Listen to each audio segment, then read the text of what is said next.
half body cast, and then we'll throw you down the stairs and beat you to death with a wheelchair. No thank you. You need to borrow your mom's car for that? No thank you. I'm good. No. I tried borrowing my mom's car. She doesn't like me. She doesn't like She you. won't let me drive the Corolla. She tried aborting me. Yeah. I was like, nah, I bitch, was I'll abort so you. failed. I'll abort myself, motherfucker. Yeah. I'll be born the day I want to be born. Fuck you. Fuck did Why do the day. hell Because they're can't funny. one person join? Dude, we need one motherfucker. Ah. Sounds like the other team's too pussy to go up against us. Well, you are what you eat. How come 4 sons of bitches didn't vote? I voted. Yeah, there they all go. A little bit, yeah. And there's that one kid. Shamalama. Bet you, Viper. Shit. Bullet.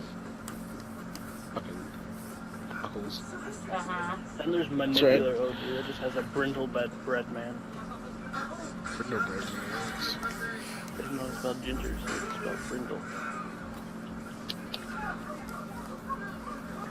Well, Fusion's sneaking all quiet. Light and shit. Morgan Freeman. Short ball. Morgan Freeman, too. Morgan Freeman narrates his own life. What the hell? Let's start voting for other shit. Oh, now we have And motherfucking vote. Holy caliber! Definitely be Can't nervous wait to like play, this. Blaze, man. Jimmy, can't wait to play! For Just your toes off. hey, at least And I'm you're like, killing glue the 'em right onto your people, eyebrows. though. Okay, that's successful. I swear. Everywhere. You can't do that, that's copyrighted. Cut your toenails with your own mouth. Why can't one fucking person join? Shit. Why can't you not bully There's people? 2 people over here going to air assassinate. Yeah, Hold it down. evil son of a bitch. Bullying. I'm You don't need purple, by the lobby? way. Sorta changes the emblem. Just can't I can't, there's one of them that's too far. Those Too guys far. were so good. Ugh. What is emblem? What's that? I'm trying to see if I can find a position. Giggity. Alright, well, Say or kind of sorry. So, we gotta start a match. I think you should find a 6-man. I'm about to get off. Wait, you fucking leave. Nah, there's 2. Why is everyone getting off? Well, I need You're to. not allowed to leave right now. You got one more game, mister. Mom told me to get off, and I need to pick up Haley tomorrow. You got one more game. But everyone better be on tomorrow night. We're all playing tomorrow night. Yeah, we're playing tomorrow night, Marlo. Just not with you. Tomorrow night's the hockey game. I have to watch the hockey No, game. Vipers. No. You're going to get on. It's the Canada versus USA. I need to try. We're gonna have a New Year's Eve, a New Year's live stream. Not New Year's Eve, New Year's live stream. It's New Year's. Fucking watching the Canada. It's New Year's Probably Eve. like fucking 9 Yeah. o'clock or something. I'm making a new emblem. Oh, no, I'm not. Oh, hey, what's up, bitches? We're back. Who's that? Long time no see, motherfucker. Yeah, no. Second, These dude. guys. Want to be put in a wheelchair? Just say something. Yeah, just say something. Flex, nigga, flex. I work for the. Flex, bitch. I work Flex, for the bitch. freaking Canadian mafia. Flex, And then bitch. The apologize Canadian a lot. Mafia. You gonna pour maple syrup down my nipples? I'll kill you and then apologize a lot. You gonna pour maple I'll syrup break down my your legs nipples? and then apologize for doing it. That's some pussy shit right there, okay? I'll about to boot you in the butt, eh? I'll boot you in the butt, eh? Bet you this guy doesn't Hey, have are the we gonna common do, courtesy to we give you doing a the reach same around after 6 you guys fuck him in tomorrow the for the ass. live stream? That's fucked, We dude. need, we need one more Yeah, person. this I guy looked just- up this guy on YouTube. He doesn't have a YouTube. I looked it up. Tomorrow for the Just live like to be stream. nice. Is it gonna be the same It's 6 guys depressing guy. in the same game? Florida doesn't have a YouTube. I do have a YouTube. It's Drago Kid 9. I looked it up. I looked it up. Dragon Kid 9.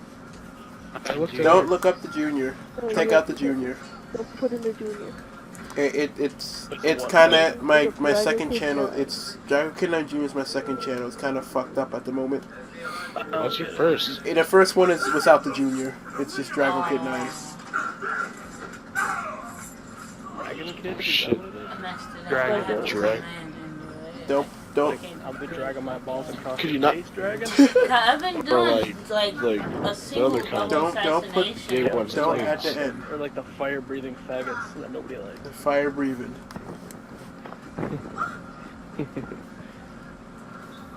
That is so true. Oh wait, you're live streaming? Is that what this Yep. is? Oh, wait, what is this? What's this Wait, picture I want to hear of? myself yell faggot. Faggot.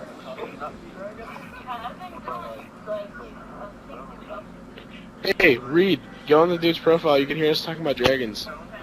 Wait, what's his picture on it? I don't get it. It's a bear. Bear, what the fuck? Oh, that's not a Why bear. I the know what that fuck is. One fucking person joined. We're just gonna be sitting in this lobby for a half hour waiting for one motherfucker. Yeah, I don't know what his thing is, so I'm just looking at the fucking emblem. I get it. Dude, you got like 2-hour videos. Dude, his emblems has more views than his YouTube channel. Ooh, salty. You Dickhead. Yeah. I'll make a new emblem. Oh, My I think friends I are see that. bullies. Running Milo changed it. Oh, really? All of them? Even this manipulator? How about Oh, this man. Chuck Killer Oh, Jr.? especially- This Oh, dude man. too? Yeah, you're funny. I guess I gotta go buy wheelchairs. My friends are bullies. He has to go buy wheelchairs, so he will Apparently forget I'm not allowed about to be Swan. Milo's buddy. I need a wheelchair and an ambulance. A wheelchair now. Wheelchair, ambulance, and train. Anybody But if I here can't get that, strengthened I'll be... But if we're doing the Saudi Arabian version, I'll need a camel, a turban, What and still a wheelchair. the fuck? Why can't we find something? and lube. One fucking person. Oh, duh, you just can't slide down sand. Yeah. We need C4 also. And a sled, and a sled. Women's Yeah, always tushy. need Did I forget the mega ramp? Did I not type this motherfucker? Right. It's Drago Kid 9, I found it. Oh my god. Right I always away. forget the 9. Why the hell do I always forget the 9? You forgot the Found it right away. And there should be a link to my other. We're subscribing. Be happy. I don't get it. I still don't see it. Did you put the junior on there too? I don't know. I didn't put the junior on there. The junior directly after there? There's a It's space. a space. Don't put the junior, just don't put the junior. YouTube no like me. How do you get YouTube promoted? hates my channel. I'm just telling you that. You see that? I'm listening to a live stream and it's like 50 seconds late, so I can hear us saying stupid shit, relive it. So it's pretty great. I was like, listen to my voice. Wait, why doesn't he have a Twitch account? I do have a Twitch account, Yeah, why don't you do but Twitch? it's Yeah, but I was live streaming on freaking YouTube is like live streaming on porn. I want to get off this shit. I would watch that though, so that's different. I Oh, live do have a Twitch. I just keep getting error codes on my damn El Gato when I do Twitch, so I've just taken a break from it. We still support you. We still support you. Huh? No, I'm still not finding it. It's very depressing. I just found a shit ton of Dragon Ball Z. Shit, that's like lovely. Evan Foreign fan. Nigga Higga. Is your YouTube channel named Nigga Higga? Giggity? Definitely not me. Oh my god. Markiplier? That doesn't even... British Council? I'm gonna get off this phone. Why is it not finding anybody? do it before you guys. Just one son of a bitch get off and never find that. Yeah. I'll see you later, buddy. Stick with the handlebar mustache. Handlebars are awkward. Bye, He has later. If two people leave, I'm gonna be pissed. I will let No, you I'm not play. leaving. Bro. I dare you. Do we have to get up Wait, no, I close don't. with her, or do we gotta stay in the I shadow? still didn't find the YouTube channel. Is it drag? Dragos. Okay. Not, it's not the cool ones that like just, like dragging like balls on your face. It's the fucking like the gay women. Gay. ones. It's the Use gay the ones that extra need hand a just in case. Yeah. Shit like the like destroy castles. That was faggot. I'm with the ladies. Someone needs to go on the roofs, because I just heard something about the roofs.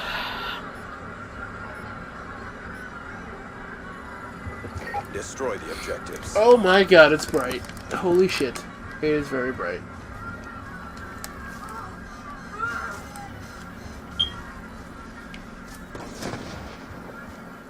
I do not know this one.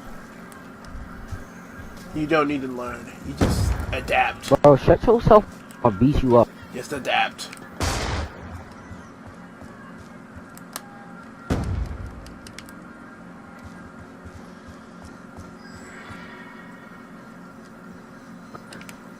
Oh, here's mostly big stuff. Hey, plant, bro.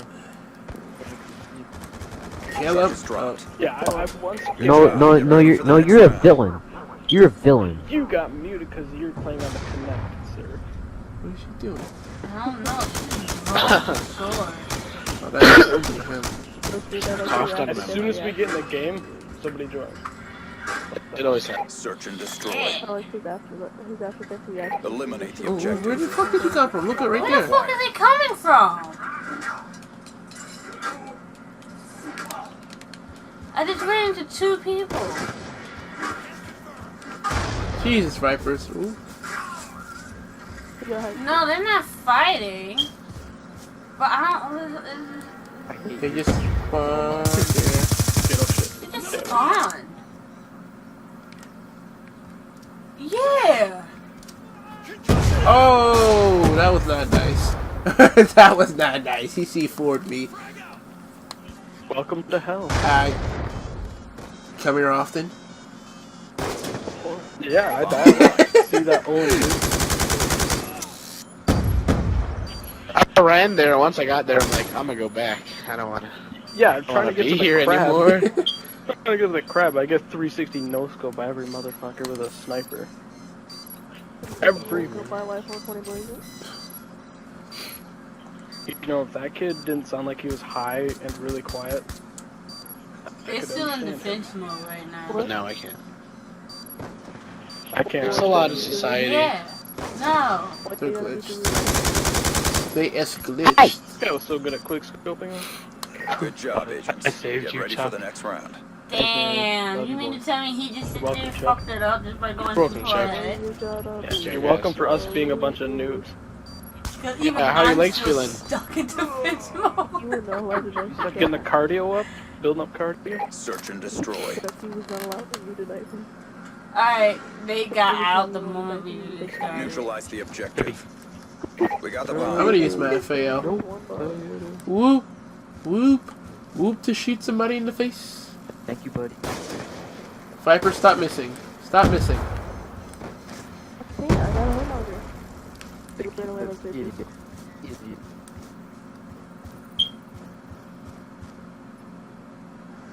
They're just doing that shit because they're on the stream. I'm a guy. Oh, this rad shielding piece of shit. I'm gonna kill him in the face. He's that's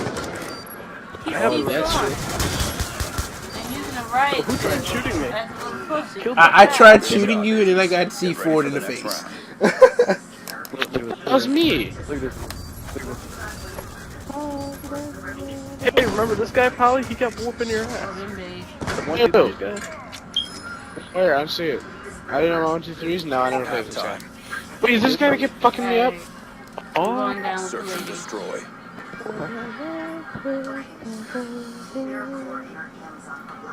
Protect the objective. Care package inbound. La la la la la. I kept getting C4'd. I don't like it. I'm gonna drop kick a bitch. You touch my tra-la-la? Oh my god, like, I'm dead. Tra-la-la. I'm dead. Like. Philip got C4'd. Hunter killer drone deployed. There's barely the right show behind us. No. Hunter killer. RCXD inbound. I'm kidding with one bar like that. I'm really kidding with one bar. What is he doing? This is so bad. Connection is They're so both by the plane. They're by the plane. By the plane. Back plane. Okay. I can't see me. I was looking at the You're looking at the crab. Why'd you do that? I'm sorry. Bright ass blue crab over Watching there. a crab. Look at it. We're looking at the. You see the crab? It doesn't show the crab. Now it looks like a bunch of fucking. I know the crab was right in front of me. Now I look like an idiot. Some people in some wheelchairs. We're just trying to have a party. Job done. Or sort of. Look at the teams. Look how fair this game was.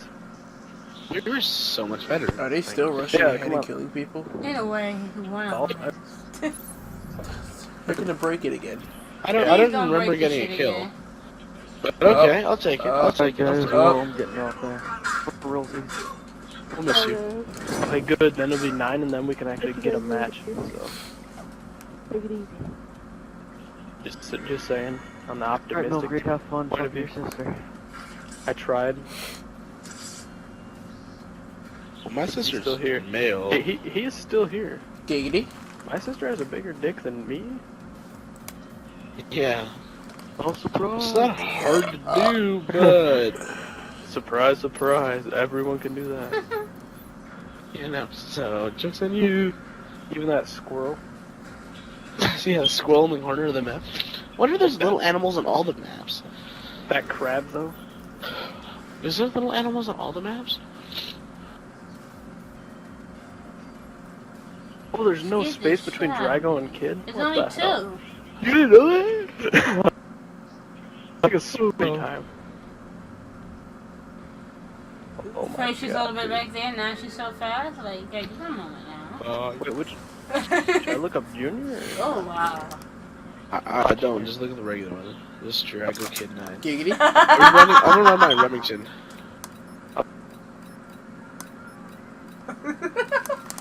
Search and destroy. FAL all the way. Who's not spawning in? Philip is not spawning in. Yeah, Phil, he's lagging out.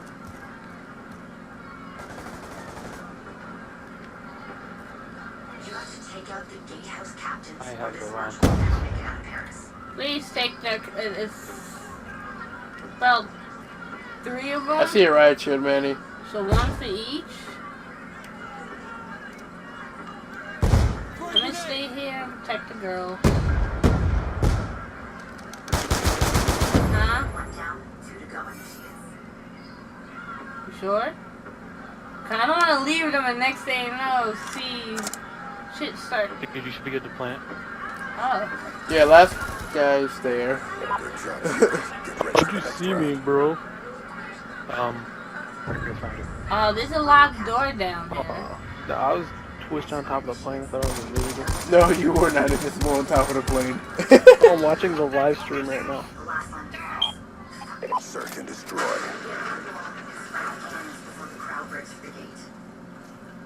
Neutralize the objective. We got the bomb.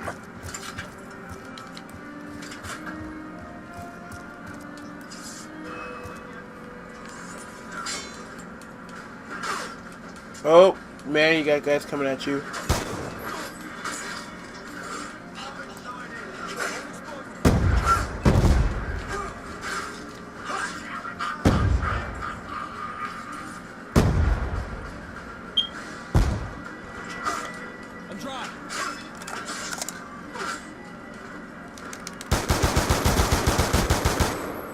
Oh shit!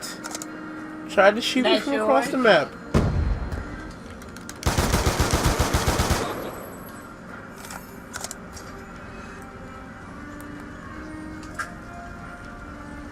Man, there's somebody else over there. Careful.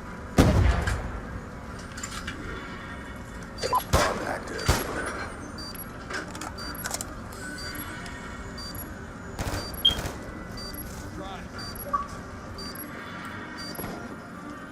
Good job, Seals. Get ready for the next round. That was a good game, guys. Good game.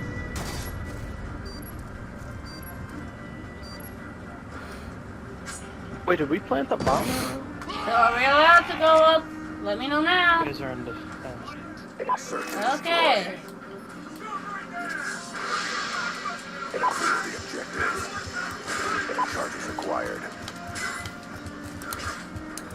Yeah. Oh, well, I can't do shit about the cannon. Well, I know I can't. Well, I'm in the middle of fighting, so cannon gotta wait.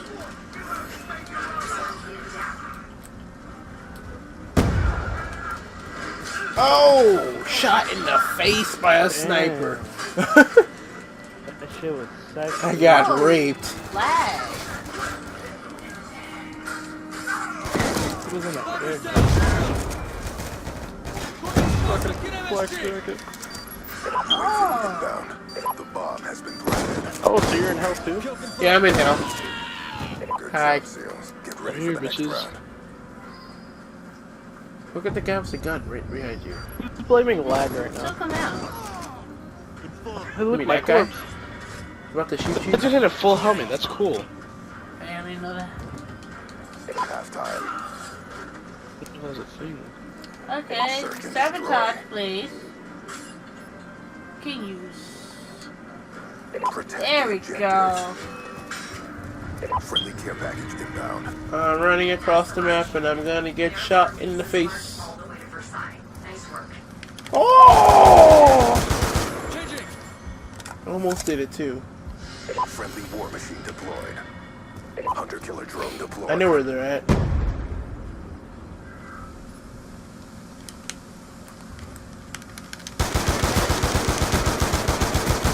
Kamikaze. Oh, Manny! Whoa! we're making this guy look good. What the hell? Record that shit! I'm falling off the edge and killing myself. See, there's my body. Oh my god! Like, oh,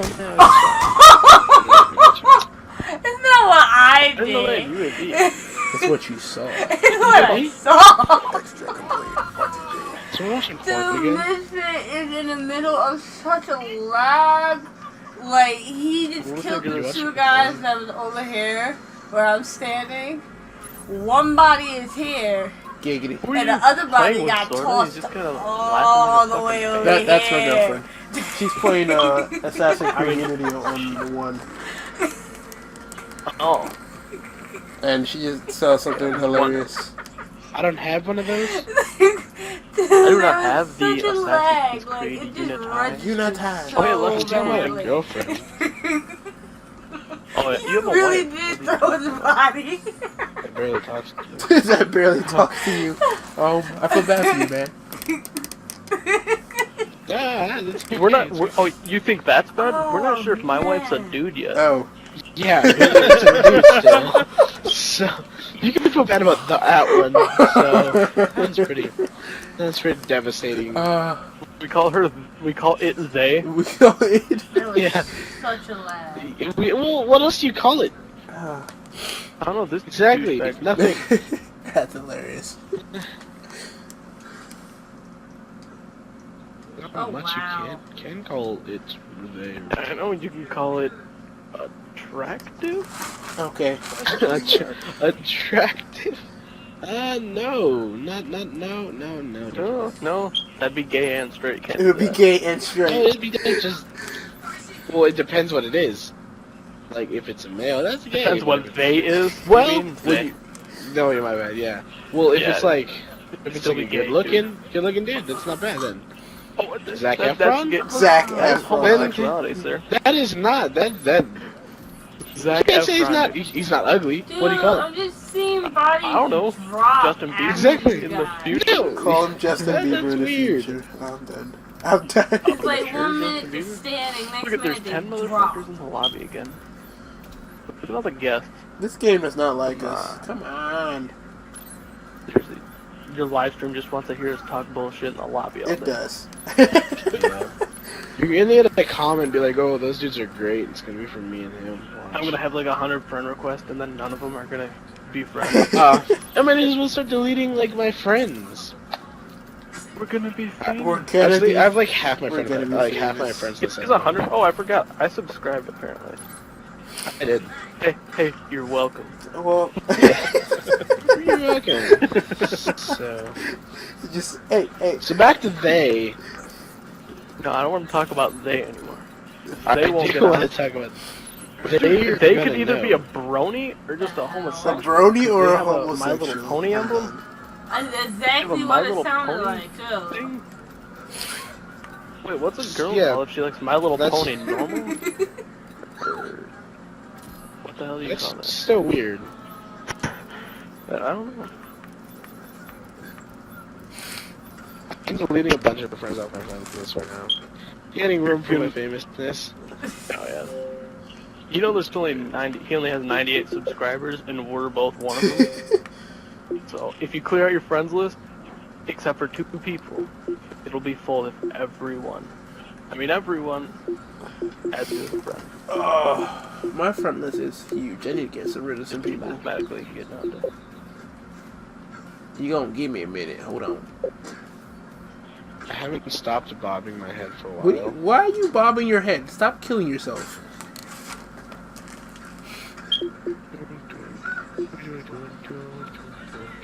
I don't know what's wrong with you. Okay. Trying to stay up as late as I can so I can sleep tomorrow. Any day now. Getting rid of Any day people now. on my friends list. I'm just Let's gonna go back to invite a bunch of Vay. recent players. No. Not talking I about miss me. Rage. You mean your wife? Yeah, That we're but still later. not sure. We're sure. Oh, yeah. That one's sure. Because the MS, right? Damn, how the hell are you guys finding them so This fast? is Rage. That's better party. Even better. Me and Bob 91. Who the fuck is this on my friend list? Go away.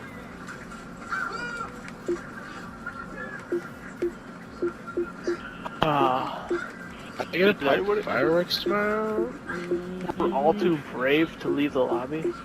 Yeah, we're all too good together. Like, but you Nuke Caliber, you can leave. Fuck you, Killer Kirby. Your dial-up ass internet. Dial up. You dial up that. 0.9 KD. Definitely gotta keep Sorda. Sorda's a homie. Gordy the Sorta's goat. a That's homie? not a I don't even goat. know that guy. Oh no, two people. Like, God We damn. could have started. I told that guy to leave and he left. We could have started. Boy. Oh whoa, what the hell? is this? Yeah, Plot we're twist. starting. I'm sorry we gotta shoot you guys. That's us. Still not on our team. That's what. Oh, well. Strike is love. Tricks on you, I have all explosives. Strike is love. Really. Yeah, this live stream's behind a little. Shrek is love. Yeah, they're just behind a lot. Shrek is my boner. Because it scares girls. It does? Shut Search and destroy. Man, yeah, are we gonna light machine gun it up? Neutralize the objective. I said, are we gonna light machine gun it up? I am. Okay, I'm right. Someone probably should grab the bomb. I'm right with. Bomb acquired. Move it, sniper. Oh man, he got sniped. Never mind, not going up there.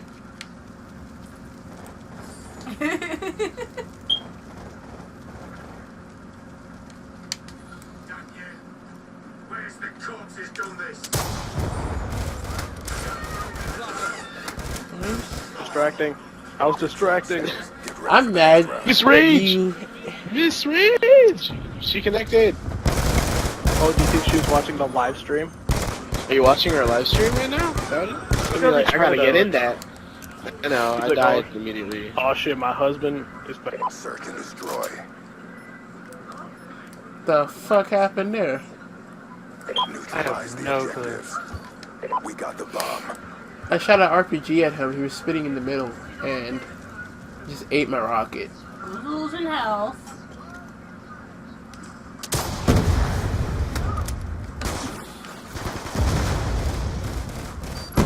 Bomb online.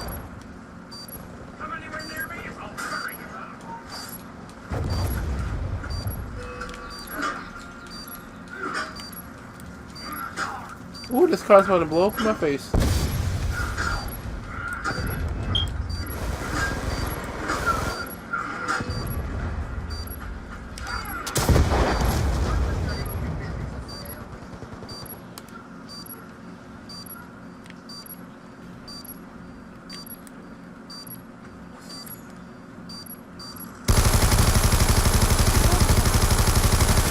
Hey, you talk! Get ready for the next Did round. he really Oh, just I sit there talk. and let you kill Shut them? up, Reed. You're in the wheelchair. Look. Oh shit. We're gonna get pushed down some stairs. Yeah.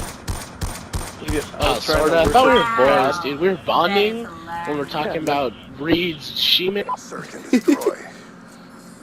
I made for a pretty nice kill cam. Clear I the just spray objective. fest. Charges acquired.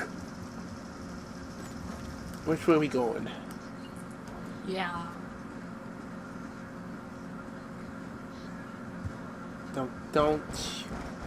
Don't you love me, baby? Don't you want me? Oh, Oh. hell no! You are not going to start singing, RJ. But the Ain't song. no but. Ain't no fight. No fight. What the song? No. Huh? No. Oh no, he killed me. I'm in hell now. I'm in hell. Yeah, I'm also I want to sing it. 2 and 3, It's him. and you're It's always him. 4 and 1. I'm Always in a him. deeper hell than you are. That was This guy should oh my not god. tomahawk. He didn't even see you. This guy Like, should you literally never walked tomahawk. up next to. I hope he shows it. Like you watched right there. Fuck up tomahawk. Oh yeah. Miss. He didn't even say Him right in the He's face. like, he looks over like, huh? What happened? Halftime. What'd you get? What in the fuck was that? Search and destroy.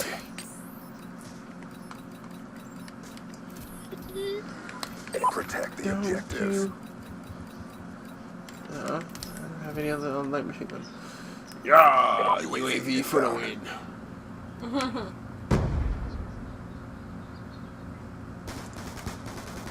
Oh, he got raped?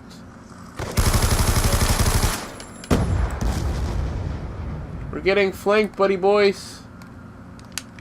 Oh, did you take him out? Tell me you took him out. God damn it, he's eating my rockets! Hey, sniper, do something and kill the riot shield that's in the building. I'd be on the roofs. Piece of shit. Oh Dude, shit. we're so good at college. This dude ate 2 rockets to the face. I'm so mad at him. I can eat a rocket. I can eat a hot dog too. Quick scope. Quick scope. Oh. I don't want to use the LSAT because it seems to work for other people. Everybody ready to sit in the lobby for a half hour? Let's get pumped for sitting in the lobby. Let's go, team. Yeah. Get your gloves on, kids. This rages my wife. Or did you forget to mention that? It's Miss Polynesian. Ah. Thanks, Reed. Well, I'm in cover. Oh, white boy. Do you see this shit? Yeah, that's me. That's me. What's up? He's back. Every time. Bubbles. No bubbles. I'm all in Yeah, weren't you live streaming too? cover. 2 live streams, meets and Call of Duty. One Who are all show. these guys? These guys are new. I'm going on sortas. Wait, no, y'all are live streaming right now? Giggity. No, we're live streaming. Wait, no. Ripping I've on had it, the ripping on it. Polynesian and the Not Milk hard. Reed guy before. We could. We could live stream right now if you want. Yeah, let's fucking do it. Hey, Milk Reed. I get a live stream Polynesian. Yeah, we're gonna live stream. Let's do it. Have fun. Oh, that's great. Do we have I to? swear, this game Who's this hates me. penguin Well, dies? I die. I'm in cover. Bro, I won't be moving. Since Like, I this won't be race walking I around have and shit because one, I gotta set up my computer. Definitely shooting you in the face with an RPG. But first, I'm gonna smoke a cigarette because Oh no. I hate messing with computers. Sounds like you live in Sun Valley. Does anybody know my middle name? Hold on. You got the one that's right underneath you, right? Bomb acquired. Oh, another guy right there. No. Search and Drop and destroy. hang, don't agree. That's cute. It Like does people. not agree.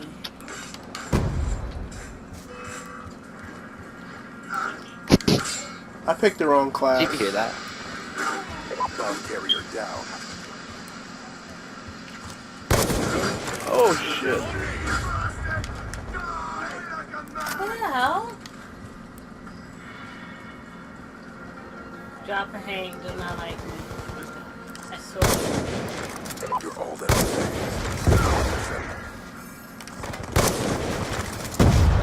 No, you shit. Nah, asshole. Oh, Polly's going Avenge. What you do, Joe? Yeah. Wait, I white boy, thought what were he you killed my doing? wife. What? Oh, What were you doing? Obi. I told you I was setting up a live stream. Oh, is it already doing it right now? Dude. He's coming. It's not done, but I'm setting my computer up and getting it ready. clear the objective. I'll try to cover you somewhat. Stupid.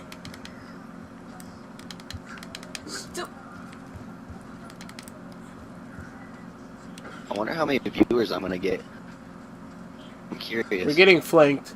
There's a guy coming to the left behind the barn. I'm about to. I'm stuck! Ugh. I got stuck on the steps. I'm so pissed. I got stuck on the steps. I got stuck on the grass, and then my C4 exploded itself.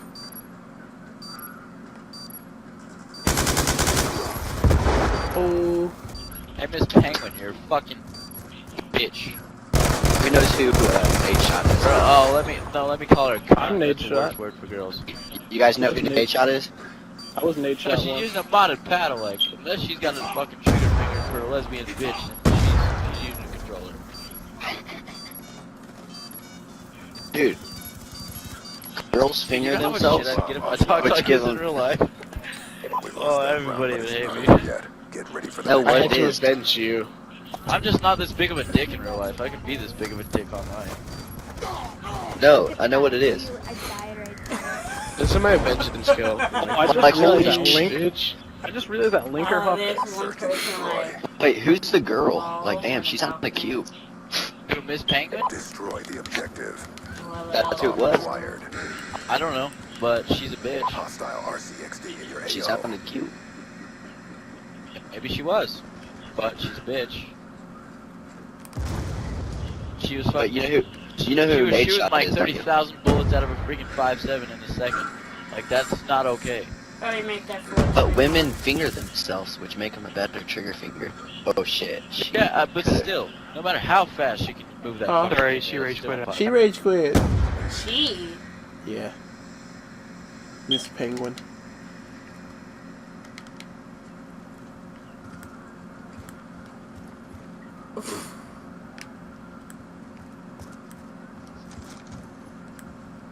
Ah, fuck!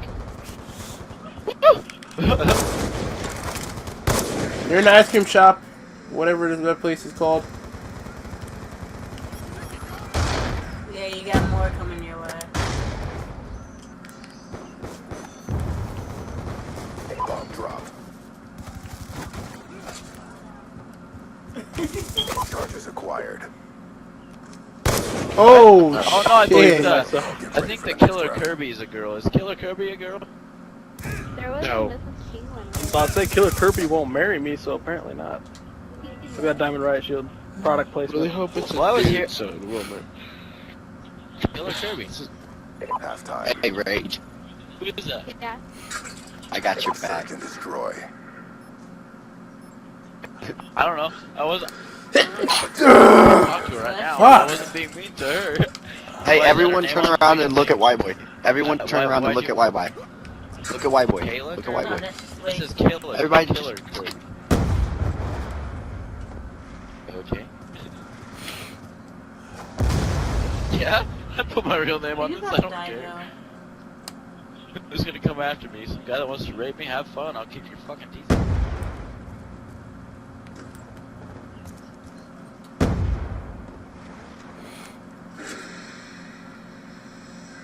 Sorry, that one's empty.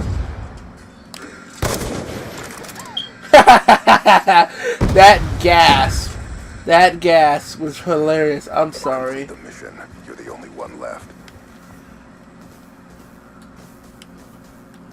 Am I really stuck? I'm dead. Bubbles was already in, but Ah, yeah, I'm Not already. over yet. Get it was the party yet. Oh, there we go. Parties with Milky. It's empty. Move on. Yeah, come on, now we're live streaming. We're live Me, streaming, come on. Milk and Rage. We're live streaming, come on. You can do it. I believe in you. That's work. search and destroy. What the fuck? People these days. That'd be crazy. What if that is her? What would you guys do? Would you ship bricks? I would shit a rock because I don't even know her, but I gotta poop Trying anyway. to figure out who the fuck is this. Let it out, bro. Let it out. Let him be. Let it out. Sorry, guys. Don't do that.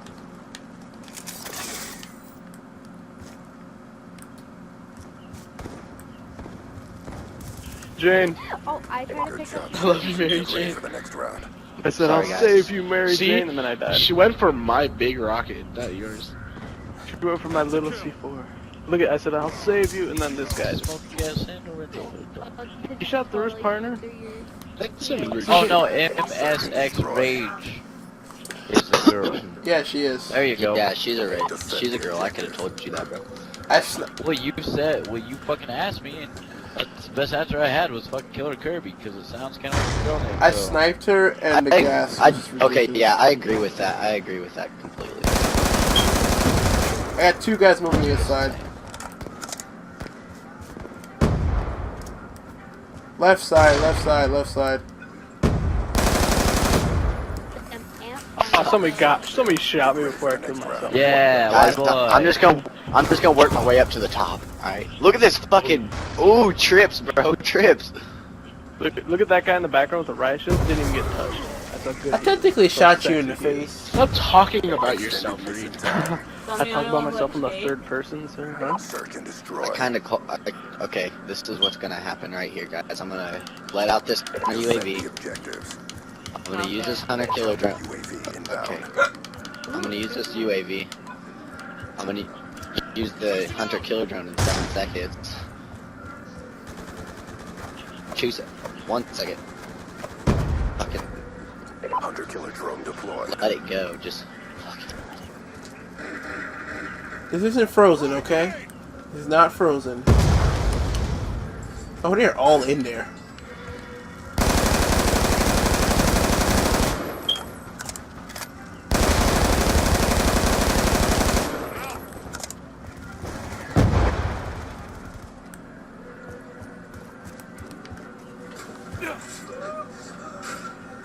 Oh, fuck. Riot shield is somewhere in there. Come on, interact with it, thank you. Oh shit. Damn, I got sniped. I know, right? That's what I'm I saying. got sniped. Holy shit.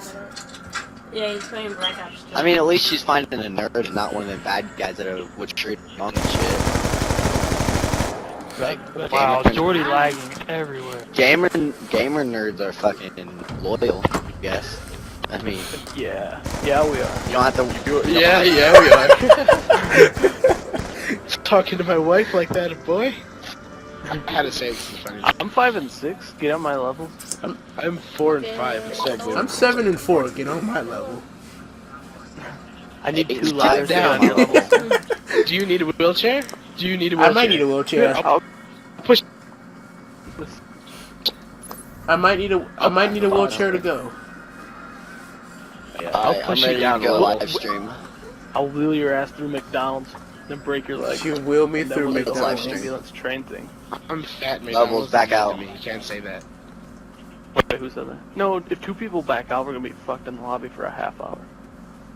Shit. No, don't play that shit. Let's go dig. Dig's the one where I kept getting killed by whatever it is. Your wife. No. Sort of. Yeah. Night. I didn't know Linker. Okay. Oh, look Bye, at man. Linker freaking emblem, dude. Alright. What time do you get off work I tonight? get off of work at Actually responded. 6:30, but I'm No, not and gonna be EJ. home till like maybe 8 or 9. She said no, and Are EJ, do you you going read that? anywhere for New Year's? Wait, Eve? did you No, I'm gonna be guys get home. the awkward messages from us, Polly, when we You were gonna playing play zombies? Yeah. Yeah, did you get those Alright, awkward tomorrow. messages? See you, from us? Manny. Bye bye.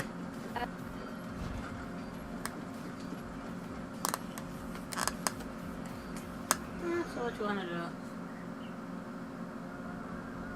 Destiny. RJ wants you to do Destiny. He said okay. There's only like one new strike. Oh, wow. What? Where's he at? Search and On destroy. the stuff. I just Defend want the to know objectives. where you are as far as everything is concerned. Nowhere. He didn't even start it yet? I guess not. Okay. Gotta show him the ropes. Gotta show the noob the ropes.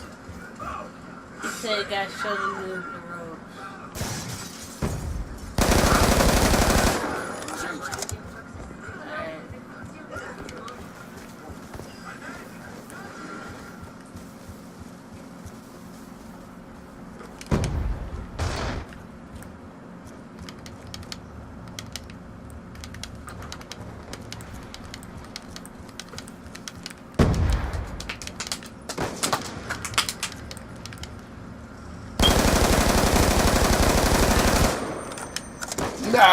No! He stole it from me! Get ready for the next No! round.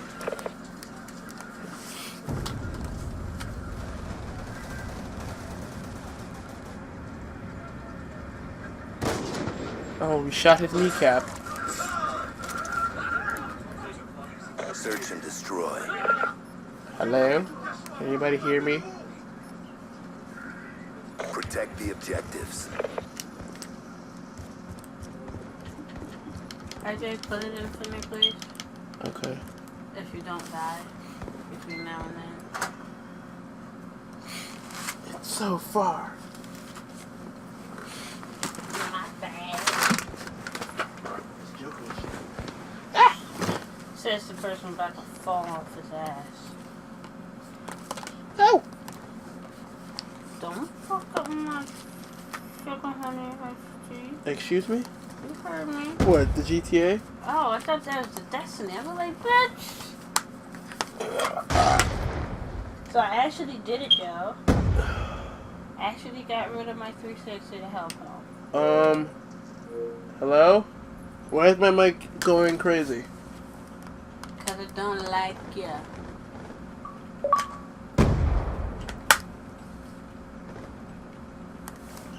It'd be funny if someone came around. Finish the mission. You're all that remains.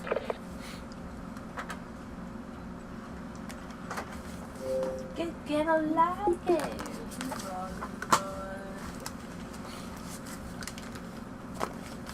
Just to me.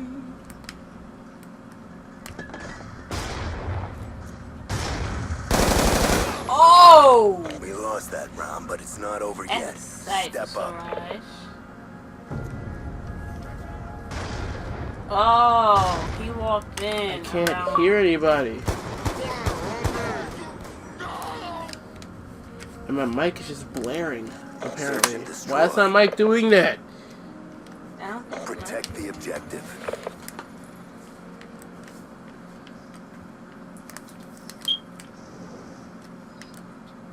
What the fuck? It's just still going, apparently. And you think maybe it went out? Hello? I can't hear anybody. You think maybe you needed to get a new mic, right? Oh, 360 mic is just fucked. It was working fine. Isn't there like a spare one or something? Or that's the last one? Oh, this is the last 360 mic. Oh, wow. Bomb is armed.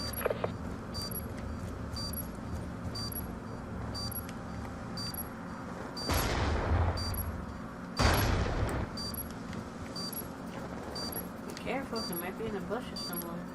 I know. All others are dead. It's up to you. Transitioning. You need to defuse that.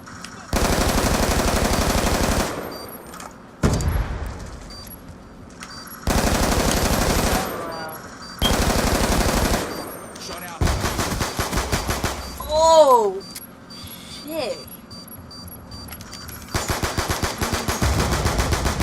Or was it too late? So you killed all of them? Except for one. Except for But one? it's not over yet. Get ready for the next one. Oh, that explains a lot. My teammate got raped. I don't know which character to use. Halftime. Did you get Search him and out? destroy.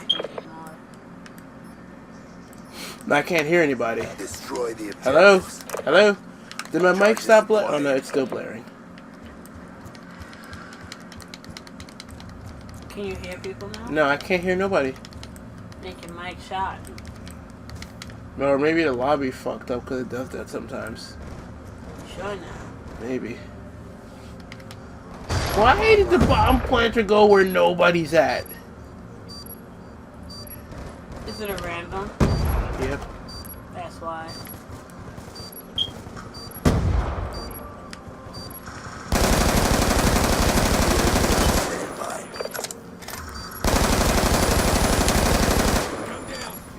Make sure you watch your back.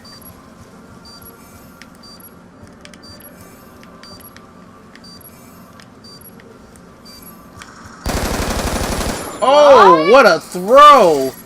What a throw! Holy shit! But it's the fact that he's using a riot shield, which is the annoying part about it.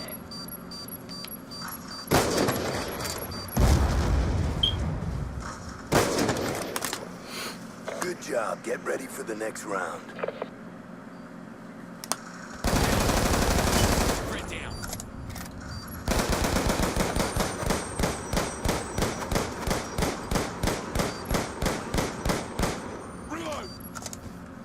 Search and destroy. Clear the objective. Friendly UAV inbound. Care package inbound.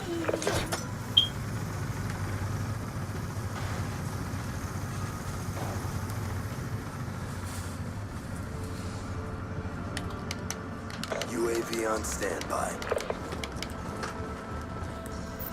Friendly UAV inbound.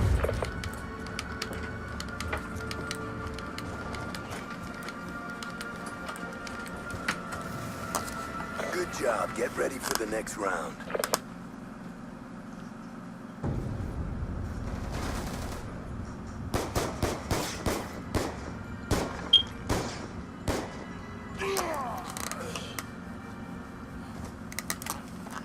Search and destroy.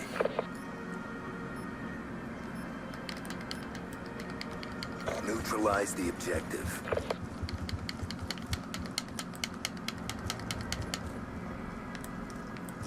We got the bomb.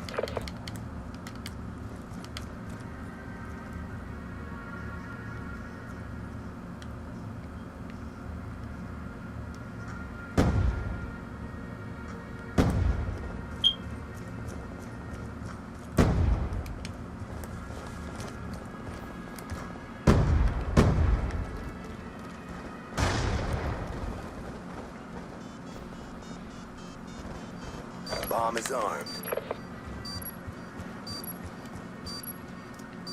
Throwing frag!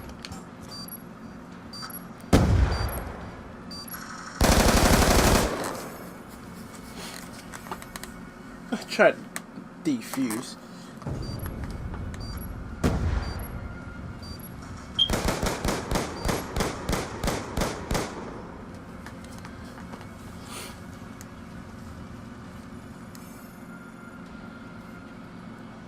Big win, job done.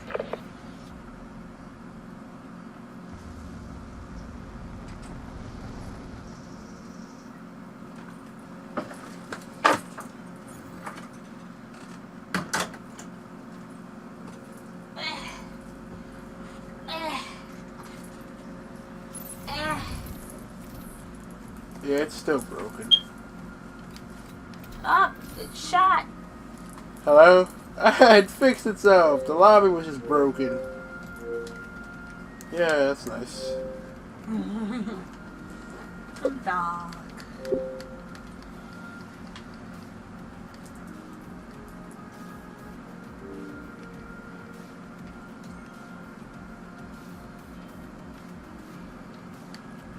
Oh God.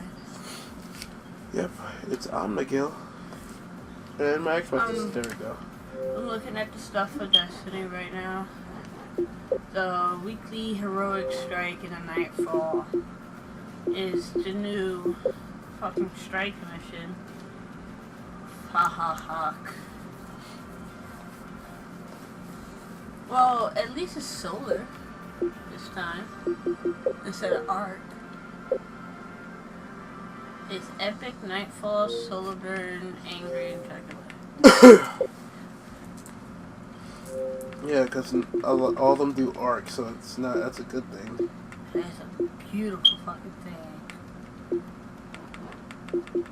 I mean, Armageddon could be shot down quicker. Using an arc to take a shield down, and a solar just to fucking kill the period.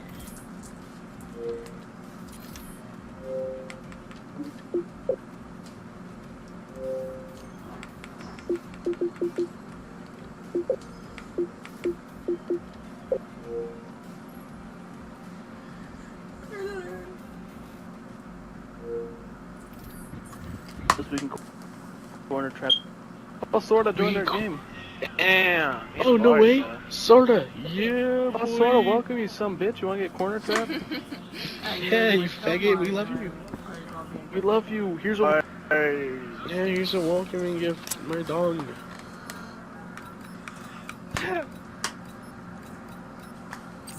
You take care of Sorta. Hello? I'll take care of Rage. Hello? Sorta, I'm on your team. Sorta, what's up, bud? Get in the wait, dude. Hey, let's camp in the corner. Get in the Nah. corner, asshole. I'm Secret Your Service Secret right Service. My mic was broken that whole game. Like, I couldn't hear nobody, but it said my mic was going. now. Oh, that's. I'm here now. Because It's we're okay. cool guys. It's Who are safe. you playing with, Yo, Damo, Back fucking to Secret right Service. Some rape shit I just said. man? Yo, not Manny. Yeah, I know. You're like, I will Yeah. come all over you. Now get in the van. He's in there. Not He's the in there. Get in the He's in that van. room. Where? He's not in this room. Oh, got him. Ah. He's on. He was in. Told you I'm Secret Service, dude. I got your back. Take me to your front. See, that's gay. Hey, he's over here. What do you mean? I'm Secret Okay. Service. What are you talking about? Oh wait, do I have a riot shield on? Huh? Evan's on. Hey, this. Ah. Can somebody kill this motherfucker? Good Oh, job, I did it. squad. Get I ready for protected her next the round. whole time. Look at. Because of me, sorta is 2-0.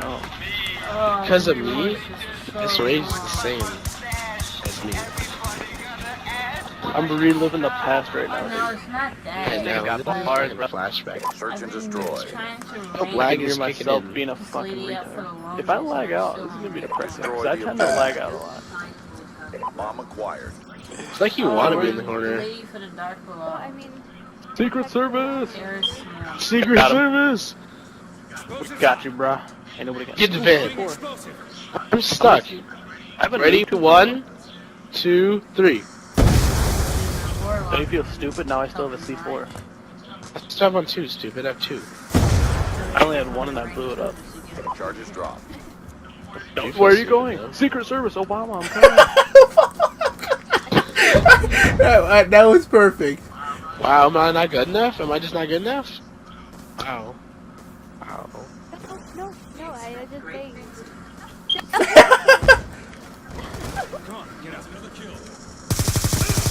You're all that remains. Finish the mission.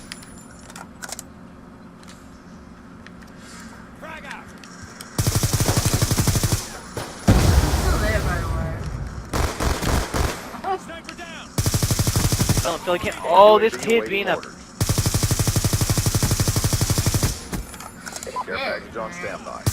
Shit, Ray, damn! Accidentally joined. Hey, sorta. Hey, Don't Drake let team, here we go. your Secret Service die. Kids! Especially when they commit suicide, you gotta We talk just them get down all from that melted next by time. one guy. Yeah. If I try to commit suicide, just tell me. Let me know. Nah, no, let Reed, Search and destroy. Reed happens. That rapage though. I hope you. That rapage though. That shit would I'm not gonna never acknowledge happen. that. You're going I'm not gonna to acknowledge that. You're going to acknowledge that rape that just happened. I'm gonna protect. I lost my wife. Protect your God. C4. Oh, I'm you protecting your split into, freaking care package. Why is she so fast? We lost It's the UAV. Man, Usain Bolt, calm down. Stealing your UAV, by the way. Have fun with it. Thank you. Oh boy, I got a UAV. I'm gonna go ham. I'm gonna get triple kill off the bomb. Amazing. Lord, I got your back. Which douchebag are you? He's a guy's right here. I got him. I'm planting the bomb. I got this. Let me die. I died. No, he let me die. My Secret Service let me die. Aw, You let me die. what the hell, Florida? What the You hell? let me die. Planting. Get ready for the next round. I'll get to the chopper. Oh, God. Oh, it's sorta. That was my idiot. No, it's our spare idiot. Halftime. I'll rage. Hey. Okay. Search and destroy. 3-0, bitches.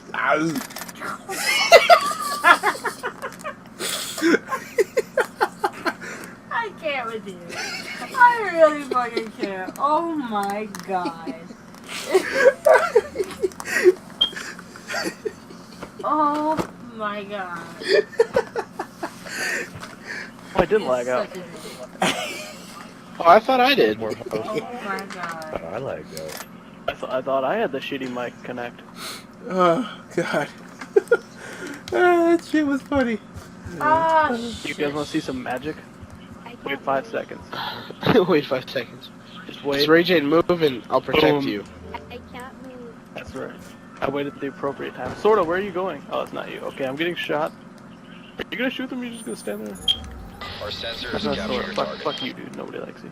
must really be Friendly lightning strike. I'm here for protection. Sorta, you camper. Get over here. Confirm 1 EKIA. I'm protecting you now. Oh, I'm in. I'm trying to protect, but he's like douching out on me. Oh, I'm sorry. Okay, I'm seeing that riot shields take up a lot more space. Yeah, my right shield shot the shit. You should so I just can't try see and anything. duck. Oh, that's not even in front of you. Can't see shit. I'll try and duck. That's still not in front of you. I Fuck, can't move at all. Oh, Okay, where they at? Okay, we did I it. see. Good job. You did it all. Oh, we beat For the one whole- guy. Yes. um, Fuck that one guy. Yeah, you're a dick one guy. He likes these. We should get this guy a wheelchair for Christmas next year. Ooh, how about fucking for New Year's? Yeah, New Year's. This guy's getting a wheelchair. Mission complete. Solid What performance. if he's really in a wheelchair? It's kind of insensitive for me. Bad. don't get rid of that. I will say, don't get rid of the sniper. why not? Because, you only have an exotic sniper? No. Chairs everywhere. I want a Sprite, and I've wanted a Sprite for the longest time. You get no snipe. You You know, get if I no wanted Sprite. some 1% pink cap fucking milk, I could go get some milk. You get no But it's Sprite. pink cap.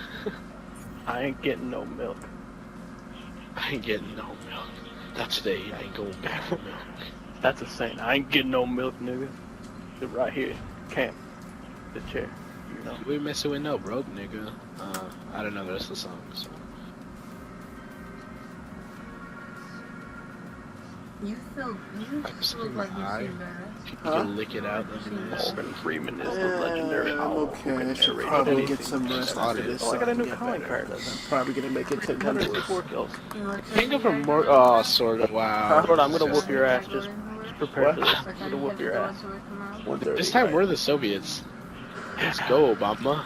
Your secret service sucks now, bitch. I'm gonna have to shoot you guys in the got face. IED. He's good serviceman now. You ain't got that good Beacon signal. All around. cash.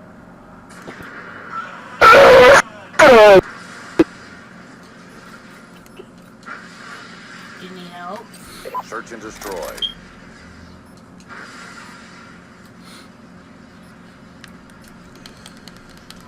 Neutralize the objectives. Charges acquired. Hello?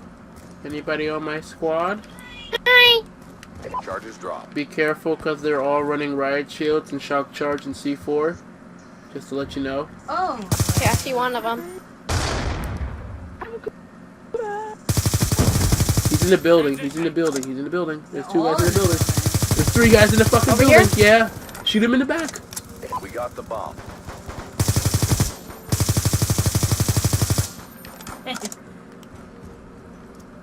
Grenade! are those all little kids I'm hearing? Woo! That clutch though. Their whole fucking team was running around me. Your name's I I Eat Big Dicks. I'm surprised Damn, that. Thanks none for of point us- out the obvious. None of us apply. I'm surprised Yeah, that if you game notice, hasn't we're all been taken sitting yet. in one room. Search and destroy. Seeking vengeance, but it found us first. Eliminate the objectives. Yo, thanks for the call out though. I didn't know that they were in the building. I was just about to run I out. told you. Dude, their whole team was trying to like run. They were running around me inside the riot shield. So I was like, fuck it, I'm just gonna throw a what's it called, a grenade, and I took like 2 of them out.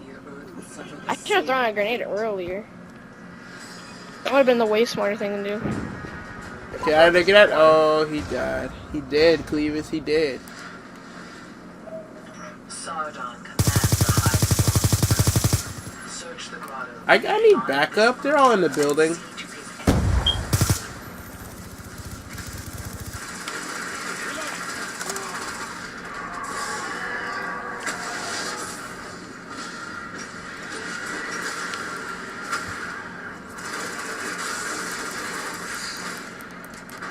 Oh, you think he's not ready? Damn it! Bomb carrier down. Damn it, he got me. Okay.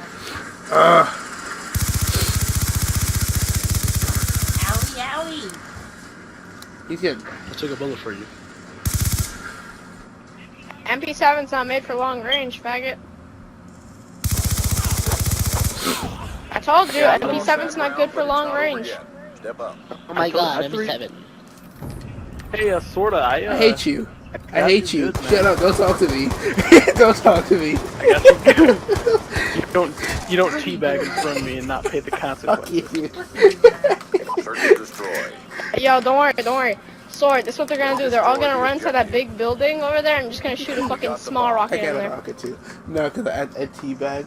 And then his buddy, he shot me in the Do face. are any of them running flak? Yeah, they are. They're all running flat. Yeah, I almost forgot that part too.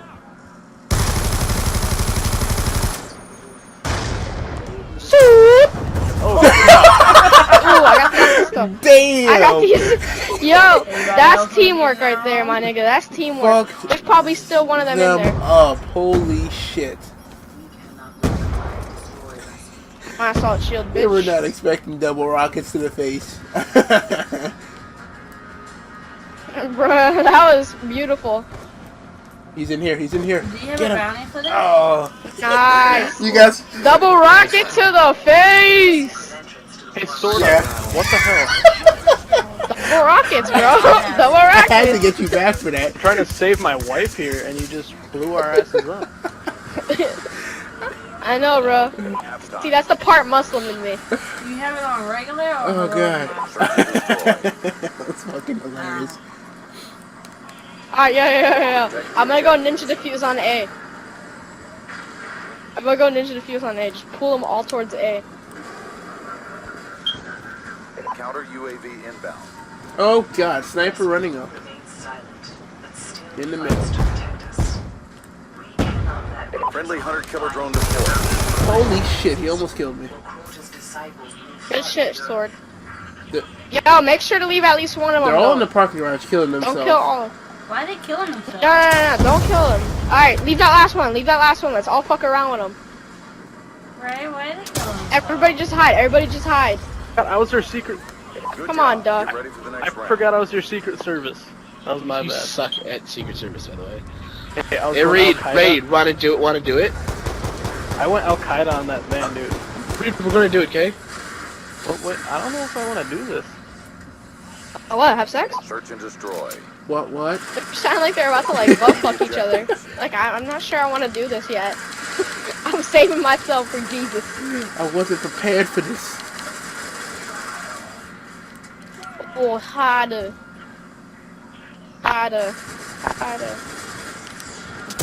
Ah! I see him. Oh hell no.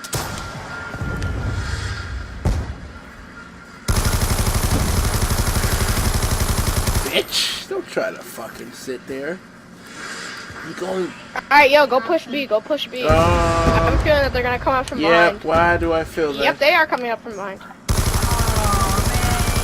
What? Sorta, you got that. You gotta change the battery. If they start planning on A, let them. I got this. Just don't let them kill me. They're gonna kill themselves. The love is true. Battery side. Noob goes 6 and 1. At least it fucking tells you without shutting the shit off. Yeah. Take off your gloves and play me, bro. Take off your gloves, helmet, and everything. What dude. the Let's go. fuck? He has a He helmet shot on. the wall for like 3 seconds. Downstairs. I wanted the bullets, okay? He has like The bullets. He has like a This place dirt bike seems helmet on. familiar Just to you. Talking He's like, shit yeah, on dirt bikes? Can't do that, dog. I ride those. You guys Can't doing do the that. war mine? Yep. Okay. Just talk. I might get raped. Like legit, he's wearing a motorcycle. What the Remember fuck? how normally He's wearing a like, motorcycle helmet on a nights fucking down there? Kawasaki. He's listening to Sir? dubstep by Skrillex, gay brother. The rude sandstorm. Oh.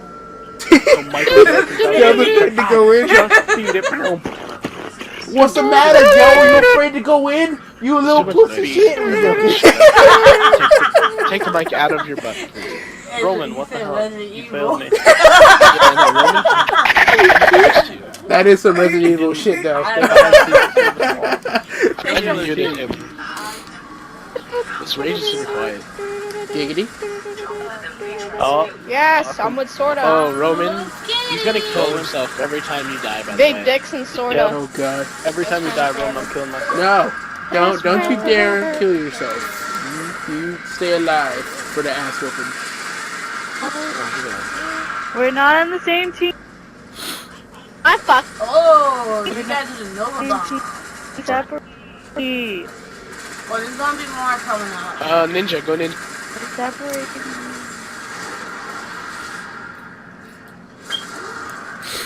Okay, ladies and gentlemen, everybody come over here. I'm your team captain. Come over here. Come over here. Okay. Alright, Sorta, this is what we're gonna do.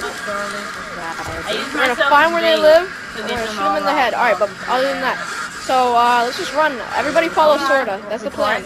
Just get ready to shoot. Don't follow me. No, don't do that. No. Okay, we're not following Sorta. I'll follow Sorta. Come on.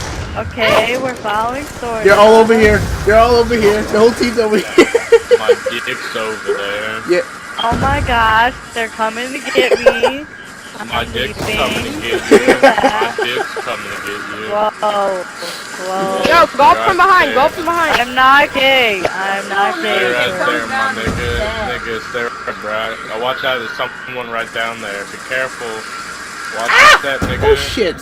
Oh, watch your step, nigga. I'm not Stranger gay. danger. No. Stranger danger, motherfucker. Oh, he's right here. Help me out, nigga. Help me out. Wait. Oh my god. Run, motherfucker, run. I saved you. Where the fuck are they? You just killed our guy, man. I'm scared, bruh. Oh no, they're gonna defuse that bomb. Snipe him. Stop him. Good job. Other guys up. Ah, shit. Nope, never mind. Oh, Joe. Something's wrong. Oh, he's halfway across the map.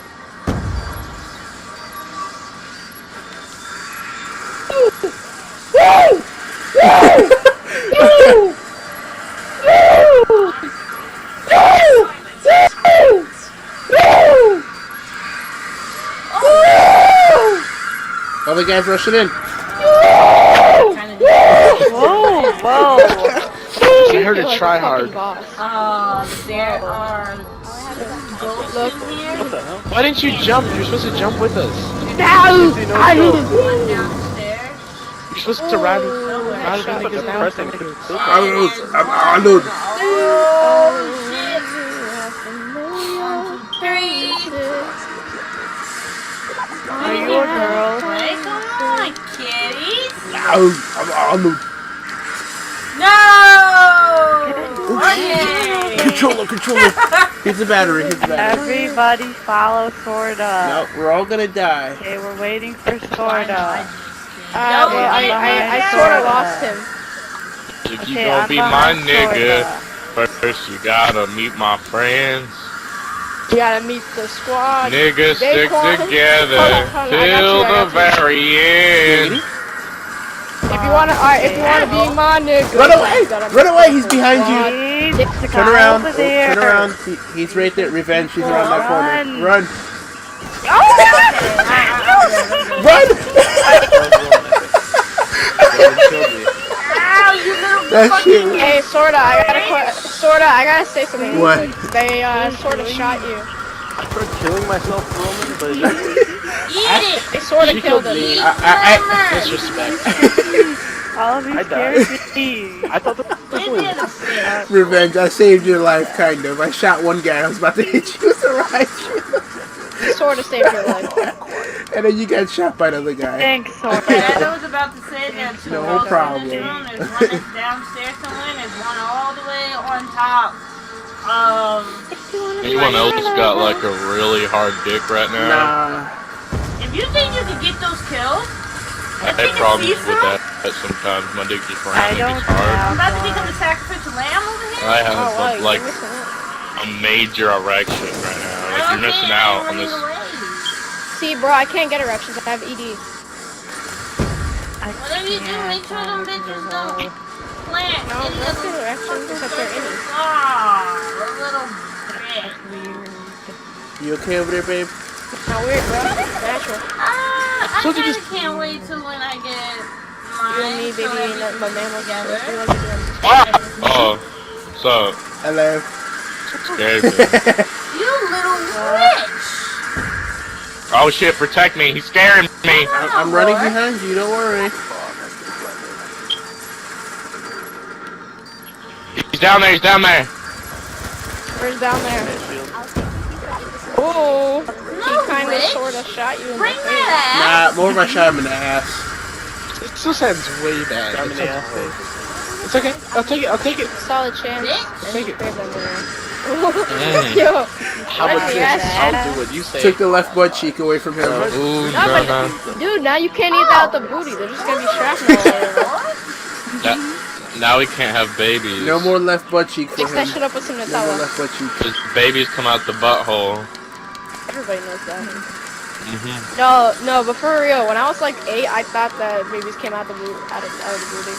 I was like, Mom, they I thought came they- out the booty. I thought they came out the belly button. That's why they were connected. You basically go bungee jumping when you're first born. Yeah, all about you. Oh, I'm not there. Get sniped! Get sniped in the face. Mistakes were made. Everybody's killing themselves on the other team. I don't like it when they Everybody's No. killing themselves. Oh, he got shot. She got shot in the face. Stop it, you giant purple bitch!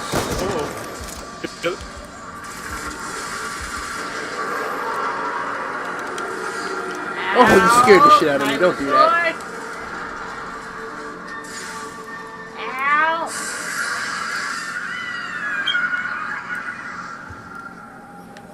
You think you can get up there?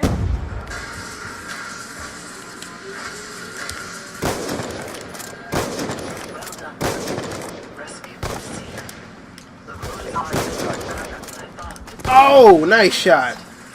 Okay. He fucked me up. I'll give him You that. suck. You suck. I mean, unlike Walmart, I come in all shapes and sizes, but fat chicks, you're gonna have to go somewhere else. Giggity. You and Roman need Wait, to fat. No. It's rage. that- What is it? Alright, here we go, Oh, ladies and gentlemen. I eat big dicks, and I am your commentator today. We are going to be watching this 1v1 situation unfold. Situation!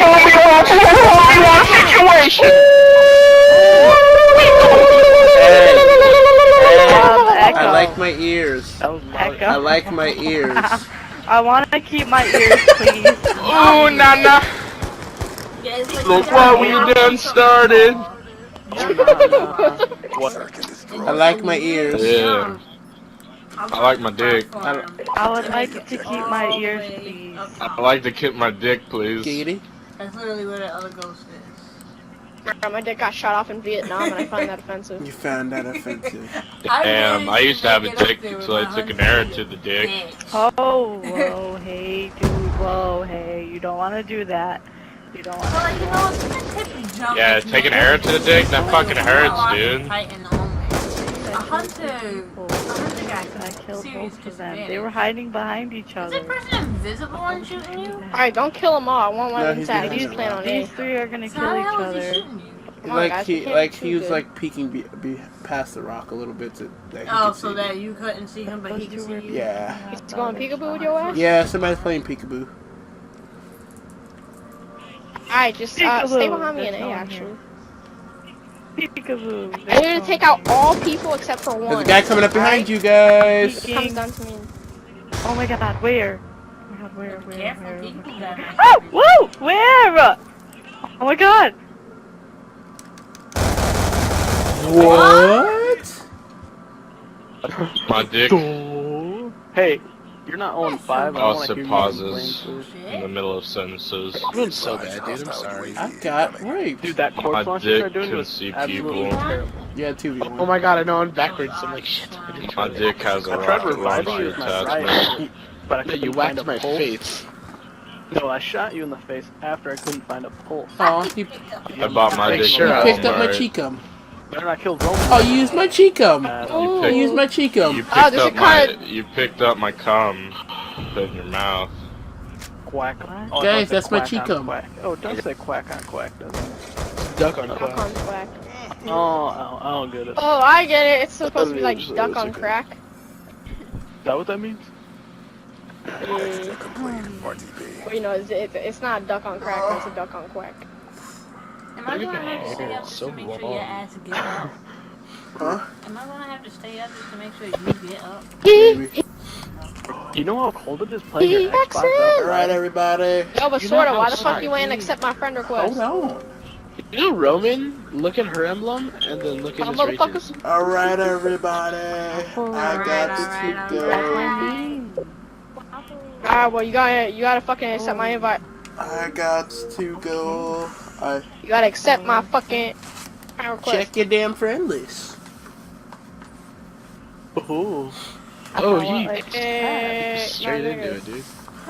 You go to decline and hit it. I got a Secret Service somebody this All map. right. Bye, guys. No, I'll Secret Alright. Service too. Alright, You're if I'm on your team, you gotta Secret Service me. Bye, guys. Well, if Roman's on my team too, I got a Secret Service Roman. I sent sorta a friend request. Okay. Ah, Okay. yeah. Okay, now I have Oh, to choose shit. between you and Sorta. Oh shit. Nah, me. Well, you. Sorta's leaving Yeah, right I now. have to go. I have work tomorrow. I sort Oh, of. Sorta, fuck you. Oh no, fuck you. No. I Okay, had one to more skip game. service. I like big dick. Tell him it's look your girlfriend's giving you right now. Wait, I'm alone. exactly what I'm the on look the is, other RJ. team. It's okay, Roman. It's okay, guys. I'm still here. Oh, dude, I don't know Alright, you how gotta good we're Secret gonna Service do. me, man. Right. I don't know what good I'm gonna do, because as soon as the train comes, I'm killing myself. Just saying. All right. Yeah, I know. That's Secret like Service. what? What about Why? the Secret Okay. Service, bro? Can I? Alright. You guys are my Secret Service. Let's go. Let's do this. Going left. Now on, Going you will left. call me President Dick. President Dick. Am I allowed to kill myself? Obama? We're Oh, calling I was Obama. following you. I got the heavy guns, bro. I was gonna follow you. I got a riot Shit hits shield. the fan. You should tell him to Stick look. this in a douchebag. Okay. As soon as the train comes, I'm suicide. Just saying. Yeah, can we stay close to the Guy train? in the window. Like, Guy in the window. I have to catch the train at like Distract. Help me! Help me! Help me! Alright, Mr. President's on the other side. Train! Over here! Over here! Oh shit! Train, Kobe. Representative for a bullet train. Uh-huh. They just raped 2 people. Oh shit. All others are dead. It's up to you. Bomb active.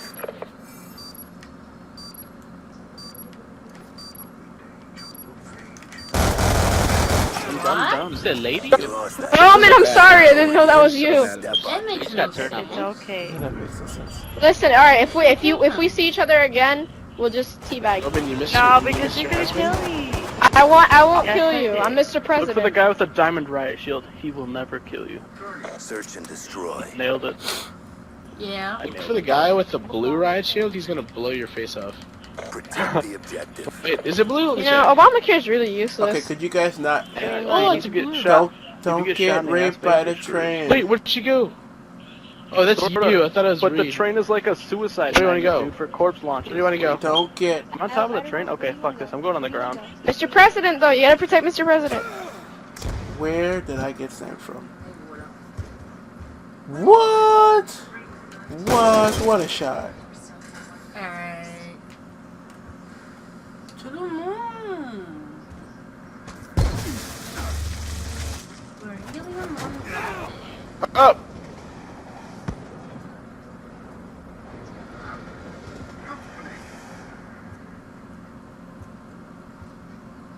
The bomb has been planted. Oh shit, no, I'm not. Oh, we Zoe. You lost that. I tried. Roman, I was gonna tell you to kill me. So that I tried doing it for my country. I was like, I'm Mr. Yeah, no President. way in hell he could've got that. dude, on like the other side of the train was like a fucking armada of people. Yeah. I know, they're waiting for it to move. Search and That destroy. sniper I shot. gotta meet up with guess, Romans we again. die when you follow So basically, me, Romans so goes the same way That every sniper time. shot was Defend the bullshit. Nigga, objective. see whooping your asses? Dude, it's Black Ops 2. bro. Yeah, Black Ops 2 logic, man. First thing you You're you gonna got beer? to shoot next to him to kill him. I got you. I'm like, dude, oh shit, did I just block your He bullet? kinda did. Bomb is armed. Bitch. Wait, where are you going, Mr. President? Come over here. I must do it for my country. YOLO swag. You killed Roman. Oh, here's you killed her. Oh no. Finish the mission. You're all that remains.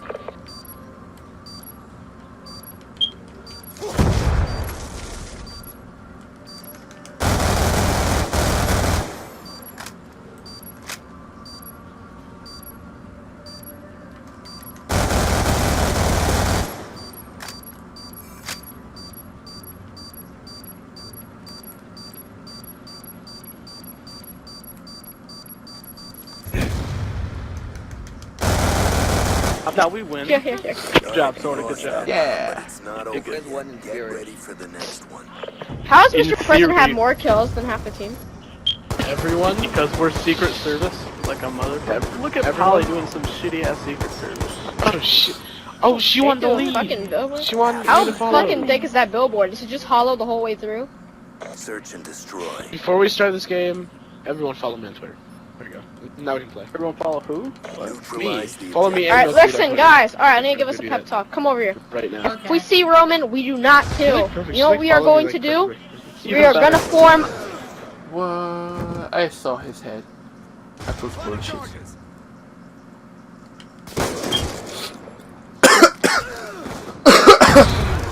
Find us. How'd they find us? Yay! No, I never Lion King. suspect the Spanish Inquisition. I was trying to. There Lion is no King. next round. You know, I Next game, guys. Next game. Everyone vote for Express again. Blocks. Yeah. Roman, get on my team, by do you want us to back out for you?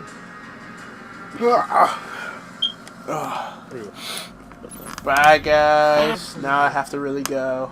Else your girlfriend's gonna kill you. Bye, my little friends. Bye-bye. the way. I enjoyed your company. You kept shooting me. Enjoyed in your, the yeah. Enjoyed your company. You're funny. Here's a wheelchair. Have a nice day. Yeah, here's a wheelchair. I will be, yeah, wheelchair for New My Year's finger's Day. stuck in my hair.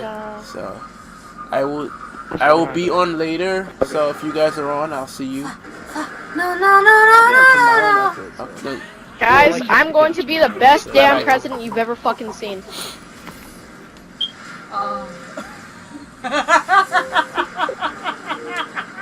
Good job. But you didn't see how it was done, Joe. You doing the sword of Crota? The soul of Crota?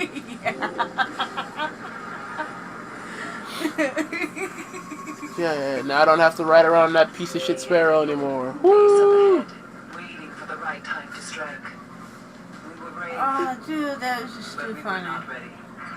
Oh man, I couldn't get back up there. I tried so hard to get back up there.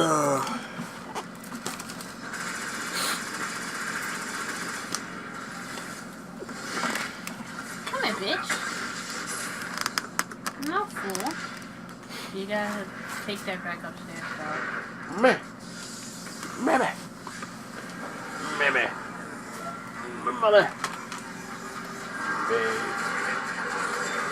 Oh, fuck. I did not see him there. Do you get a bounty for him, Joe? If you do, you need to come kill him. To use it and to kill him.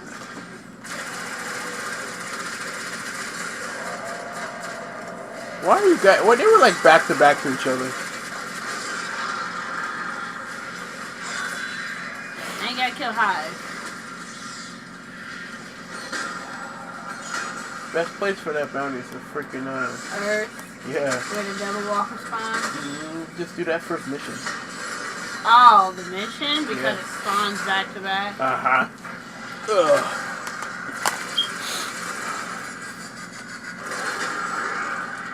You really do not know how to use a sword, now do you? Where's that hacking and slashing, bro? RB, motherfucker! Joe, hit that RB. Too late. He's just fucking Hulk smashing everything. Hulk smash.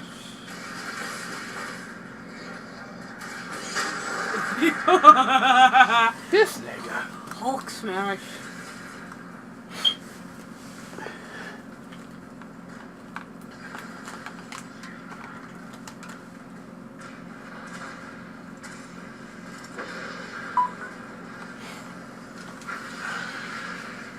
Ooh, chess.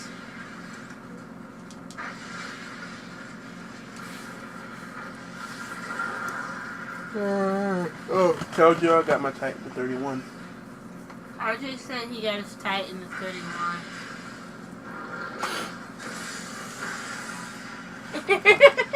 What he say? Whoop-de dip effing ow. Whoop-de effing do to you. Oh well, fuck you too.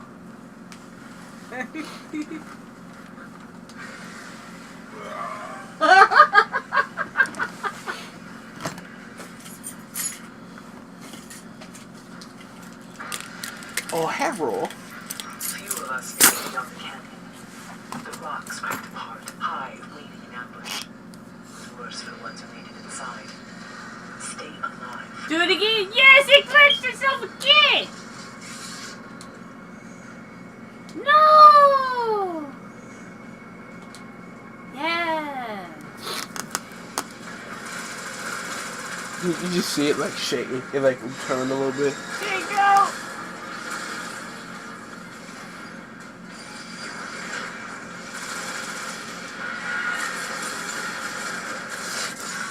Oh, who the hell?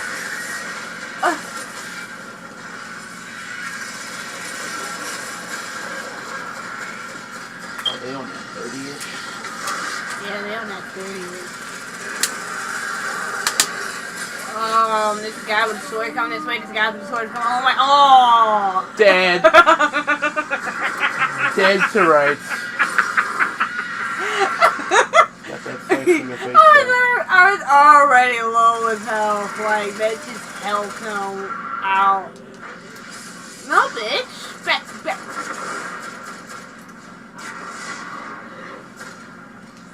You're like, no. So do I gotta bait myself just so you can kill him? I don't like baiting myself. Oh!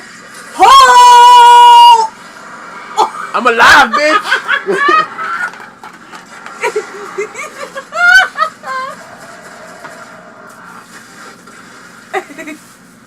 Oh, so much ore. The bag's ripped.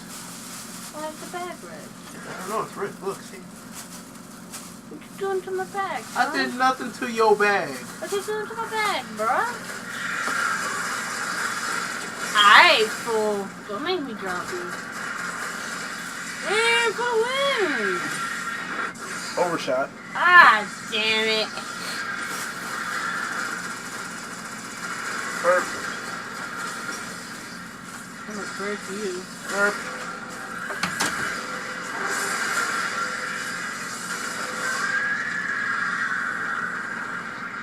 No, ho, don't start running, ho.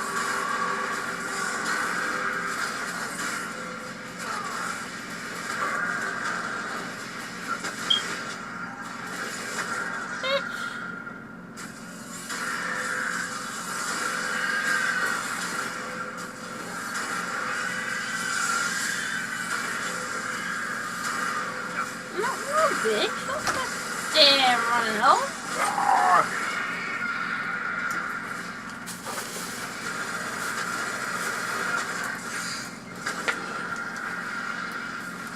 Where my keys at?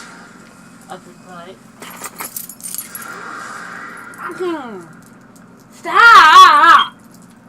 Ah!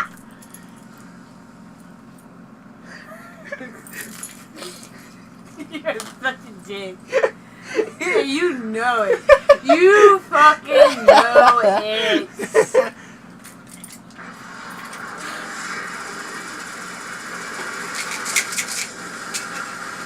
Yeah, you think you were fool, you bitch. What you getting? Huh? What you gonna get? Nothing. You wanna get more cereal? Ray. What? Ah! What?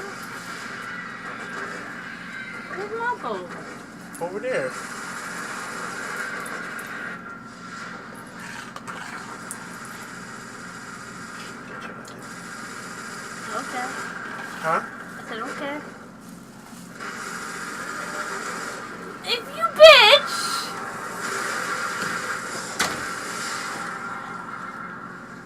Pulling my damn feet.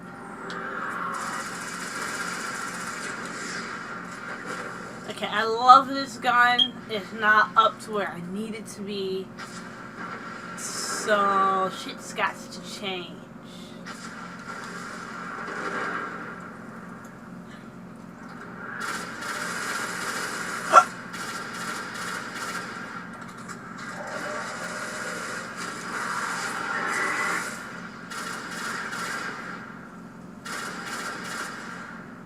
Stop hiding, you little bitch!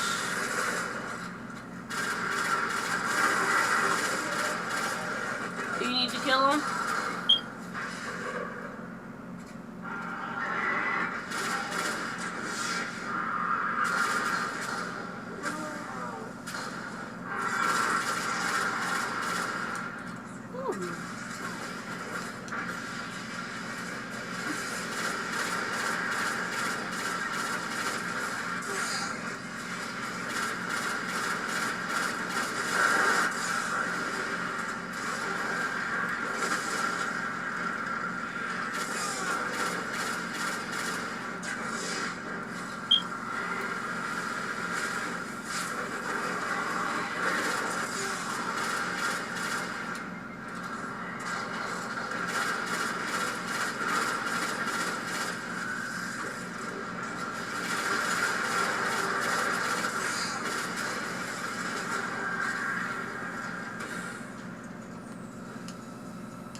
Sound.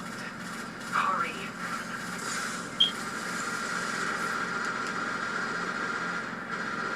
Oh, this is the perfect room if you had 7 highs. Did you complete that bounty already though?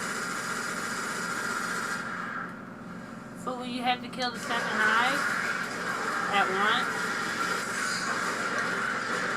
Dude, this is like the room for that.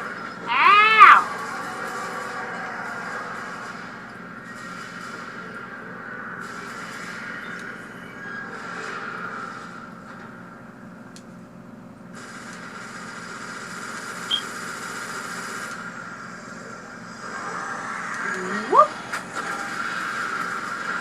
Oh, there's little bitches. Come on, pretties. I think you got enough. I'm not too sure. Oh. Don't be shooting my dead body.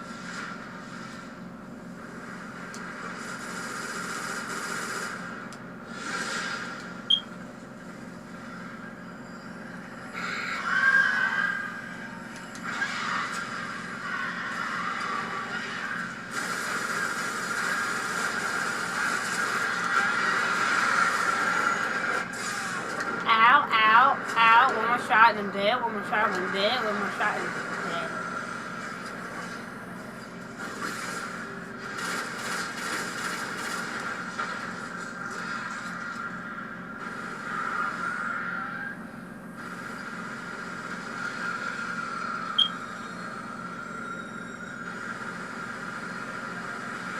You about ready?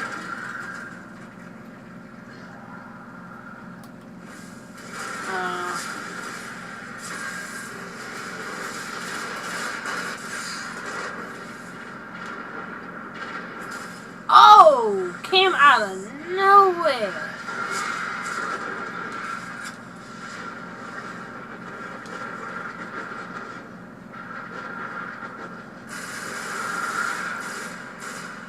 Who are you here for? Melee people?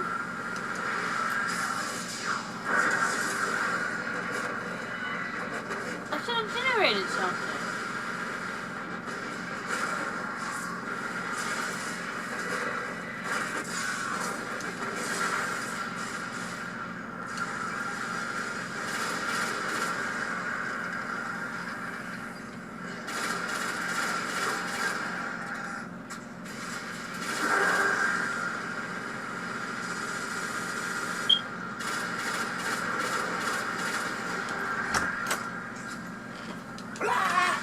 Blah. Oh!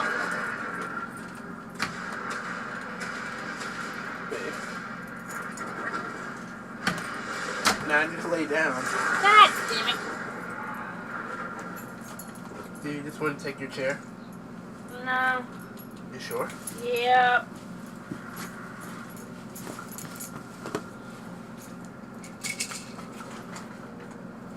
It's mine. Them red dots are moving. I know. Ow, ow, ow. Fucking knife.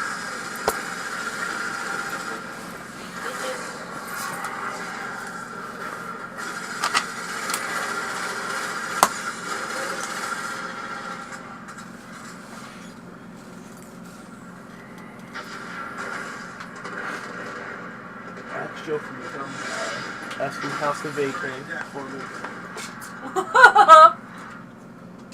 Joe! Hi, Joe. House to vacate.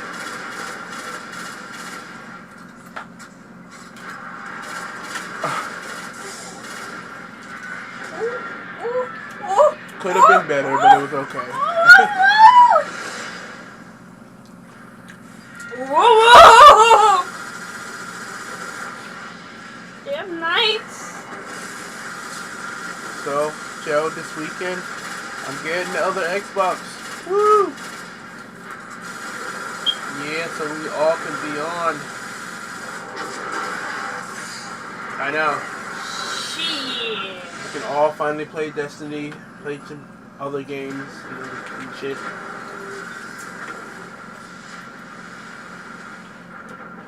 Yeah, he couldn't get GTA. Because he got Dr. Bigelow an adapter for his headset. Okay. So, you know, he didn't have the money to get GTA. Because Dr. Bigelow's girlfriend was getting her on the Xbox One. Okay.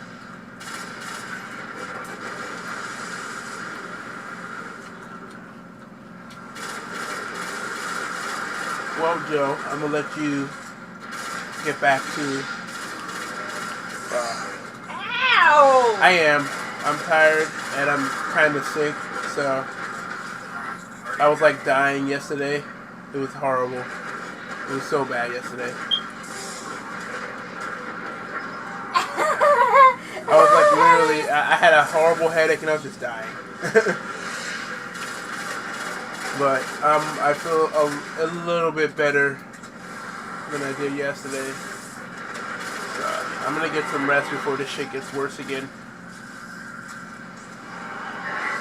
Alright. Yeah. Ooh, shit! Dying is back and forth thing right now.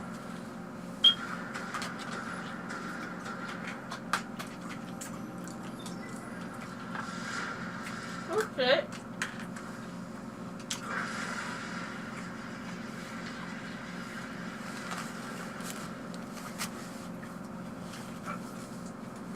What? No. Yeah, it's up to you. Regardless, I got to stay up because of this one. I know The ritual has begun. it's going to get worse. From here, it's going to get worse. What? Okay. Ow! Damn streaker. No. Streaker.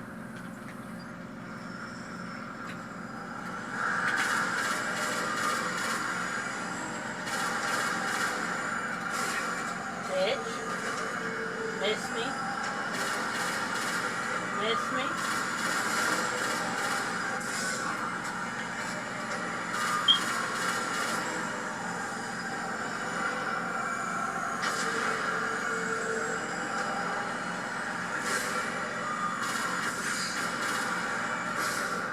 You missing me, ho. Don't do no matrix shit.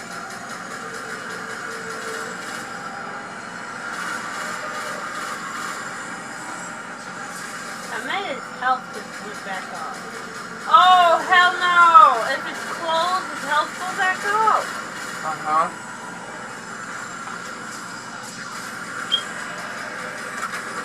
Shit.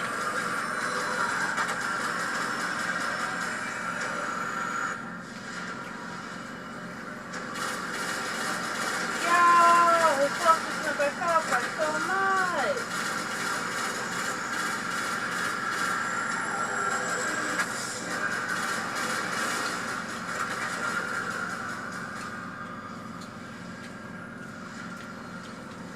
I don't know. Whoa. Damn streaker.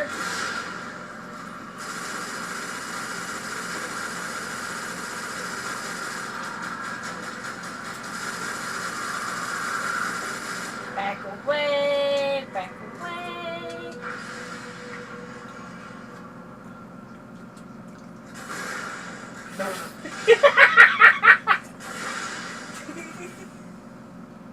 Why do you think I went all the way up the steps? That was stupid. Oh, I hope you love curse words.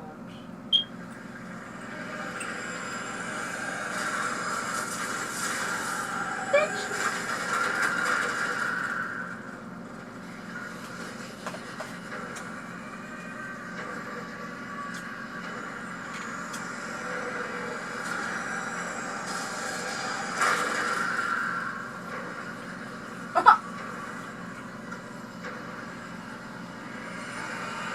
Oh, trust me, it was enough.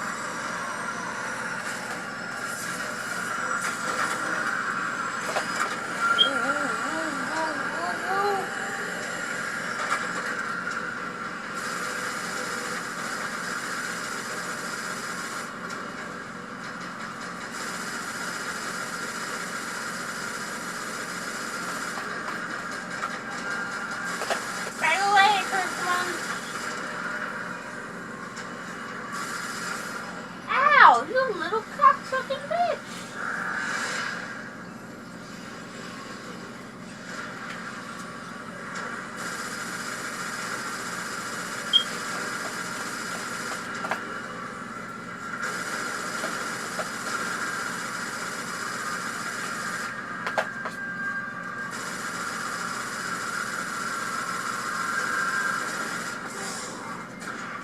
Time to back away.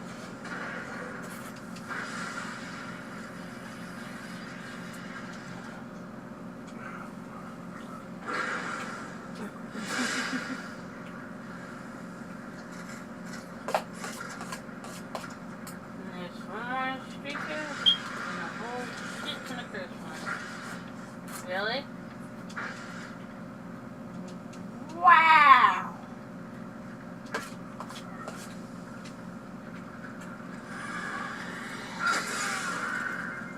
Oh, I feel so brave to do that now.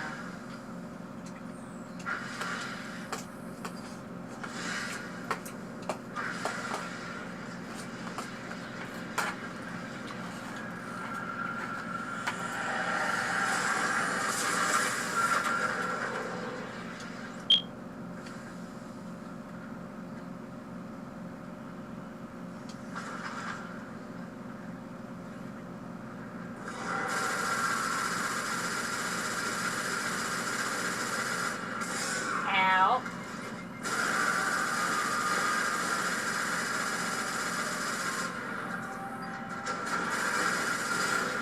Running away.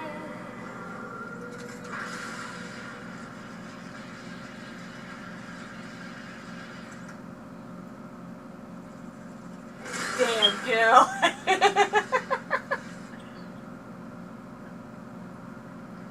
They love you. They seriously love you.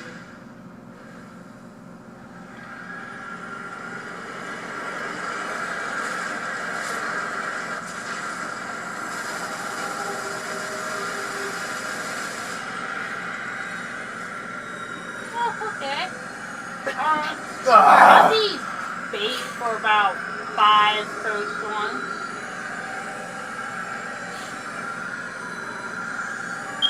can't get all 7 because their explosion's gonna take out another person. Oh, fuck. Ray said that you can't get all 7 as far as the first ones are concerned because their explosions take out one another. And then you just get like 5. You probably get like 5, 6.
Find the Wakers. Stop them.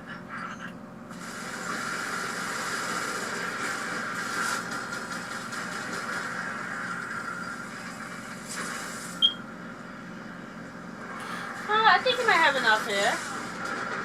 If it doesn't kill me yet. Did you get it?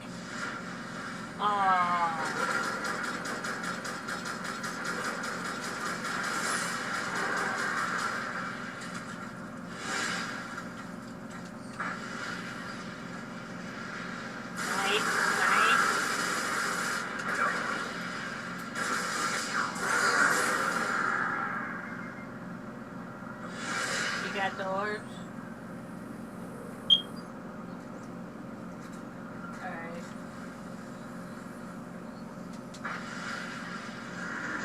I love this one. They're waking us up.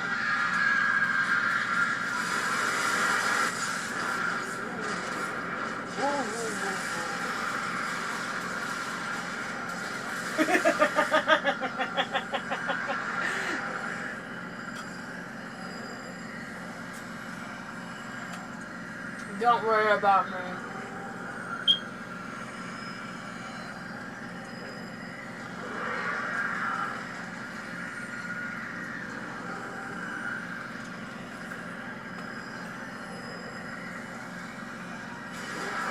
And responsive.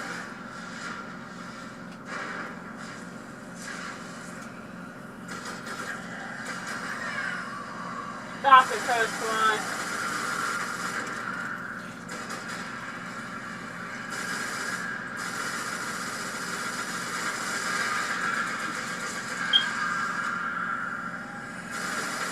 Oh, fuck!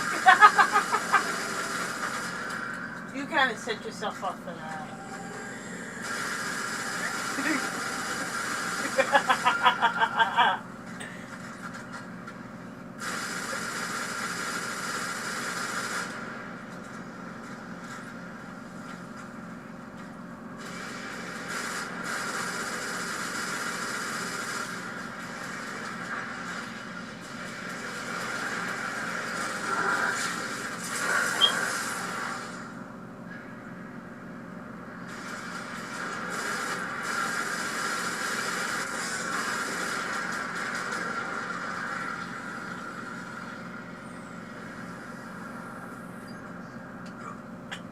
I'm going in this room just for this reason. So these knights don't like nobody.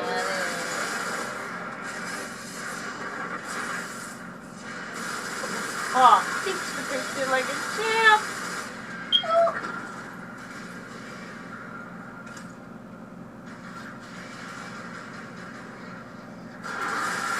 Oh, they are yellow.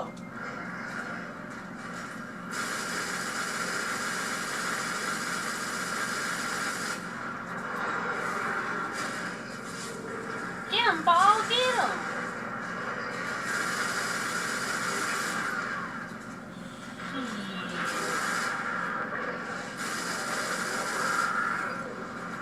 It's exposed in front like a dumbass.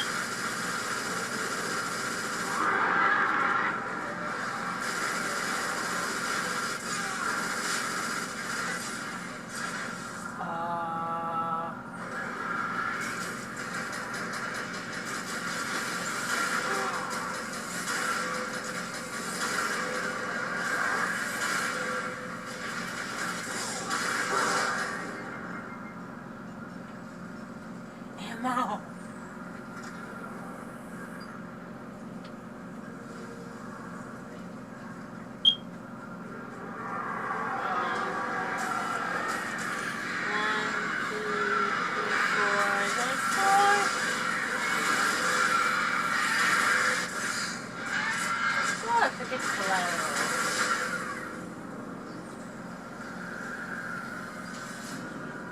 I hope you like big giant boogers.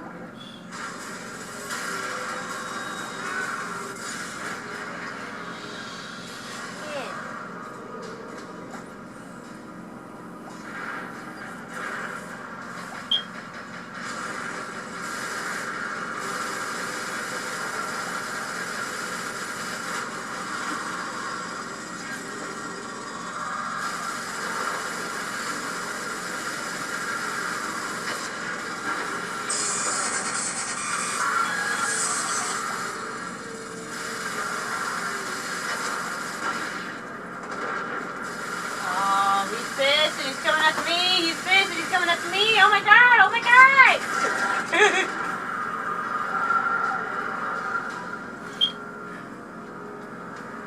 Oh, that's very frightening.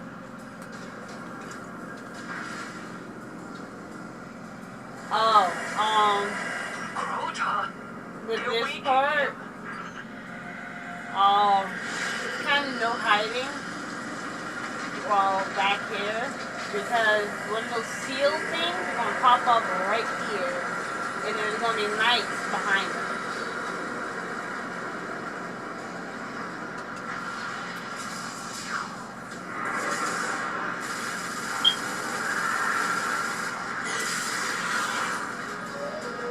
Told you. Oh, shit.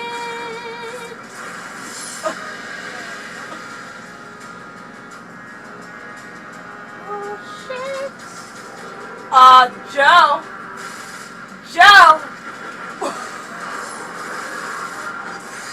Oh shit, there's no such thing as safe right now! Yeah, he paused there because you guys are behind where you're supposed to be. I know!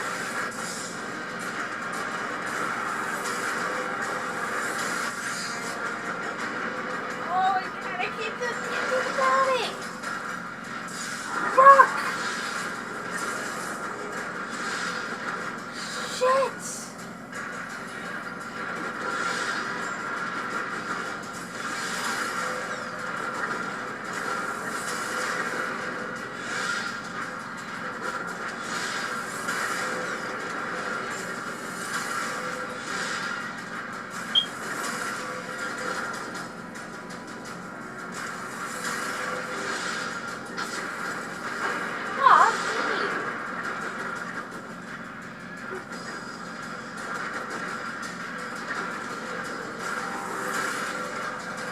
I can't even take this shit down.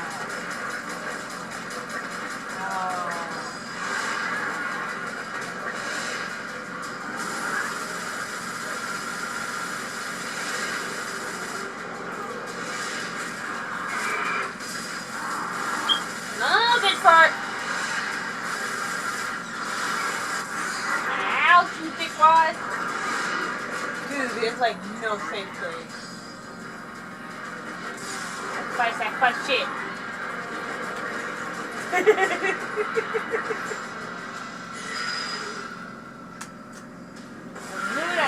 knew it.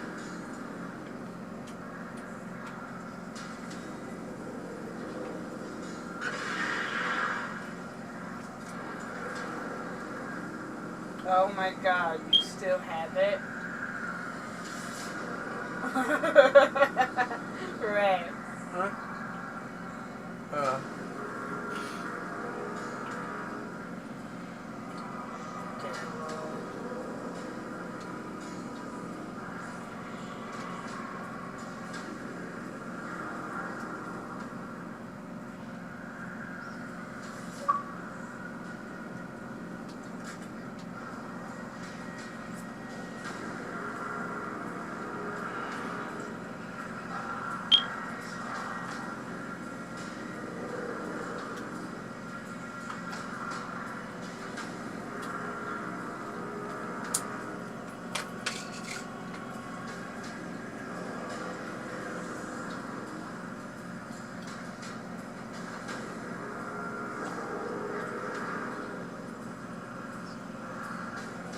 Alright.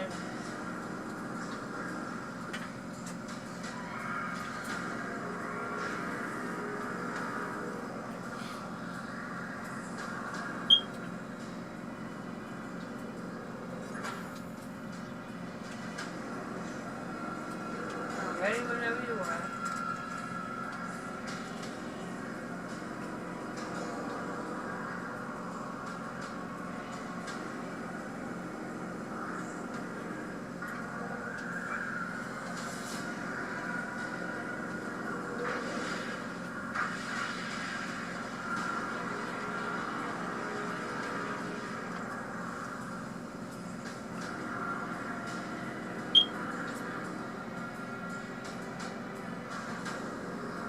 Hey.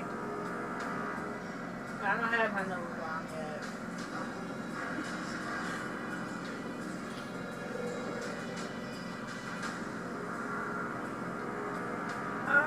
About a quarter away?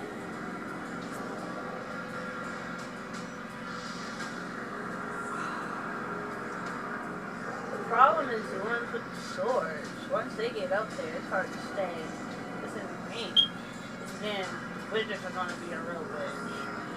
I'm not gonna lie about that. The wizards are a real bitch.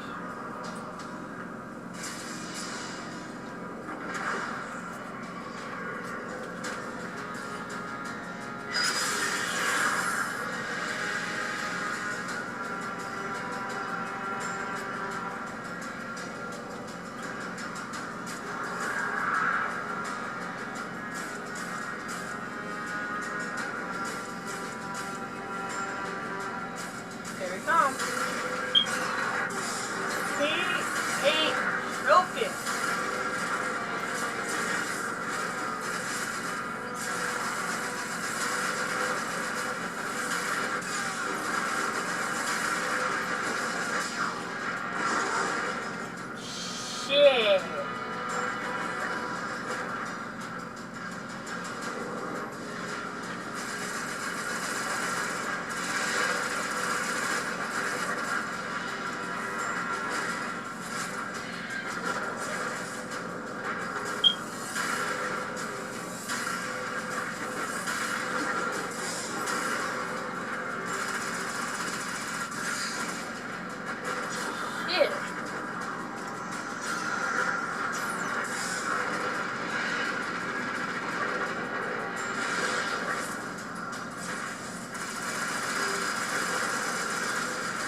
got raped from behind. No roof, no nothing. Oh, this way.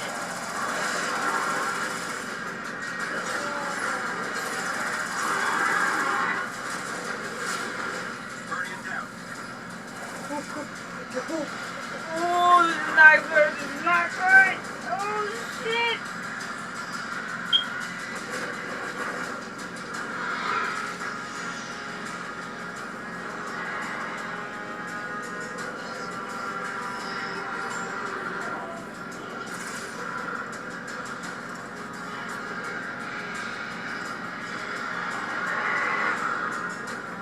I think it just kind of found a decent hiding spot.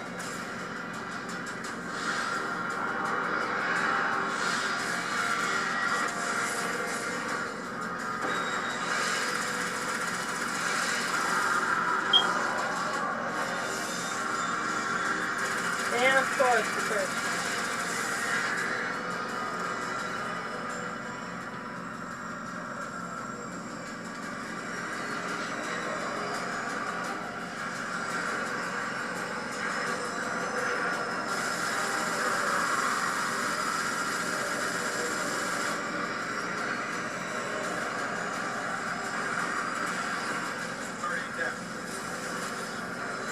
Oh my god, I'm so stuck. No!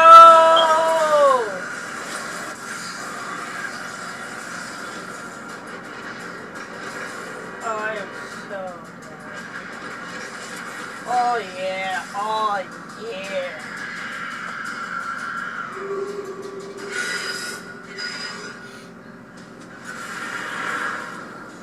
It's like the shit is impossible without being delayed. And having service.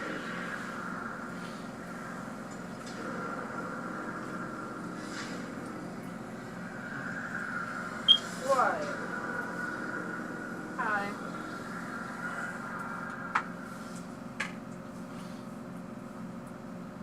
We could turn down the light.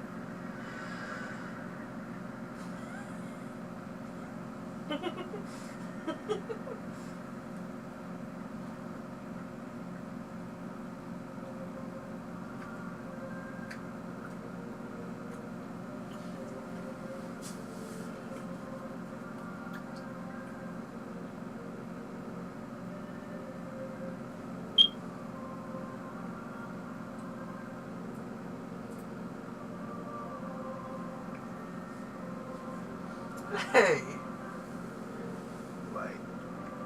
You like. You like. You like. You like. You like. I feel like. Come on. No. Stop. Hey. You like. Come on. You fight. You like. Right. Right. You like. You like.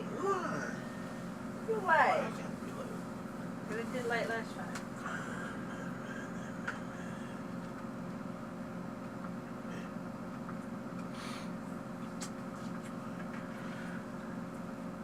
Come on.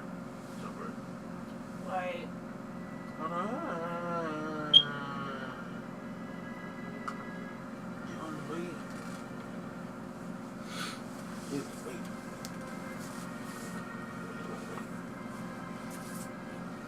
My nuts go away. You're such a dick. Ow! Fuck! Shoptastic. Shut the fuck up! Oh, that hurts so bad.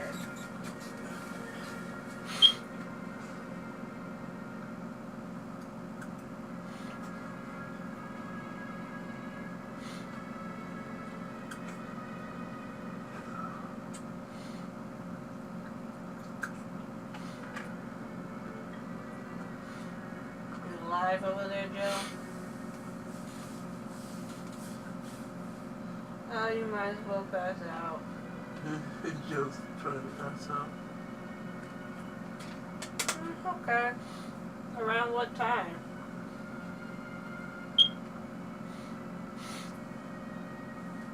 Okay. I don't know if I'm going to be up or if I'm going to be asleep. I haven't decided yet. At what time?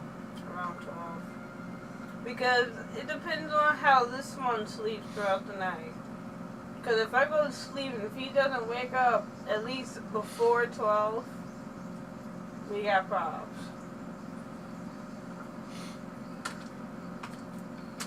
Yeah. Alright. Nighty night. Alright. Bye bye.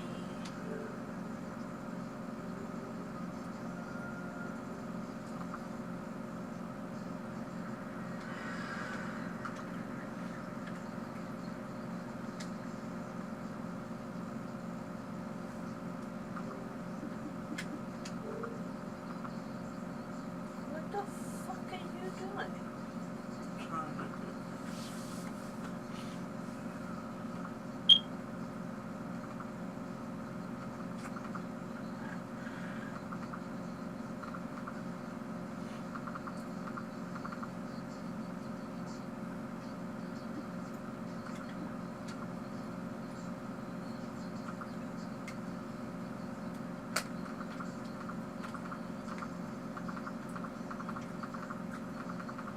With just gas, a magazine, and a toaster, they'll precisely replicate the circumstances of the movie, starting with the apartment dimensions, 16 by 32 feet.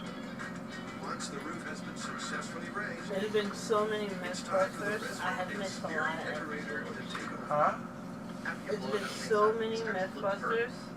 Like, technically, I've missed a lot I'll of give you an them. example. First hot water heat painted that little house red.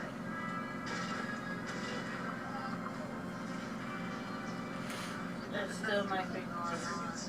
This makes the outside a lovely orange so that when it finally blows up, high-speed shot will be especially gorgeous. Well, it certainly will be explosively tangerine.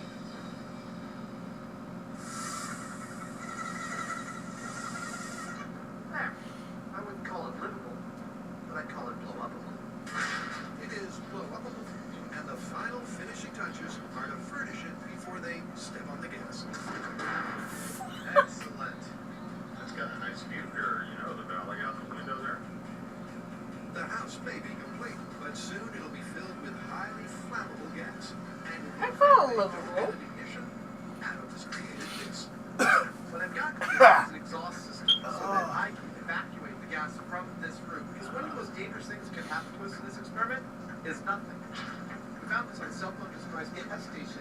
We had a room full of gasoline fumes, and we didn't get into it night. And nobody wants to approach a room full of fumes. Hello, explosion. Well, so, if nothing happens, I've got a switch I can turn that will start these fans all up and get all the gas out of this room so it's safe to do a reset. I think that's the last piece of the puzzle. I'll get to a safer location. And that's not the only safety precaution they're taking with this test. This is our methane outlet, which has tinsel on it, which we will be able to see moving if gas is coming through here on our remote camera. This is our tank of methane. We have a regulator and a flow meter attached to it. Now this rig is set up to give us the same kind of input of gas into our house as you would normally have in a domestic gas line going into an apartment. Now this valve here, I have a line attached to it that goes to our bumper. And I'm going to pull on this line if there's anything that bothers me about this setting. Because, you know, it's gas, it's flammable. If there's something we don't like, we want to be able to shut it off. And from this distance, I can safely pull the plug if there's something I don't like. The list of things he doesn't like may be a long one, but if the explosion of the movie is anything to go by, putting I this can't wait! could be very dangerous. I want my Xbox One! Definitely, this is your Xbox One. Thanks, Phil. It's full I speed think you ahead. said that the one on my birthday would be my But will the Blue Eye Smith be blown away? Because we don't know if it could be transferred over, remember? You've probably seen commercials like this. You may have thought about Xbox One. I know. But Maybe you said to yourself, someone else will do it. But for a child like Carolina, there is no someone. She's an orphan. This little girl barely has enough to eat today. Tomorrow will be the same. Since his father died, Giovanni spends his days chopping wood and laboring in the fields. He should be in school, but there's simply not enough money. Instead, he works to support his family. These children need someone to reach out and help. Today is your opportunity to be that someone. Go to the phone right now. Give us a call. Become a sponsor to a child like Carolina or Giovanni. Fact is, right now, hundreds of children are waiting for you. I'll let you know a secret. When you do, miracles will happen. You see, your monthly sponsorship provides a child with what she needs most. Access to nutritious food, medical care, safe, clean drinking water, and a good education. You can build a special bond with your child, too. Go ahead, write a letter. Send a card or a photo. We'll make sure it gets there. Your child will write you back every time. Less than $1 a day is all it takes to save a child's life. You'll soon find out that you're not just someone. You're her sponsor. If you're looking to make a difference, look no further than the details on your screen. Pick up the phone right now and call 1-800-722-0656. The call is free, you know. Or just go online. Even the one with the pets. They said something about the owner of the SPC. I don't know what you call it. That they believe that the money that people are sponsoring to that organization is not even going to the shelter. They only get a little bit. It's mostly going towards him. William Randolph first really tricked Rose upside down. These are the titans of American business. How we got here. Premieres next Tuesday at 10. Only on AHC. This is something that the world has never seen before. And it makes sense. There are people out there that use kindness for others to make their life better. If people are willing to donate money for a good cause, you get rich off of it. Get rich. If you catch that, there are people out there that are successful with it, doing the stuff that you would expect to give money for. Gary Grant and Tori are tackling the infamous tall tale of collapse. Can a leaking toilet midair lead to a deadly chunk of ice down there? To find out for sure, Tori and Grant touch down in Nirvana. All stations reported with a go, no go. Now, Roger, prepare to release the geek. Because this place has a heap of hardcore hardware. This massive fan is the heart of NASA's icing tunnel. It's powered by a 5,000 horsepower direct drive electric motor. It has 12 individual custom fan blades for a diameter of 25 feet. It's capable of generating wind speeds over 300 knots. That's only half the equation. This is the other half of the equation. The icing tunnel itself. The wind comes rushing through here, refrigerated minus 20 degrees Fahrenheit. Those are the spectacular specs. And now, to put them to good use. The way we're going to test this is we're going to stick our section of fuselage into their wind tunnel. Does this mean on the R2-D2? Oh boy. And recreate the same wind speeds and temperatures that you would find at altitude. Then we're going to create a leak inside the valve.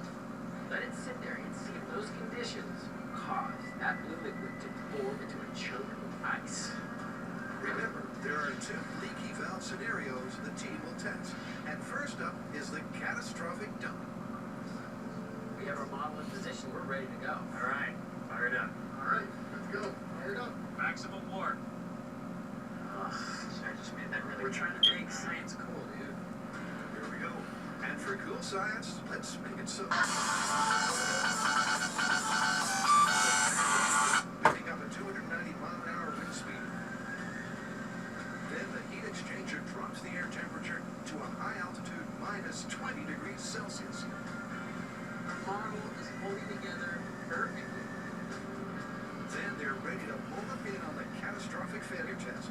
Will the blue liquid instantly freeze into a chunk of blue ice? This is full tanked up. In 3, 2, 1, go!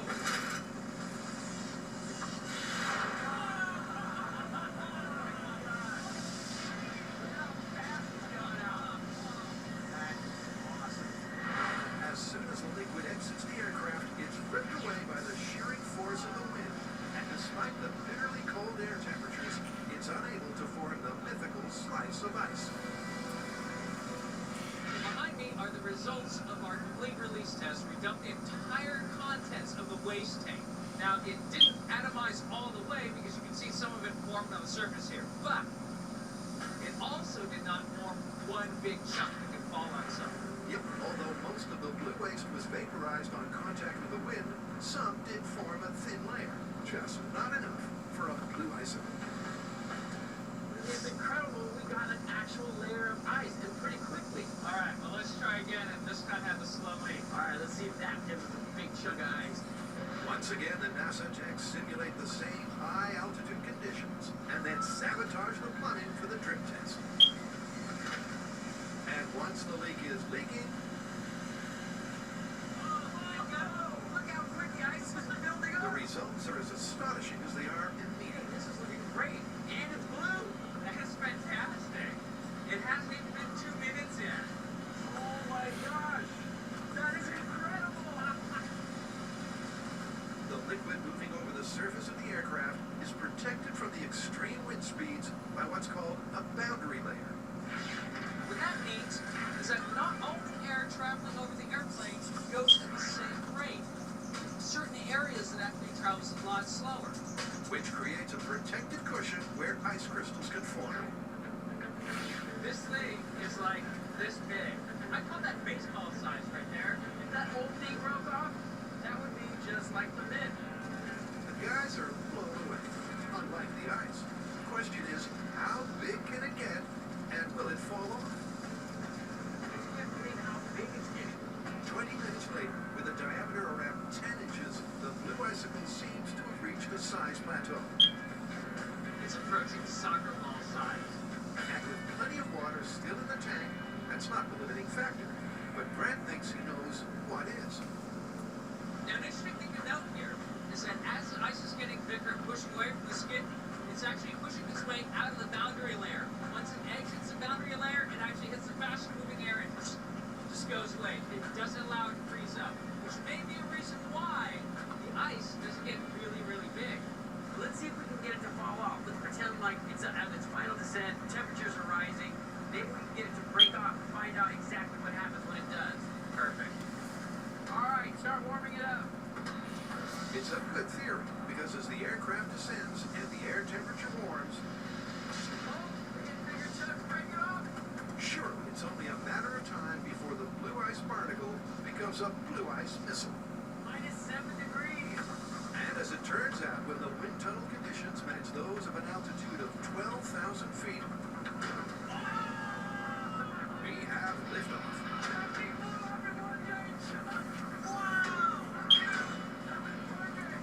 This thing is starting to look very, very blue. Yeah, but you know what the next step is? What happens to the ice after it falls off? I can't believe it. Coming up later. Oh, we're burning this building down. Hey, Jamie, we're airing all of Mythbusters in one giant marathon. How many? All of them. Well, aren't you excited? Yep. Okay. The Mythbusters Holiday Mega Marathon continues all day on Science. Any flashlight can throw a beam, but not even this floodlight is bright enough to light up a room. Now there's the Torchlight from Bell & Howell, the high-tech portable light that's really big on brightness. Look, ordinary flashlights just have a narrow beam, but the Torchlight has a brighter, wider beam that brilliantly lights up the entire room. Even when the power goes out, you won't be left in the dark because its 28 ultra-bright LEDs give you over 100,000 hours of bright, reliable light. It's like having nature's own sunlight at your fingertips. Its high-powered magnetic base lets you securely attach it to any metal surface to give you a steady bright light that brilliantly lights up your entire work area. It's like having an extra pair of hands. It's so powerful it can lift up to 2.5 pounds. And with its bright light, there's no easier way to quickly pick up dropped nails and fruit. And look, the torchlight is also a flashlight. Its bright white LEDs give you a clear, bright light to easily see wherever you go. The security base keeps the torchlight in place exactly where you want it. And the articulating arm has 6 preset positions that let you tilt the light an incredible 180 degrees to sometime give you after total tomorrow. lighting coverage.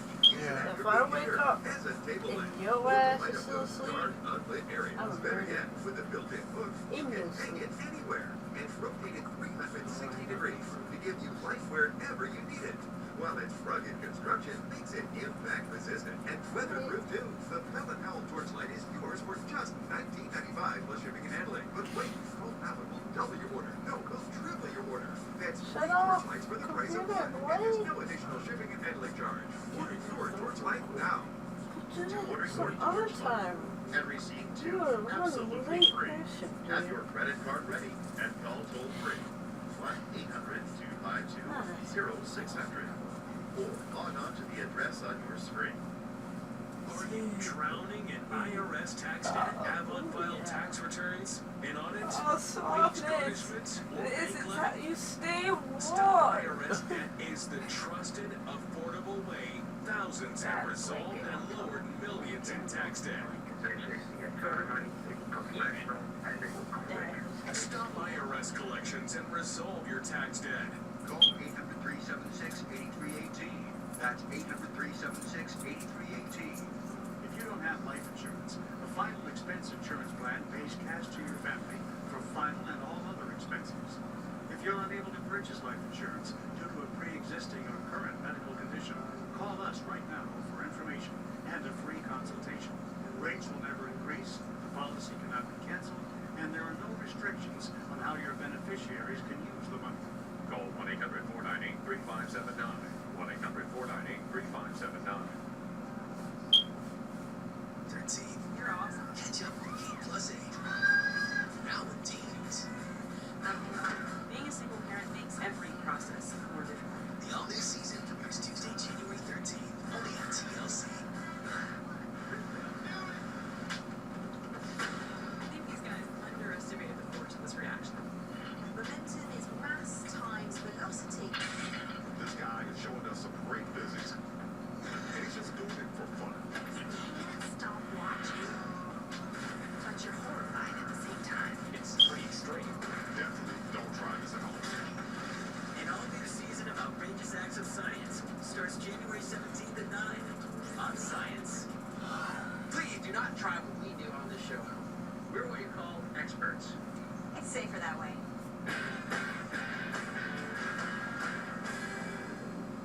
Here's the story we're testing. Jason Bourne, knowing that the bad guys are coming, wanting to buy himself a little extra time for the chase, opens up the gas line of the house he's in, walks over to a toaster, grabs a magazine and sticks it in that toaster and sets it as a remote fuse, and then exits the house. 30 seconds later, a massive explosion gives him the lead time he's looking for. Now, is that remotely plausible? Well, those are the circumstances we've got set up in this house right here, and that's going to be our first test. In other words, this test will be exactly like the movie, but with one exception. According to our testing, it actually takes about 2 minutes for the tester to set the magazine on fire. So that means that we had about 4 times the amount of gas going into the room, and that 2 minutes is what Bourne had for the whole house to blow up. Now, that 2 minutes, in our case, is only allowing about 7 cubic feet of methane to go into the house, and it's rising towards the roof. Meanwhile, our source of ignition is about 15 feet away. I don't expect to see any kind of explosion at all. And that's down to stoichiometry. In theory, for a room this size, 7 cubic feet of methane will be too low in concentration to ignite. All right, I'm ready. Okay, Adam, go ahead and turn on the gas. Copy that. But this is Mythbusters, and it's not a fact until you test it. It's pretty eerie watching flammable gas go into a room in which we've started a fire. We're about to. Oh, I see some fire. Fire, great. All right. on fire, but the methane is not igniting. Man, that toaster's totally burning. And even after a further 60 seconds, there's still no hint of a Hollywood blast. Gas is off. Starting up the fans, evacuate the room. That was cool. That was very cool. I was a little tense. You plant a little gas, a fire, no move. No boot. So it's time to send in the Mythbusters Fire Brigade. Oh, yeah. There's your crown. So we replicated all the circumstances for Bourne's evasion technique, and it totally didn't work. I think that's a pretty clean busting of the myth. Yeah, it's busted. But, I was thinking, if we put something in that room that burned for longer, eventually something's going to happen. You mean eventually the gas and the air will reach a mixture whereby we will get some kind of reaction? Yeah. I love it. I think that should be the next test. Although the exact circumstances of the movie won't get the bad guys off your tail, the question is, could a little more gas and a longer fuse get the big Bourne boom? We know from our small-scale testing and our research that it takes a minimum 6% fuel-to-air mix for methane and air to support ignition. The way we've got it planned out, if we take the contents of this methane tank and put it in our test room, we'll have the right fuel-air mix. How are we going to get a long burning open flame? Well, we're throwing out toaster and magazine, and we're going with a supermarket fireplace log. Light this puppy on fire and it'll burn for at least an hour. This is forbidden. The log will burn while the gas builds to the 6% ratio. That's it. But when it hits the stoichiometric zone, will they get the bad guy repelling detonation of the movie? Back in the safety of the bunker, at first, things go just as planned. Did you leave the log burning on the kitchen table? Oh, crap, I did. But in a dramatic turn of events, after 4 minutes... Oh, you know what's happening? The gas is actually making the whole room catch on fire. Things suddenly get incendiary. I see smoke on that. Oh, we're burning this building down. And out of control.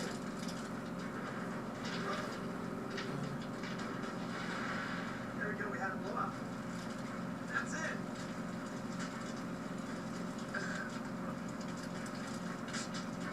Well, I don't know who we're putting in this building yet, but...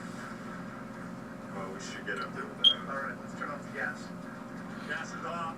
The Mythbusters initiate the safety protocols. And cautiously approach their apartment inferno. Don't go in. I'm not seeing any flame. There's the hole we blew. It may not have been the blast of the movie, It's a horror show. but the methane sure made a mess of the apartment. So all of a sudden, the fire's going up and reaching the ceiling. You see smoke coming out of the top. Then the mixture hit the bottom of the stoichiometric range, and we saw this across the whole room. I've seen broken glass on a bunch of windows, on the back double doors. It's clear that we got a significant reaction, but nothing close to what we saw in the movie. Nothing close to a kaboom, but certainly enough of a conflagration to distract the bad guys. It's really clear from all the melted plastic in there, and even our exhaust fans melted. It got super crazy hot in there very quickly. Just the whole room was absolute. I didn't even know what temperature it would be, but it was really hot. But you know we're not going to leave it there.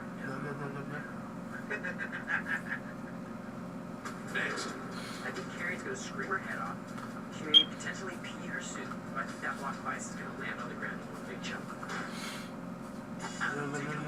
For only 6 easy payments of $39.95, you will receive all the equipment and guidebooks necessary to yes, your way to success and immortality. But wait, there's more. The Mythbusters Holiday Mega Marathon continues all day. On site. I knew I could get myself out of this. I just needed some hope and some help. I took the first step to recovery when I made the call. If you're depressed, drinking, and using drugs, you may need help. And your insurance may offer coverage. Call the Addiction Hope and Helpline now for a free assessment with someone who cares. I had problems just getting to sleep, drinking and using pills every night. I feel like I'm losing control. I'm afraid I'll lose my job or even my family. Are you using hope? You can recover and get back on track. Call now for hope and help with proven gentle recovery programs. I never thought that I could be somebody who didn't drink and use drugs. I have something to hold on to for strength. I'm in recovery and getting the help I need. Call the Addiction Hope and Helpline free assessment with someone who cares. Call 800-431-7318. 800-431-7318. This is something that the world has never seen before. This is a rain-controlled helicopter. We can make this a multi-million-dollar situation. This is some cool engineering. Straight up fail on this one. We want to see how it works. Better check it out. This is a once-in-a-lifetime opportunity. American Makers. Series premieres Wednesday, January 21st at 10 on Science.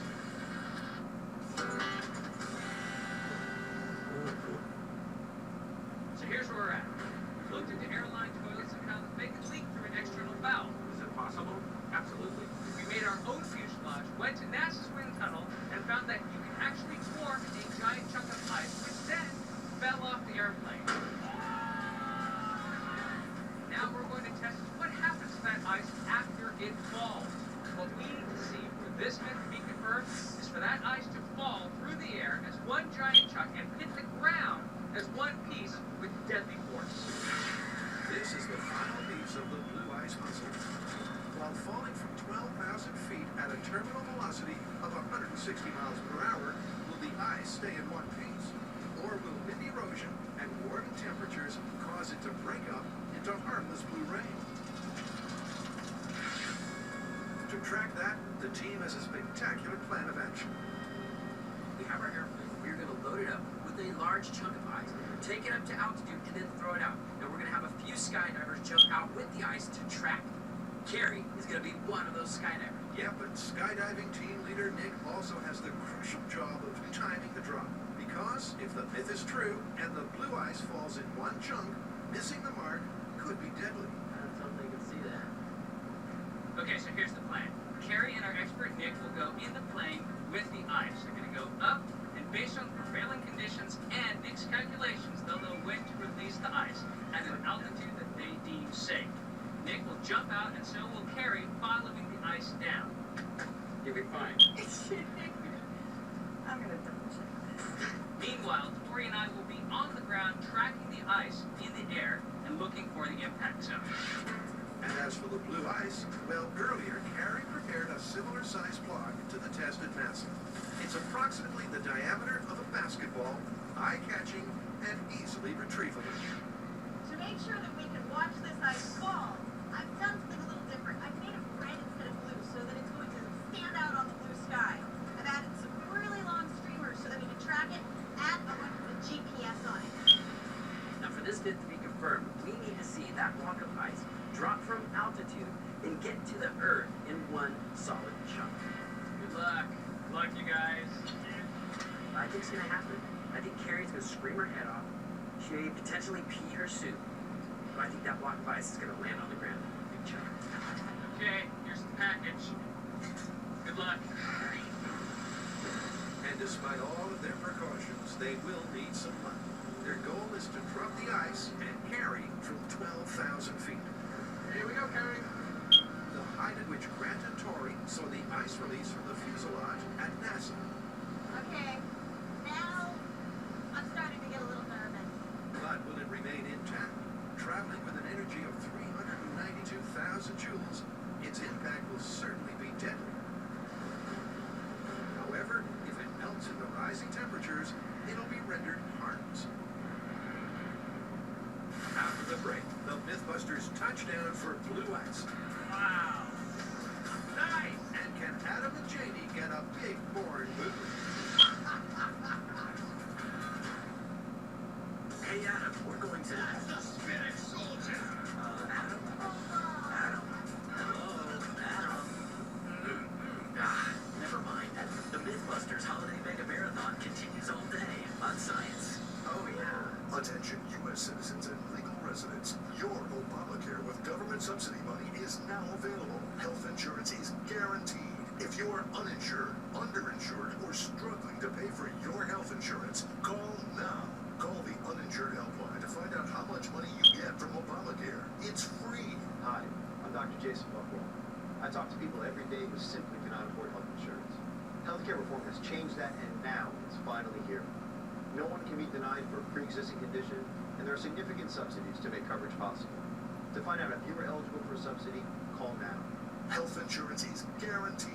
Call to find out your health coverage options and the amount of your subsidy. Call now. It's free. Get the health insurance and subsidy you deserve. Call the free uninsured helpline now. Call 800-281-3053. That's 800-281-3053. 800-281-3053. January 13th. You're awesome. Catch up with K Plus 8. Now with teens. Being a single parent makes every process more difficult. The all-new season premieres Tuesday, January 13th. Only on TLC. I think these guys underestimated the force of this reaction. Momentum is mass times velocity. This guy is showing us some great physics. He's just doing it for fun. You can't stop watching, but you're horrified at the same time. It's pretty extreme. Definitely don't try this at home.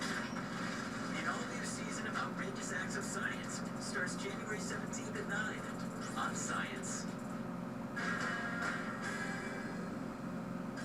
At 12,000 feet, Carrie and her free-falling friends are preparing to deploy their Blue Ice cargo. All I gotta do is look at the ice. One job! But will it break up on descent or have the devastating impact Internet reports claim? If the team misjudged the timing of the drop by even a second, a 35-pound projectile traveling at 160 miles per hour could crash through a neighboring house. But that's only if the ice actually stays in one chunk. If it breaks up, the only thing busted will be the myth. I've got them. They're approaching the drop zone. So this is it. It's time to drop out and jump off for science. Okay, the ice is away. Wow, it's over there. In a stunning piece of free-fall camera work, Nick manages to capture the ice as it plummets. Fast as falling is falling.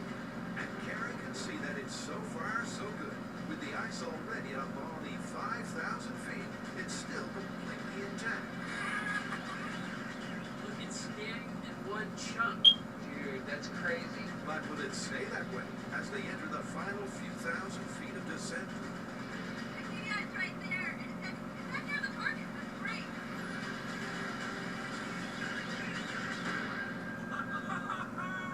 You see the size of that impact? Did you see it stay in one chunk? Wow, that's maybe only 150 feet from the drop zone. Let's go get Garrett when we find it. Alright, let's go get it. Here she goes. She's coming in hot. You made it! Wow. Nice! What a ride. And what a test. And no wonder Carrie's adrenaline is off the charts. Good job.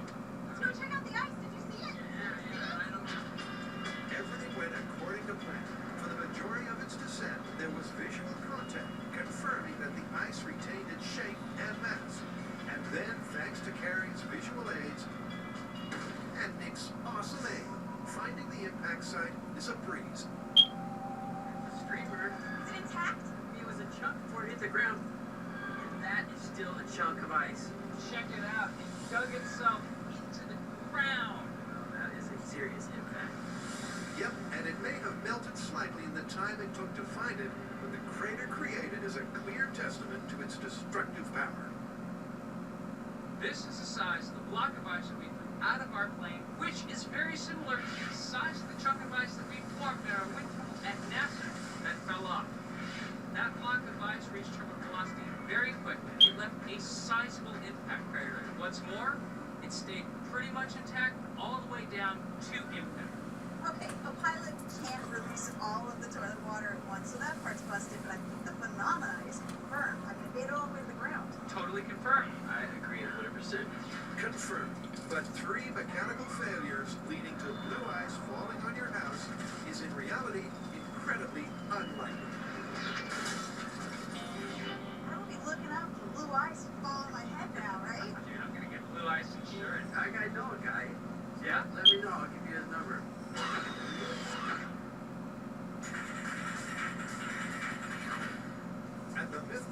mansion they'd be renovating foreign style.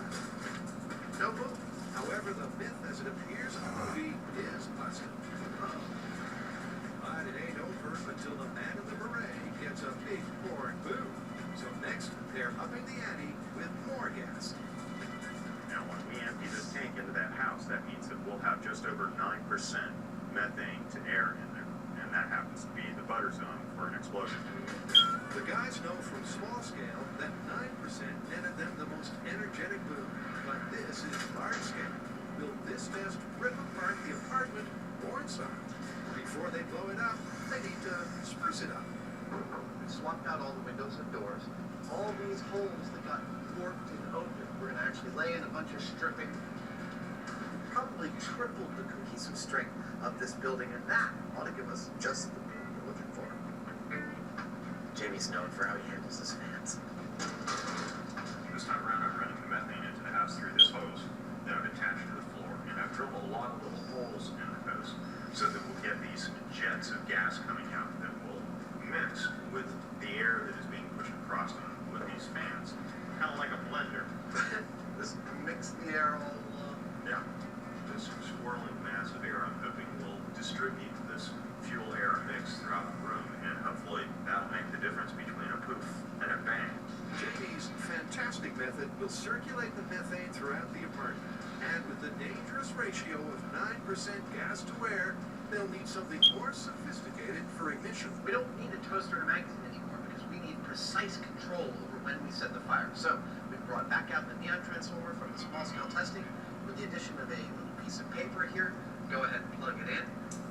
We're going to be able to set a fire exactly when we want to set a fire. Exactly when they achieve the Goldilocks ratio of 9% methane to air. Fans are rolling. That's the last piece of the puzzle. Shall we get to a safe place and go boom? Yeah. Awesome. Let's turn on the gas. Okie dokie. All right, we got about 5 minutes. Let's get to the bunker. Fire in the hole. Hopefully. Actually, I think we need a new signal for us. Be like, fire in the hole. Hopefully. Fire in the hole. Hopefully. Hopefully is right. The precise stoichiometric ratio should be enough to detonate their apartment. So our fire starters take cover as the methane fills the room. We're down below 20 cubic feet per minute, and we're about 100 psi. So I'm thinking we should go whenever you're ready. With the room filled with 9% methane, will this finally yield the Hollywood blowout? All right, here we go. Ideal gas-air mixture, born explosion in 3, 2, 1. Oh, yeah.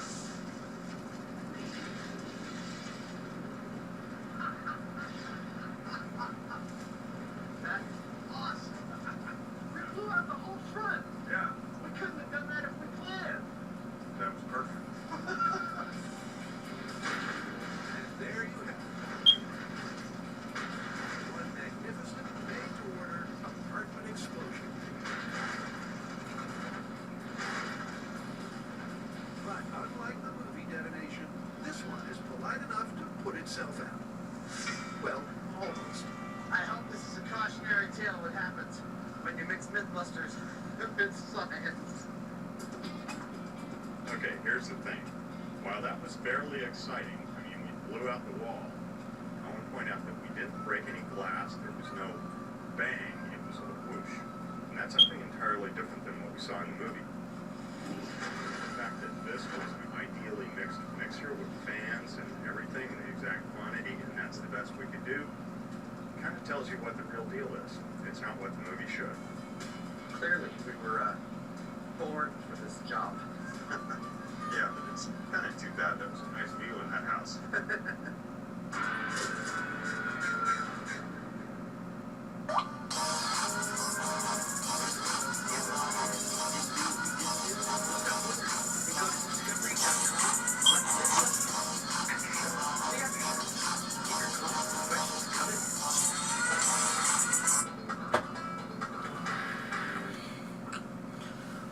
Don't try anything you see on the show at home. We're what you call experts. On this episode of Mythbusters, how did Jamie risk drowning and Terry. What is disgusting? By testing the veracity of this multi-million hit viral video. That was very light-footed. Can man, woman, or a sporting superstar actually manage to briefly run on water? I'm more nervous for this than I was at the Olympics. Meantime, Carrie, Tori, and Brent tried blasting a supposedly survival action movie stunt. That was definitely the death zone. When you're desperately diving for cover, just what is and what isn't bomb-proof. We probably been bleeding for years, but it is bomb-proof.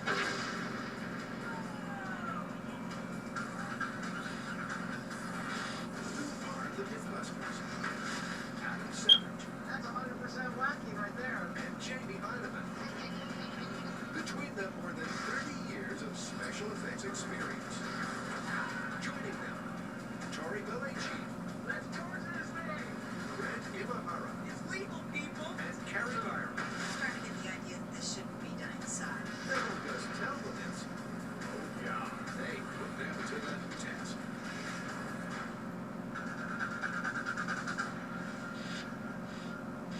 First up, a myth that seems to defy the laws of physics. I mean, there's a viral video we absolutely have to test. Double rainbow. No, this is some dudes by the side of a lake wearing shoes they say are water repellent, and then they proceed to run on the water. They actually run across the surface of the water in their shoes.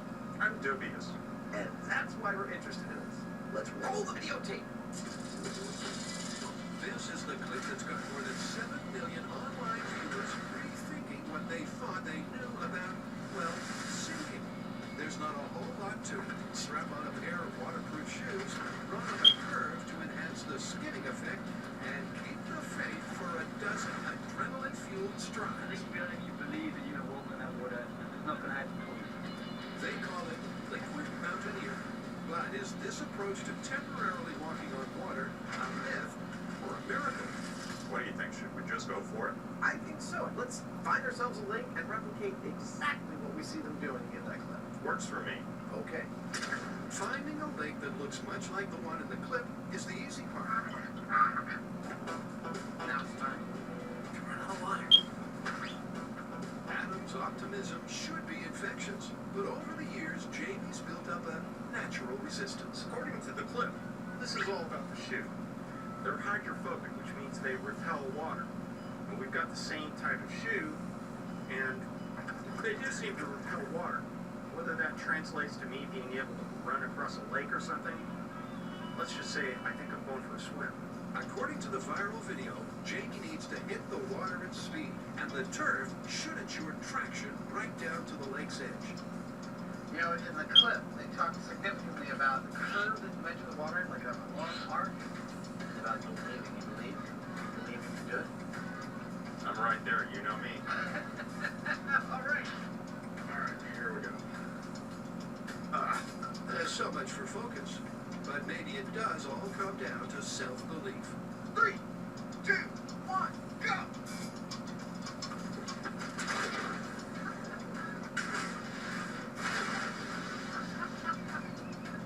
Or maybe not. These shoes don't repel water well enough to keep me on top of the water. I just sort of ran into the water, and that's all there is to it. All right, come on out. I want to give it a shot. So, any words of advice? Keep your mouth closed. It's sort of like you should duck poop in there. Oh, God. No problem. Adam's instincts tell him a longer run-up might yield a better result. Okay, I'm ready. In 3, 2, 1, go!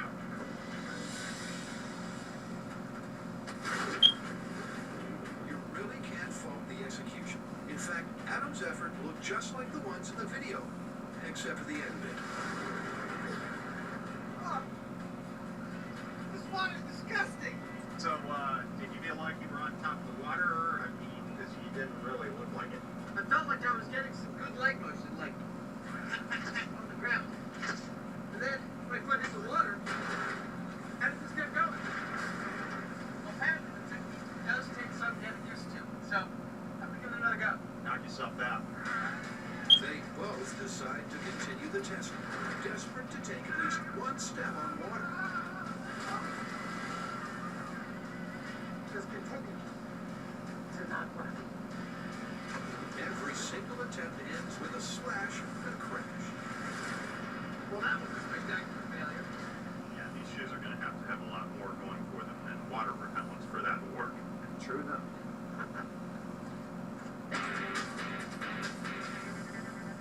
Now, to a myth that takes self-preservation to its natural conclusion.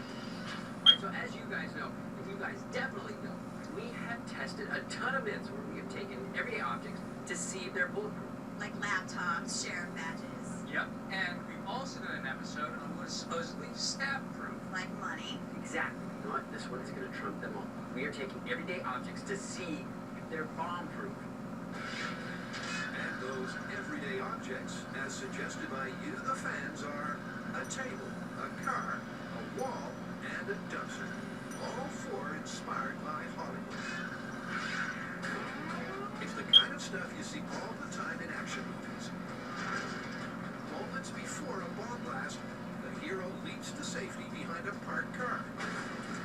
The heroine is just close enough to reach that cinder block wall. Or the sidekick, who's still got a snappy line or two left in him, finds refuge in the refuse. But we want to know if any of these suburban shields could really save your bacon. Okay, for the explosive du jour, how about we use C4? That's used in a lot of Hollywood explosions. Sounds great. And first we should do a controlled blast to establish the injury zone. Then we're going to start bringing objects one by one to see if they're bomb-proof. Alright, well the maximum amount of C4 we can use in the bomb range is 3 pounds. That's going to be a huge blast. This is gonna be a cool experiment. You have no idea how right you are. For the whole team, this shapes up as a pretty sweet day at the office. What's bomb-proof? I can't believe we haven't thought of this one before. The first thing to work out is the perfect test distance between the bomb and the shields. Too close, and the whole experiment just blows to pieces. Too far away, and the shockwave might not be lethal in the first place. So this will take some finessing. Come on, Byron. Hurry up, I don't have all day. Now, we're going to set up a number of radii from the epicenter of the blast. At each of these radii, we're going to put 2 burst discs. One that goes at 13, which is the threshold of injury, and one that goes at 75, which is the threshold of instant death. We've used burst discs before on the show to find out if various shockwaves were survivable without actually resorting to a human sacrifice. So, in this control blast, they're testing the outer limits of 2 differently calibrated discs. One set for certain death, the other for injury. Up to some point, once the blast goes off, these are all going to burst. At the point where they don't burst, inside of that radius is injury. Outside of it is the safe zone. Identical on the other side, inside of the death radius means instant death. 3 pounds C4. Are you guys ready to see how much damage this shockwave can do? Absolutely. Charging. And 3, 2, 1. That was a nice that was a good one. Let's go check our disc. 3 pounds of C4 is the most we can actually use at the bomb range. And I can see why. That is a nice, high-powered, destructive explosion. We got a beautiful, quick poof, orange, and then nice, clear, kind of sheer destructive blast. Destructive is right. All that's left of the C4 spike is a stump. Alright, so dead side first, what do we got? We are bursting at 10 feet. So if you're anywhere 0 to 10 feet from the blast, you're dead. In the staggered arc, the 10-foot disc was the farthest one to burst. The discs at 11 feet and beyond stayed intact, so they've got their range. Alright, let's check injury. As the shockwave expands, the chance of death, as you'd expect, decreases with distance. Ooh, look at all these ruptures. So this is the 20-foot marker. All the way through. Alright, so that's the injury radius. 0 to 20 feet, you're getting injured. Once again, they've got their range by noting that the next disc at 21 feet didn't burst.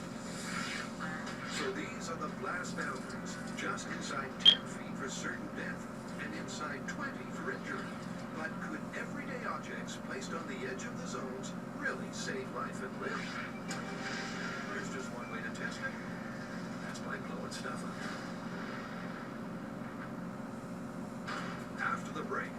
and Jamie see if sheer speed can enhance your running on water experience. Go! When a diet pill sells over 1 million bottles, it's a good start. Over 10 million bottles, it's time to take notice. But when it sells over 20 million bottles, it's time to try it. Now you can join the millions of people who have tried America's #1 selling diet supplement, Lipozene. I decided to try it and I lost 20 pounds with Lipozene. I lost 35 pounds in 2 weeks using Lipozene. I lost 7 inches off of my waist and I lost 2 dress sizes and I feel amazing. Lipozene has now sold over 20 million bottles. That's because Lipozene really works. In fact, in a clinical study, people who took Lipozene lost weight, all while being asked not to change their lifestyle. That means they were asked not to change their diet or exercise. They were simply instructed to take Lipozene, and by just taking Lipozene, they lost weight. But here's where it gets really exciting. 78% of the weight they lost was pure body fat, not water, fat. Lipozene helped me take out all that body fat and I feel amazing. I'm almost back down to my high school weight, so I'm really loving that. Now you can join the millions of people who have lost weight with Lipozene by trying it risk-free for only $29.95. Lipozene is guaranteed to help you lose weight or your money back. For real, the product works. It really does. But wait, call in the next 10 minutes and we'll double your order absolutely free. Plus, we'll even pay for your shipping. But that's still not all. To celebrate selling over 20 million bottles of Lipozene, the company will give you a free bottle of Metabo-Up with your order. That's a $20 value free. But you must call right now because this exclusive free offer is not available in stores. To order Lipozene, call 1-800-980-7795. That's 1-800-980-7795. Again, that's 1-800-980-7795. Call now. Check this out. With Xfinity Home, we get 24/7 professional monitoring and live video monitoring we can watch on our own TV. That's way better than our home security system.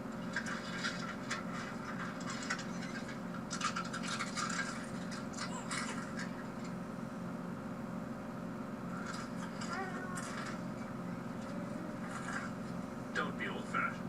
Switch to Xfinity Home. Connected, protected, home.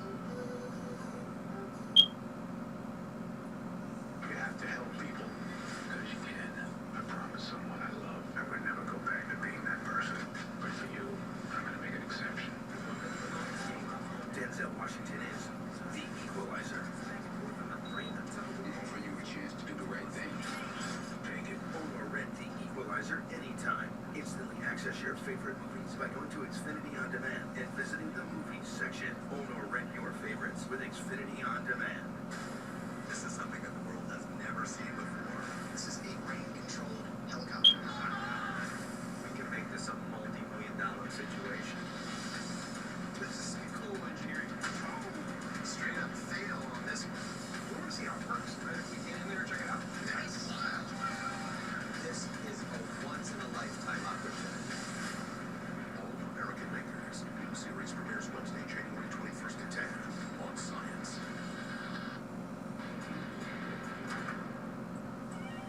Having totally failed to skim across a lake like a well-pitched stone, Adam and Jamie have reverted to Plan B. On your marks. Get set. And Plan B is a beauty.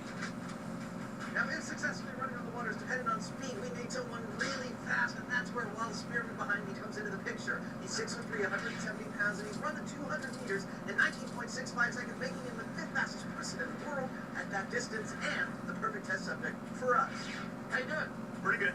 If speed's the missing ingredient, that's what Wallace is for. They figure that lightning speed might well be the key to success. And this man also runs the 100 meters in under 10 seconds. Wallace, how far do you think you're going to get? Hoping 3 steps. Just 3 steps? I'm fast, but I don't know if I'm that fast. We'll see. Okay. This test is mostly about speed. And Wallace is pretty fast on land. However, when Wallace moves from the land and into the water, he's not going to have the same kind of traction, and that means he's going to slow down really quickly. I'm more nervous for this than I was at the Olympics. And fair enough, even the Olympics can't compare to walking on water. So let's see if sheer speed is the answer. 3, 2, 1, go! Apparently not. It's called... He didn't seem to do any better than any of our other tests. Now, his first step on the water actually was quite a bit further out, but once it touched the water, it went down, same as the rest of us. But Spearman Jr. hasn't come all this way to pick up his towel and run home. Take off. In 3, 2, 1, go!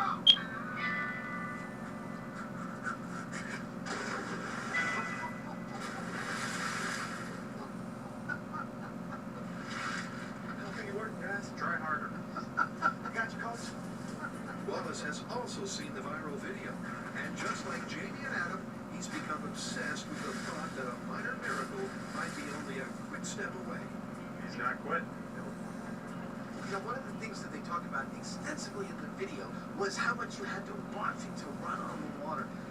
And Wallace did a fantastic job of that. He talked to us about it. He really wanted to make this work. He thought about his stride. He thought about the way his feet were hitting the water. He gave it every chance he could, and it was still a total bust. What is? So it turns out speed's not everything. Maybe if we got Wallace up to about 100 miles an hour, he'd skip across the lake like a rock. But given that humans can only run up to about 30 miles an hour, that's not happening.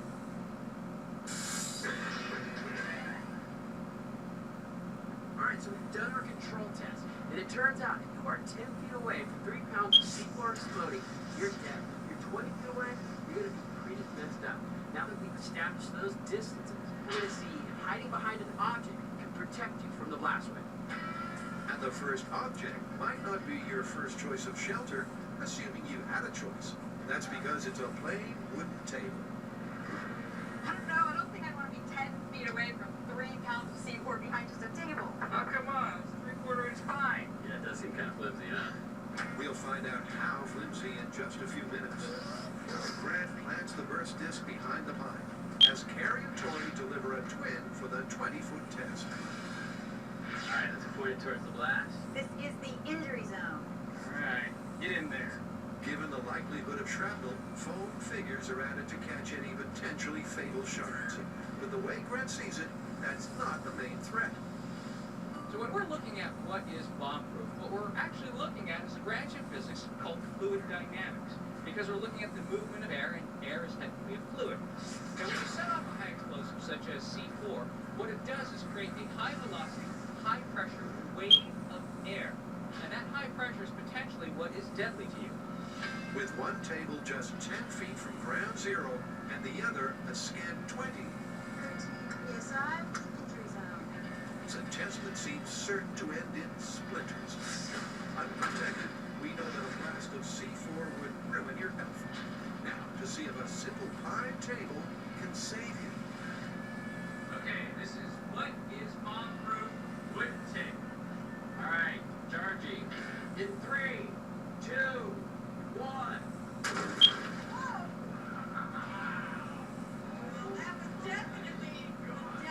Now, one table is down, the other table is still standing. No prize for guessing which table is gone and which one looks kind of intact. With the rubble inside the death zone as a surprise in store. The table is completely destroyed. The burst discs are intact. What the heck? How is that possible? The table must have deflected the pressure wave. That's exactly what it did. Even if Tori finds the data hard to swallow. But there is no way you would have come away from this uninjured. No, but by our criteria, you would not have instantly died. Grant makes a good point. Incredibly, a simple wooden table made an otherwise fatal explosion survivable. Now, to check out the injury disc at the 20-foot mark. Okay, well, the table's still standing. Let's see. Sort of. It's not burst. It's definitely crinkled. You may have got away without any injury on this one. Okay, these results are so interesting. Let's go check out the high speed. I'm dying to see what it looks like. Me too. And it It looks like that massive shockwave was at least interrupted by the table that Tori quite recently called flimsy. Whoa! Yeah. The distant burst, but that table is in shreds. Both tables absorbed the brunt of the blast. In the 10-foot dead zone, extreme shrapnel from the shattered wood might have been fatal, but the shockwave wouldn't. And at 20 feet, you will remain snug and safe. Up next, replicating a reptile that has this whole water walk thing down pat. Yeah, it's Big Tail, so what? You've probably seen commercials like this. You may have thought about sponsoring a child, but maybe you said to yourself, someone else will do it. But for a child like Carolina, there is no someone. She's an orphan. This little girl barely has enough to eat today. Tomorrow will be the same. Since his father died, Giovanni spends his days chopping wood and laboring in the fields. He should be in school, but there's simply not enough money. Instead, he works to support his family. These children need someone to reach out and help. Today is your opportunity to be that someone. Go to the phone right now. Give us a call. Become a sponsor to a child like Carolina or Giovanni. Fact is, right now, hundreds of children are waiting for you. And I'll let you in on a secret. When you do, miracles will happen. You see, your monthly sponsorship provides a child with what she needs most. Access to nutritious food, medical care, safe, clean drinking water, and a good education. You can build a special bond with your child, too. Go ahead, write a letter. Send a card or a photo. We'll make sure it gets there. Your child will write you back every time. Less than $1 a day is all it takes to save a child's life. You'll soon find out that you're not just someone. You're her sponsor. If you're looking to make a difference, look no further than the details on your screen. Pick up the phone right now and call 1-800-722-0656. The call is free, you know. Or just go online to childfund.org.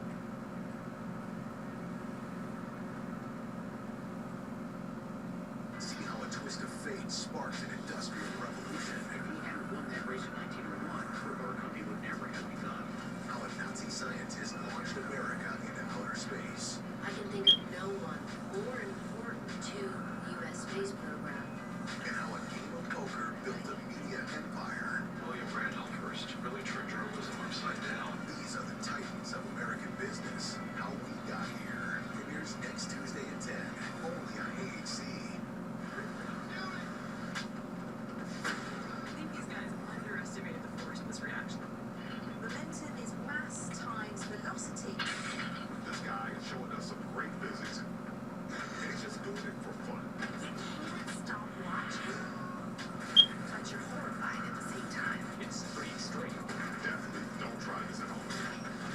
An all-new season of Outrageous Acts of Science starts January 17th at 9 on Science.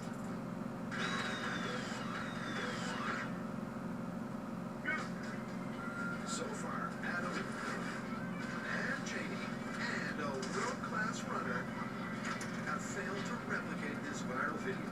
So it's time to think outside the box. Well, we couldn't make it work, and speed is definitely not a factor, so where do we go from here? Well, I think I may have found the grain of truth at the heart of this. Really? Really. It turns out there's a basilisk lizard, otherwise known as the Jesus Christ lizard, that actually can run on water. It can. It can. Really? Really. Yeah, really. This remarkable reptile can run as far as 20 yards across the water's surface. And that's just the kind of inspiration they need to replicate the results of the viral video. Alright, looks like his feet are actually slapping the surface of the water, but they're continuing to push down and back as he's moving along. Also, it's not like he's running like this. He's like running with his legs out. Yeah, in a warlike fashion. I could watch this all day.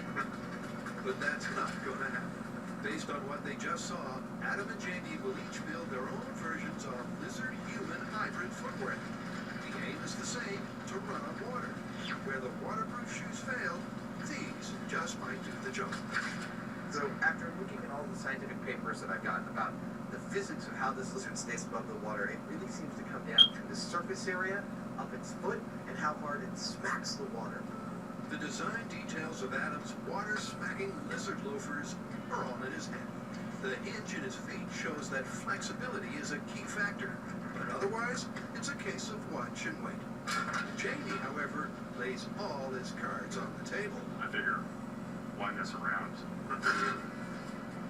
It's clear from the get-go that we're witnessing the birth of the shovel shoe. Patent pending. Now, a lizard foot is an incredibly hard thing to replicate. It's a whole bunch of finely muscled and jointed segments all working together that allow it to run on water. So I've taken a kind of intuitive leap here. I'm hoping that cupped shape of the inverted shovel blade will cut into the water and then scoop it backwards. Once it's finished with the first sweep, it should be easy enough to pull the whole thing forwards without dragging half the leg back with it. And just so you don't break your ankles, the attachments I'm using here are slightly modified boots and ankle braces from snowboards. Meantime, Adam proves he's the master of multitasking. If you're not sure what he's up to, here's a clue. So his tail's coming out about here. Seems like it's counterbalancing. Yeah, also potentially, ruddering. Yep, in the quest to build a better lizard, Adam's decided it's not all about the feet. The basilisk lizard has substantial counterbalance, so an articulated tail is deemed essential equipment. Yeah, it's a big tail, so what? Adam's done, and Jamie's shovel shoes are also ready for action. That might work. So it's back to the very same leg that proved so unsupported the first time around. But they have changed the stunt staff. Our water walking lizard today will be played by Jessica. She's 58 1/4 inches tall, weighs 100 pounds, and she's an acrobat. We think that her strength, her agility, and her diminutive size make her the perfect candidate to help us make this work. You feel ready? Ready. Let's do it. If either design stands a chance, it makes sense to strap them to the lightest, most agile frame they can find. First up is the control, our point of comparison. Jessica is going to run into the water without any apparatus on her, just like we do. Jessica's faster than Adam and Jamie. She's much lighter, and the odds are she should do a little better. Here we go. Running on water. Control. And 3, 2, 1, go!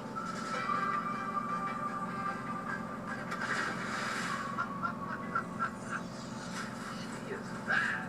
Yep. Come on out. Nice work. Let's get you dry.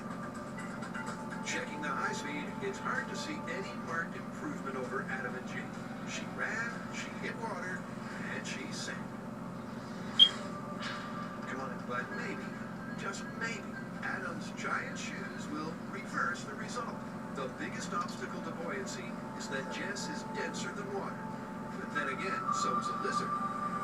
The basilisk spreads scaly fringes between its toes to increase its surface area on the water, which is what Adam's tried to do. Then it all comes down to speed and balance. Now, if it's true, we are minutes away from setting lizard-human hybrid history, and walking a human on the water will be because of my two-pronged attack. First prong is the feet, providing the widest possible surface area for Jessica to smack the water with, providing hopefully enough up pressure to keep her above the surface, and giving her the same amount of flexibility as her normal feet, or as close as we can achieve. The second prong is the tail, acting as both a rudder and a stabilizer. A lizard wouldn't run across the water without it, and neither will our acrobat. How's she gonna do? Well, she looks about as close to a Jesus lizard as you can get at this point. It worked for the lizard, maybe it'll work for her. Let's do it. If nothing else, our acrobat's about to prove she's no lounge lizard. In 3, 2, 1, go! You can do it! Yes, yes, yes, yes!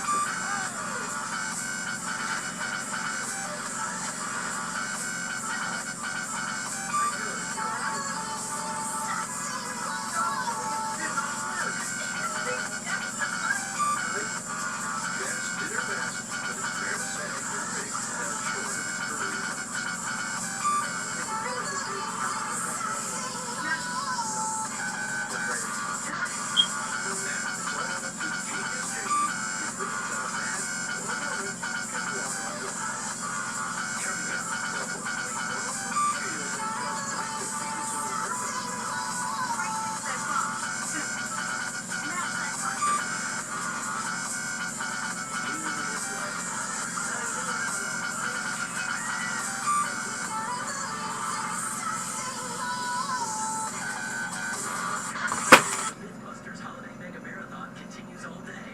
science.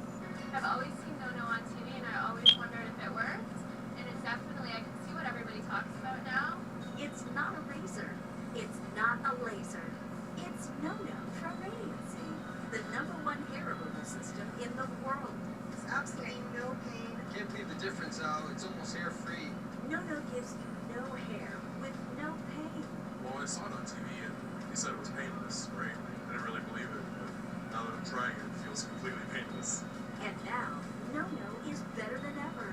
Introducing the new No-No Pro. It's up to 35% more powerful. Imagine never having to shave again. I like a close shave, and this is better than that. I mean, it's gone. No more facial hair. No more embarrassment. I've always been self-conscious of my hairline, so putting my hair back, this will be perfect for me. And for that man in your life, there's No-No for him too. Yeah, it looks like just like you've got a fresh wax, but like you don't have to go through all the pain. Call now, and we'll send you the cordless No-No Pro in your choice of colors. Featuring an LCD display, it comes with up to 5 treatment levels. Plus, we'll include everything you need to get rid of your unwanted hair. A set of thermocontents specially designed for your face and body. A buffer pad to exfoliate and polish your skin. Plus, act now, and we'll send you the No-No travel case as a free gift. And get this, you can try No-No risk-free for not 30 days, but 60 days with our triple guarantee. If you are not 100% satisfied, return it and we'll refund the purchase price, refund the shipping, and even pay the return postage. Try No-No risk-free today. I need to get myself one of these right now. Absolutely. For your 60-day trial, go to nonopro.com or call 1-800-736-1048. That's 1-800-736-1048. Call now. Did you know that while you're going about your day, your immune system is fighting for you inside your body? Your immune system is a tiny special ops team preparing for a highly coordinated mission. But sometimes it gets tough in there. So give your immune system our most powerful boost yet. New Airborne Dual Action. An awesome fusion of antioxidants. Plus new beta immune boosters clinically proven to boost your immune system. So get new Airborne Dual Action, our most powerful immune boost yet. Hi, this is my dad. He's an advertising executive. Hi, this is my mom. And she's an algebra teacher. What would your child say if you never received your degree? Kickstart your career by finding the right college for you at Degree Solutions for free. And did you know that college graduates can make more than those with just the high school diploma? I'm really proud of you. Call Degree Solutions, 800-408-4125, 800-408-4125. We don't really need the outside world. This family will fight for their way of life. Nobody's gonna stop the Browns. Nobody. Alaskan Bush people, the Hitcher returns for a new season. Friday at 10 on Discovery. This is something that the world has never seen before. This is a rain-controlled helicopter. We can make this a multi-million-dollar situation. This is Nicole Engineering. Straight up fail on this one. We want to see how it works. We get in there and check it out. It's wild. This is a once-in-a-lifetime opportunity. All American makers. New series premieres Wednesday, January 21st at 10 on Science. Do not try any of the experiments you're about to see at home. You heard him. Don't do it.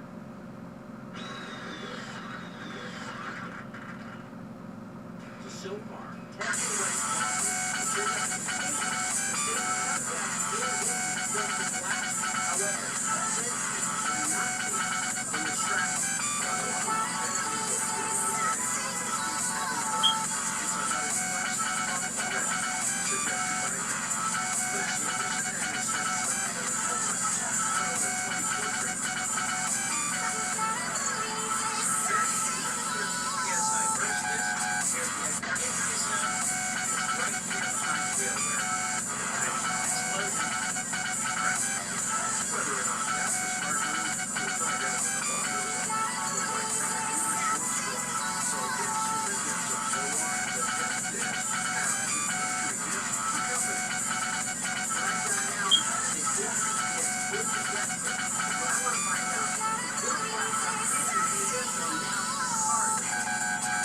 Okay, we've got 2 cars set up and 3 3 pounds of C4 between them. I think it's going to be a pretty good shield. Carrie agrees that the car should block the shockwave, Got this man. but she's still convinced it'll all end in tears. If the burst is ruptured, it's not in the way. It's because a car's gonna fall onto it. It's right next to that bump. It tore a table in half. It's gonna smash that car straight into those. She might be right. If you're crushed by the shelter you're cringing behind, that does kind of defeat the purpose. Okay. Here we go. In 3, 2, 1. That looked like a pretty good bomb shield. Dude, did you see how far it moved the car? Yeah. I'm not so sure. Let's check it out. It's clear that the car nearest the bomb took a beating, but just to build the suspense, they checked the injury zone discs first. Oh my gosh, look at the damage it did to that car. Shattered the window, knocked the hubcaps off. Wow, that is intense. But the disc tells its own story. You're not first, we're good. Alright, looks like we're bomb-proof against injury at 20 feet. Perfect, let's check for death. Awesome. So now for the big one. Behind the death zone car was a death disc and an injury disc. Wow! That is cool. There's no way you survived it. Expectations are not high. Oh my god. You survived. You survived death? Yeah. You don't die. No. You live. You live. It takes a while to sink in. Even though the injury disc burst, the death disc did not. So, by our criteria, the car is bomb-proof. Looks like there's some truth to these action films after all. The high speed shows the car buffeted 5 feet, which would knock you through. Most of the glass shattered, and the burst injury disc shows you wouldn't jump up shouting, "You missed me." But given this methodology and this amount of C4, a car is a safe shelter. This is a really cool explosion. Honestly, I thought the car would get a lot more torn up, but it turned out it's a really good block. We did not burst the instant death disc. Now, this is a really interesting result. We found that a car prevents you from dying in the death zone and prevents you from getting injured in the injury zone, which means that it's bomb-proof.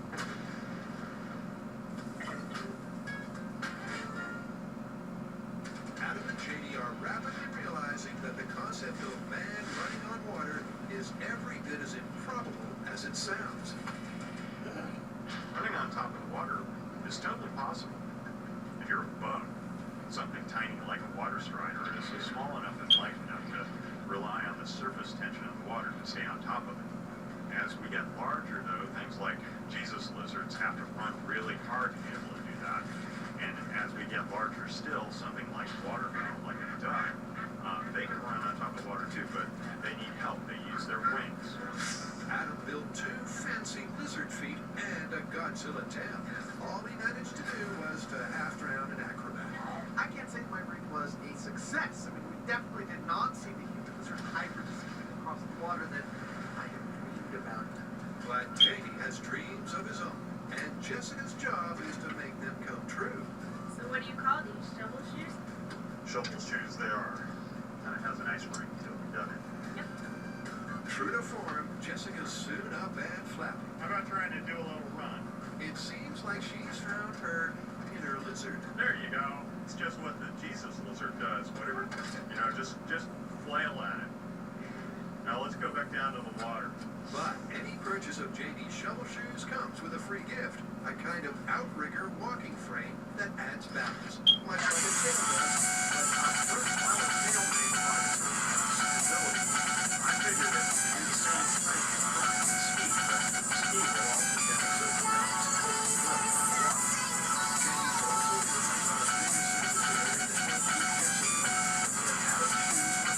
Jessica from having shoes on fire, and these automated things will make her feel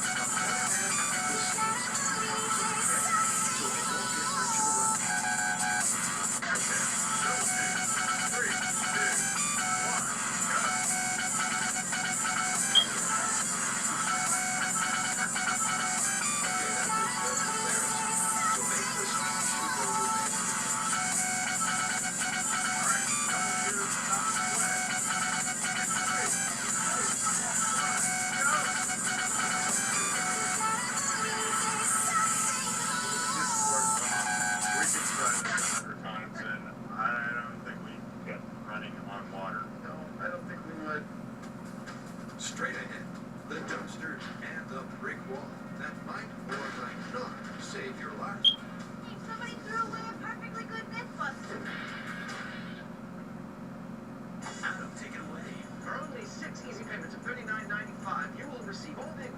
tools necessary to yes your way to success and immortality. But wait, there's more. The Mythbusters Holiday Mega Marathon continues all day on Science. Any flashlight can throw a beam, but not even this floodlight is bright enough to light up a room.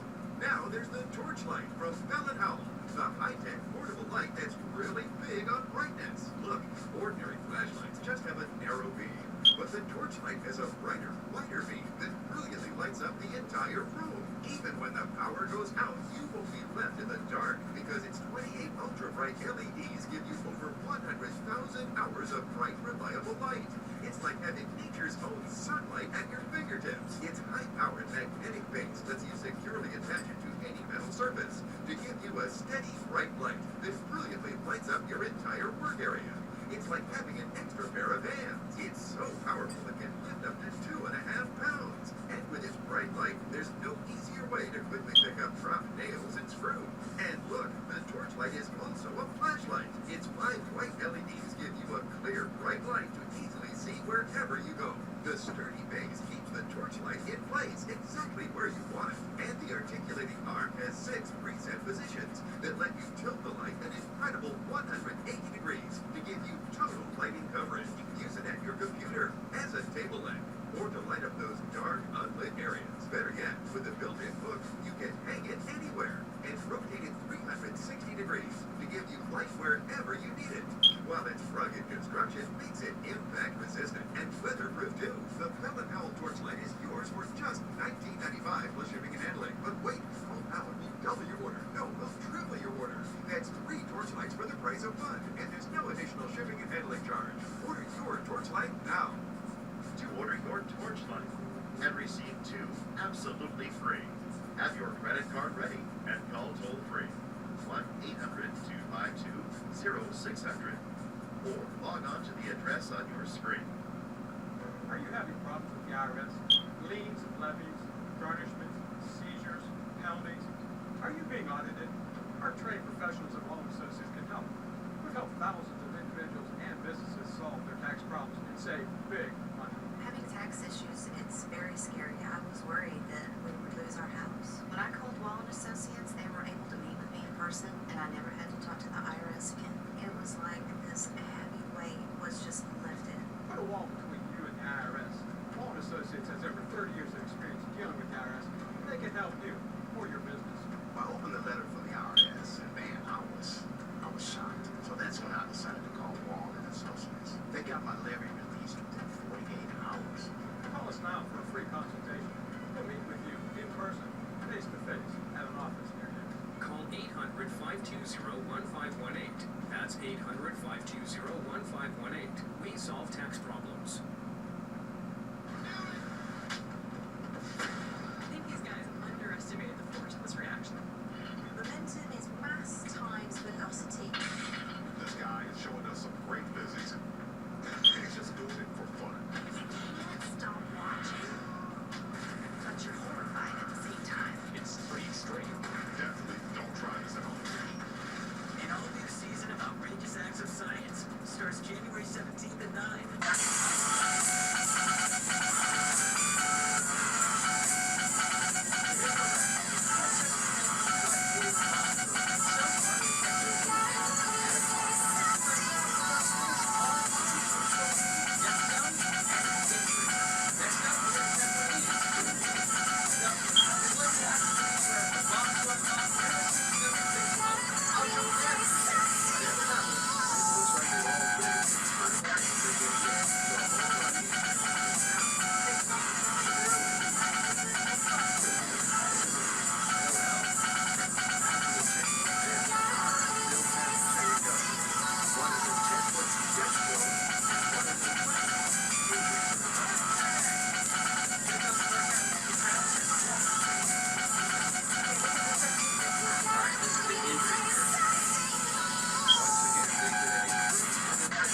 In the Death Zone dumpster.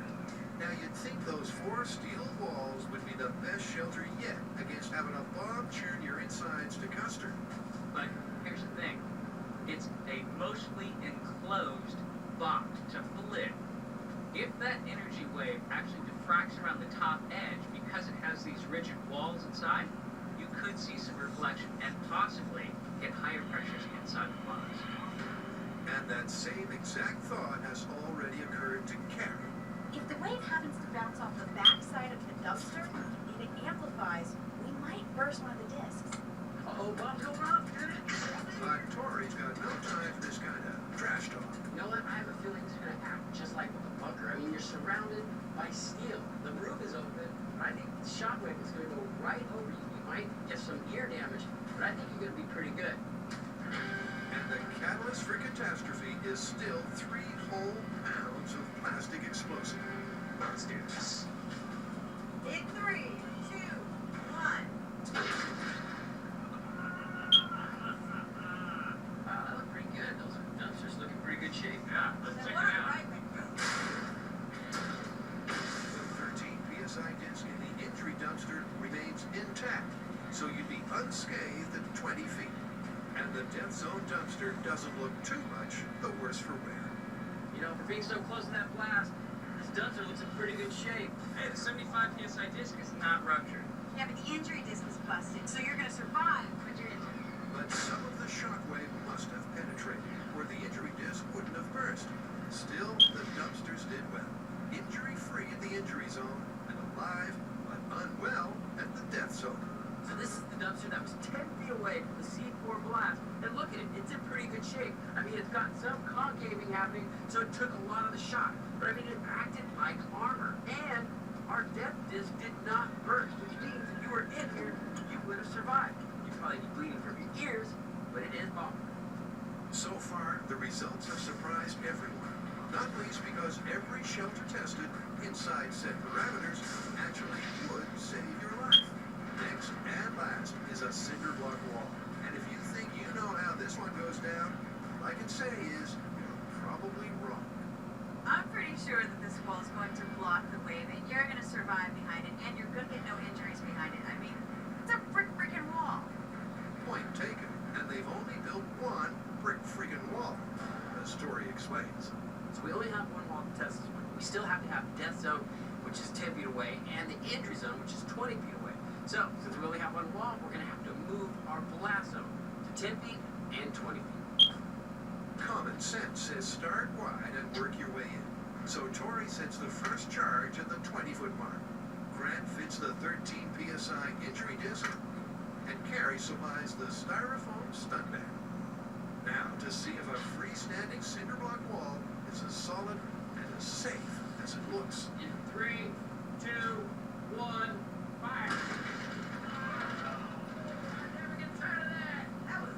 Alright, that was a big blast. Alright, let's see if it was bomb-proof.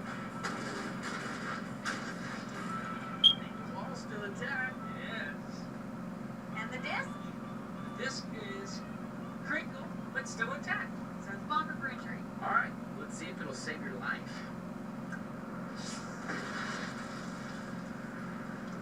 They're down to the last 3 pounds of explosive, and having the distance from last time brings it all into perilous perspective. Alright, 10 feet is right here. Oh my god, that's so close. Oh my gosh, we're gonna destroy this wall. Alright, bang it in. The wall itself was examined and patched up, so it's just as strong as before. Very interesting, right? Grant installs the last 2 burst discs. Alright, 75 and 13. And the bunker beckons. In 3, 2, 1, firing. Down went the wall. That wall is gone. I don't know. I'm sure, but I think a brick would fall on your I head. think we have shrapnel. I don't think that wall broke at all. Let's go check it out. It sure doesn't look like barely a single brick is still joined to another. But the bomb-proof proof all rests with those sensitive discs. We're testing the lethality of the shockwave, pure and simple. They both survived. So both discs are still intact. Alright, so it looks like the wall protects you from the shockwave, both from injury and death. It's an amazing result. The blast was big enough to turn the wall to rubble, but the wall would still save you from death and even injury. Incredible. All 4 shelters made an otherwise fatal blast survivable. surprising result, and the phone figures showed that serious shrapnel was only a factor with the wooden tank. What else? Duct tape. Ooh, that's a good one. Phone books? Ooh, I like that one. Alright, well, as incredible as it seems, I think we're going to have to call myth confirmed on all 4 shelters. I mean, they were technically bomb-proof in the parameters that we set up. Yeah, but we should make it clear that if the blast were any larger or the explosion any closer, that'd be a different situation. Yeah, we were specifically testing the blast rate, and if you dive behind something solid, it's definitely going to dampen it. But shrapnel? No, that's unpredictable. Still to go. Adam and Jamie finally do walk on water. Go! All right, let's go.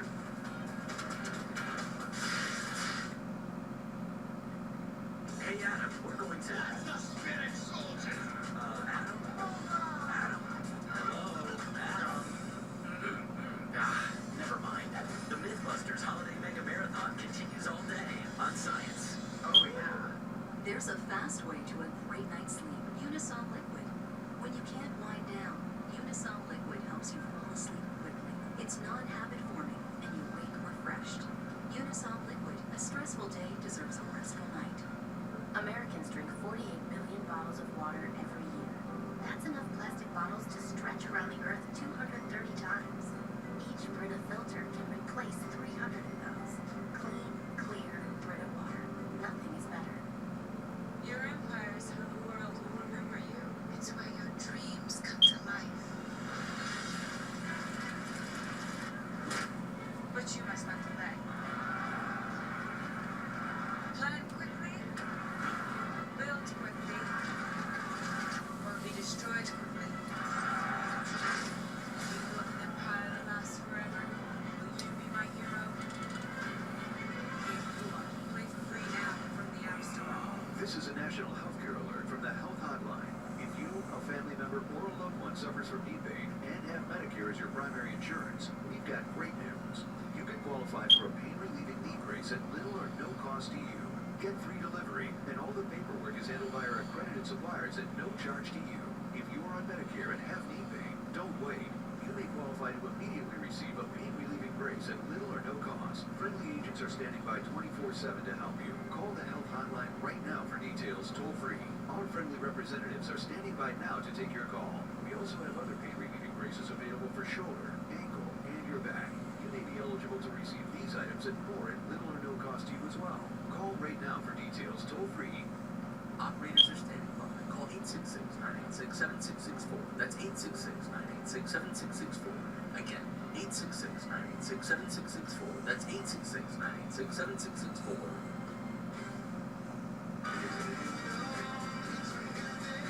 They left you with a bang. Now all the haves and have-nots return. Except for one. The haves and the have-nots. The brand new season explodes. Next Tuesday, 9/8 Central. See how a twist of fate sparked an industrial revolution. If he hadn't won that race in 1901, the motor company would never have begun. How a Nazi scientist launched America into outer space. I can think of no one more important to the U.S. space program. And how a game of poker built a media empire. William Randolph Hearst really turned journalism upside down. These are the titans of American business. How We Got Here. Premieres next Tuesday at 10. Only on AHC.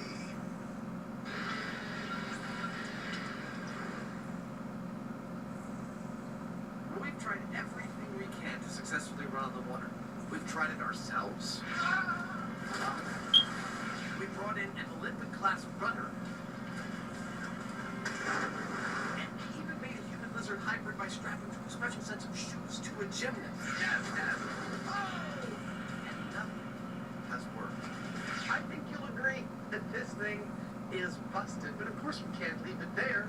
We want to see us run on water, which means we've got to cheat this something. I think you know on Mythbusters, when we're about to cheat something, that means we're going to utilize a pile of wood and a pile of steel. Let the cheating begin. What we have in mind is a bridge, but instead of going over the water, our bridge will go under the water, maybe a couple of inches or so. You won't be able to see it, but we'll be able to run on it, just like they did in the clip. But building a sub-aqua sidewalk is a whole lot trickier than it sounds. We're using square tube steel for the frame because it's relatively easy to cut and weld. Obviously, also, it's less buoyant than wood. And that means that we won't have to weight it down as much to keep it stable. But they do need a wood surface to run on. It's got enough give to enhance the illusion of running on water. Awesome. The next step is to camouflage it black. Look at that. White shirt, black paint. That's what being fearless is all about. What? The black paint should reflect the least amount of light, and it's all tied together with a long strip of flexible, clear plastic. This is the device that will allow us to look like we're running on the water. It's an underwater bridge. It has two features that will make this extra realistic, I believe. One, a set of adjustment buttons all the way down that will allow us to precisely calibrate its distance under the water. I believe it's about 1.5 to 2 inches will be ideal. And two, this wooden top actually floats, which means when we run along it, it's actually going to give a little bit, hopefully lending an extra realistic aspect to our running. All that remains is to sink it precisely to 2 inches under, and that calls for teamwork. It's beautifully balanced. Okay. Let's walk on down. Okay. The basic concept of a sunken catwalk is pretty straightforward. That seem right? I think that seems right. Looks great. Let's lower it down. But the uneven contours of the lake bed force Adam to make some adjustments. After a delicate tap or two, both Adam and Jamie are convinced that they're good to go. I know. You're thinking, I can totally see that bridge. How is this thing gonna work? Remember, special effects isn't only about building a prop, it's also about how you film the prop. We're not gonna film this from this angle. We're gonna film it from this angle. See? No bridge. Do you see a bridge? No bridge. No bridge. Now let's see if our fate measures up to theirs. Running on water by cheating. In 3, 2, 1, go. All right, let's go.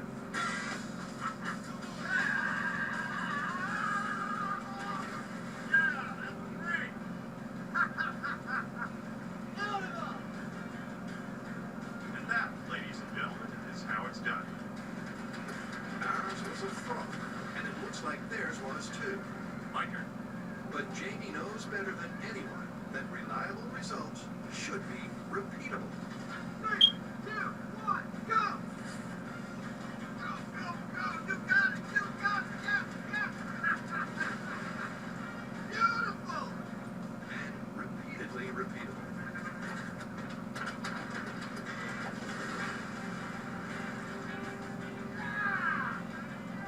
Not to mention reproduced, replicated, and duplicated. Must be on the safe side. That was very light-footed! That worked pretty well. Yeah! In fact, it matched the viral video so well that the only way to call this myth is busted. Well, I think the take-home from this is that when you need a little magic to make something work, movie magic will suffice. And don't believe everything you see. Exactly. After you.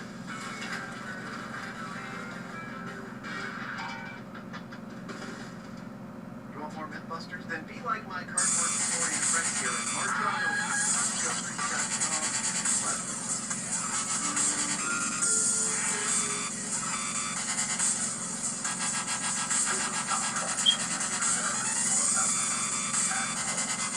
You heard him. Don't do it.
to swim in bubbly water, whether it's acid tablets or carbonated. As long as there's bubbles in the water, you won't be able to swim. Really? Yeah, the conventional wisdom is that the bubbles make the water overall less dense, and so while you float in non-bubbly water, when you get to the bubble part, you'd sink like a stone. Sounds like we're going for a swim. I think so. According to the myth, when water is filled with fins, you supposedly sink without a trace. But does the density difference of bubbly water really mean that swimming in it isn't possible? Well, since we used up all our acid breaking out of jail, let's say we start with something small like a fish tank and make a bunch of bubbles in it and see what happens. Sounds good. Let's do it. So the myth is that it is impossible to swim in bubbly water because aerated water is supposed to be less dense than regular water. Are you ready for some experimenting? So I'm about to conduct some scale experiments to see if there is a change in density of water when I run a crap load of bubbles through it.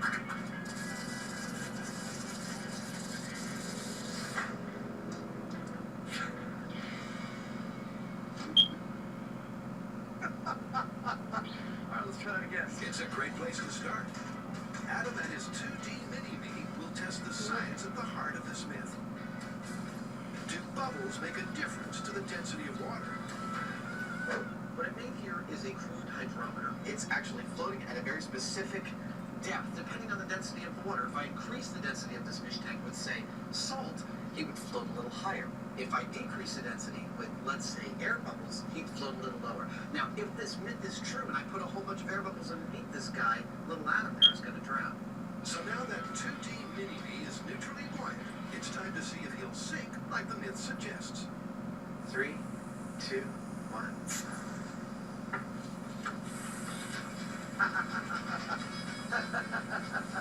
Someone's happy, but aside from putting a smile on Adam's dial, what are the results? I'm seeing almost no change at all in the hydrometer's level. If anything, it's actually rising a little bit. And I must admit, I had a little bias going into this. I thought that as soon as I turned on the bubbles, that hydrometer was going to drop below the surface. I'm fully in the camp of the bubbles lower the density, but there's something else going on here. At any rate, in this small-scale test, it's not looking very good for this man. A conviction only confirmed after Jamie gets a demo. So I see you're fixing to dump water all over my floor. No, I'm containing it in this lovely tank. So, what do you think's going to happen? I think it's going to sink. Check this out. It's not sinking. Not at all, not even a little bit. If anything, it rises up a fraction of an inch. You would think that the increased amount of air in the water would make it less dense, so it would sink, but that seems to be counteracted and then by the upwelling. Not looking very good for the sort of No. Far from sinking, the hydrometer won't sink, but it's still revealed all the density of the asphalt. And just a split second without getting down. Next up, I'm not going to go slow and slow. Alright, so this is comes from a guy I was rotating cigarettes, hopefully, take a photograph, strap a stick of dynamite to it, light it, fire it into a tree, and when it explodes, split the tree up to this. Okay, no, I'm serious. See what it is. Alright, well, go to try it. Now we're doing a stick of dynamite, arrow, and a tree. As Dave will tell fans, we don't have to tell you the trick of splitting an apple with an arrow is a fact. But according to this myth, an arrow coupled with dynamite can split a much bigger apple. But is this bad fable baloney? Okay, for this experiment, I think we need to just go for it. Get the biggest log we can find and just anchor it to the ground at the long range. But remember, we're trying to split this tree down the middle with explosives. We don't want to just blow it into pieces. Right. Full-scale testing means finding the right tree. We're here at the bomb range to find out if our dynamite arrows can split a tree. These are our trees. They are pine trees from a recycler. Now they're 20 feet long and almost 6,000 pounds. So the first step, dig a hole. The pine trees text specs match the viewer myth almost to the letter. All right, how's about right here? While Carrie gets on with step 1, So much better than a shovel. getting to grips with the pine's parameters is great. And we've chosen the pine tree because it's one of the most America. In fact, there are over 35 varieties in North America alone. But there are two reasons that might make it easier to split down the middle. One, they have vascular bundles that run the entire length of the tree. These are tiny tubes that carry water and nutrients to the top. Two, it's got a spiral grain, which goes parallel to the axis of the tree. Those things together might just help us get a split. That's the theory. And with the target tree now standing tall, That's what I call a real stick in the mud. the guys turn their attention to the weapon, setting up a remote bow and arrow firing mechanism. So we need to fire a lit stick of dynamite from a bow and arrow into a tree. Now, that is way too dangerous for us to do, so we brought out our remote arrow firing mechanism. With the bow ready to go, that just leaves the payload. We're not going to use dynamite, because actually it's a fairly unstable substance. Instead, our experts Frank Doyle and J.D. Nelson have given us this. It's a binary explosive. It's a lot more stable, which means it'll go off when and where we want it to. And it has exactly the same amount of energy as a stick of dynamite. After a quick test fire to make sure their remote bow and arrow is on the money, it's time to take aim at this myth. It's time to load up our arrow firing machine, shoot it into the tree, and see if we can split down the middle. Do I think that's gonna happen? Sure, absolutely. If we lived in a cartoon. Wile E. Coyote Carrie has her doubts, but there's only one way to find out.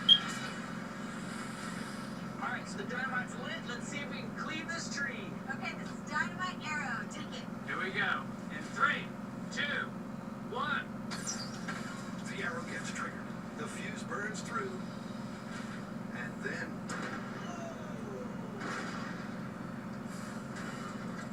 And the tree still stands. That was a good slap at us.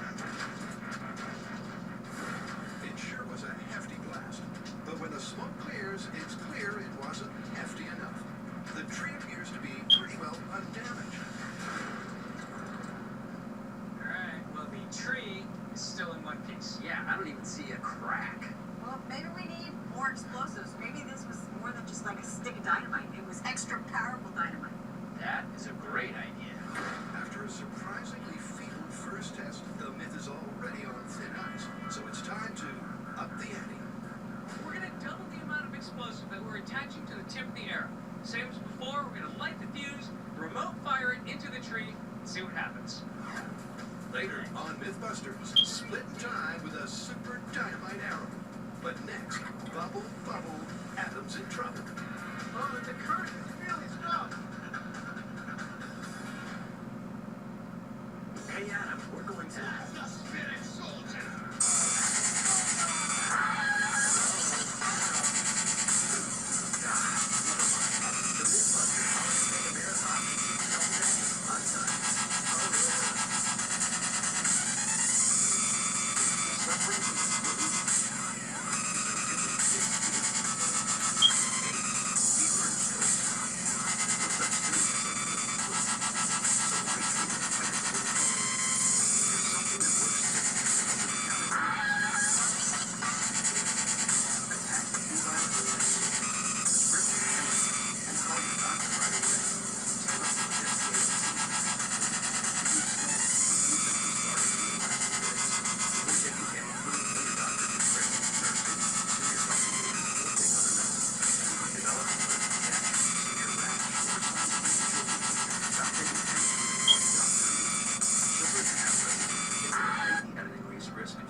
Common side effects are mild to moderate nausea and vomiting.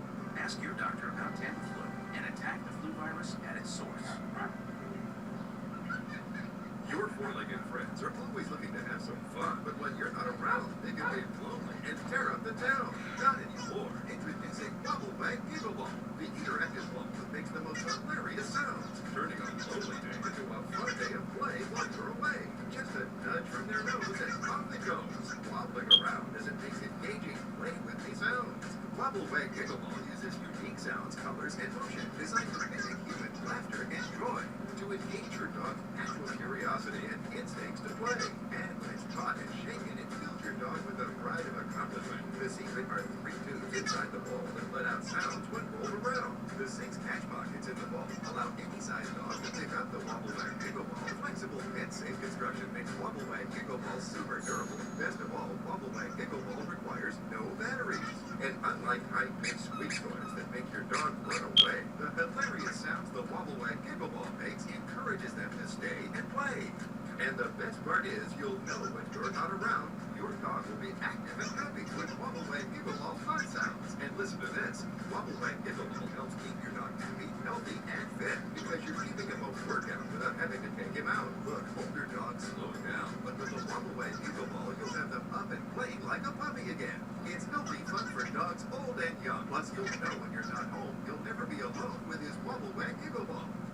Call or log on now and get a Wobble Wag Giggle Ball for your BFF, best furry friend, for just $14.99.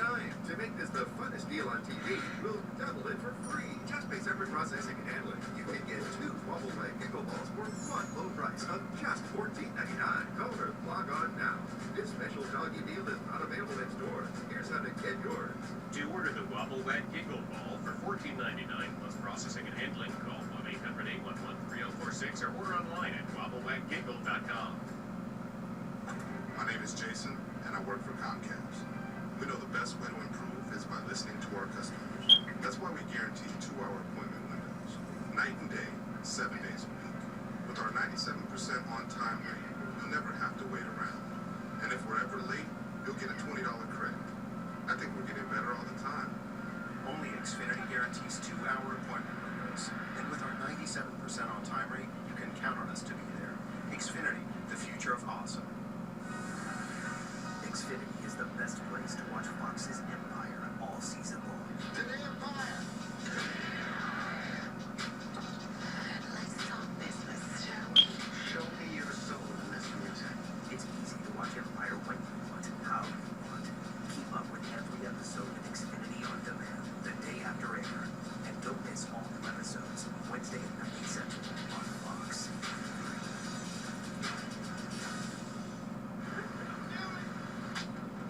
I think these guys underestimated the force of this reaction.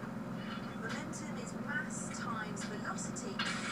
This guy is showing us some great physics. He's just doing it for fun. You can't stop watching. But you're horrified at the same time. It's pretty extreme. Definitely don't try this at home. An all-new season of Outrageous Acts of Science starts January 17th at 9 on Science. I don't know, man. It's not looking very good for this story. Our hydrometer did just not sink in the water. It rose. Well, you know, sometimes things as basic as air and water just doesn't scale that well. Let's say we bump it up a notch and go larger. All right. Hey, you know that irrigation tank we use to go roll through the depth? What tank we put it back in the water for a couple of spots? I think we still got it. I think we do. Let's do it. Get for as long as we have left, get you any problems. But the man hasn't sung just yet. And that is one thing that man will take this upside starting with the bubble gun. So this is something that's planned up that's worked pretty well for this test. But if we're going to do this on a larger scale, I don't want to have to do it on the quiet out things. I need to figure out some more efficient way of creating plastic bubbles. And the method is physically just as it is practical simplicity. Compressed air onto your canvas showcase, forcing thousands of tiny bubbles through the vessel. Oh, that is very cool. Very cool indeed. With a quick process of running away, how to get to next step. Well, let's start figuring out how to get this going. It's wasting time to get in the water with us. If the myth is true, time could be right. But Jamie doesn't seem too bothered by the prospect. It's going to be fun. But before the fun begins, Jamie has to upscale his prototype into a heavy-duty working model. So all we've done here is welded together a couple of heavy steel frames, and we've sandwiched inside the frames a pillowcase. We're pumping air into that pillowcase, and as it pressurizes, it comes through the weave evaporates. Great. Makes little bubbles. But not in the shop, it won't. For that, they're heading for some familiar, queasy scenery. Brings back memories, don't it? Not very pleasant ones. Yeah, Yep, the last time Adam took a dip in the irrigation tank. Well, that's great. Things did not go quite to plan. I'm done with science for today. We've done our small-scale tests, and we've learned a thing or two. But if we're going to find out if it's possible to swim in fizzy water, we're going to have to swim in fizzy water. So we've come back out here to Alameda to this 10,000-gallon tank that we installed a few years ago, and we're going to put a larger bubbler in it, and Adam's going to go for a swim. Or not. Now comes the tricky bit, getting the giant bubbler up and in. All right. Take it on up. So our bubbler is just about ready to be put in place. That's a tight fit. Okay, stop. What happens next is that we hook up the air supply. Okay, go ahead and give us some air. Then we slowly lower it, the 20 feet to the bottom of this tank, which is full of reasonably clear but quite cold water. Then I'll put on some scuba gear, and then we're pretty much ready to do this test, which I hope happens quickly because this water right now is about 51 degrees. As plans go, it's pretty straightforward. I'm above ground, and yet I'm going scuba diving. Bon voyage. All right, here we go. How's the water? The water is so cold I got an instant headache. But you know what's really cool in here? What? Looking out the portholes. But before Adam can unhook the bubbler, it needs to be in the right position. Is that good enough? I think so. Will you start to lower it very slowly? Will do. The aim is to get the bubbler perfectly level, to have an even spread of bubbles at the surface. Fire up the generator, please. Slowly bring it up to the mark. As the rig roars into life, a perfect hubbub of bubbles bursts forth. It's a gorgeous stream of bubbles. Can't wait to get into it. Okay, well, I'll pull the chain out. With their fully functioning rig in the right position, what's next? This test is pretty much the same as our small-scale experiments, except this time we're going to have a human hydrometer, namely Adam. Now, we're going to try and weight him so he's neutrally buoyant, and just his head is floating above the water. Turn the air on. If he goes up or down, that'll tell us what's really happening. It's time to sink or swim. Carrie, Tori, and Brent are testing the myth that a dynamite arrow can split a tree down the middle. But so far, it's got the team well and truly stumped. Well, the tree is still in one piece. Yeah, I don't even see a crack. Today's solution, double the dynamite. So this is 2 times the explosives that we used on the first test. Let's see if this is enough to split the tree down the middle. Right, Granty? Call it. So this is splitting a tree with dynamite, double the explosives. In 3, 2, 1. Wow. Yeah, that was a good blast. Well, I said this is looking pretty bad for the myth. Yeah, I mean, we used twice the amount of explosives as the myth calls for, and still we did not get any cleaning whatsoever. Even with 2 sticks of modern dynamite, the tree was left with hardly a scratch, let alone a clean. And Grant thinks he knows why. Now, my theory is that the dynamite is outside, and when you explode it, all that energy just gets dissipated away from the tree, and not where we actually need it to be focused, which is right on the trunk in order to split it. And without that focus, the myth, unlike the tree, is looking busted. So what's next? Well, any more explosives strapped to that arrow, it's going to mess with the aerodynamics. There's no way it's going to fly.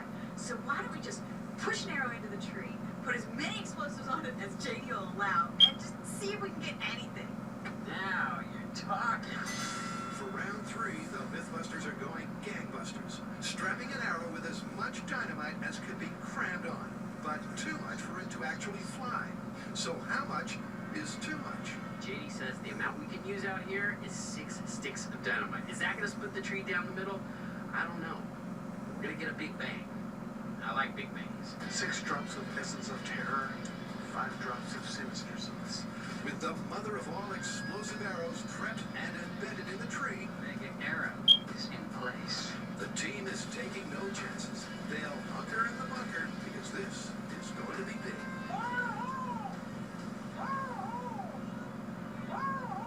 This is splitting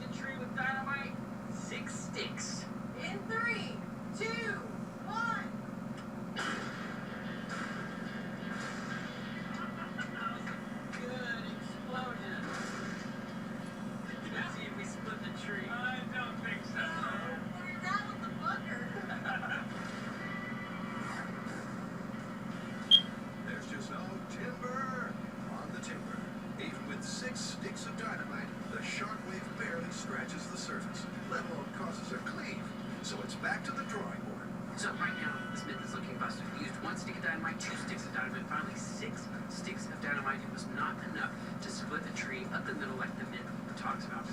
But this is Mythbusters. We're gonna go deeper. Not stop here. We're gonna figure out, is there a way to use nothing but explosives to split that tree?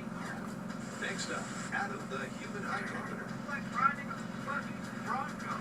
But will he sink without a trace? To the Batmobile, who's the greatest superhero of all time? And who's the greatest Batman of all time? It's Adam West. Who else? And now, the moment you have all been waiting for. It's my great pleasure to introduce the classic Batman collection. 64 fan-favorite episodes available now for the first time ever on DVD. Is that so? Tell me more. This collection has been beautifully remastered, and it's jam-packed with over 3 hours of brand new special features. You were, and will always be, my first Batman. Plus, you'll get a detailed episode guide and an exclusive personal letter from Adam with your very own original show script. Perfect. But wait, there's more. You'll also receive 2 free bonus DVDs. Adam West Naked, Adam's juicy behind-the-scenes details on all of your favorite episodes, and the original 1966 Batman movie. And we know the sharp, red-colored bat spray. This is the classic Batman collection you've been waiting for, and it's yours for only 5 easy payments of $19.99 each. It's a steal. No, I'd rather pay just like any other ordinary citizen. And if you order now, we'll even pay for your shipping. That's an additional savings of almost $10. Holy bank balance. This Bat-tastic collection is not available in stores, and it makes a great gift for the Bat fan in your life. So call now or go to BatmanOnDVD.com to get over 30 hours of entertainment and so much more on 12 DVDs for only 5 payments of $19.99 each, and we'll ship it for free. There's only one man who can handle this. I don't have to tell you who. That was fast. Don't wait. Order now. To get your classic Batman collection, call 1-800-397-1594 or go to BatmanOnDVD.com. That's 1-800-397-1594 or BatmanOnDVD.com. Order now. See how a twist of fate sparked an industrial revolution. If we hadn't won that race in 1901, our company would never have begun. How a Nazi scientist launched America into outer space. I can think of no one more important to the U.S. space program. And how a game of poker built a media empire. William Randolph Hearst really turned journalism upside down. These are the titans of American business. How we got here. Premieres Tuesday at 10. Only on AHC. I think these guys underestimated the force of this reaction. Momentum is mass times velocity. This guy is showing us some great physics. He's just doing it for fun. Stop watching. But you're horrified at the same time. It's pretty extreme. Definitely don't try this at home. An all-new season of Outrageous Acts of Science starts January 17th at 9 on Science. In Bubble Trouble, Adam is about to find out if decreasing the density of water with air means you'll sink without a trace. And to do that, Adam's ditched the scuba tank and turned himself into a neutrally buoyant human hydrometer. My wetsuit makes me quite flotacious. I'm overly buoyant, so I'm putting weights around my waist so that I will be neutrally buoyant, ideally floating right around here. Then we'll be able to see the best effect that the bubbles might have on me. All right, let's try it. I think that's perfect. It's a simple test. Let's fire up the compressor. When Jamie turns on the bubbler, if Adam sinks, the myth is looking good. Okay, open the valve to the mark, please.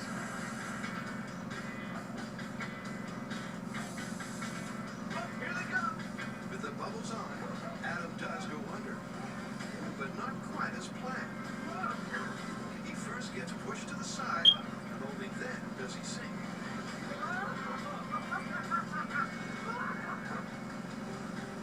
I'll tell you, it's not making me sink like a stone, but it is creating this really strong current. It's throwing me to the side, and I feel like it's dragging me down a little bit. You don't seem to be able to stay right there. No, I definitely can't stay on top of this. It's very, it's a super strong push. And if I'm Get pushed to the side, I get dragged under, is what he was going to say. It seems Adam is being lifted up and away from the central column of bubbles. And then, just like a convection current, there's a downward drag at the outer edge. Where to from here? Well, I think if we're seeing this kind of effect where it's an upwelling that drags me down on the outside, let's turn it up and see if the effect is more pronounced. What kind of thinking? Of course, it's the one instruction that fits all myth-busting occasions. Ramp it up. And as they turn it up again, Let's move it up another notch. the bigger current pushes Adam to the side faster. I'm on top of the mountains now! In fact, the upwelling of water associated with the rising bubbles Wow! Oh, the current is really strong. is pushing him upwards until he reaches the sides, leaving just one further test. We need more power, Scotty. Gee, you just made a Star Trek reference. Awesome! And with the compressor giving us all she's got, Like riding a fucking Bronco. Jamie and Adam are ready to wrap it up. Well, I don't feel like we can call it on the basis of this tank. I think it's actually too small. This current being everything, it sort of overwhelms the original story, which is about bubbles. So I feel like we need to create more bubbles in a much bigger space. The myth is that you can't swim in bubbles. There's no swimming going on there. It's treading. We need to go someplace we can do some swimming. The close proximity of the tank's walls has rendered the results unreliable. To truly test the myth, they'll need somewhere with much more room to make a splash in. This was a great test. It was also an excellent proof of concept for my prototype bubble maker. It put things at a human scale and showed us a lot about bubbles and how they interact with water. But given that this myth is about swimming in bubbles, to test it properly, we're going to have to go up yet more in scale. After 3 big booms, the myth of a dynamite axe is, well, 100% busted. You're not going to split a tree using 1 stick of dynamite, let alone 6 sticks of dynamite. Yeah, all the energy is going outward. It's completely external. I think to actually cleave the tree, you need something inside. Alright, what if we tried reconfiguring the explosives? Get it closer to the core. Maybe that will split the tree up the middle. Yeah, let's go to a smaller scale so we can experiment with different kinds of explosives. Great idea. much as they love blowing things up, this myth is about dividing the tree, not destroying it. So in small scale, the guys are going to start by putting 2 explosives head to head. The first type is TNT, or trinitrotoluene. Now this is a faster moving, more tearing explosive. The other kind of explosive we're going to be using is AMPO. That is a slower moving explosive, but it has more pushing power. We're going to see if either of those is able to split our tree up the middle, just like it did. But switching the explosives and using tiny quantities aren't the only changes they're drilling down for this test. So what we've done here is solve what I think is the biggest problem of our previous test, which is getting the explosive to where it needs to be, which is the strength of the tree, the core, the hard way. But will this internal placement cause the cleave the dynamite arrow couldn't? Well, to find out, they're starting by embedding explosive 1, the TNT. Oh, good. All right, this is TNT in the little pine tree. Do it. It's a tense wait for the fuse to burn down until it might have had the boom, but did it give the team the kind of break they need?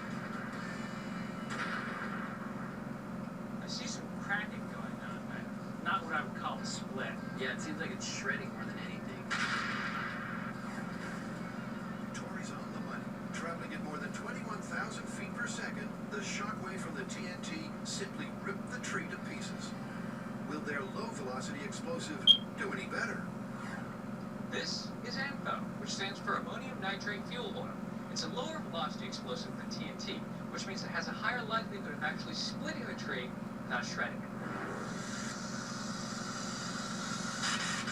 What I've just done is cut some vertical grooves in the bark of the tree. That way we can lay up our explosives along the grain, the vascular bundles of the tree. Because what's happening right now is we have an explosive at the base and it's cross-cutting. What we want is a vertical split. So this way we put the explosives up the line of the tree and that force punches through and hopefully we get that vertical split that we're looking for. All right, the grooves are loaded. We're going hot. Fire lit! Okay, so this is cutting a tree in half with explosives, zipper technique. It didn't go completely to plan, but at least the team gets slightly more than a toppled truck. It's kind of a split in the right direction. Wow, that is definitely a better technique. Finally, we got a split. Of sorts. It's still not the clean cleave they wanted, but promising enough to warrant one more go at a mighty grand finale. What did we do right? Well, on this test, we got our explosive in a line that's parallel to the grain of the tree. Instead of focusing on one spot, we went all the way up the tree. And I think that is what made the difference. Now, this is a small tree, but that's fine. We proved the concept here. Now it's time for us to go into a big tree and try it full scale. Coming up, almost a ton of runaway rogue steel heading Adam's way. This is where things get dangerous. You made us laugh, Buster. How you doing there, little buddy? And even though you're dead, again, we'll never forget you. Yeah, baby. The Mythbusters Holiday Mega Marathon continues all day on Science. Dinner can take hours to make, and who has the time? Hi, Captain Enjoyed of my new Dump Dinner Cookbook. Now just dump and bake for full meals in minutes. So delicious. Look at these smothered pork chops, easy cheesy tacos, roasted chicken with potatoes, or this, the best pan pizza ever. Cut up some biscuits in a skillet, dump on tomato sauce, your favorite toppings, and cover with cheese. Then bake for delicious pizza stuffed with all the goodies. Here's my favorite comfort food dinner. Start with chicken and mixed veggies. Add a can of creamy chicken soup, a few chunks of Velveeta cheese, and top with a can of crescent rolls. Just look at this, a cheesy chicken pot pie with perfect flaky crust. How about a new twist on meatloaf? I dumped ground beef, stuffing mix, and onion soup packed in water into this bag. And just mashed it all together.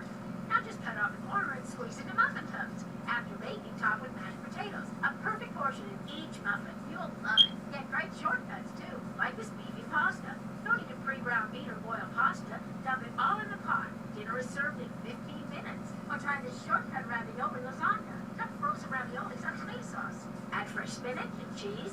Layer as high as you like for steamy, melty home-style lasagna. After work, I never want to spend time making dinner. Now, I just dump everything in and bake to make the ultimate chili mac and cheese. Stop slaving over dinner. Make delicious meals in a flash with Dump Dinners, just $10. But wait, call now and you can get my best-selling Dump Cake Cookbook. Just dump and bake with a scrumptious Raz and Peach Dump Cake. Or use canned biscuits to make fresh, warm, sticky buns just like Grandma used to make. You can get Dump Dinners and Dump Cakes for $10 with over 250 delicious homemade recipes. Here's how to order. Call 1-800-710-0881 to get your Dump Dinners cookbook on this special TV offer. It's not sold in stores. Call now or go to buydumpdinners.com. So call 1-800-710-0881. That's 1-800-710-0881. Don't miss out. Call now. Mesothelioma victims and their loved ones may be entitled to a cash award from the $18 billion in asbestos trust funds. And you may not have to file a lawsuit to qualify. If diagnosed with mesothelioma or lung cancer caused by exposure to asbestos, call the number on your screen now. Even if a loved one had mesothelioma or asbestos lung cancer and is passed, your family may still be entitled to a cash award. Mesothelioma is a rare cancer caused by exposure to asbestos. Many victims worked in the Navy or in shipyards, mills, carpentry, roofing, insulation, construction, or automotive industries. For over 30 years, our legal team has successfully helped thousands of victims and families. Time is limited. You may not have to file a lawsuit if you or a loved one has been diagnosed with mesothelioma or lung cancer caused by exposure to asbestos. Call 1-855-266-8620. That's 1-855-266-8620. We don't really need the outside world. This family will fight for their way of life. Nobody's gonna stop the Browns. Nobody. Alaskan Bush people. The Insure returns for a new season. Friday at 10 on Discovery. This is something the world has never seen before. This is a brain-controlled helicopter. We can make this a multi-million-dollar situation. This is some cool engineering. Straight up fail on this one. You want to see how it works? Right? If we get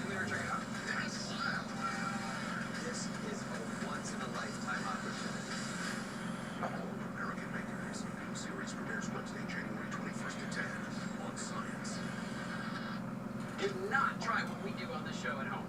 We're what you call experts. Stay safe. So far, Bubble Trouble is looking like it bust. Wow, I'm feeling totally legendary. But Adam and Jamie aren't done yet. Ow! I took a pin in the leg.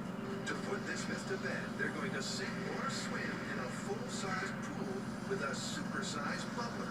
One that's 4 feet wide and 16 feet long. And to get the job done in double time, Jamie welds the massive steel frame while Adam sews the giant canvas bubbler bag. Well, based on what we saw at the big tank, this new bladder ought to be perfect for the swimming pool. You know what it looks like? It looks like the world's largest whoopee cushion. With both bubbler components ready to roll, the truck gets loaded and locked. So the myth is that it is impossible to swim in bubbly water. And so far we've tested that in small scale in a fish tank. It's not sinking. And in a 10,000 gallon irrigation tank in what is now only medium scale. I'm on top of the bubbles now. In both cases we found evidence of upwelling and currents that really make us feel like we haven't fully answered this question. So now it's time for Mondo scale, full-size swimming pool. Yeah, that's it. We built a bubbler that will give us a swath of bubbles 4 feet wide and 16 feet long. I'm gonna get in it and see if I can swim. Yeah. We recognize that you have a choice of myths, and we thank you for flying Mythbusters. That's nice and stable. Remember those little fish tank bubblers and then that little bag that I tested out in the shop? That's not bad. Well, this is the final result of all that testing, the Granddaddy bubbler. We've got I-beams on it to hold it down against the flotation. We've got a massive steel frame, the big bladder, and not one, but 2 air pumps to supply all the air we need. We drop it in the pool, you got yourself a big-ass bubble. It's big, but will it be big enough to eliminate those supposed edge effects? Well, to find out, Adam, designated to do the wet work, goes under to guide it into position and make sure it's level. It's within 1 or 2 degrees of level, and I'm inclined to start up the pump and see what it looks like. I'm on it. Okay. Okay, go ahead and let some air in. With the air pump on, things seem to be proceeding smoothly until...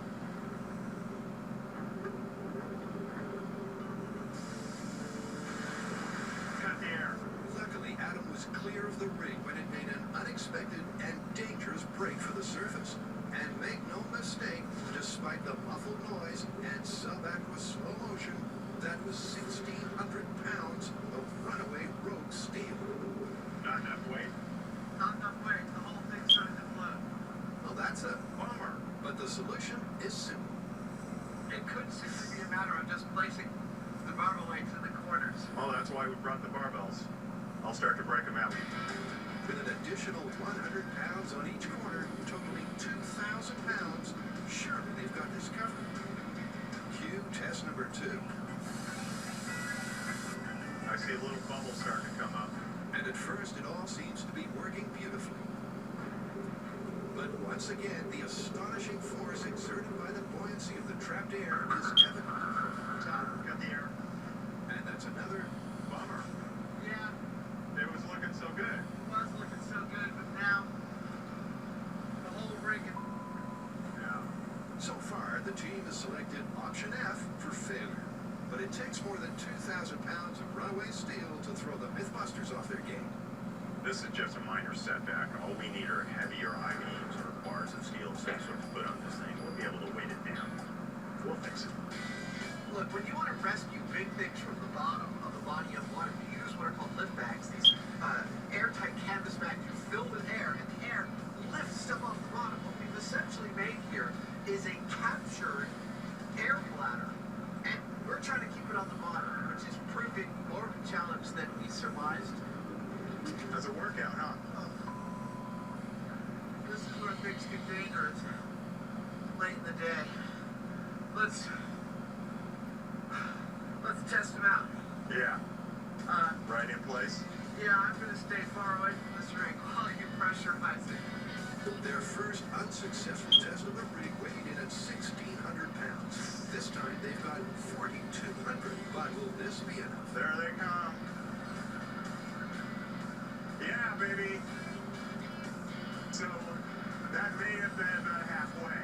That's perfect. Nothing's budging. It looks gorgeous. Excellent. So we had a few bugs to work out. So sue me. We added more weight. It took care of the buoyancy problem, and we're all tested, good to go. I think we're ready for tomorrow. Next, the Big Bang on the mother of all pine trees. That is one big tree. Hey, Jamie, we're airing all of Mythbusters in one giant marathon. How many? All of them. Aren't you excited? Yep. Okay. The Mythbusters Holiday Mega Marathon continues all day on Science. Hey, guess what day it is? Hump Day! Hump Day! It's Hump Day!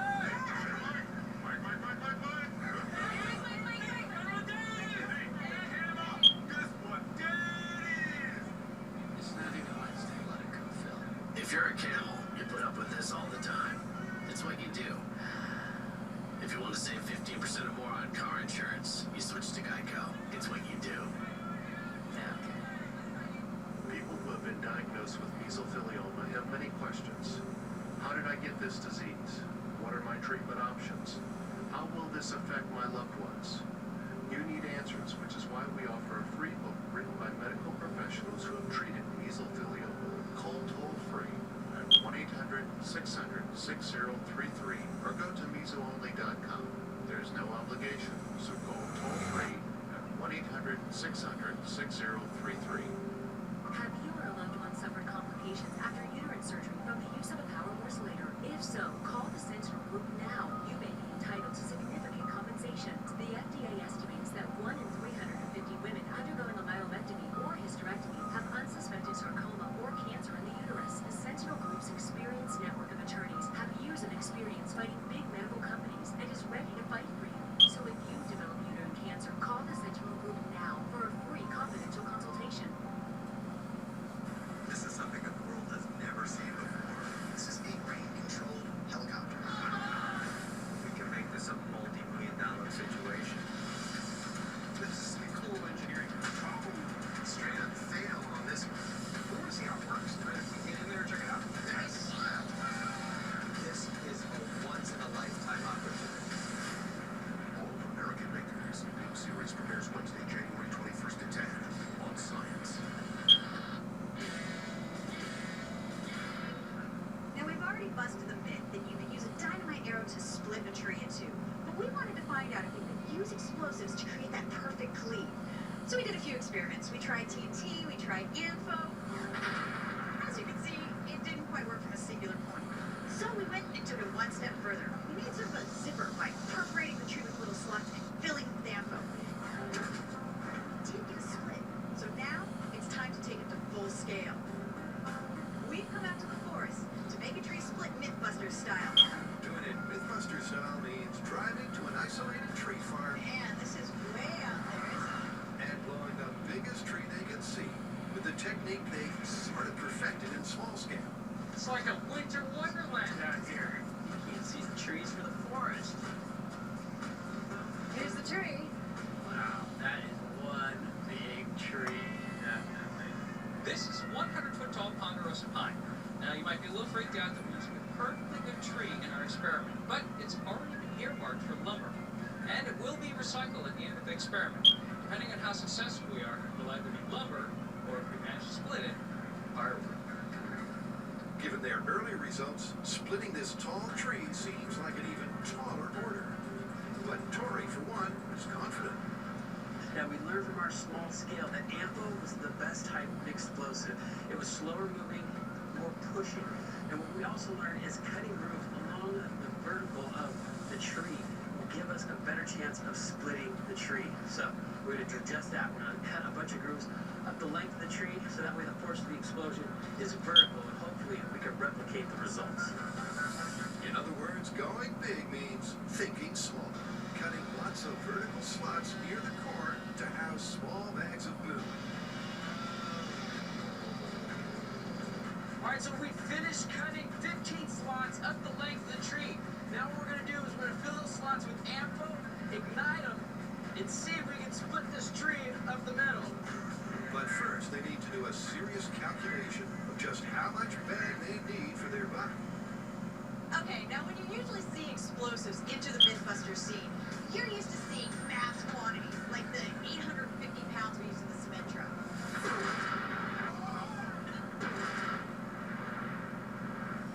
Now for this experiment, we actually want a pushing rather than a huge destruction.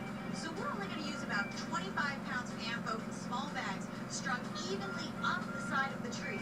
That way, hopefully we get a nice clean cleave. It's a delicate operation. Too much info and the tree will be blown apart. Too little and the explosive may not even detonate. Alright, so 1 pound bags. 1 pound bags. Luckily, bomb expert Frank is on hand to take charge. Charge. What do you think, Frank? Am I going to be able to join the bomb squad after this? Hey, we're signing you up right now. Alright, ready to decorate the tree? Ready to wire in. Ampho? Here we go. Working somewhat gingerly, Carrie and Grant carefully place the 25 1-pound bags along the entire trunk. You know what? The sap is a natural adhesive to hold the bags in. So add wiring explosives at heights to my resume. Alright, you done? Done. And as the saying goes, Let's make like a tree and leave. Going down on this level, we have explosives, timber, and ladies' lingerie. Okay, this is the very last bag of explosives going in the tree. We've wired them all the way up. I think we might actually have a shot at this one. I mean, we've given it all the advantage we possibly could. Using this nice low-velocity explosive, we've given it a perforation so that it could go really, really well. I think we might get a nice clean split. but the guys, on the other hand, aren't so sure. So do we think the tree's going to split? There's a lot of factors that go into it. Too much explosive, too little, the weight of the branches. Given all that, I think we are going to get a split. Maybe not super clean, but it's going to split. Looking at all this Ampho in this tree, I have a feeling we're just gonna blow this tree into a bunch of pieces. Yeah, this looks safe enough here. Alright, I guess we're all set. You guys ready? Oh, I'm so ready.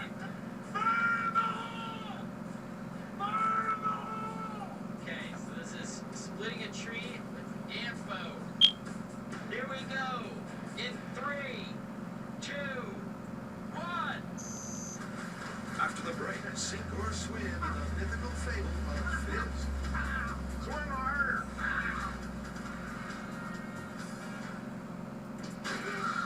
You can't stop watching, but you're horrified at the same time. It's pretty extreme. Definitely don't try this at home. An all-new season of outrageous acts of science starts January 17th at 9 on Science. Do you believe Gotham can be saved? So you're the penguin. So what? The penguin. I'm not being careful. You think you've been careful?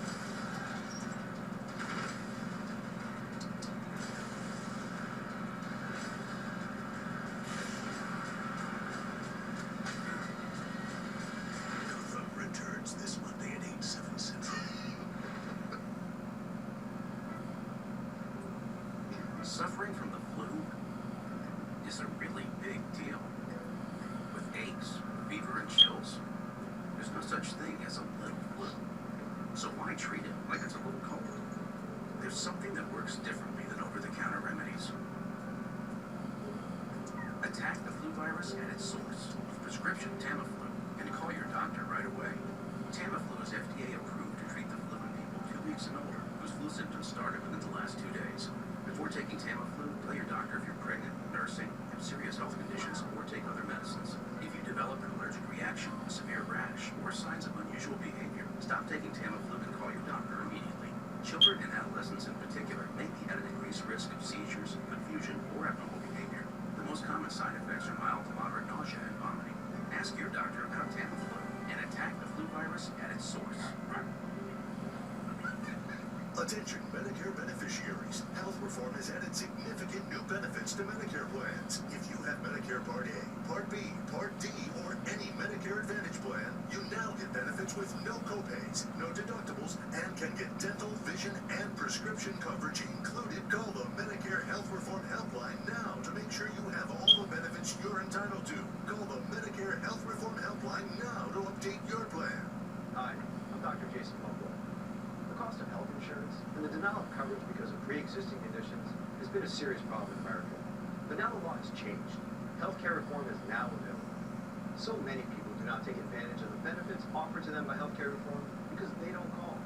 Call now. The Medicare Health Reform Helpline is now accepting calls. Don't miss the deadline. Call the Medicare Health Reform Helpline. Call 800-460-2496. That's 800-460-2496. 800-460-2496. They left you with a bang.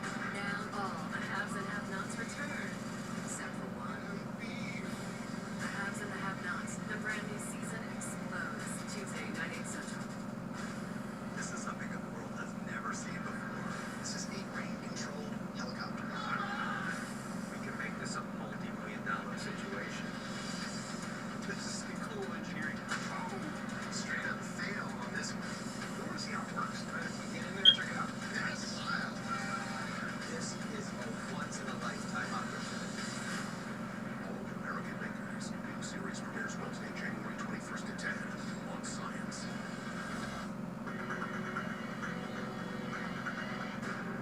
After double trouble with the bubbler, Got the air.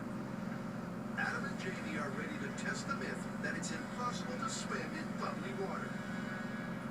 Okay, swimming with bubbles. In 3, 2, 1, go. On the first lap, displaying all of his exemplary style and technique, Adam powers through the bubbles. But on the way back, it's not so easy.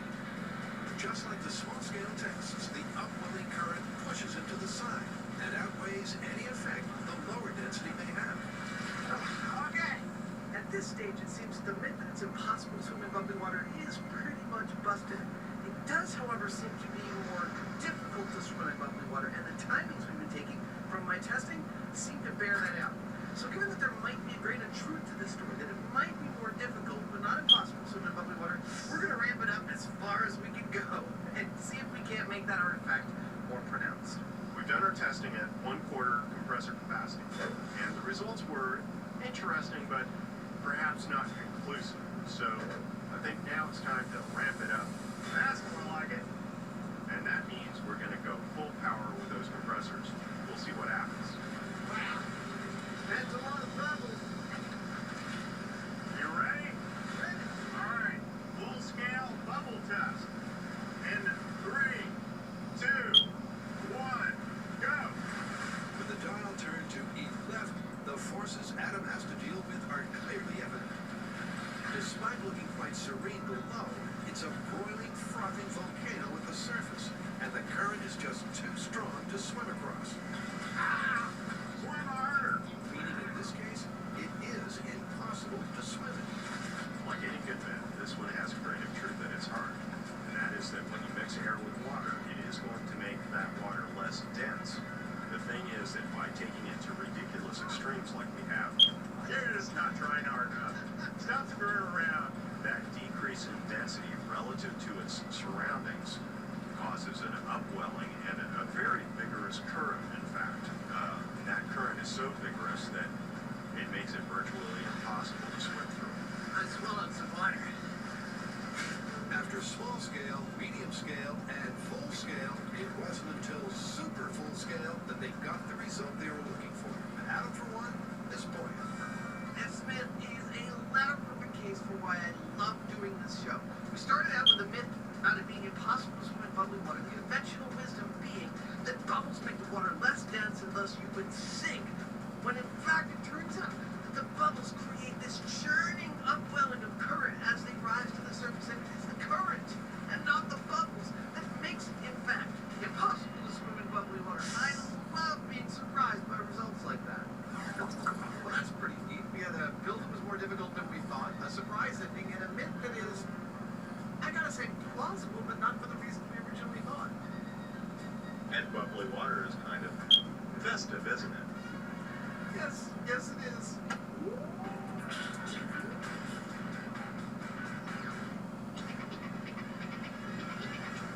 Busting the myth of the explosive tree split has been a bit of a misfire. From big-scale failure The tree is still in one piece. to some small-scale success. Wow, that is definitely a better technique. But now, the moment of truth. Here we go. To replicate the results of this myth, it all comes down to this one-shot wonder. One monster pine tree filled with 25 bags of explosives. They're using the smallest amount of ANFO that will still detonate. But will it be small enough? In 3, 2, 1.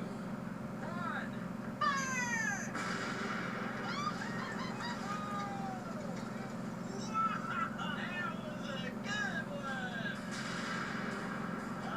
Well, the tree's down. Let's go see if it's split. If there's anything left of it. Well, what's clear is the ANFO detonated. But what is not clear is what happened to the tree. Wow, there are bits of tree everywhere. With the smoke gone, it's bad news for the myth. Instead of a split, the tree's been diced into a nice pile of kindling for Bear Grylls. The result we were looking for this experiment was 2 pieces. One left, one right, split right down the middle. What we got was 200 pieces. The tree shattered all over the forest. There's bits everywhere. It turns out the ANFO was just too much. Even if the minimum amount detonate to sustain that crack all the way to the top. And that leaves only one conclusion. Alright, no matter how you look at this myth, this one is busted. Busted. But at least we have all this firewood and kindling now. This isn't a split. This is a shatter. The tree and the myth are both shattered. And let's face it, if this method didn't work, then a dynamite arrow is not even a long shot. Alright, I got some seedlings. Okay. The myth might be busted, Let's do our part. but at least the team has given something back to the forest. Sort of the strange Mythbusters circle of life. That is strange. I think it's a good deal for the forest. I mean, 3 for 1.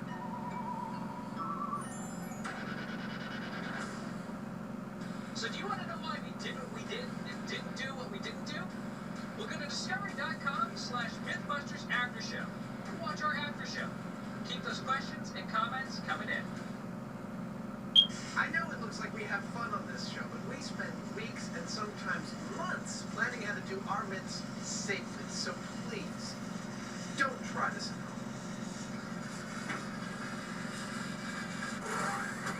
On this episode of Mythbusters, Adam and Jamie launch a prolonged assault on an devilishly difficult weaponry myth. That's what I'm talking about. Finding out if 13th century Syrians Hungry for some food. Consecrated. created the world's first rocket-powered torpedo. I don't know, maybe I'm a little too powerful. What do you think? Meanwhile, Cary, Grant, and Tori are feeling the pressure. It's really strange having a job doing things your parents told you never to do. As they pop the cork on a VO myth. Can a blaze in a wine bottle truck really turn into a cork-firing machine gun? This is why we can never have anything nice. Who are the Mythbusters? Adam Savage. Here we go. That's 100% acting right there. And Jamie Heineman. Relax. This one hurt a bit. The twin had more than 30 years of special effects experience. Joining them, Tori Belici, This is real science. Carrie Byron, Let's do it. and Grant Imahara. He's alive. They don't just tell the myths, they put them to the test.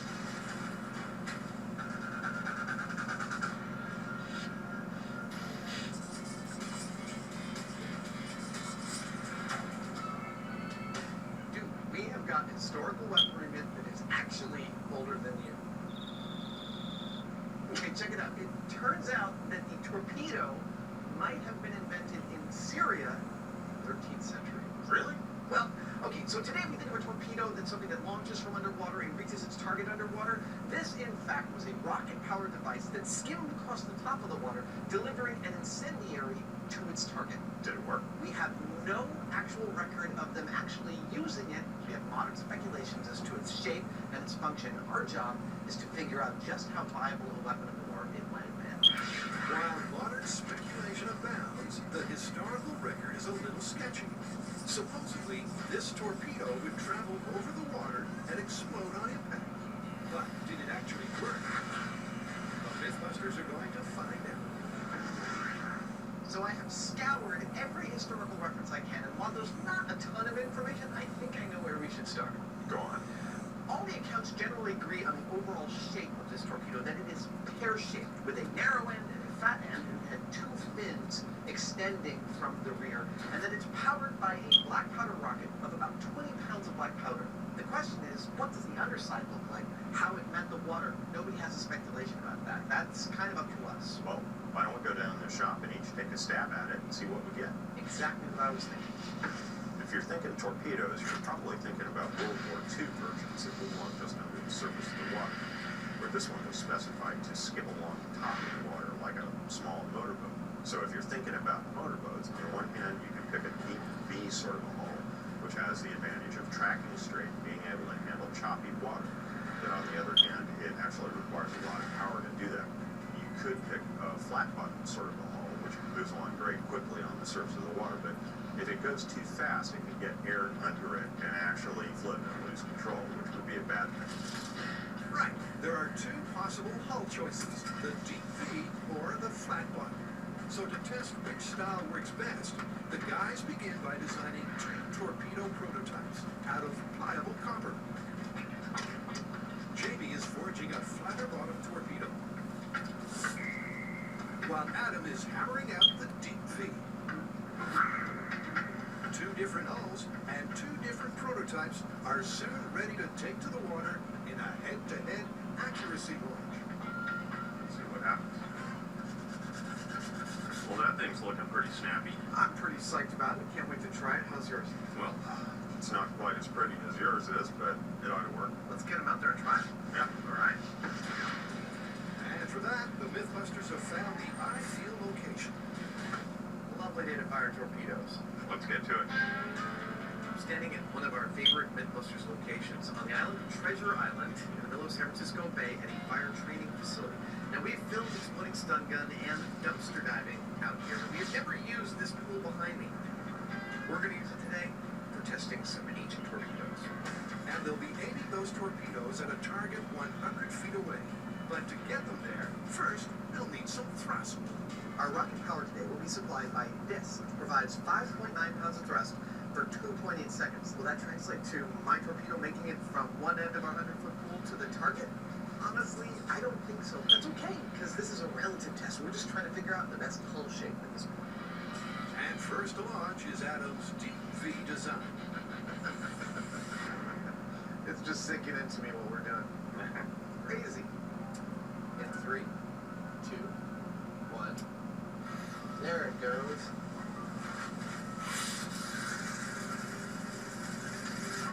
Look at that. That was lovely. That was pretty neat. Aside from curving a path straight into the wall, Adam's torpedo did make it 30 feet across the pool. Well, I think my torpedo did pretty well. I think it still was showing a lot of resistance in the water. Didn't quite get up on the plane, so I think I can actually take out a bunch of the weight in these fins and I might get an improved performance. The torpedo was plowing through the water rather than hydroplaning, meaning it's slow and crooked. But with an attitude adjustment, make the difference. All right, there we go. It loves that spot in this pool. Sadly, taking the extra weight out didn't help Adam's lethargic torpedo. Seems to be holding up pretty well. Any suggestions?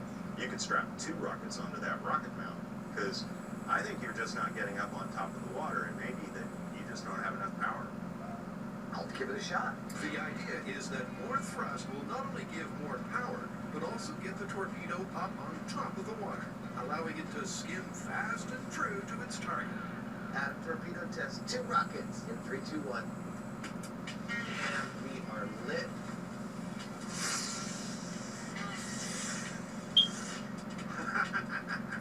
That was awesome!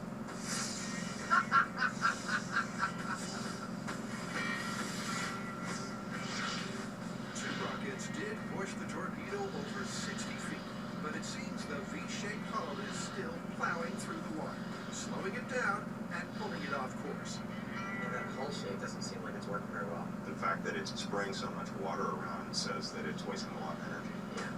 With the Deep V design shelf, it's sinkersman time for Jamie's flat bottom top. All right, here we go. 3, 2, 1.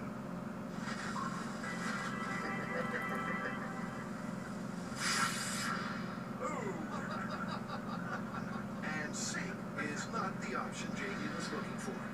The only problem I saw on this one was that it's submarine, so I figure all I have to do is bend these tail fins with a slight downward pull to them, and that ought to hold the front end up. Okay, now to see if this minute modification makes all the difference.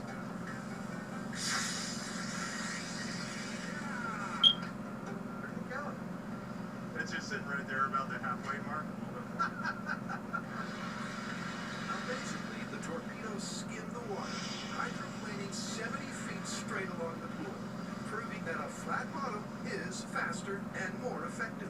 The slight adjustment to the rear fin seemed to do the trick, and I gotta say the flat bottom and long, narrow design allowed it to track pretty well over a great distance, right on top of the water. I think we're looking pretty good. Looking pretty good, but just to be sure, it's double or nothing. This one's for the gold. There you go. Come on, baby.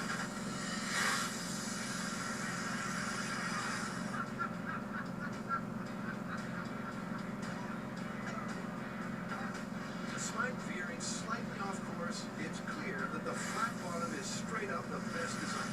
And that's good news for the myth. I think we have our design. It goes pretty quick, doesn't it? It's head and shoulders above the pear-shaped design. I think that's what we should go with. Okay, let's get out of here. After the break, This could be my favorite way to open up a bottle of wine. Carrie, Tori, and Grant pop the cork on exploding wine. John Jones, no matter where you go, boy, I'm coming. Expect very malicious, violent things to happen. I have been waiting for my evil for so long. Please be that guy, John Jones. There is nothing you can do to stop me. You will use this fight in. Okay? It must be the outside fight, John Jones. But you have not tasted what I have to offer. You will see it. Okay, little boy.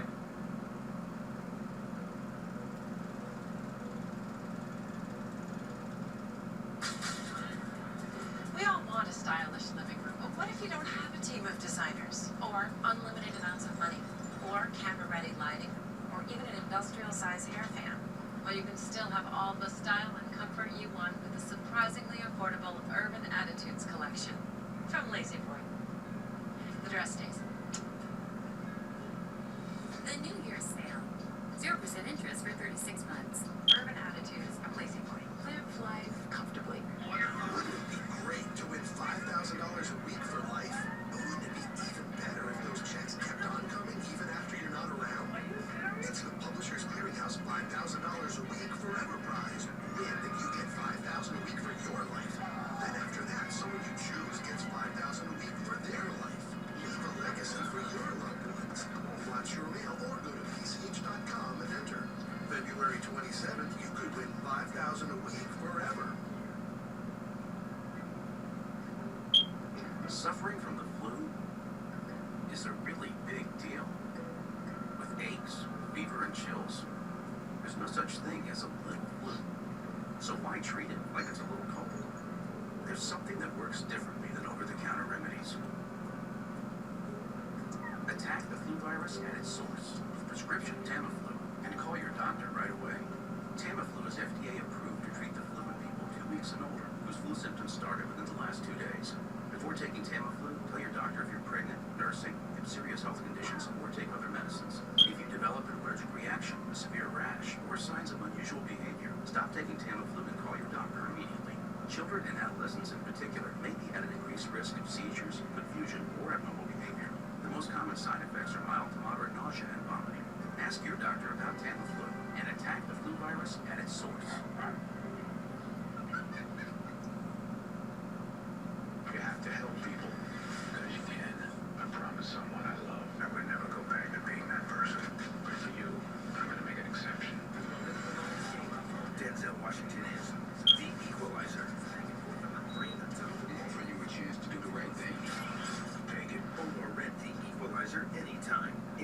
Access your favorite movies by going to Xfinity On Demand and visiting the movies section. Own or rent your favorites with Xfinity On Demand. Got it. These Wi-Fi hotspots we get with our Xfinity internet service are all over the place. Hey, you stop looking. I found one. See? What do you think a Wi-Fi hotspot smells like? I think roast beef. You want to get lunch? Get the fastest Wi-Fi hotspots and more coverage on the go than any other provider. Xfinity, the future of awesome. I think these guys underestimated the force of this reaction. Momentum is mass times velocity. This guy is showing us some great physics, and he's just doing it for fun. You can't stop watching, but you're horrified at the same time. It's pretty extreme. Definitely don't try this at home. An all-new season of Outrageous Acts of Science starts January 17th at 9 on Science.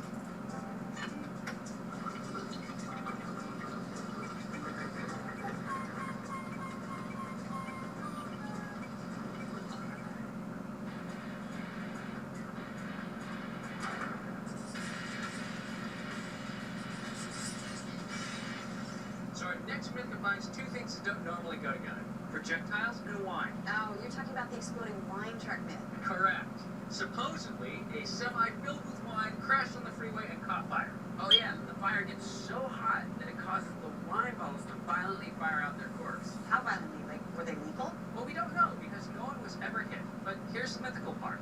Supposedly, the corks flew 100 feet, and when the bottles went off, they sounded just like machine gun fire. There's no doubt this blazing bottle inferno actually happened. But were the reports of its demise greatly exaggerated?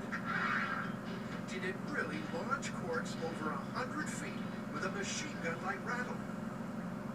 Okay, the way I see it is we've got two directions we can go here. Either we just set a wine truck on fire and see what happens, or we can go to the shop and do some bottle testing. Yeah, I mean, personally, I'm a little hesitant to set a whole truck full of wine on fire unless we know what's going to happen. So why don't we start out with learning more about wine and the bottles and the corks, and then move on to our small scale. Research. Since this myth is about corks firing out of wine bottles like machine guns, we thought what better place to go than Domaine Carneros Winery to see what kind of circumstances might have caused this to happen. Was it the bottles? Was it the liquids inside the bottles? Or was it the heat applied to the bottles? And to find the answers, Carrie's encountered an expert. You've been making wine for 30 years. What do you think of the idea that if a wine truck caught on fire, that wine corks could start shooting out of it like a machine gun? I believe it is conceivable. I know that when wine bottles get too warm, that sometimes the cork will push out a little tiny bit. I think that still wine bottles under extreme pressure of intense fire could shoot corks or could explode. And pressure is the name of this game. As heat is applied, the wine starts to evaporate, which increases the pressure in the bottle till... But what else could affect the power of the projectile? Is there a possibility that the shape of the bottle might have any sort of effect on the pressure? I don't think so. The shapes of the bottles are determined by tradition and custom, but I think under extreme temperature, all bets could be off. So bottle shape might be a factor. And on the champagne assembly line, Grant's found something that definitely is carbonation. Sorry, it's my first day. Sorry, everybody. With an internal pressure of 80 psi, adding heat to a champagne bottle may make it more likely to shoot for the moon. So this machine is the corker. Now from this moment on, this bottle becomes a pressure vessel, potentially housing the kind of force that can cause a wine bottle to turn into a machine gun. That's what this myth is all about. Okay, and back at the shop, Carrie begins by sizing up her opponent. Now, winemakers actually use different shaped bottles for different wine. You can tell that you have a Riesling because it has slender shoulders. A Burgundy is a little bit fatter at the bottom. You have shoulders on a Bordeaux. So it's possible that the size of the bottle, the type of wine, or even the shape of the bottle might make a more explosive cork. And to find out, the team is going to fire up a wine flambé. We're making my Zen garden. To see if any bottle can shoot its cork the mythical 100 feet. And here's how. So for our bottle Olympics, we're going to have a flame-off. this holder right here, turn up the flame, and compare the results.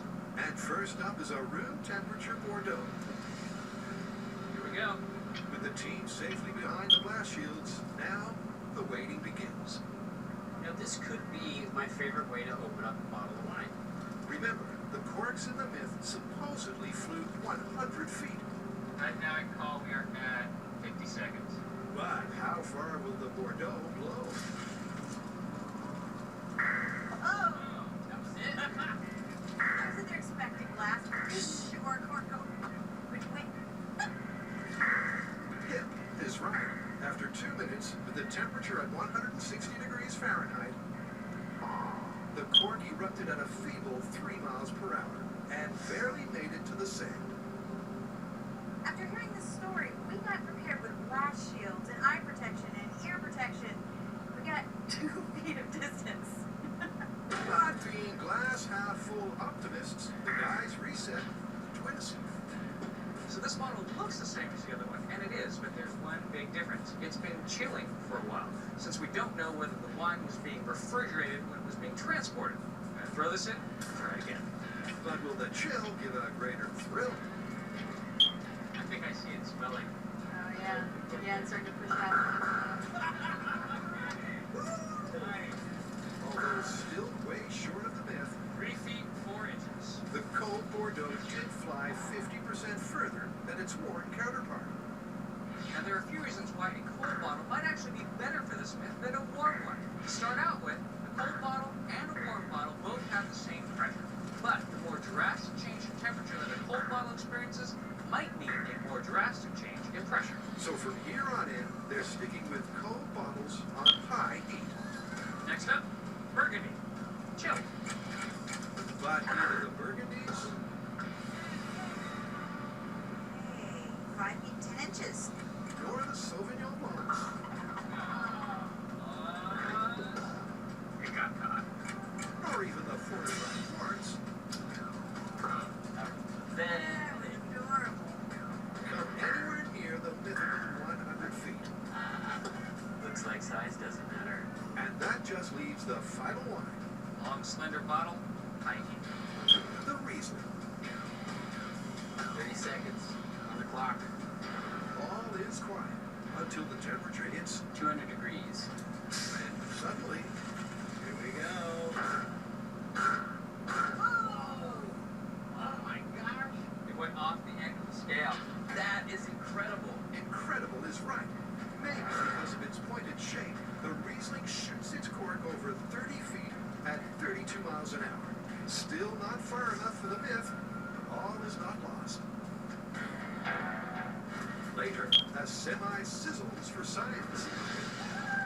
But next, it's the world's first ancient torpedo launch.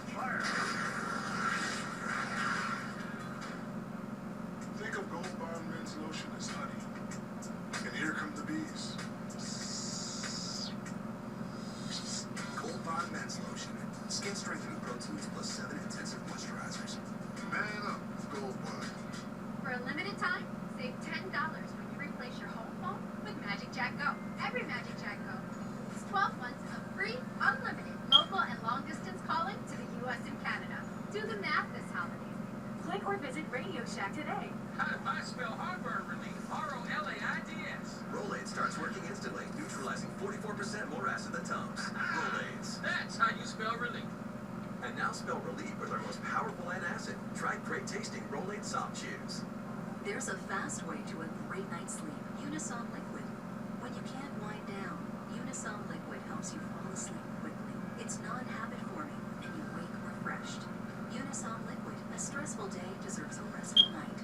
See how a twist of fate sparked an industrial revolution. If we hadn't won that race in 1901, our company would never have begun. How a Nazi scientist launched America into outer space. I can think of no one more important to the U.S. space program. And how a game of poker built a media empire. William Randolph Hearst really turned journalism upside down. These are the titans of American business. How we got here. Premieres Tuesday at 10. Only on AHC. I think these guys underestimated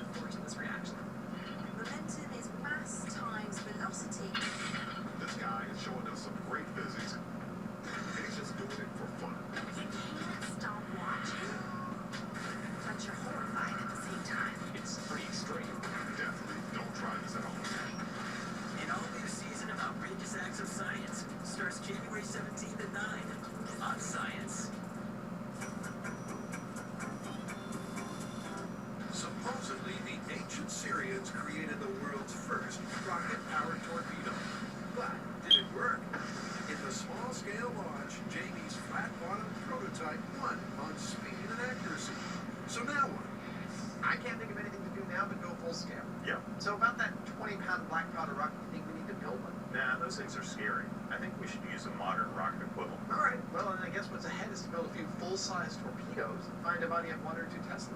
Sounds good. And that means the guys are ramping up the scale for a full-blown torpedo attack. The steel structure is my mold. I'm going to weld the sheet metal to it, and that'll hold it stable while I beat on it with a cannonball welded onto the end of a jackhammer. I have no idea if it's going to work or not. I don't either, but it is cool.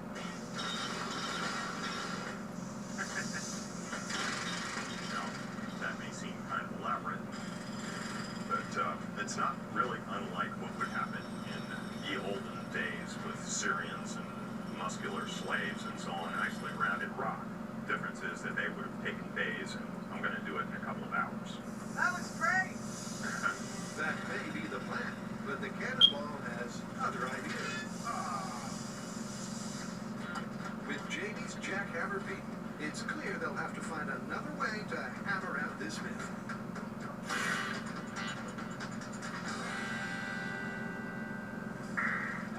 So far, the Mythbusters have popped the cork on still one, but now it's time to unleash the big guns. It's time to bring out the bubble. Already at a pressure of 80 psi, even without any heat. All right, so this is the control test with champagne. The champagne's cork can fly 25 feet. That's no heating, no agitation, just straight up. So, will an Inferno beat that benchmark? Really strange having a job where you spend all day just doing things your parents told you never to do. Cork looks like it's pushing out. Here it goes. Oh my god, it's happening. It's about to pop. It's happening. See where it went. Talk about a champagne moment. After 5 minutes of flame, the cork flies from the bottle at an astonishing 60 miles an hour. But gets lodged in the ceiling. Finally, we are getting some results, and this is looking very good for the myth. With the champagne bottles, our corks are actually going so far that we are not able to measure them on our scale. They keep hitting the roof. Having hit the champagne ceiling, they head outside, where there's no limit to how far they can pop their corks. Lighten it up. But will they get the 100 feet thereafter? I see some dripping. I see dripping. Well, not with test one.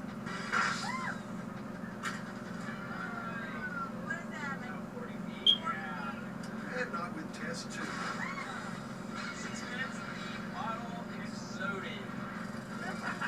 Test three, with some extra agitation, does better. Where'd it go? Not there. 50 feet. But still not good enough. So what does this mean for the myth?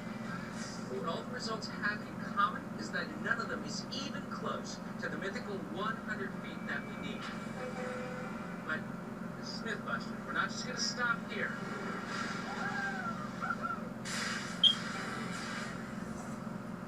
Turning torpedoes full scale, the Mythbusters struck a problem. But it's okay, because J.D. Heineman has been on the case. Dude, that is amazing! I've heard about this technique called hydroforming, where you use water pressure to form sheet metal shells, and I decided to give it a try. All you do is you take a couple of pieces of sheet metal and you weld them together, and then you pump high pressure water in between them, and it inflates like a balloon, at least in theory. Want to see how I pulled it off? Okay. Yep, with his extracurricular determination, Jamie has come up with an ingenious plan B. Take our piece of sheet metal and clamp it between two massive plates of steel. Cut out an almond-shaped hole in the top plate and attached our pressure washer pump to a small hole in the bottom plate. Now here's the fun part. All we do is start the pump, and the water pressure pushes the sheet metal out the almond-shaped hole, inflating it just like a balloon. Ha! It's perfect. It's a long way from medieval blacksmithing, but I can make a torpedo show in about a half an hour. It's like magic. Beats beating on it with a hammer. Each set of shells is given a rocket casing.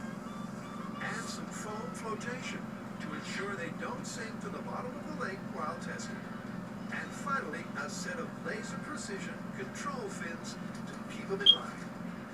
That was a lot of work. Man, they look fantastic. I think our torpedo army is ready for deployment. Time for a road trip? It is. And Ione Quarry, where the Mythbusters have slid, flipped, and blasted myths before, Oh, yeah. is the perfect location for deployment. Can we get started? Yeah, why not? Rev? First up, to create a familiar target, You want to save your own city! at 800 feet from shore, the boat is positioned well out of reach of an ancient archer. But will it be within reach of their torpedo? Well, there we go. Was nice and pretty, now it's really ugly. You may remember earlier that we do best with a flat bottom hull on our torpedo. This is actually kind of rounded, but I figure it's okay because of the way that I've placed the rocket motor back here, and this forms kind of a straight or flat line, which is what I'm looking for, because when this gets up and running, this is all that's going to be actually contacting the water, and that's what's important. That's what's going to allow it to move real quick and real efficient. Quick and efficiently, because to test its success as an ancient weapon, they're zeroing in on two crucial criteria: its accuracy and its ability to deliver its deadly payload. And to test those, they'll need some rocket power. In the smartest details we can uncover about this story, the torpedo is said to be powered by a rocket composed of 20 pounds of black powder. What does that equal in a modern-day repeatable equivalent? Well, it turns out to be this puppy. This is an M motor. It puts out 270 pounds of thrust for approximately 14 seconds, and it will be our holy rocket engine. With the ye olde rocket equivalent on board, test one is about accuracy, getting their torpedo to hit its mark. All right, let's do it. Let's see what it does. And even though there are not yet incendiaries on board, the guys take cover behind the blast shields. All right, man, count it down. Okay, here we go with full power rocket in 3, 2, 1, go.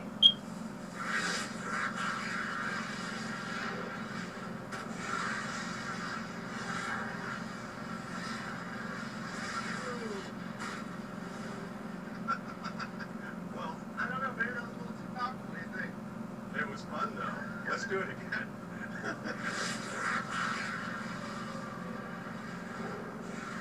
Everything started out okay, and then everything seemed to go haywire. It spiraled up into the sky and did this massive belly flop, absolutely crushing the top of this bow.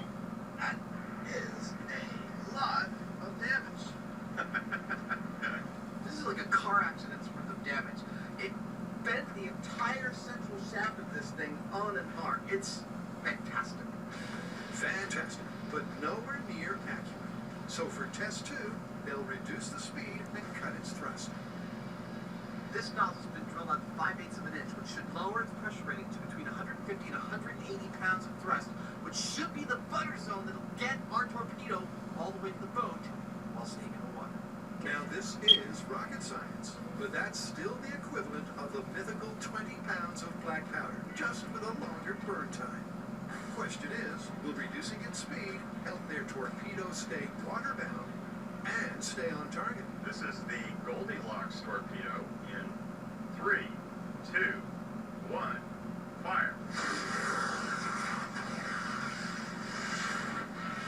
Despite its promising start, frustratingly, the torpedo still took flight. Still a little too much power, but really nice. I think that's fun by itself. Why do we need to hit the boat? Damn, that one just went quick. It was like a porpoise. Yeah. It kept going up and then down underwater and up.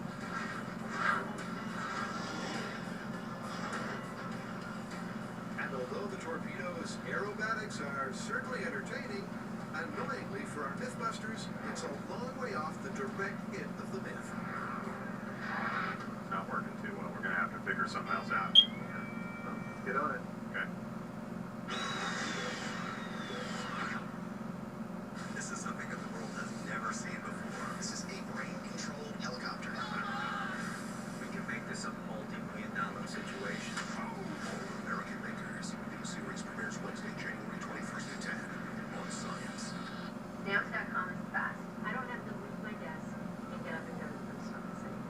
With Stamps.com, you can print real U.S. postage for all your letters and packages. I have exactly the amount of postage I need the instant I need it. Can you print on the stamps?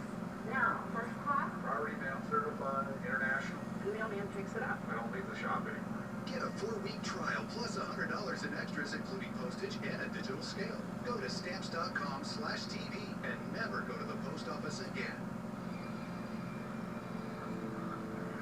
You don't think much about it. You never dwell on how it was made. It's just a blanket after all. But when everything else has been lost, the comfort it provides is immeasurable. The American Red Cross brings hope and help to people in need every 8 minutes, every day. So this season, give something that means something. Support us at redcross.org.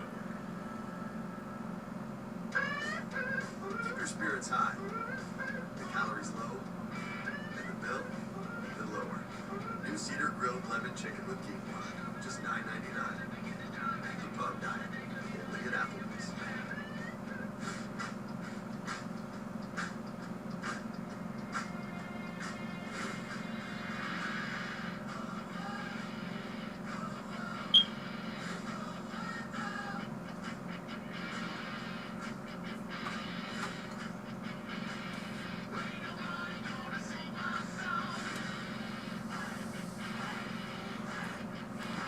LifeProof cases for iPhone and Galaxy.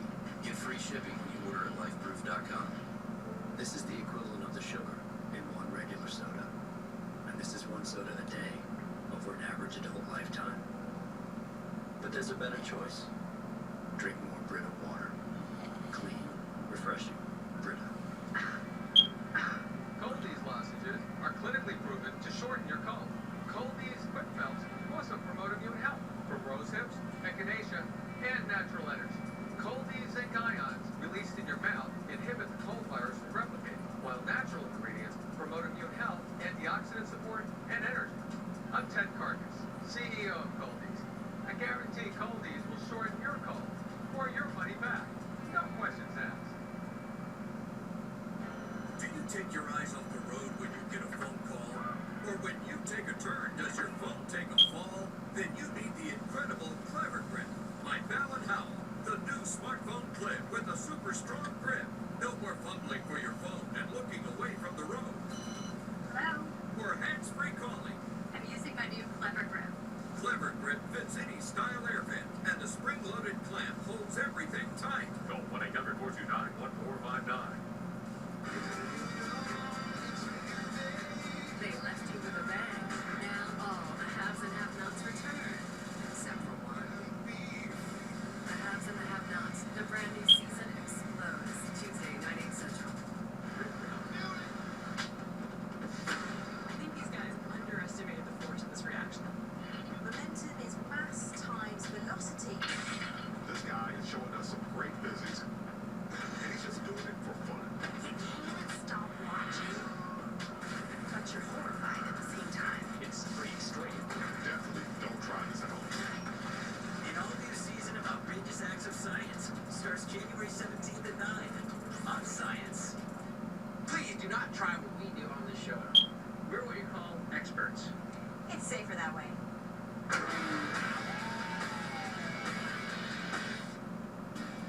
It's no myth that this semi became a blazing Vino Inferno.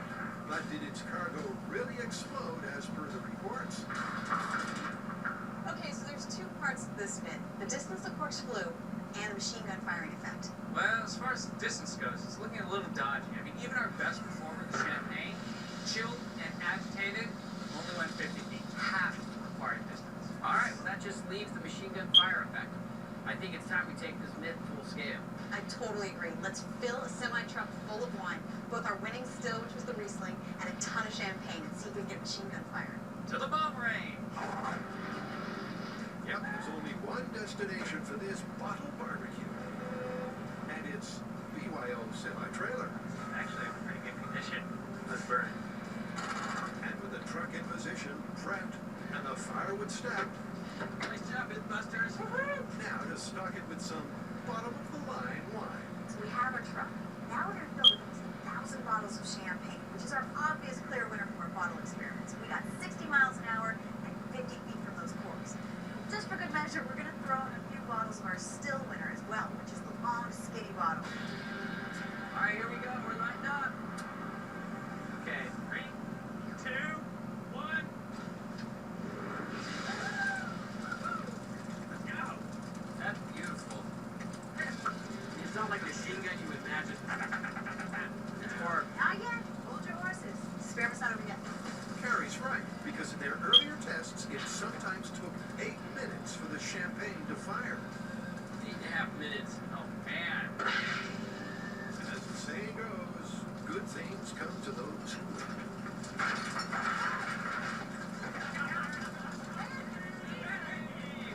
Oh, my goodness. Firecrackers. Yeah, really expensive firecrackers.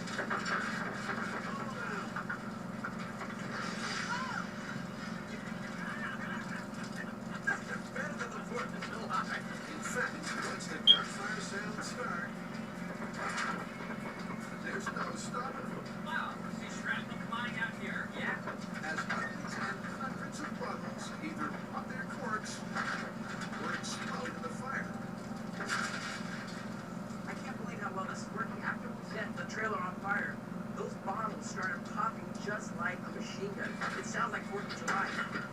I'm gonna tell you one thing. If I were a fireman and I heard what sounded like automatic machine gun fire coming out of that thing, I would be approaching it. Absolutely. Because with corks flying 50 feet and glass shrapnel even further, this is a wine tasting to steer clear of. But with a semi-reduced to ashes, is the myth in any better shape? Look, there's one right there. Wow. What distance is that? That's easily 50 feet. You know what? It sounded like a machine gun. Yeah, but this is at 100 feet. That's not even near it, so I think it's busted overall. Yeah, I say busted. All right, busted. What if we harness the power inside of these bottles? Like, what? I don't know, make it directional? Make some kind of a gun? A machine gun, maybe? Are we gonna Mythbuster this up?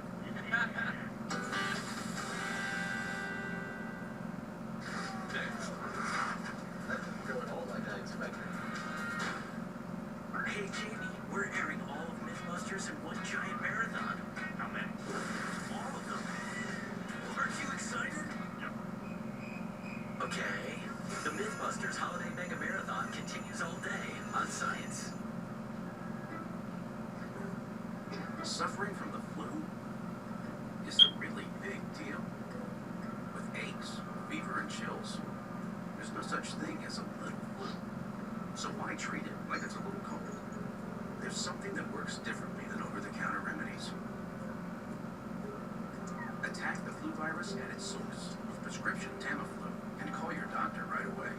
Tamiflu is FDA approved to treat the flu in people 2 weeks and older whose flu symptoms started within the last 2 days. Before taking Tamiflu, tell your doctor if you're pregnant, nursing, have serious health conditions, or take other medicines. If you develop an allergic reaction, a severe rash, or signs of unusual behavior, stop taking Tamiflu and call your doctor immediately. Children and adolescents in particular may be at an increased risk of seizures, confusion, or abnormal behavior. The most common side effects are mild to moderate nausea and vomiting. Ask your doctor about Tamiflu and attack the flu virus at its source. We all want a stylish living room, but what if you don't have a team of designers, or unlimited amounts of money, or camera-ready lighting, or even an industrial-size hair fan? Well, you can still have all the style and comfort you want with the surprisingly affordable Urban Attitudes collection from Lazy Boy. The dress stays. The New Year's sale. 0% interest for 36 months. Urban Attitudes from Lazy Boy. Live life comfortably. How does this 74-year-old doctor keep looking younger and younger as he ages? The answer is the Cenegenics Elite Health Program. GQ magazine suggests Cenegenics is the path to reversing the signs and symptoms of aging. Cenegenics Elite Health Program is not a fad diet or a surgical procedure. It is leading-edge medical science that can make you look and feel younger, a lot younger. My libido was like I was 18 again. So the desire is there constantly. Went from 260 pounds to 190 pounds, and I feel great. Cenegenics doctors have developed the Elite Health Program to decrease body fat and increase muscle tone, strength, sex drive, and your energy level. And the results have been age-defying. I have energy all day long. I feel great. I don't have the lows that I had in the past. Call 866-451-2969 or go online now to schedule your free Cenegenics consultation. Defy your age with Cenegenics. This is something that the world has never seen before. This is a rain-controlled helicopter. We can make this a multi-million-dollar situation. This is some cool engineering. Straight up fail on this one. We want to see how it works. Try to get in there and check it out. Yes. This is a once-in-a-lifetime opportunity. All American Makers. Series premieres Wednesday, January 21st at 10 on Science.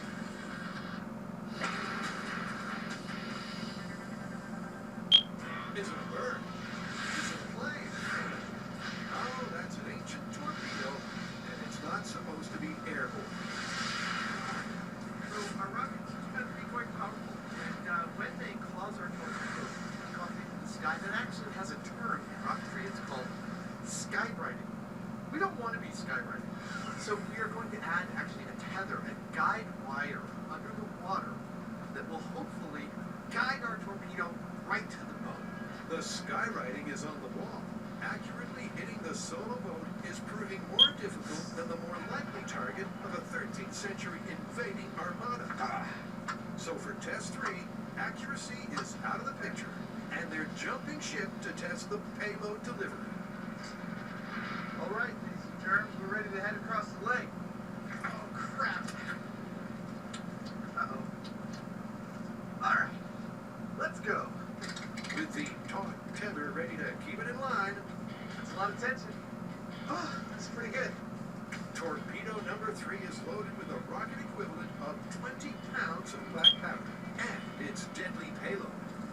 These are my incendiary devices. They're actually filled with gasoline and other things to make it a secret recipe. That right there, 10.5 pounds of death and destruction to be delivered as soon as possible to our enemies. Death and destruction, as long as it explodes on impact. For this to be a successful test, we've got to be able to launch our torpedo from shore, have it skim across the surface of the water, and crash into our target boat, splashing incendiary liquid all over it and creating a big fireball. That's what we've got to do.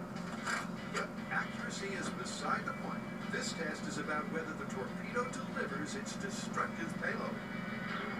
Tethered Goldilocks, let's hope this one works. In 3, 2, 1, fire. Shit. We're doing better without it tethered. Sad.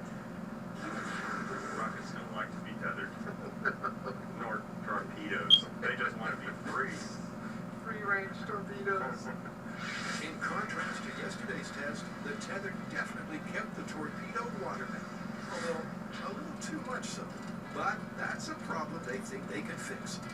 In the interest of trying everything we can think of, we have moved the boat from its original position of 800 feet from shore to 200 feet from shore, and we've moved the guide wire from underwater to above water. I really hope this works. Remember, the historical record isn't clear as to whether this was a long or short-range weapon, so they're closing in to concentrate on payload delivery. Here we go. It's now or never for their torpedo of doom. Okay, incendiary torpedo. In 3, 2, 1, fire.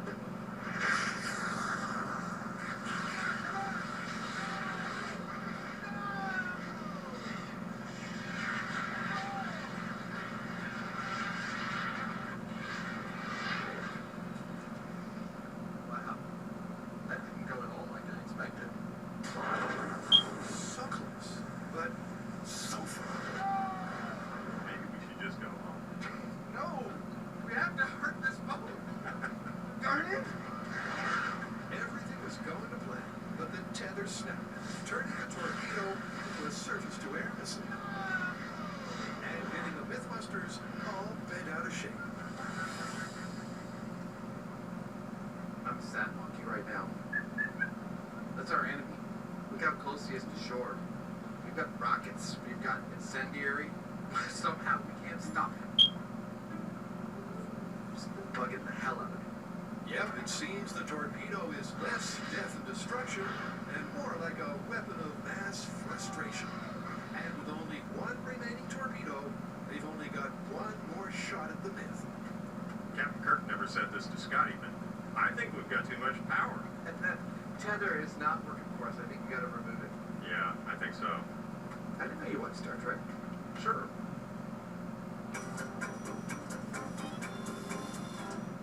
Hey, Jamie, we're airing all of Mythbusters in one giant marathon. How many? All of them. Aren't you excited? Yep. Okay. The Mythbusters Holiday Mega Marathon continues all day on Science. Huh. 15 minutes could save you 15% or more on car insurance. I know that. Well, did you know that former pro football player Icky Woods will celebrate almost anything? Number 44. 44, that's me!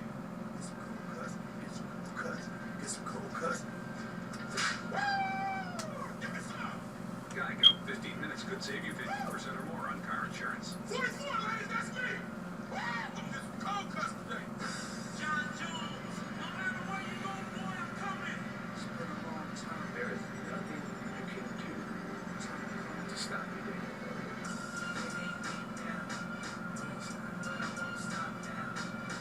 You'll realize that he never wants to get locked in cage with me. What you can expect very malicious financial behavior.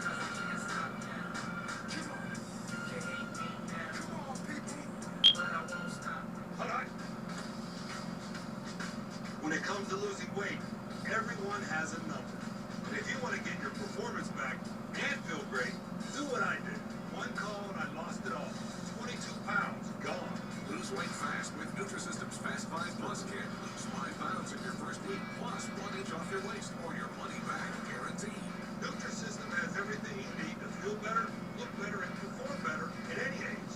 Faster than ever before. I haven't felt this good in years. Thank you, Nutrisystem. I lost 8 pounds in the first week. Order your 28-day Nutrisystem plan right now, including Fast 5 Plus. Get 1 week of meals, plus 1 week of energizing shakes and Craving Crusher shakes free. New food selections, new expert guides. Call now and lock in 2014 prices, and shipping is free. Whether your number's 10 or 50, make the right call. Nutrisystem.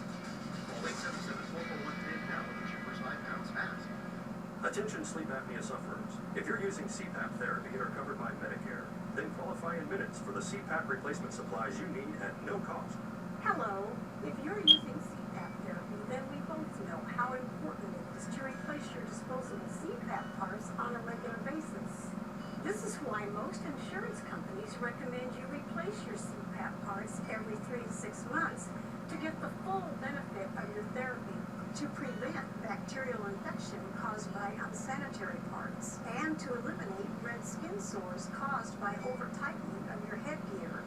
Let Ion My Sleep help you enjoy the full benefit of your CPAP therapy by replacing your mask, cushion, filter, and tubing on a regular basis. If you have Medicare or private insurance, call now to qualify for your CPAP replacement supplies at no cost. Plus, get free home delivery. Call Ion My Sleep now at 1-800-998-3757. That's 1-800-998-3757. Together we're healthier. I'm Pete Nelson, Treehouse Master. The show that had everyone shouting, "To the tree!" is back. Are you kidding me? Treehouse Masters. New season, new Treehouses, January 9 to 10. Animal Planet. Surprisingly human. This is something that the world has never seen before. This is a rain-controlled helicopter. We can make this a multi-million-dollar situation. This is some cool engineering. Oh, straight up fail on this one. We want to see how it works. Right? If we get in there, check it out. Nice. This is a once-in-a-lifetime opportunity. All American Makers. New series premieres Wednesday, January 21st at 10 on Science. We set a full-size trailer filled with sparkling wine and still wine on fire. And we got a machine gun type effect.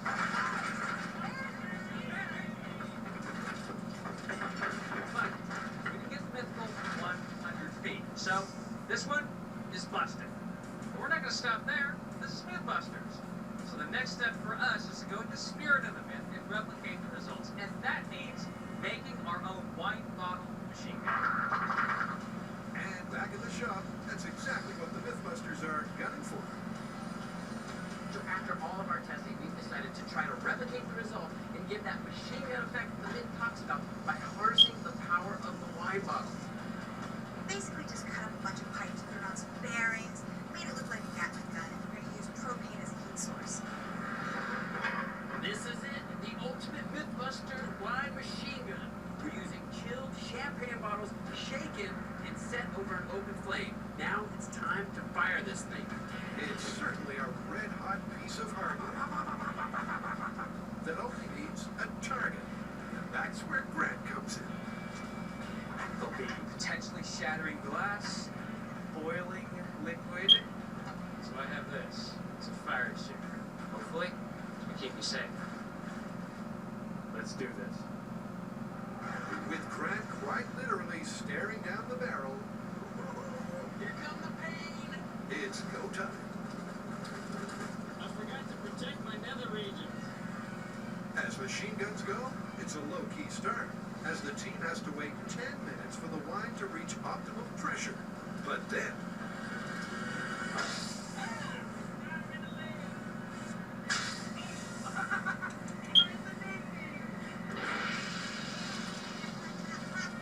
I don't know how dangerous, but it's hilarious.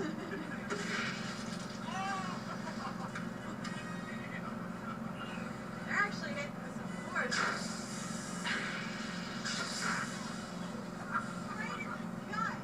it's a sparkling Mythbusters moment. But with reloading too dangerous, conclusion is inevitable. We got the wine bottles to act like a machine gun. We got the corks to go in the direction we wanted it. I feel a little bad for Grant. But I think he would agree it was worth it. At least for science.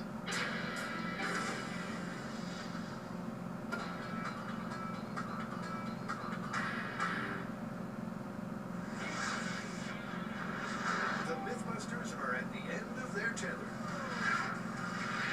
Frustratingly, their ancient torpedoes have missed the boat on accuracy and payload delivery. But they've had a eureka moment. Perhaps it's all down to too much rocket power. Well, sometimes less is more, and I think this is one of those times. We're going to lose the tether, and we're going to go with a rocket motor that puts out about half the thrust of the ones that we've been using heretofore. Hopefully that'll allow our torpedo to stay as a boat and not a rocket and go crazy. If having the thrust doesn't get a direct hit, then this myth is totally and utterly sunk. With the boat fully prepped and the torpedo armed to the teeth, it takes its slow walk to the shore. I'll drop it. I will not. But will it have the bite of the myth? This part, when the explosives are live, is not the fun part of this job. No. The tension mounts as their final torpedo is ready for launch. Live. Good. Then the guys retreat behind the shields, and it's sink or swim time. In 3, 2, 1, fire! This is starting to get me upset.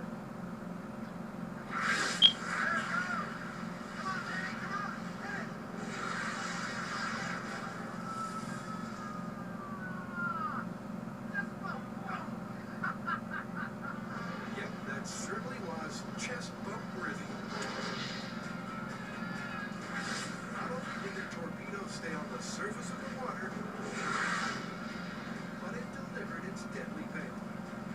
That sent fire up over the bow of the boats. That was awesome. Holy crapola! Oh, there's a fire. Luckily, I've got a 13th century fire extinguisher. I have saved your boat.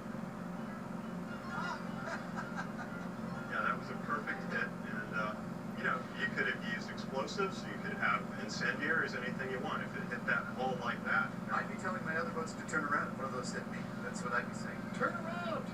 Get the hell out of here! This people are crazy! That last launch was what we've been looking for all week. The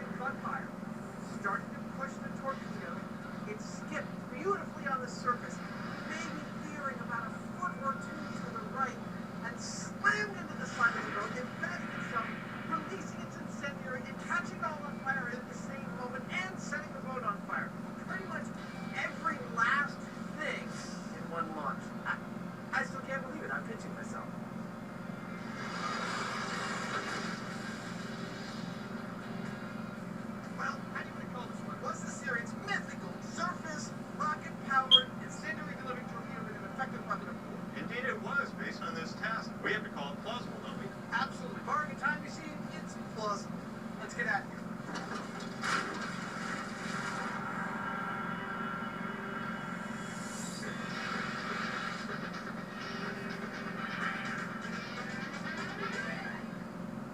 Want to know why we did what we did and didn't do what we didn't do? Check out the after show. Log on to discovery.com/MythBustersAfterShow. Do not try any of the experiments you are about to see at home. You heard him. Don't do it. On this episode of Mythbusters, Adam and Jamie are taking silver screen sounds to task. We want to see whether these things make the same sounds in real life that they do in the movies. Bye-bye. Yet are those audio cliches fact or fake? No! Meanwhile, Cary Grant and Tori cast off for science. This is below your own sail, full-size boat. They're testing the physics thought experiment. Is it possible to blow your own sail?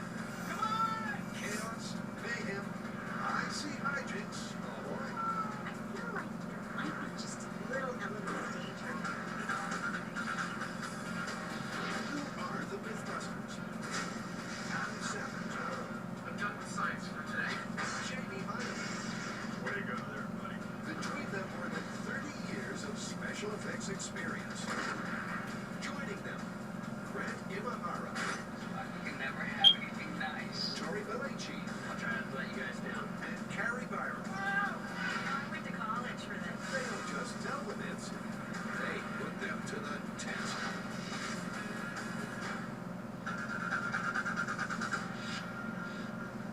First up, an audio myth that Adam's having nightmares over. Look at that. Somebody's left me a present. Beautiful.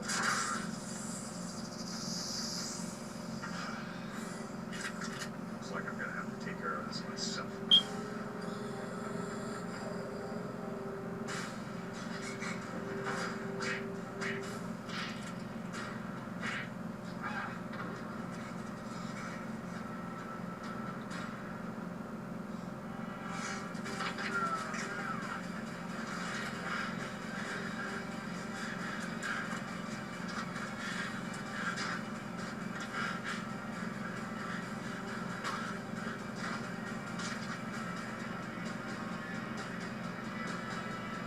Bye-bye.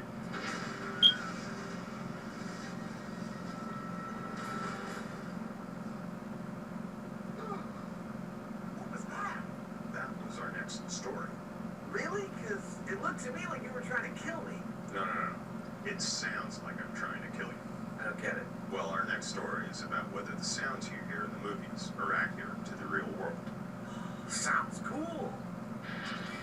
The sounds of Hollywood are being put under the Mythbusters microscope. To give a story suspense, add dramatic punch, or even a real one. Movie makers manipulate, massage, and enrich every single sound effect we hear. But do these audio cliches bear any resemblance to the real thing? To find out, Adam and Jamie have got their ears to the sound. Alright, so if memory serves, the classic movie sound effects we'll be working with are things like the punching, the silencers, and explosions. And any others we run into along the way. Alright, and testing seems to be pretty straightforward. We punch something, we use a silencer, we blow something up, and we record those sounds and compare them to what the movies generally represent as those sounds. Let's start with the punch. Okay. Fear not, Adam. There will be no sobering sequel. Instead, Jamie's reprising the violence of the hands. I always like to wear reindeer when I carry around my pigs. Yep, Porky here is stepping up to take one for the team. Again. And clearly, Jamie and I are about to start punching this pig, but in order to compare the sound of our punches to your classic movie punch, we're going to record it with this, a directional microphone pointed exactly at the point of impact. We will hit the pig, record it on this mic, and we will store it on this computer where we will compare it to this, the sound of a classic movie punch.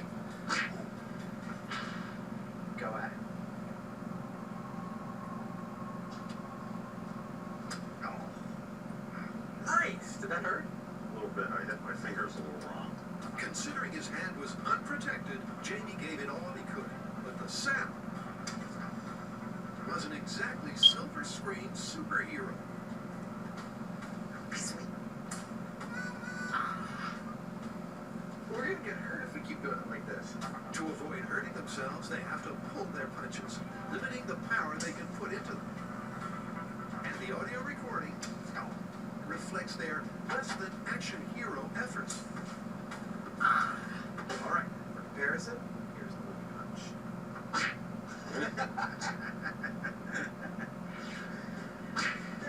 There's no equivalency at all.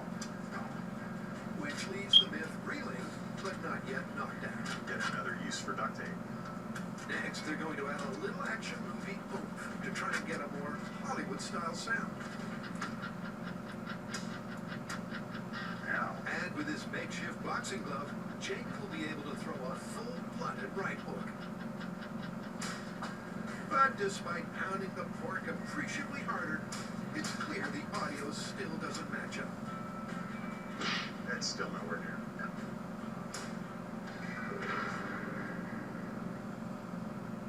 Next up, Gary, Grant, and Tori set sail for a physics thought experiment.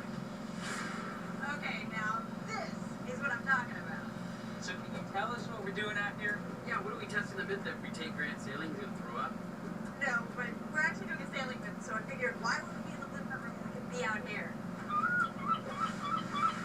Alright, can we get on with it? Because this is a ticking time bomb.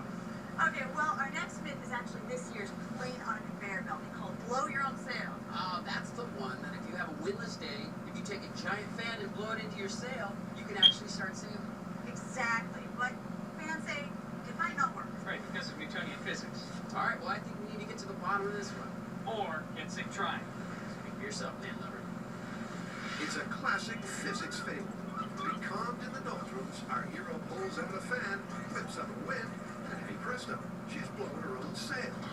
But do Newton's laws really mean this myth is dead in the water? What happens if you take this physics thought experiment into the real world? Okay, it's not because I'm prone to getting seasick, but shouldn't we go back to the shop and do some small-scale experiment? What? Why? I mean, we're here now. Let's just put a fan on here and go for it. The problem is it's not a windless day. We won't know if we're sailing because of our fan or because of changing the wind. He's got a good point. Alright, well, why don't we go back to the shop and do some small-scale tests, get some miniature sailboats and some miniature fans and find out exactly what's happening before we go full scale. Yeah, it's probably a good idea. Grant is looking a little green, isn't he? So to avoid Grant's nautical nausea, it's back to Terra Firma, where the goal is getting to grips with the underlying science of the story. So this myth is essentially about Newton's laws, and specifically his first law, which states that an object will remain in its current state of motion unless acted upon by an external force. Now in our case, the object is the boat, current state of motion at rest. The external force, the wind, acts upon the boat and causes it to move along. Now, in the case of our sailor, if this person were able to generate the wind while sitting on the boat, it's no longer an external force, they're internal, in the same frame of reference. When they blow on it, theoretically, the boat will move. And worryingly for the myth, it's not just Newton's first law making movement unlikely. So there is another Newtonian principle, that is the third law of motion, which says that for every action there is an equal and opposite reaction. So therefore, if the fan is blowing wind into the sail, it's also pushing the fan backwards. If this is true, these two forces are going to cancel each other out, and this boat's not going to go anywhere. It's just going to stall. So with two of Newton's laws lining up to sink this seagoing saga, the team prepares for a proof of concept test. One that will put the scientific theory into practice. And while Carrie makes a raft on wheels, Tori stays high and dry on a fake blue sea. Because although this myth is all about boats, there's no need to get wet yet. Now, obviously, we can test it on water, but water poses a couple of problems. One, it takes a lot of force to get the boat to move through the water. 0.44 pounds to be exact. Plus, getting the boat to move straight in the water is going to be another problem we have to overcome. But I have a solution for both of those. Instead of using the boat and water, we're going to use this cart with wheels on this flat piece of acrylic. That way, the cart will go straight, and we're going to reduce the amount of friction. It only takes 0.24 pounds of force to move this car. This is going to be perfect. Still to come on Mythbusters. The audio action heats up. There's a sting in the tail. This is Big Mom. And Tori rides back to the future. This is a very bad idea.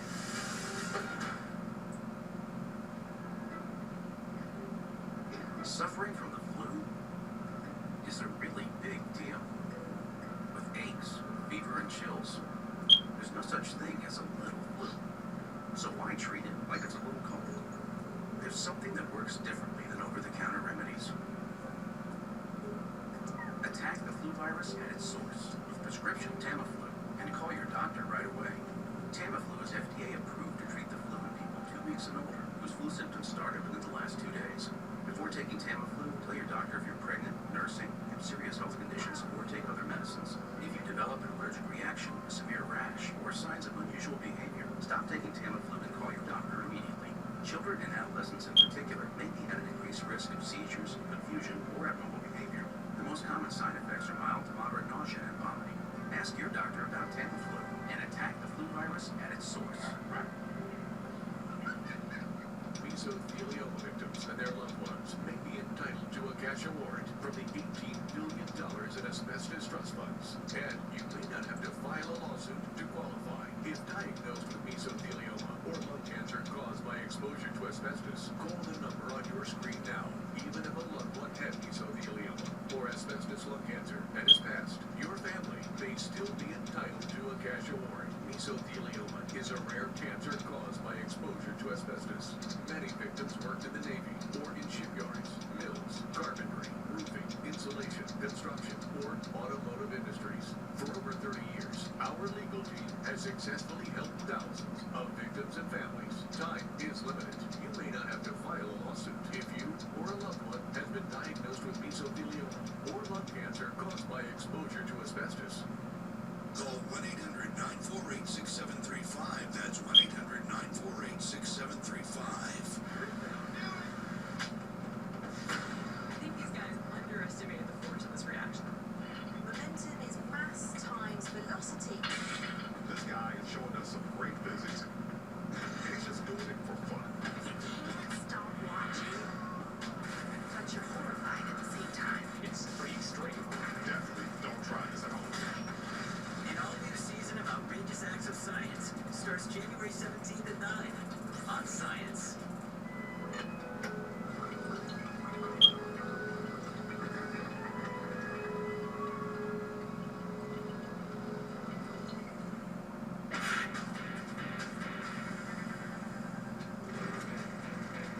Over the years, the Mythbusters have tackled a heap of Hollywood tall tales.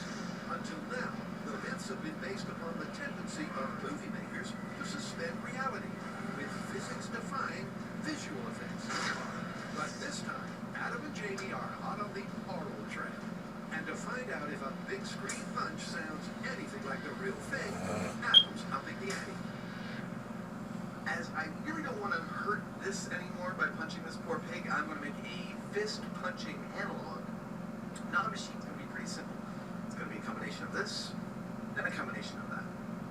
Here we go. The Ballistics Gel Fist will provide an accurate sounding skin-on-skin contact, and the leverage of the bat will ensure Adam gets a good solid hit. That gets ready. That was nice. Let's listen. To the naked ear, it was a marked improvement, but let's get an objective comparison. That was pretty good. All right, let's listen to the movie sound. There's no comparison. If the myth was on the ropes before, it's down to the count now. But if the movie effect isn't a recording of a real punch, what exactly is it? We need to talk to an expert. I think we do. Where are we going to find one? With a resume that includes a heap of Tim Burton blockbusters, Steve knows exactly how to pack a Hollywood punch. Why does an art punch sound like this? You have a punch that sounds like punching a face. The Hollywood one is not about that. It's about drama. It's about selling the story. You might add a whoosh of something like this, a pipe or a dowel. All right, just a little bit of that leading into the punch is going to give you that sense of the fist really moving fast. I noticed that you had the really good slap sound, but you might want to have a little bit of chest kind of like low end to it. You either just a little bit of that can give you that sense of kind of a skull underneath that face slap that you got. Yeah. What else? You might want to hear the sound of a skull cracking.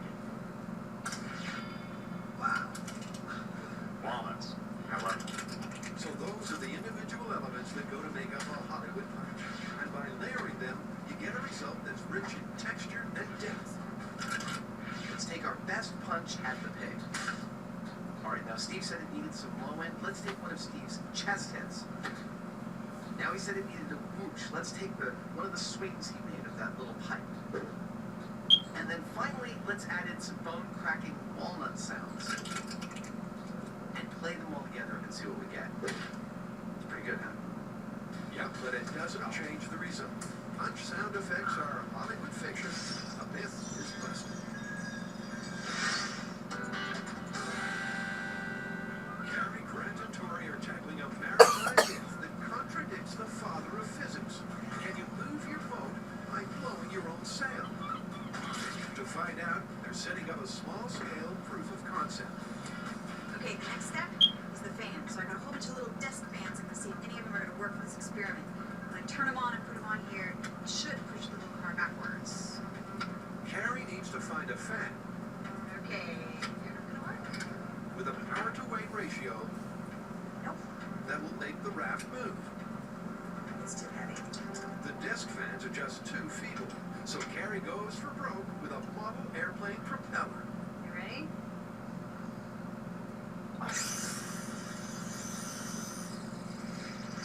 That ought to work.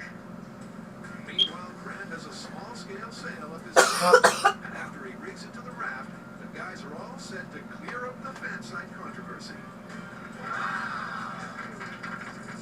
When you blow your own sail, will you stall as the Newtonian atmosphere or sail off into the sunset? All right, now it's time to replicate the myth in small scale. We have our fan attached to our raft, which is going to be blowing into the sail that's attached to the raft. Now, according to Newton's third law of motion, these two forces should cancel each other out, and this boat is stalled. So just like the wind source is on the boat. On your own sail. Here we go. All right. Great. All right, looks like Newton's laws are canceling out cartoon laws. Yep, but here's how. If you do a test without the sail, using just the fan, you can see there's enough thrust to move the boat backwards. But put a sail away, and that backwards thrust is canceled out by the equal and opposite force pushing the boat forward. The boat stalls, and the myth is busted. Or is it? Because our intrepid trio aren't giving up so easily. Coming up next on Mythbusters, can we use this bag? Blow our own sail.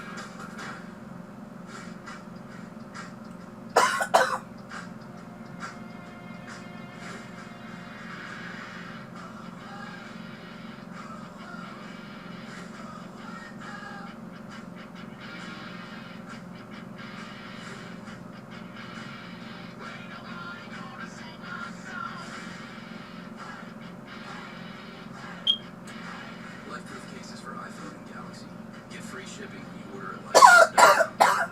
This new year at Guitar Center, it's time to play music. And with deals like a Williams 88-key digital piano just $199 and up to 60% off throughout the store, there's never been a better time to play music. This New Year's weekend at Guitar Center. Americans drink 48 billion bottles of water every year. That's enough plastic bottles to stretch around the earth 230 times. Each Brita filter can replace 300 of those. Clean, clear Brita water. Nothing is better. See how a twist of fate sparked an industrial revolution. If he hadn't won that race in 1901, the railroad company would never have begun. How a Nazi scientist launched America into outer space. I can think of no one more important to the U.S. space program. And how a game of poker built a media empire. William Randolph first really turned journalism upside down. These are the titans of American business. How we got here. Premieres Tuesday at 10. Only on AHC. This is something the world has never seen before. This is a rain-controlled helicopter. We can make this a multi-million-dollar situation. This is cool engineering. Oh, straight up fail on this one. You want to see how it works? Try to get in there and check it out. Nice.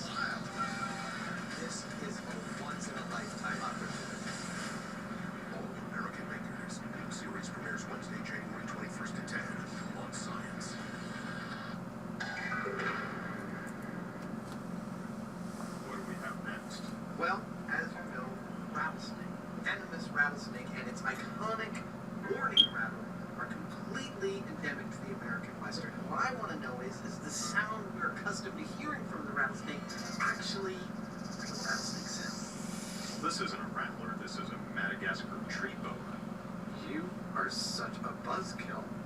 She likes you. Yeah, I like her. Anybody that's seen a Western knows the sound that a rattlesnake makes.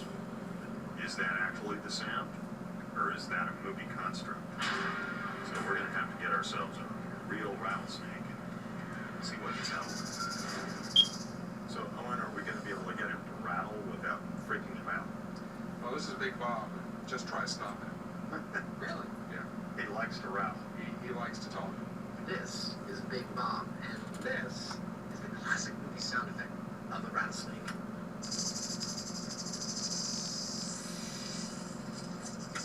What we want to know is how much like that does Big Bob sound?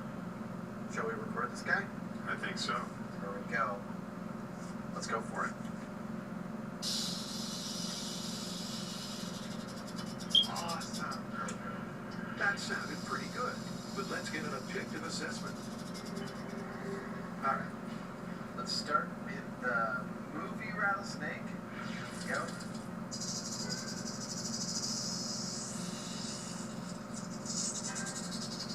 And now here's Big Bob.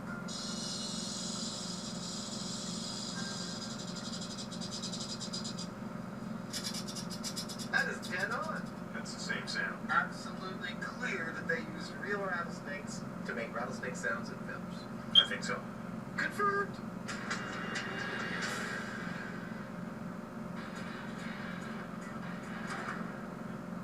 So far in Blow Your Own Sail, there are no flaws in Newton's laws. The forward thrust captured by the sail has an equal and opposite force pushing backwards, leaving the boat grounded. But it's not over yet. The team thinks that tweaking the variables might get things moving. So we're going to do all sorts of experiments. We're going to try different sails, we're going to try different winds, and we're going to see if we can actually blow your own sail.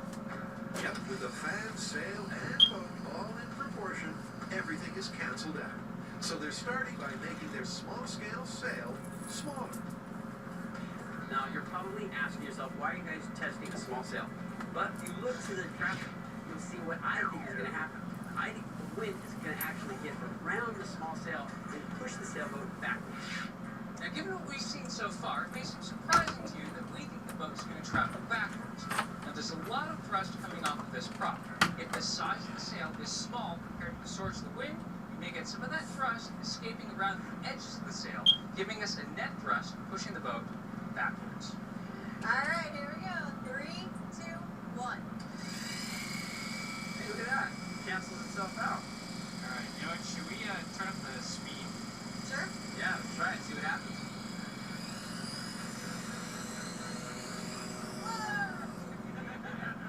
That was weird.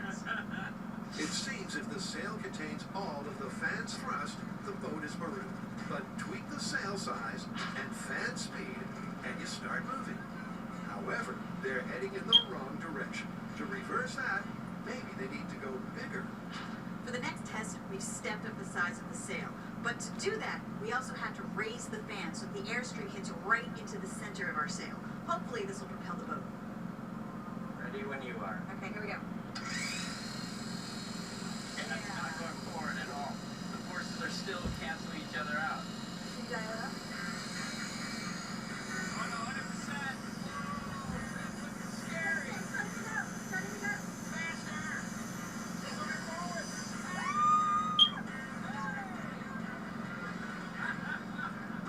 Faster wind speed, you can blow your own sail.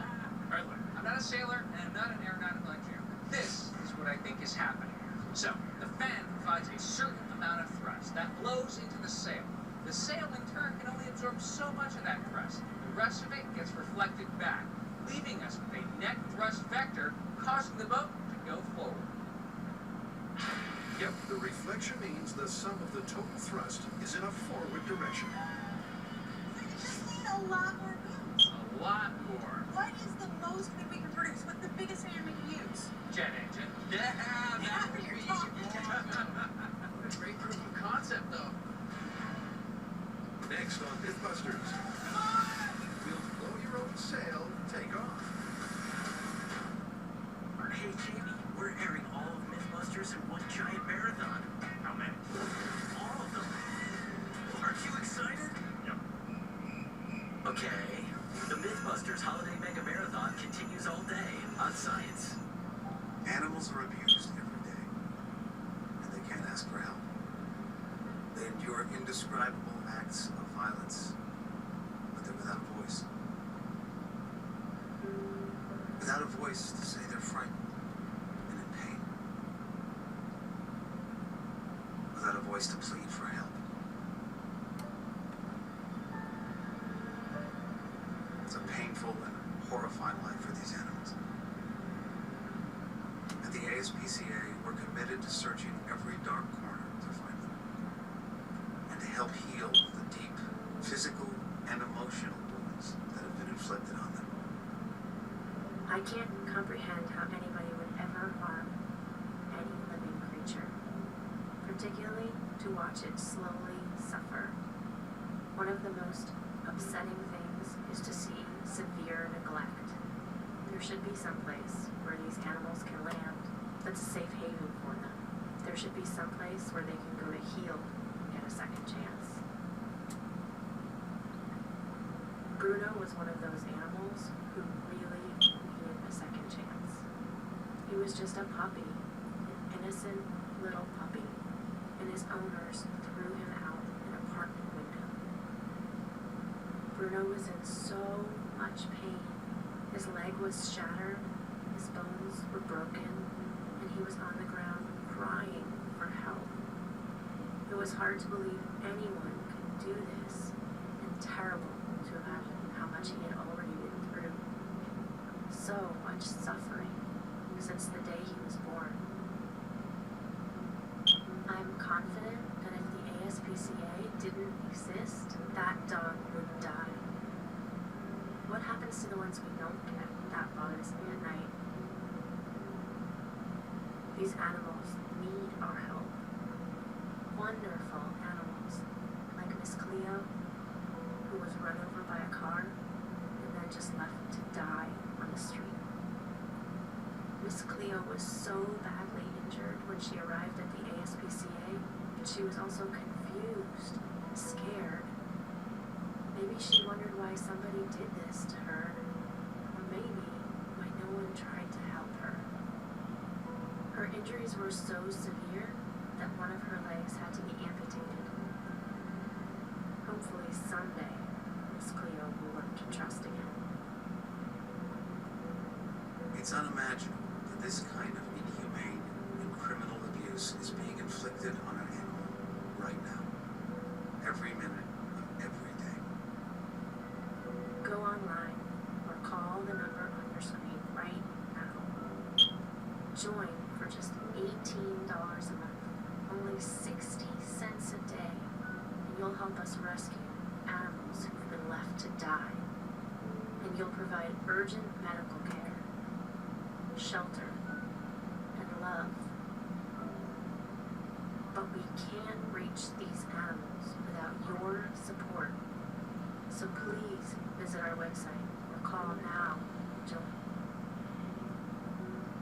Sign up for just $18 a month, and you'll help rescue animals like Bruno and Miss Cleo. If you've wondered if your support will make a difference, I can tell you, it will. And if you've ever thought about helping, this is the time.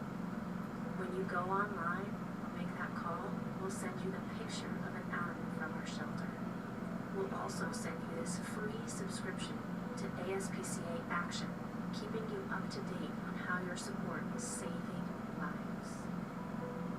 And if you join with your $18 monthly gift in the next 10 minutes, you'll also receive an ASPCA t-shirt, free, as a proud reminder of the animals you're saving. Join using your credit card or checking account right now. And remember, there's no obligation, so if you need to cancel your support, we'll understand. But right now, we just need you to make the decision to help. It's terrible to imagine what these animals are going through. But it's even worse if we do nothing to help them. Please make this the moment that you say, I won't stand by while they suffer. Go online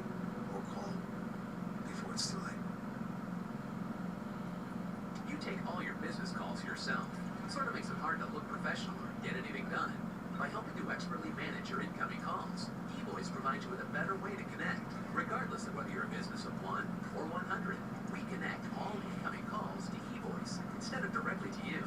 So wherever you are, at home, the office, or on the road, you'll never miss a call. Get started with your 60-day free trial now at eVoice.com. Enter promo code TV60 to get the first 60 days free. I won this HD TV for less than $50 on Quibbits. These are real customers who got unbeatable deals on Quibbits.com. I won this KitchenAid mixer, food processor, and Keurig all for less than $70 on Quibbits.com. Save up to 90% on brand new products like iPads, handbags, and appliances. The first time I tried Quibbits, I was skeptical, but I bought the first item I bid on. That's QUIBIDS.com. Visit Quibbits.com now. We don't really need the outside world. This family will fight for their way of life. Nobody's gonna stop the Browns. Nobody. Alaskan Bush People. Danger returns for a new season. Friday at 10 on Discovery. I think these guys underestimated the force of this reaction. Momentum is mass times velocity. This guy is showing us some great physics. He's just doing it for fun. You can't stop watching, but you're horrified at the same time. It's pretty extreme. Definitely don't try this at home. An all-new season of Outrageous Acts of Science starts January 17th at 9 on Science. Don't try anything you've seen on the show at home. We are what you call experts. Cary Grant and Tori have found that with enough puff and a big enough sail, it is possible to blow your own sail. But their little toy raft didn't move very fast. To nail this seagoing saga in the small scale, the team feel the need for more speed. So we are moving on to a jet cap model turbine engine. This thing can make a model plane fly at 250 miles an hour. It puts out 17.5 pounds of thrust. This is going to give us the wind speeds that we need. But first, what I need to do is mount this engine to our longboard skateboard. The reason why we're using a longboard skateboard is because this thing puts out so much heat. We got to keep our sail away from the source. And speaking of heat, So one of the problems with upgrading our source of thrust to a jet engine is that the exhaust gases can be in excess of 600 degrees Celsius. Now this is silk. This is the ideal material we found for our small-scale experiment. The only problem with silk is that when you expose it to flame, this happens. so while Grant looks into flame-resistant sail materials, Tori gets busy with the sailboard build. Just like before, they'll be on land using wheels rather than on water in a boat. It's kind of fitting that we're using this jet engine because a long time ago I actually built a jet engine out of a vacuum cleaner motor. It didn't have much thrust. I mean, practically had no thrust at all. But it's kind of cool to actually use a real jet engine for an experiment. With the baby engine on board, it's over to Grant. Okay, so this is flame-resistant material. This is a 6061 aluminum frame, which has a melting temperature above that of the jet exhaust. This is the kind of sail you're going to need if you're going to use a jet engine to blow yourself along. The jet-powered sailboard is done. Now to give it a run. There are not many places you can fire off a mini jet engine, but a creepy, abandoned naval base is one. This thing looks dangerous. Yeah, I think we need to ride it before we test. What do you think? Ride a jet-powered skateboard. Yeah, are you guys dying to do it? Not really, but I would enjoy another decade of watching you fall off this thing in slow motion and work for the bicycle. I think this is a very bad idea. So before we start doing the experiment, I want to test this engine. So I turn the engine around, that way I can ride it, and I won't burn my butt. Unfortunately for Tori, our health insurance actually covers a full body cast. I'm kind of getting nervous, I don't know why. So if anything untoward should happen, he'll be covered. What could possibly go wrong? I got a jet engine strapped to the skateboard. Alright, fire it up. NX standing by. Somebody dial 9-1.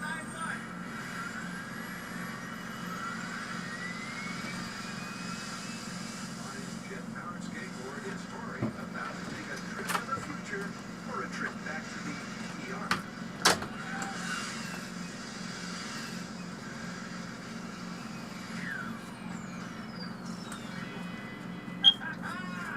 Oh my god, it worked!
time testing this myth, it was with a very small boat on top of the table.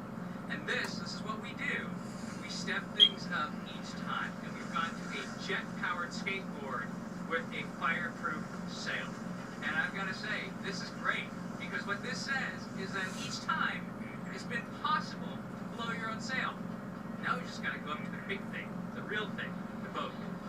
Next step's gonna be fun. Full scale, baby. And back at the shop, they've taken delivery of just the thing.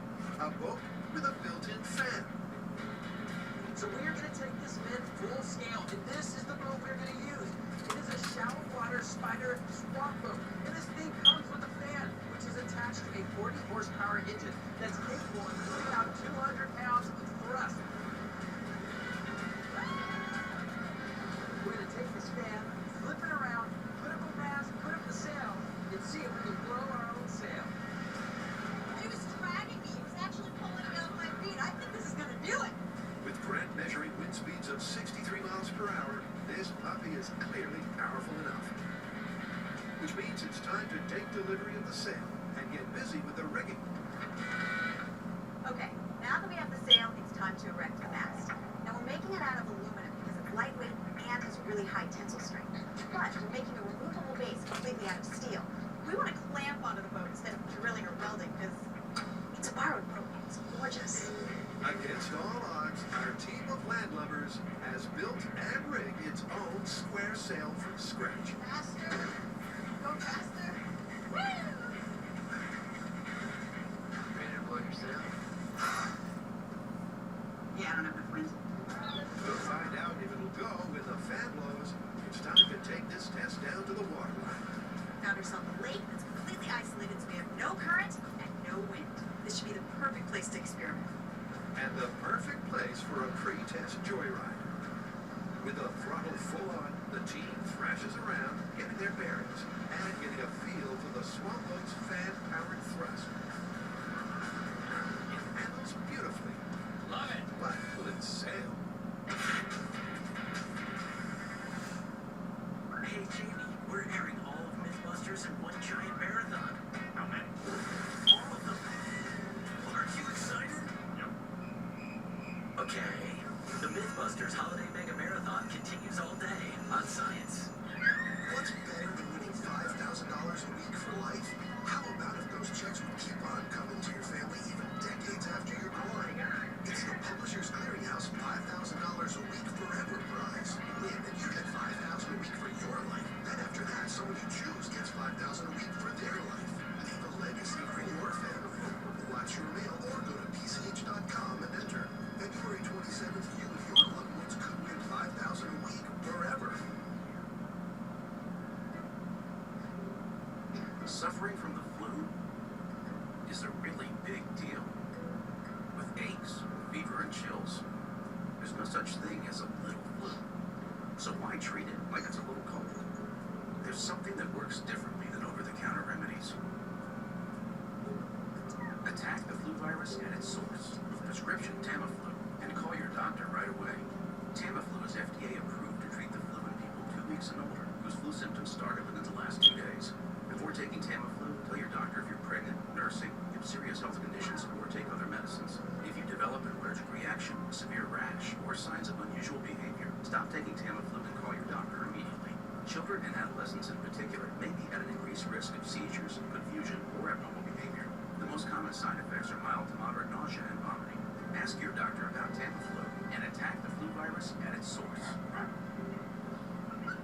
If you owe the IRS or state $10,000 or more in back taxes, the time to settle your tax debt is now. The IRS will practically stop at nothing to collect. They can garnish your paycheck, levy your personal bank accounts, and even seize your home or business. But don't worry, I'm Dwight the Knight, and I know how to fight the IRS. Call me, Dwight the Knight, your financial knight in shining armor. Call 1-800-401-0503. Again, that's 1-800-401-0503. Did you know that while you're going about your day, your immune system is fighting for you inside your body? Your immune system is a tiny special ops team preparing for a highly coordinated mission. But sometimes it gets tough in there. So give your immune system our most powerful boost yet. New Airborne Dual Action. An awesome fusion of antioxidants. Plus,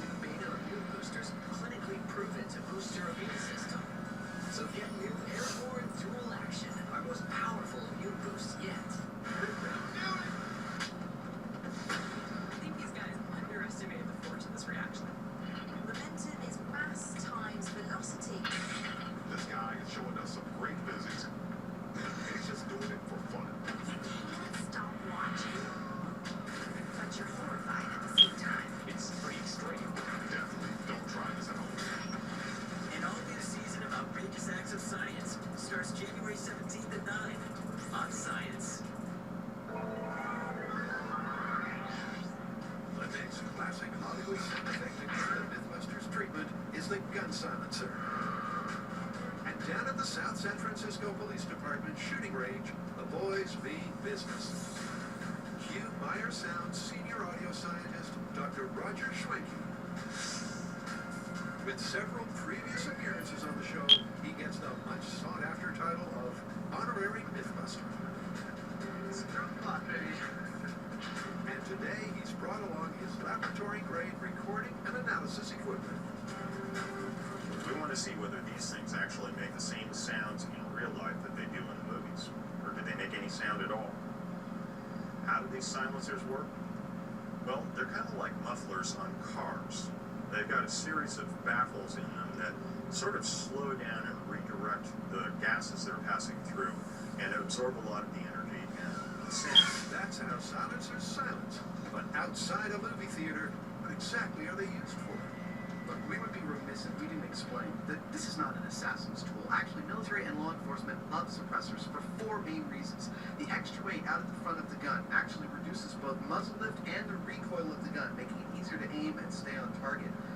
It does actually reduce the sound and the concussion, the blast of the bullet, and it also reduces the muzzle flash to 0, all of which makes this a safer and easier weapon to use. Right, let's get down to testing. First up, Adam and Jamie take aim at a baseline. First, we are going to fire an unmodified pistol at the target. In 3, 2, 1. Then, we're going to put a silencer on that gun and shoot again at the target and compare the silenced round sound to the original gun sound and to the movie sound effect of the silencer.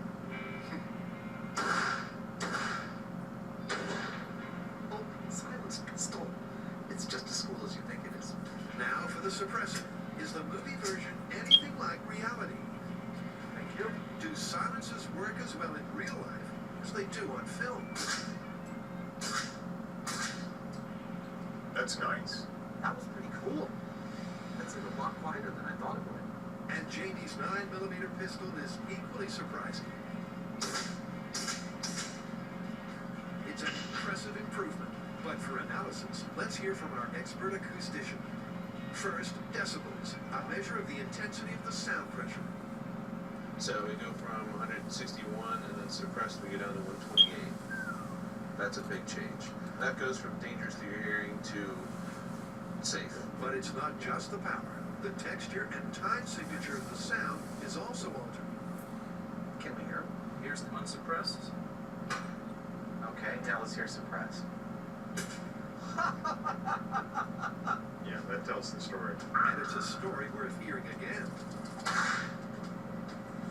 A story with a surprise ending. I swear, I went into this one thinking this would be completely busted. I'm kind of blown away. But what about the all-important movie version? How does that stack up? Can we hear the Hollywood sound? Dude, that is far out. Far out indeed. But although it's not quite identical, the real-life suppressor does reduce the volume of the gunshot to Hollywood levels. And that's enough to impress Adam a lot. One of the most common questions we get is, are we surprised by the results that we come up with on the show? Today, I'm monstrously surprised. I arrived at work this morning expecting that we would completely bust the myth that you could possibly suppress the sound of a bullet anywhere close to what the movies would lead you to believe. And I leave today being a convert to the idea that this thing is totally plausible. The only reason I'm not calling it confirmed is because instead of a sound like they do in the movies, I'm shooting the cameraman's knees out here, it's more like a sound. But that is picking nits as far as I'm concerned. This is astonishing.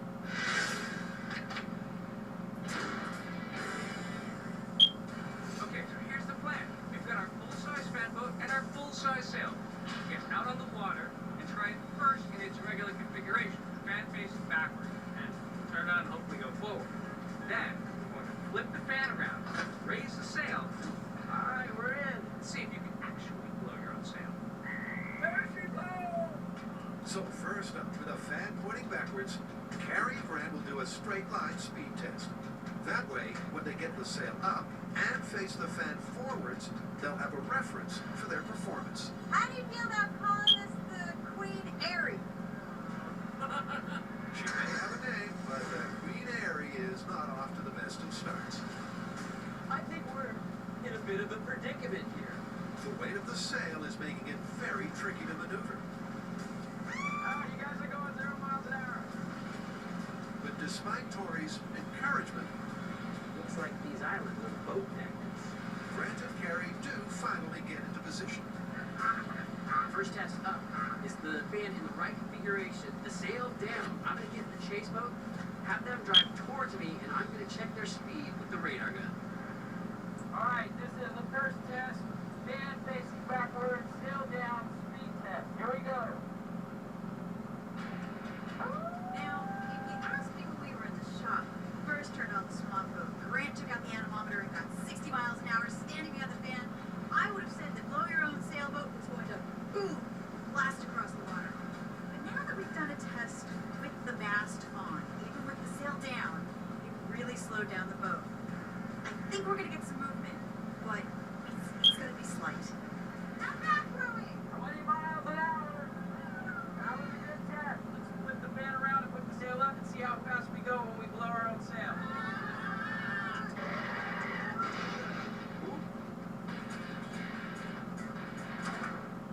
This is something that the world has never seen before. This is a brain-controlled helicopter. We can make this a multi-million-dollar situation. American Makers. New series premieres Wednesday, January 21st at 10 on Science. Switch to Vonage home phone service, and you just might be surprised at what you get. Like unlimited nationwide or international calling for an unexpectedly low price, and over 25 knock-your-socks-off calling features. Plus, for a limited time, get our free whole house kit, a Vonage adapter, and 3 phones, a jaw-dropping $90 value. It's the final days to get a free whole house kit with your unlimited nationwide or international calling plan. Hurry! Call or click before this offer ends. I'm a nurse, and I have some back problems, but nothing helps me more than my Craftmatic bed. If you wake up sore, stiff, with back, neck, or shoulder pain, price a Craftmatic adjustable bed today. Amaze yourself and see how little they cost. Rated #1 by Consumer Affairs, the #1 name brand for adjustable beds, trusted over 40 years, with over 1 million adjustable beds sold. Craftmatic beds come in all mattress types, including our new Cool Gel Memory Foam, for up to 50% less than today's leading memory foam brand. We had a water bed, and we had one of those dial-a-number beds, and I hated it. Now we have the Craftmatic adjustable bed with memory foam, and I love it. So call for prices and free information. Amaze yourself and see how little they cost. When I can't sleep, nothing helps me more than my Craftmatic bed. Discover Craftmatic for less, up to 50% less. Call 1-800-350-0597. That's 1-800-350-0597. Call 1-800-350-0597. Call now. I'm Pete Nelson, Treehouse Master. The show that had everyone shouting, "To the tree!" is back. Are you kidding me?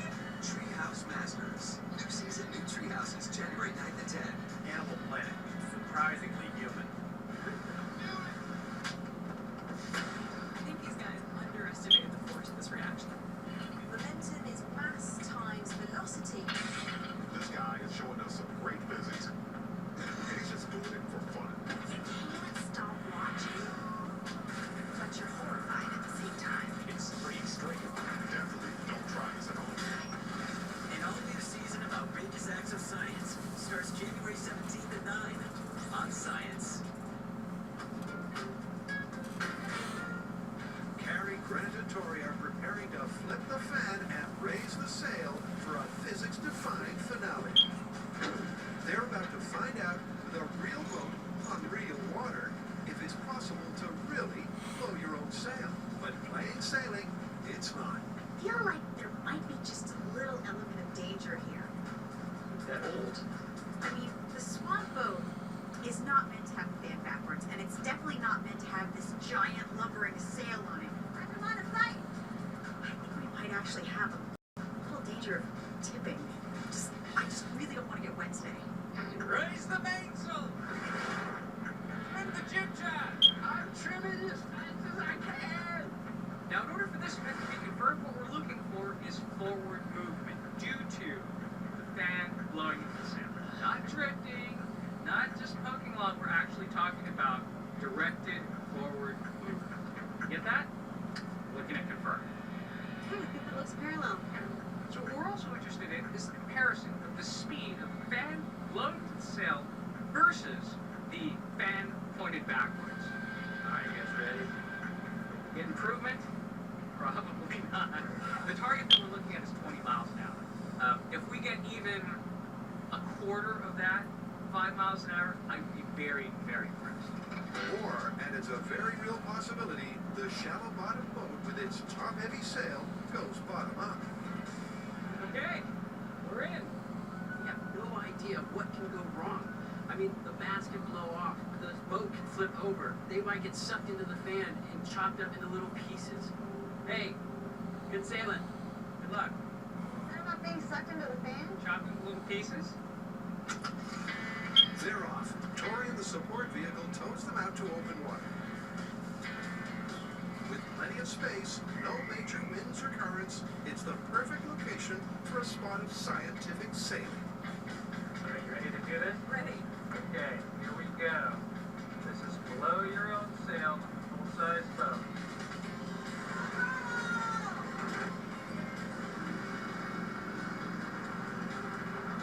I gotta tell you, the funniest part about this whole experiment is when we first turned on that fan, and the boat just started to spin and dip down in one direction. Grant and I both were super wide-eyed because we thought we were going over. They're wildly out of control. There's no forward movement, just a whole lot of spinning and crashing.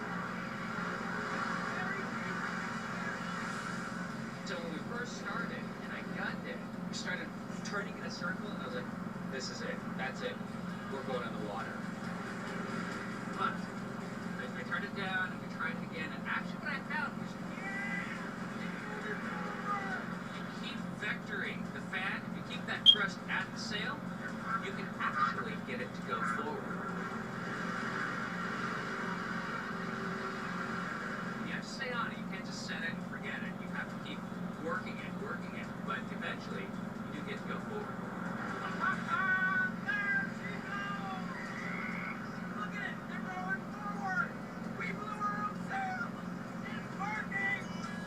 By ramping it up Mythbuster style, the team has seemingly contradicted Newtonian physics.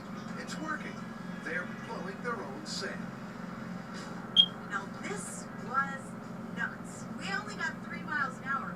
We actually got movement. We got forward movement, and we were able to steer by pointing the wind into different parts of the sail. I have to say, it's a successful day.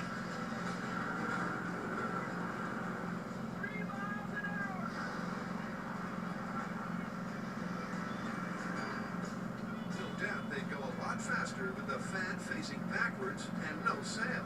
But that's not the point. The myth asks, can you power a sailboat with your own fan? And you can.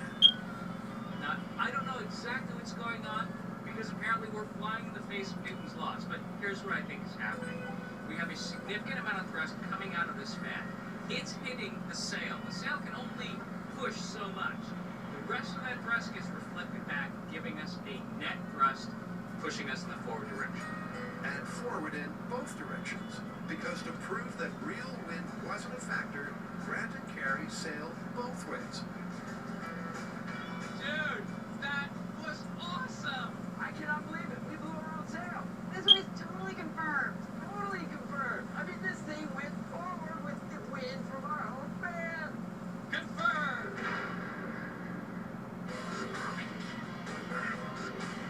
You may remember in the opening sequence, Adam and Jamie set off a Hollywood-style explosive fireball. Bye-bye. But despite having plenty, the guys didn't blow up the car just for fun. It was part of the test to find out whether the ubiquitous explosive sound effect you hear in the movies is anything like the real thing. So first up, let's show you the ingredients of a typical silver screen Big Bang. 2 gallons of gasoline, ringed in some dead cord and stuck in the front seat. That's how Hollywood makes its spectacular fireball explosions. But what do they really sound like? Bye-bye.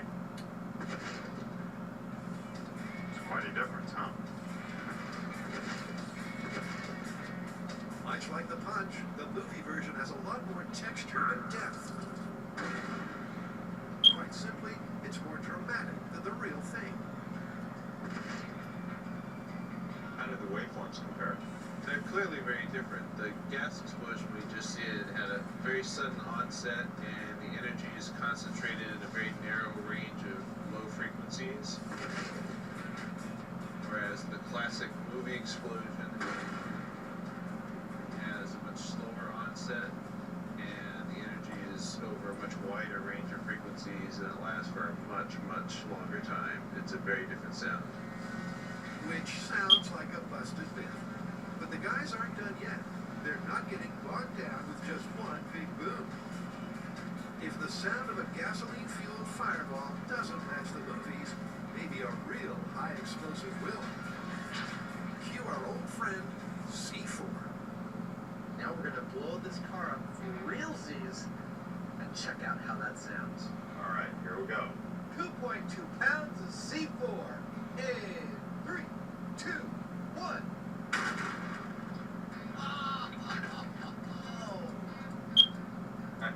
Kaboom! That was good, solid, but Kind of makes you feel all warm and fuzzy inside, don't it?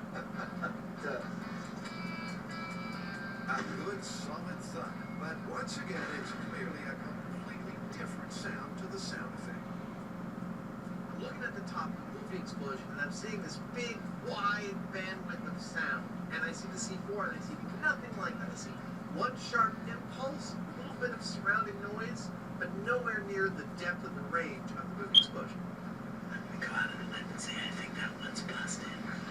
Yep, the contrast between the real explosions and the film sound effect is as clear as a bell. And that leaves this final movie myth about as busted as the car. Let's get out of here before our shoes get all dirty.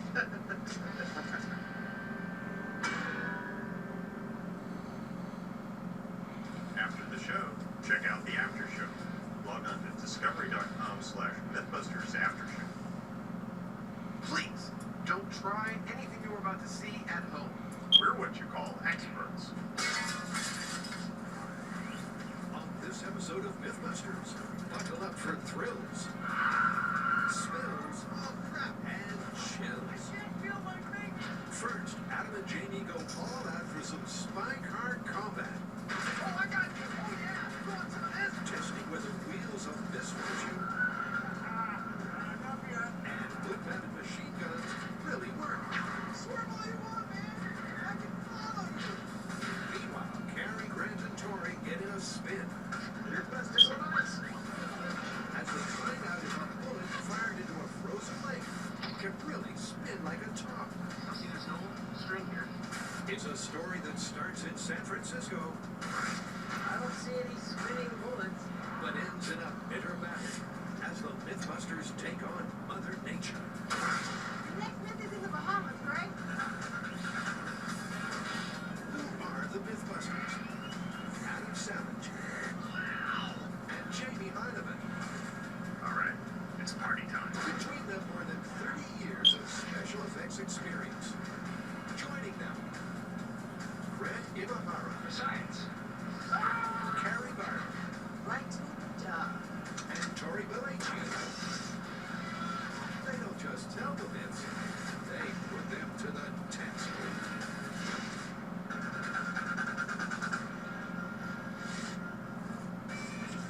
First up, buckle up for some spy car carnage. Spy Car Revenge. Spy Car Revenge. Yeah, the original Spy Car was all about defensive weapons a spy might have in his car that could foil someone who's chasing him. Spy Car Revenge is about offensive weapons a chaser would have to disable a car he's chasing. What'd you have in mind? I got two things. The first one, spiky things that come out of the hubs of their wheels and tear up their opponent's cars while they're driving next to them. Nice. What's the other one? Guns mounted on the hood of the spy's car. That's very cool. Let's start with the spikes first. Okay. Okay, guys, I'm all oiled up and ready to go. In Spy Car Round 1, the guys evaluated evasion antics with mixed success.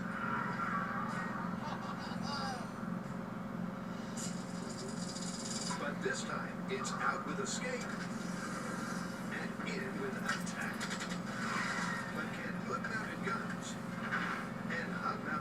spikes really work first time, every time. So, wheel spikes. There are tons of movies that have used that trick. We can't do all of them. No, we can't. I think we should boil it down and pick two. Well, there's a classic in Goldfinger. It's really simple. We've got to do that one. And there's a really pretty nicely complex one in the Green Hornet I'd like to try out. Sounds like we've got a plan. I think we do. And it's a plan that starts with a delivery for Mythbusters' very own Q. This car is going to be our chase car. When I'm done with it, it's going to be a vicious and aggressive car. In fact, I think we're going to call it Slash, because that's what it's going to do. With Slash sitting pretty, Jamie begins by building the first of the two wheel spikes. The deadly device from Goldfinger. It's pretty simple, really. All it has is a blender-style blade, like this one that I cut out of the plasma cutter, attached to the end of the post. So I'll weld this on here like so, weld on a piece, and then sharpen the blades. As slashers go, it's certainly simple. Looks about right to me. But will the chromoly steel be strong enough to not buckle under pressure? Ouch! Meanwhile, Tire Slasher 2 is anything but basic. The Green Hornet device is a little more complicated. It has a bunch of spiky finger-like things that are welded to a central hub like so. Now, I've mocked all this up in wood so that I can get the geometry right. And then all I have to do is cut a bunch of steel pieces out like this, weld them all together, and I'm done. I guess let's cut to the chase. Literally. Ready to do this? Are you ready to get slashed up? Haha! You just try and catch me!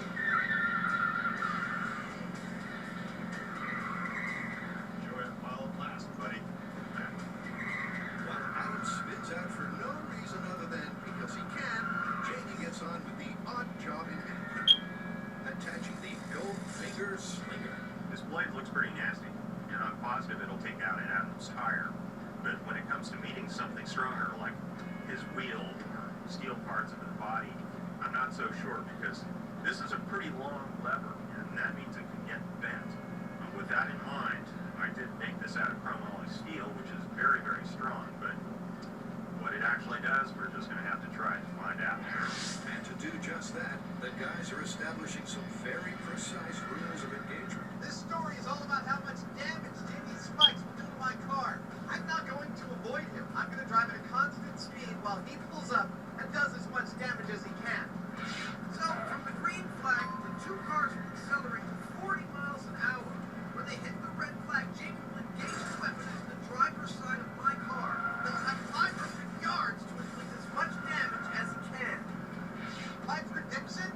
I don't think this Goldfinger spike is going to do much more than carve up the side of my car. I don't think it's going to take me out.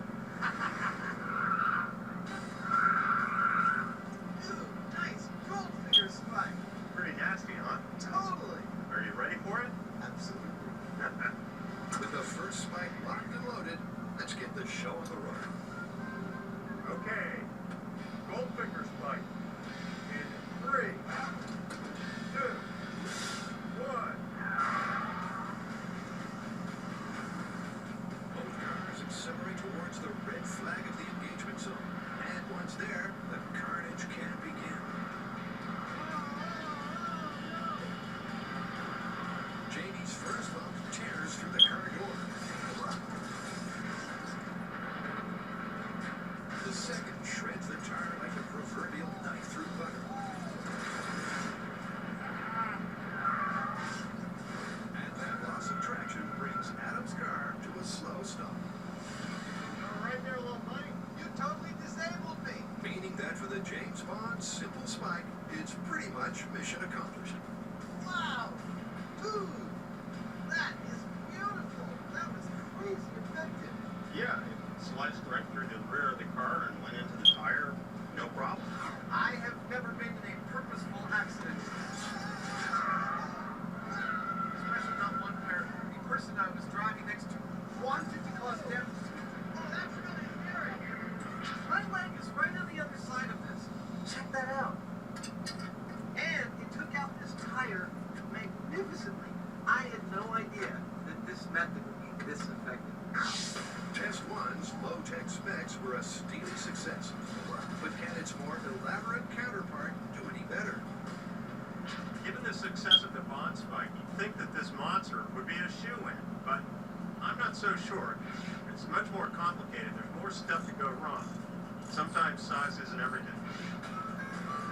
Will this be one of those times?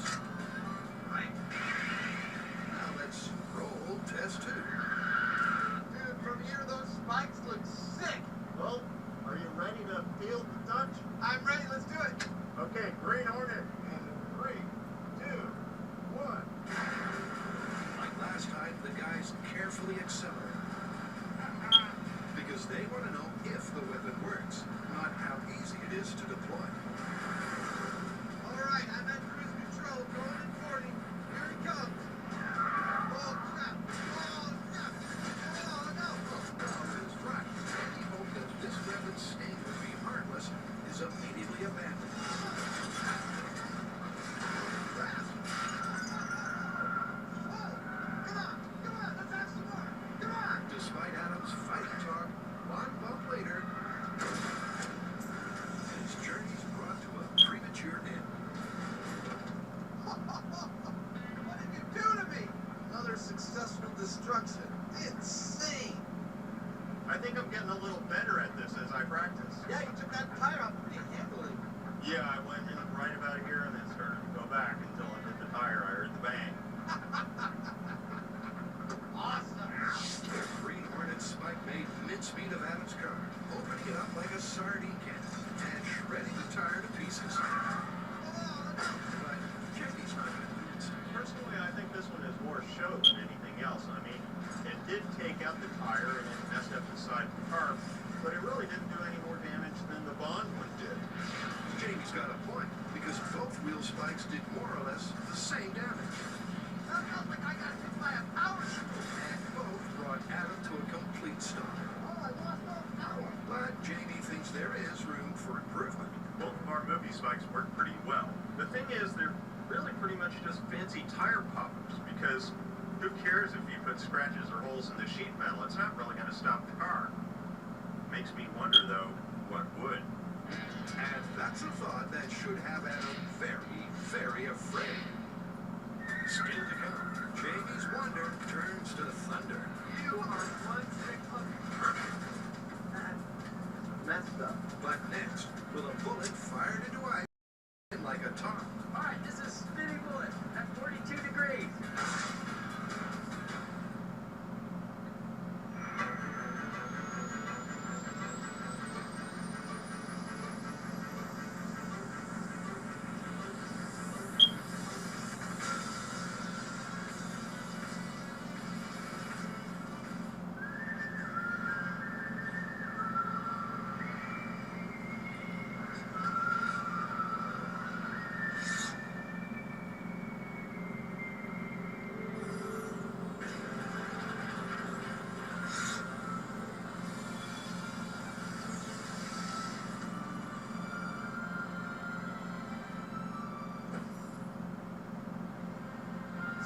Release the magic Candy Crush Soda. Download now. These little doggies are great. Come here, little doggy. Sit. How cool is that? Not at all. What are you doing? I'm training my little doggy. Watch this. Get in my belly. How could you? A little dog with a big bite. Little dog starting at $1.29. This is how you sign it. That mess with a mind of its own. Let's pack it and stack it. Then let's ask ourselves, why didn't we do this sooner? Let's do this. More saving, more doing. That's the power of the Home Depot. 66 cord latch and totes, now just $6.88 each. I've joined 14 online dating sites. 14? Is one of them eHarmony? I don't have time for all those eHarmony questions. Beth, do you want fast or forever? Stop waiting. Start communicating for free today. This new year at Guitar Center, it's time to play music. And with deals like an Epiphone Les Paul just $349 and up to 60% off throughout the store, there's never been a better time to play music. This New Year's weekend at Guitar Center. For a limited time, save $10 when you replace your home phone with Magic Jack Go. Every Magic Jack Go is 12 months of free, unlimited local and long-distance calling to the U.S. and Canada. Do the math this holiday season. Click or go to Target today. Xfinity is the best place to watch Fox's Empire all season long. To the Empire! Let's talk business, shall we? Show me your soul in this music. It's easy to watch Empire when you want, how you want. Keep up with every episode with Xfinity On Demand, the day after air. And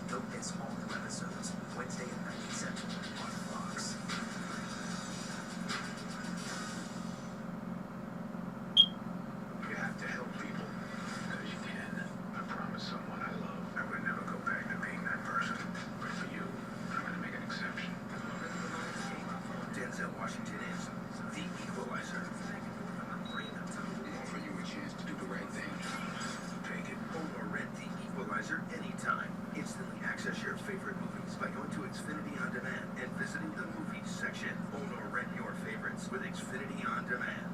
This is something that the world has never seen before. This is a rain-controlled helicopter. We can make this a multi-million-dollar situation. This is some cool engineering. Oh, straight up fail on this one. We want to see how it works. Kind of get in there and check it out. Nice.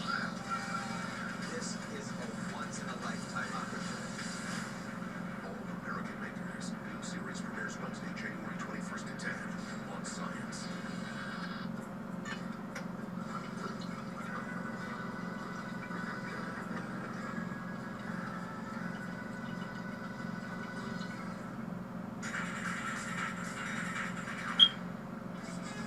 Next up, it's time to spin out. Okay, so our next myth is based on a video clip that was sent in by a viewer, and it's kind of weird. Ooh, you still have the video? I want to see it. Okay, not like that. There's a guy on a frozen lake bed with a bunch of his buddies shooting a 9mm into the ice, and somehow they get their bullets to just spin like a top. Now that sounds like a myth. That's exactly why we're testing it. It's no myth that a bullet fired from a handgun spins at over 80,000 RPM. But can a bullet fired into a frozen lake really spin like a top? In other words, is this video the real deal, or is this myth on thin ice? Look, I gotta say, I got my doubts about this one. Yeah, I know. This looks pretty bizarre, but I think it's worth testing. I agree, but where are we going to find a frozen lake bed? It's the middle of summer. Yeah, I've been thinking about that, and I think we've got to build our own frozen lake. We haven't done crazier. Yeah, we should definitely try 2 different shots. Maybe we'll shoot one directly into the ice, and then one as a ricochet, and see if one of those gives us a spinning bullet. Okay, let's do it. But before anyone spins out, Tori's getting to grips with a gun grip or ransom rest, because with this myth, geometry is key. Now, this myth is true. The key element here is finding at which angle to fire the gun into the ice. So, I have my gun, I have my ransom rest. Now what I need to do is build a holder that is adjustable so we can fire at the ice at different angles. Finding the right angle is vital. Too straight and the bullet will deform and not spin. Too shallow and the slug will skip off the ice and be lost forever. Now, found out a little bit more about the shooter in the myth. Now, he's about 6 feet tall and shot about 6 feet in front of him. So, since Tori's 6 feet tall, I'm going to have him stand in for the shooter. Okay, Tori, put your feet right at the line.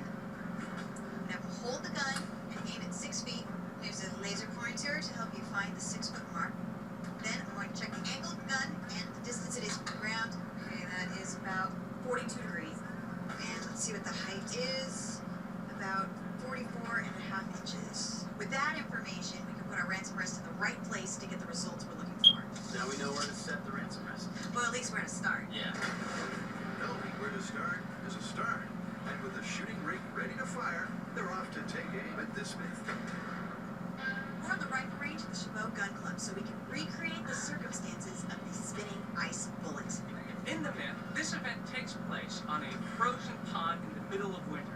Because it's the middle of summer and we're in Northern California, frozen ponds are not in plentiful supply. Right, bring in the ice! But what we're going to do is create our own using 9 40-inch by 24-inch by 10-inch thick solid ice blocks. Ooh, okay, there we go. Mythbusters on ice. Or maybe not. Putting those all together, and hopefully that amount of mass will be enough to create a spin. It's certainly a large slice of ice, and the next best thing to a frozen lake. Is it bad if you can't feel your fingertips? They said this would be a cool myth. I didn't believe them. Look at that. Instant frozen lake. I wouldn't say instant. Good point.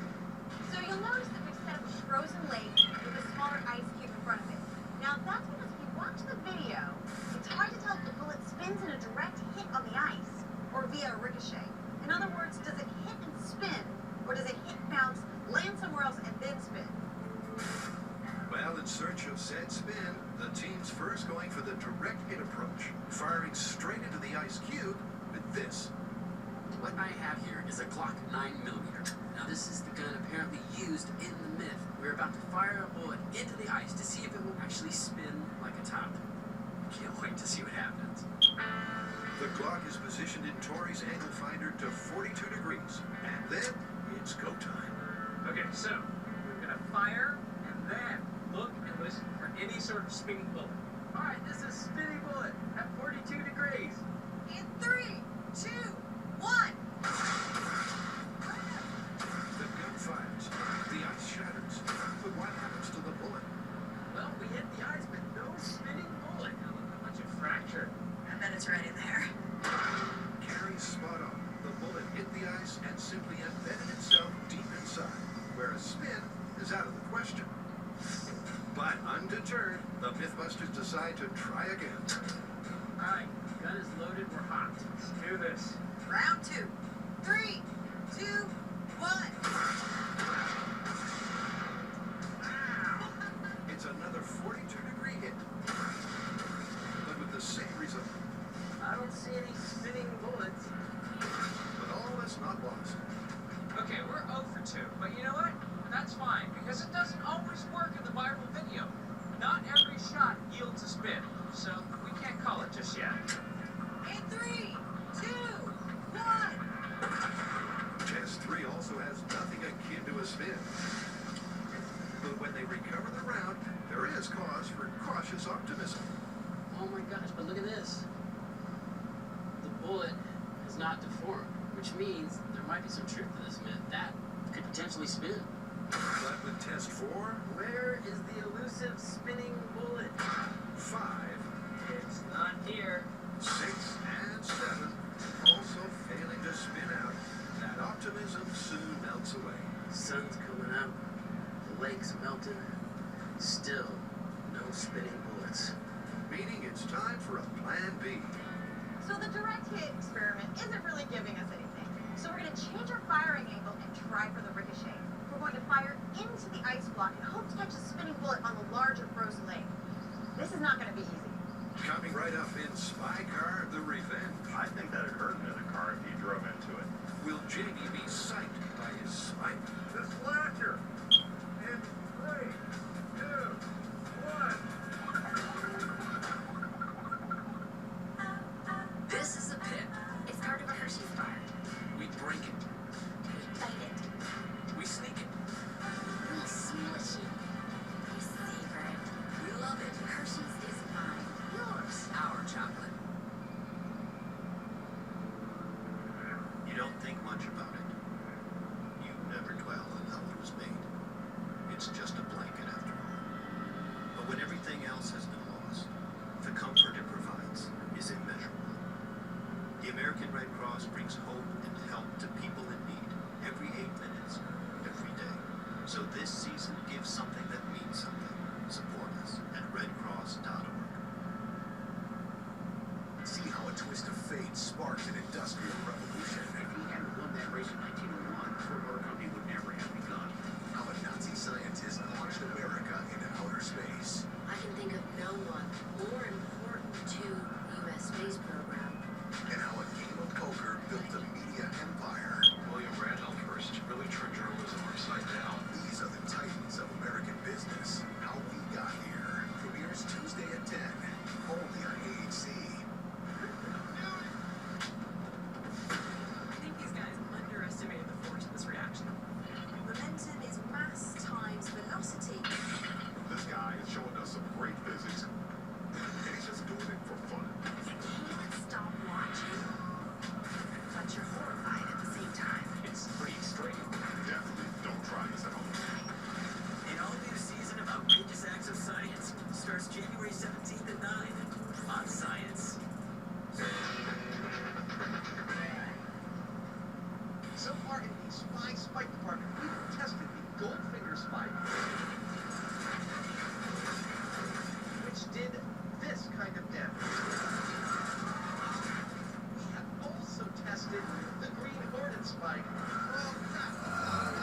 which did this kind of damage. Now apparently, Jamie's rigged up some kind of special vitamin sauce to come at me with one last time. Even though Adam was psyched by the spikes, I'm going home. Jamie saw room for improvement. I don't think he's going to make it very far. So he slipped back to the shop to conjure up a wheel of misfits. misfortune.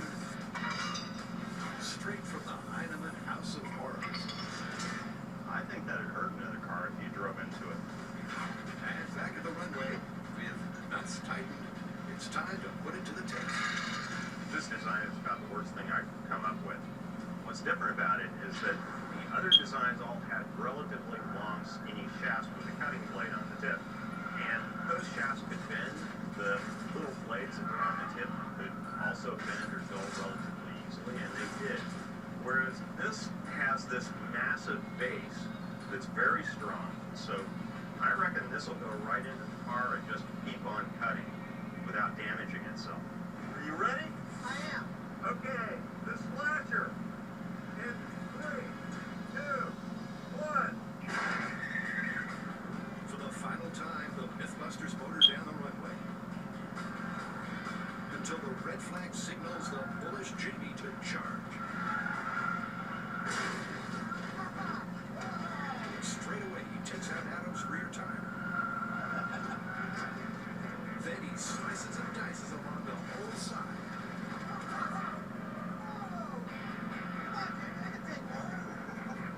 With Adam at his mercy, Jamie goes in for the kill. And rips the entire front tire clean off. Leaving only one possible outcome. That was too much fun. Woo! That fulfills like a deep childhood fantasy. I want another car. I want to do this again. It was a heavy metal massacre in the truest sense of the word. I gotta see this. I think I messed your car up a little bit. I'm sorry about that. I don't know what I was thinking. That is a horror. Where's my tire? My tire is still there. I'd say my spike was pretty effective. I mean, there's not a whole lot more that you could do to the side of the car. Not only did I copy the tires, but I completely removed them. The car can't move at all now because the chassis is sitting on the ground, in fact. It worked a little better than I thought it would. With Spy Myth 1 a smashing success, it's time to bring out the big guns.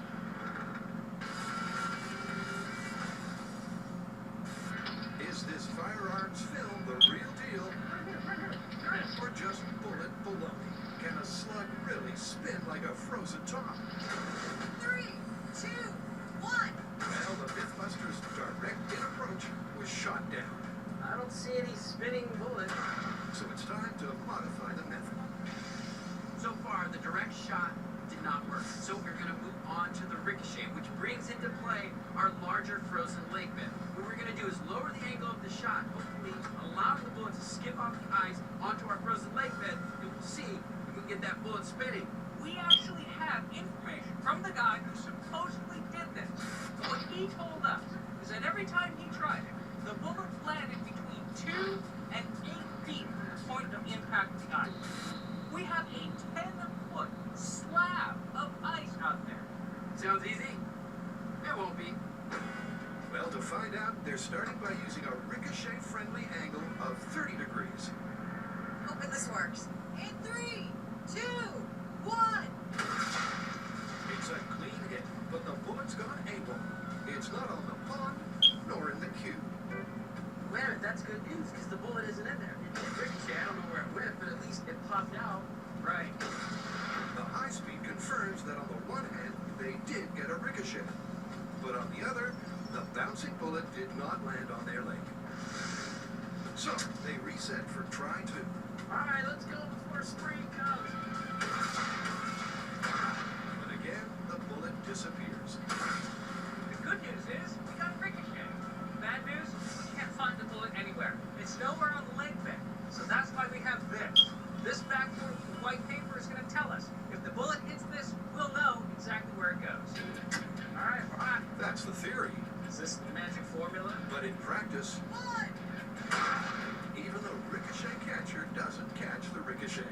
So it must be firing way over our backboard. So next, the team wrangles the angle. But whether it be high, All right, we are loaded at 45 degrees. low,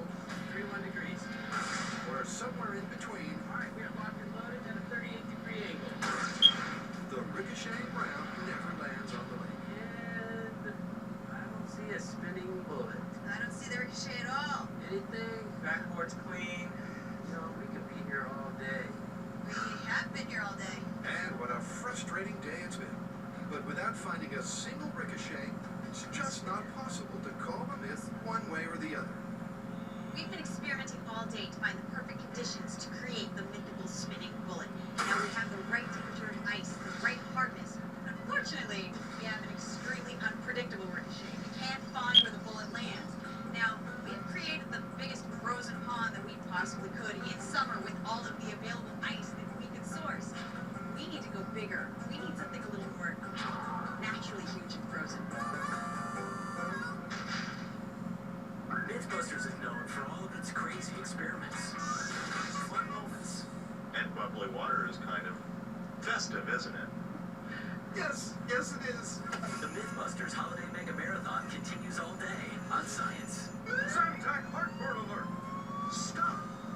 Nexium can take 24 hours to work. Zantac's different. Zantac brushes relief in as little as 30 minutes. For relief without the wait, try Zantac. No pill relieves heartburn faster.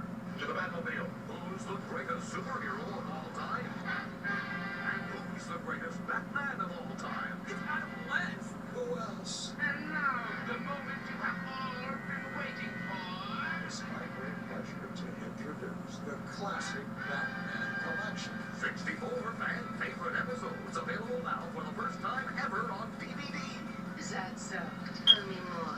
This collection has been beautifully remastered, and it's jam-packed with over 3 hours of brand new special features. You were, and will always be, my first Batman. Plus, you'll get a detailed episode guide and an exclusive personal letter from Adam with your very own original show script. Perfect. But wait, there's more. You'll also receive 2 free bonus DVDs. Adam West Naked, Adam's juicy behind-the-scenes details on all of your favorite episodes, and the original 1966 Batman movie. Hand me down the shark repellent bat spray. This is the classic Batman collection you've been waiting for, and it's yours for only 5 easy payments of $19.99 each. It's a steal. No, I'd rather pay just like any other ordinary citizen.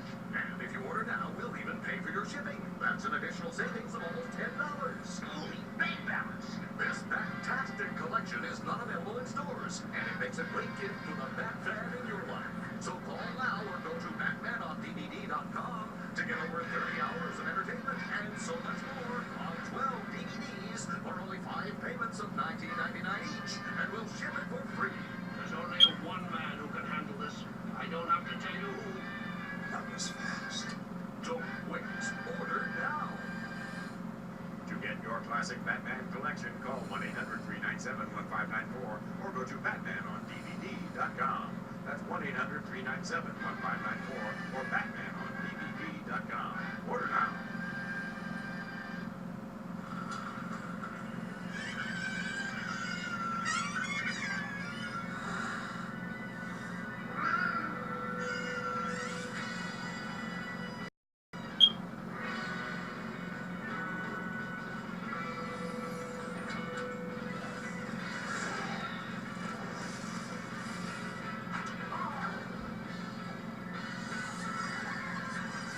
Release the magic. Farm Heroes. Download now.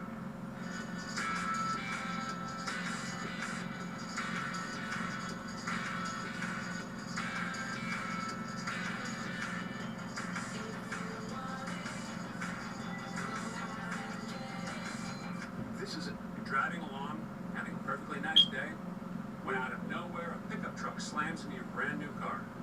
1 second it wasn't there, and the next second, boom, you had your first accident. Now you have to make your first claim. So you talk to your insurance company, and boom, you're blindsided for a second time. It won't give you enough money to replace your brand new car. Don't those people know you're already shaken up? Liberty Mutual's new car replacement will pay for the entire value of your car, plus depreciation. Call 1-888-570-3788. And for drivers with accident forgiveness, Liberty Mutual won't raise your rates due to your first accident. Switch to Liberty Mutual Insurance and you can save up to $423. Call Liberty Mutual for a free quote today at 1-888-570-3788. See car insurance in a whole new light. Liberty Mutual Insurance. Breathe through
car-mounted guns for a spiker don't make any sense to me.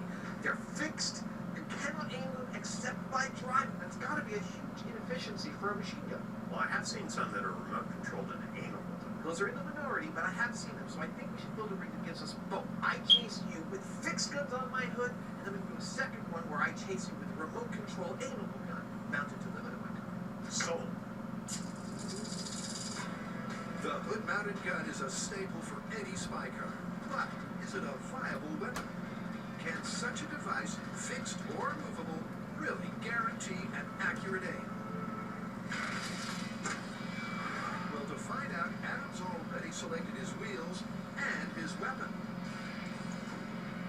This is a former police car, and this is a super high-end 10-round per second paintball gun. I'm going to join these two things together to make two great tastes in one candy bar. Fabricating the fixed firearm will be a walk in the park. But the remote-controlled firearm is a much tougher task. So for the aimable gun, I need to first build a mount that will let the gun move in 3 dimensions so I can fire at Jamie's car wherever it might be. There's the basics right there.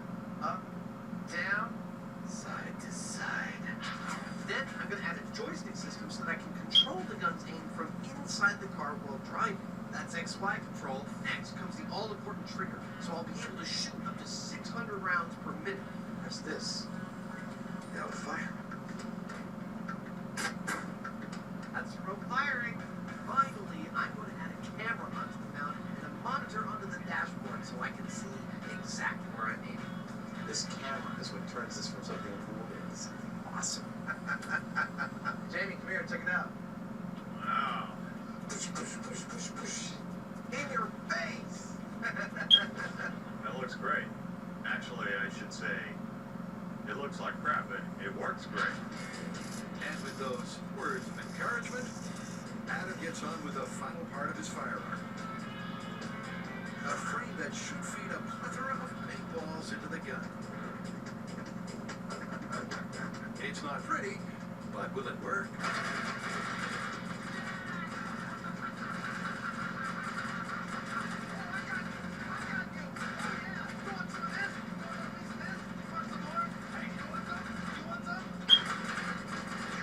So, it's you and me right now. Alright, so where do we stand? Well, we've got 2 issues. 1, we can't get a spin from a direct hit, and 2, we can't find ricochet. Not only that, this is supposed to be easy. I mean, in the video, the guy shoots, gets a spin. That's not what we found at all.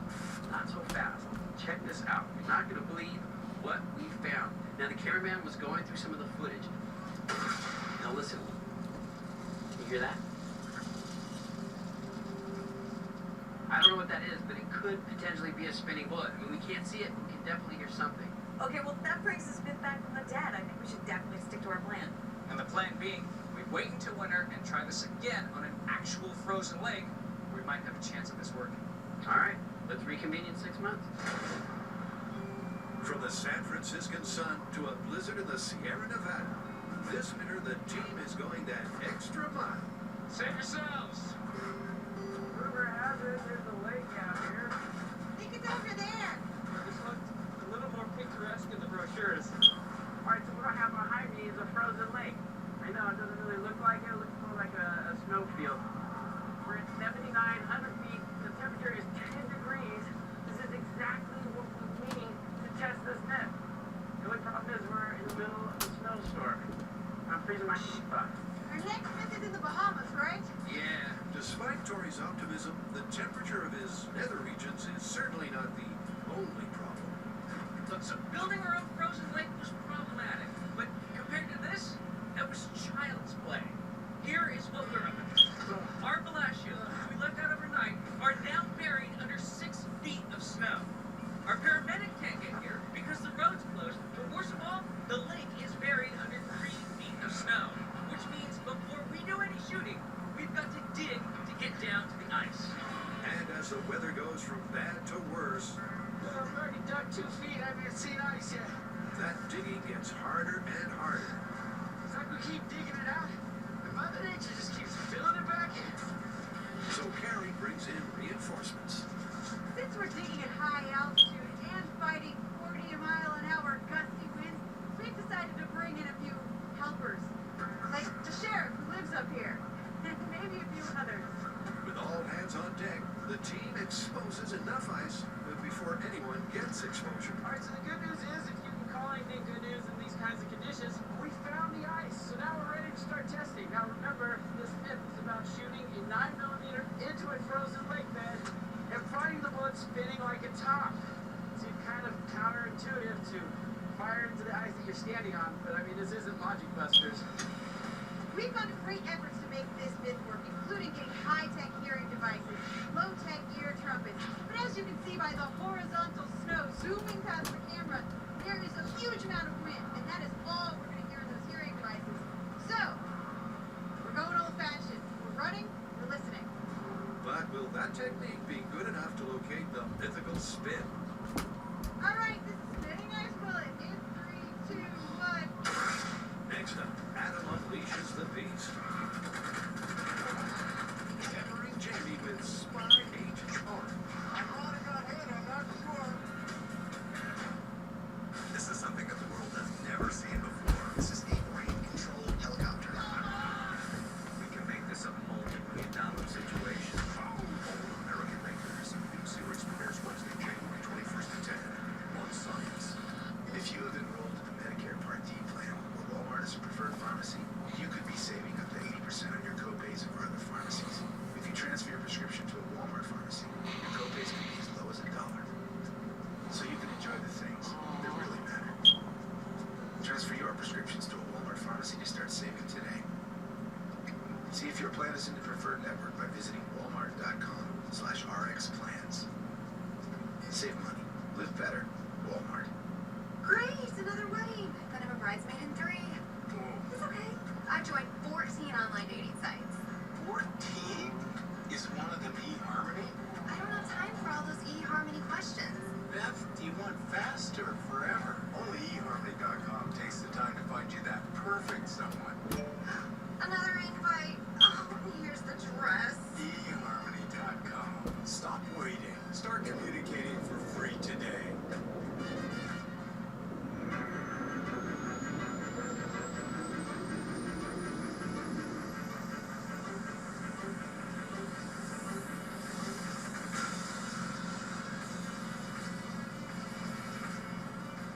That mess with a mind of its own. Let's pack it and stack it. Then let's ask ourselves, why didn't we do this sooner? Let's do this. More saving, more doing. That's the power of the Home Depot. 66 core latching totes, now just $6.88 each. Would you like to win $5,000 a week for your life? Then after that, have someone you choose get $5,000 a week for their life? It's the Publishers Clearinghouse $5,000 a week forever prize. Enter at PCH.com on February 27th. Win forever. But how does this 74-year-old doctor keep looking younger and younger as he ages? The answer is the Cenegenics Elite Health Program. GQ magazine suggests Cenegenics is the path to reversing the signs and symptoms of aging. Cenegenics Elite Health Program is not a fad diet or a surgical procedure. It is leading-edge medical science that can make you look and feel younger, a lot younger. My libido was like I was 18 again. So the desire is there constantly. Went from 260 pounds to 190 pounds, and I feel great. Cenegenics doctors have developed the Elite Health Program to decrease body fat and increase muscle tone, strength, sex drive, and your energy level. And the results have been age-defying. I have energy all day long. I feel great. I don't have the lows that I had in the past. Call 866-451-2969 or go online now to schedule your free Cenegenics consultation. Defy your age with Cenegenics. I think these guys underestimated the force of this reaction. Momentum is mass times velocity. This guy is showing us some great physics. And he's just doing it for fun. Stop watching. But you're horrified at the same time. It's pretty extreme. Definitely don't try this at home. An all-new season of Outrageous Acts of Science starts January 17th at 9 on Science.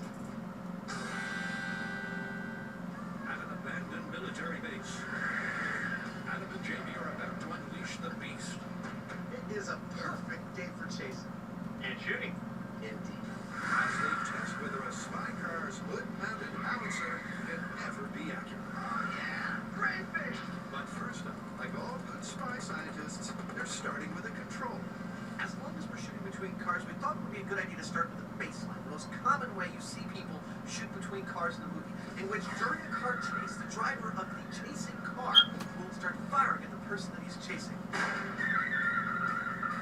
In this case, I will be that driver, and this will be my handy service revolver, and Mr. Heineman, well, he'll be my grizzled partner.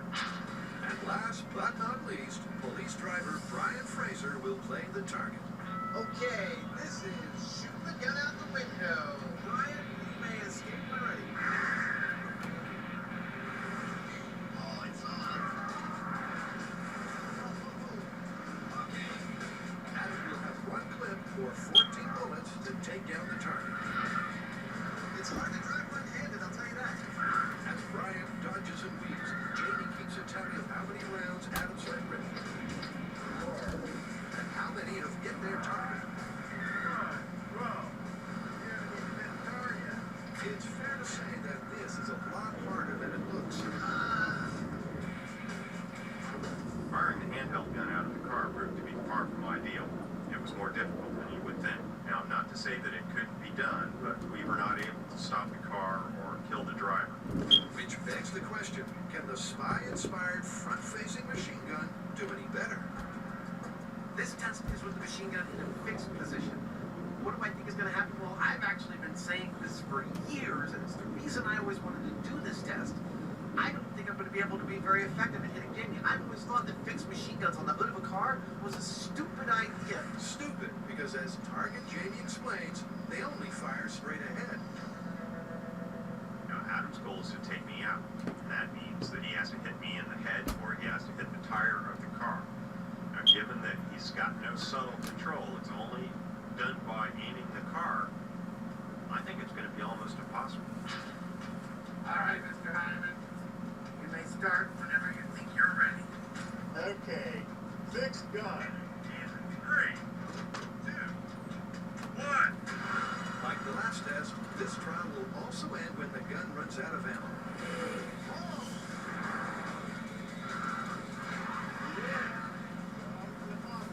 But unlike the last test, this time Adam's got 400 paintballs to fire. At first, things pan out just as expected, as Adam fires miss after miss. Yet, slowly but surely, he starts to get his eye in. And pretty soon, the occasional hit turns into a relentless barrage of bullets.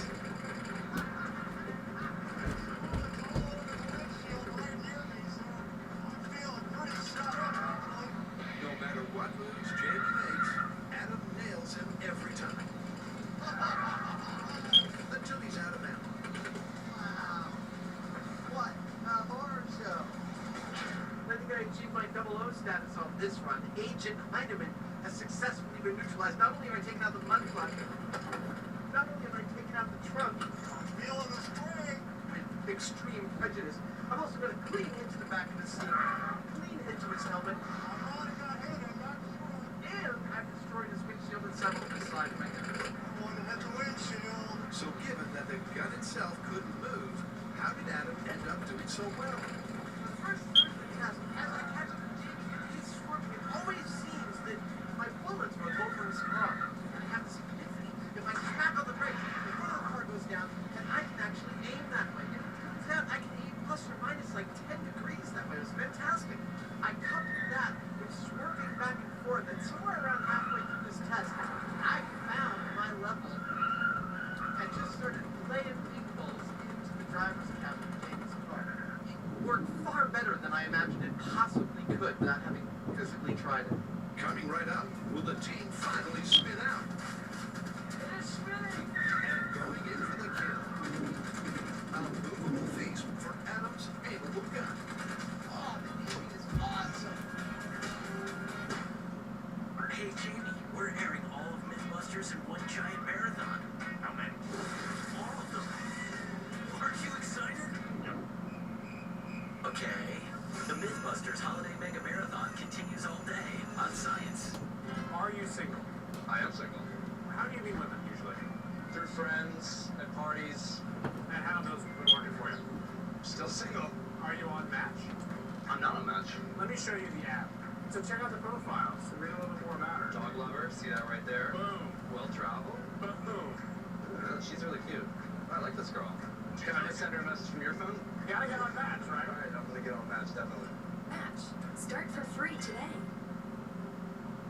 Switch to Vonage home phone service and get unlimited nationwide or international calling for an unexpectedly low price. Plus, you'll get a free whole house kit, a Vonage adapter, and 3 phones. A jaw-dropping $90 value. Don't wait. This offer ends soon. Call or click today.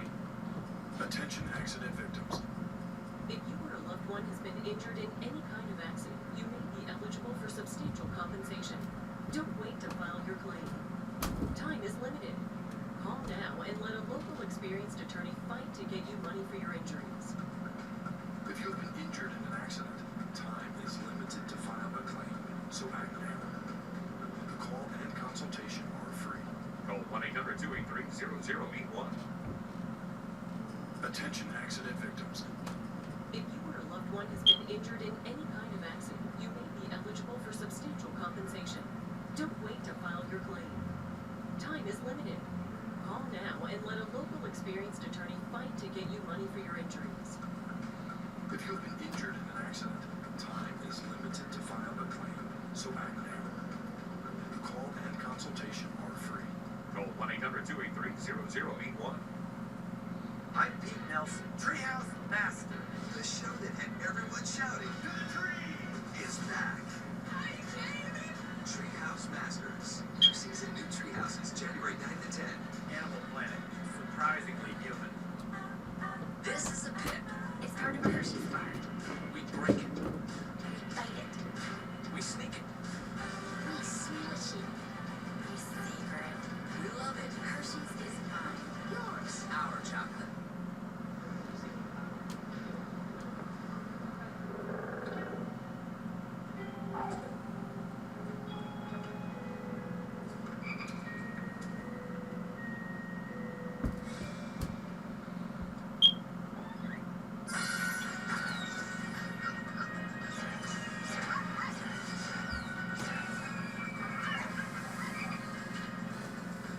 Release the magic.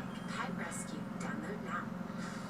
This is something the world has never seen before. This is a rain-controlled helicopter.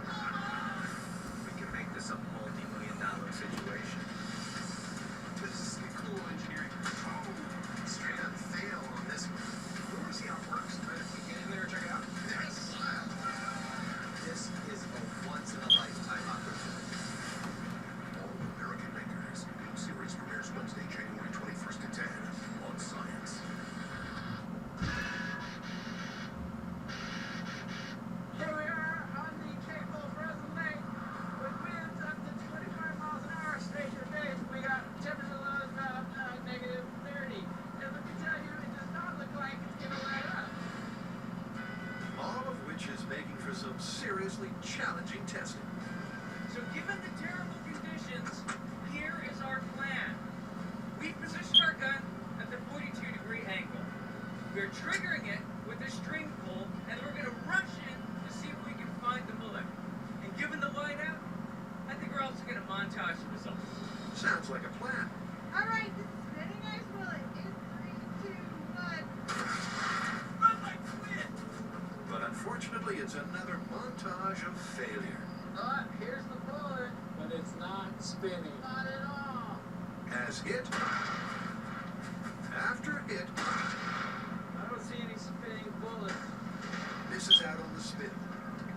I can't feel my fingers, and I can't see any bullet. As the temperature dips to 5 degrees Fahrenheit, morale is just as low. That sucks. But Tori wants to try one more thing. Now, there's a couple of things that we think are happening. One, maybe the bullets are hitting the ice and skipping off into the snow, or maybe the bullets are hitting the ice and actually bouncing back into the snow. So what we're going to do is change to the target area closer to the center of our ice patch, take a shot and see if we can find a bullet and see exactly what has happened to these things. With hypothermia a very real possibility, it really is now or never. Will giving the bullet room to ricochet backwards rather than forwards finally spin out?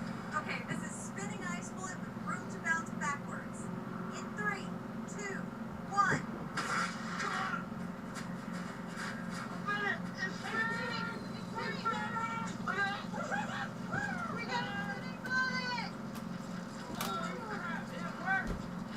the shot that brought this myth back from the cove. I can't believe it worked! I can't believe we got a spinning bullet. At last, after countless attempts, they got the spin they were after. And that's just the tip of the iceberg. We can get one spinning bullet. That was successful. Let's do it again. In 3, 2, 1. It's spinning. That's the second one in a row. And when it's 3 for 3, That is continued success. We have got one after the other to spin. you might say they're on a roll.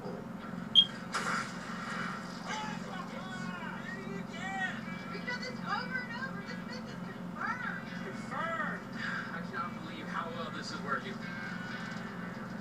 We tried creating an ice lake bed that we could shoot into back at home, but it really did take this sort of extreme weather for us to get a spinning bullet. It was all worth it. The 70-mile-an-hour wind, the 10 degrees, the frozen toes, the Grant sickle. And with that, it's time to get warmed up. Where's that rescue party? We are the rescue party.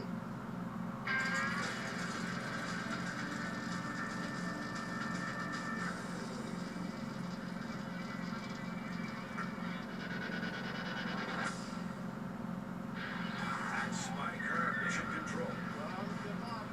The forward-facing firearm just took out its target, and then some. That worked beyond my wildest dreams. So what's next? Now it's time to unlock what I thought was going to be the secret potential power of this rig, which is from inside the car, I can control an XY axis wherever this gun fires. I can put things where I want to put them. Adam did pretty well with the fixed gun, and it makes sense that he should be able to do even better with an aimable gun. But the thing is, this adds a little bit of multitasking that he has to do, so it might actually have the opposite effect. Okay, aimable gun. In 3, 2, 1. For the final time, the guys put their pedals to the metal.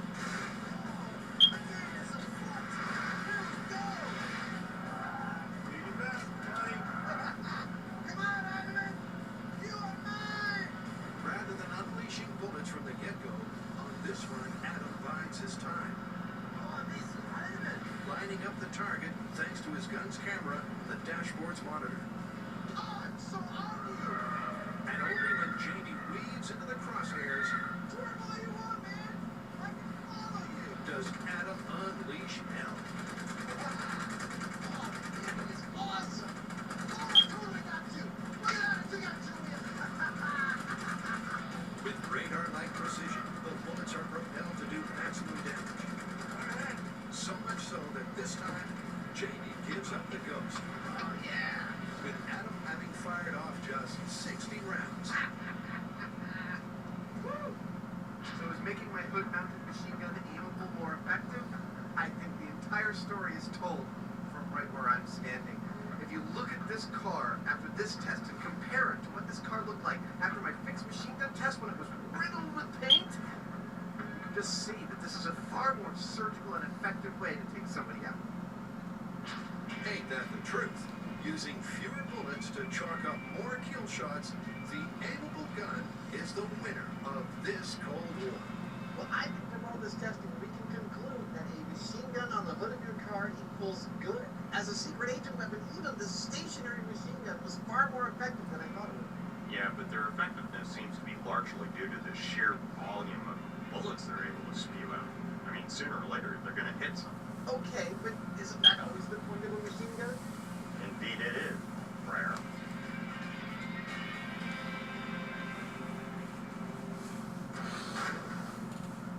Want to know why we did what we did and didn't do what we didn't do? Check out the after show. Log on to discovery.com/MythBustersAfterShow. Please do not try what you are about to see at home. We're what you call experts. Can't you tell? On this episode of Mythbusters, Okay, fire well. Adam and Jamie stare down the barrel for a death-defying bullet dodge. Yeah. We want to see how close a sniper could be, and you would still be able to dodge this bullet. Provided you can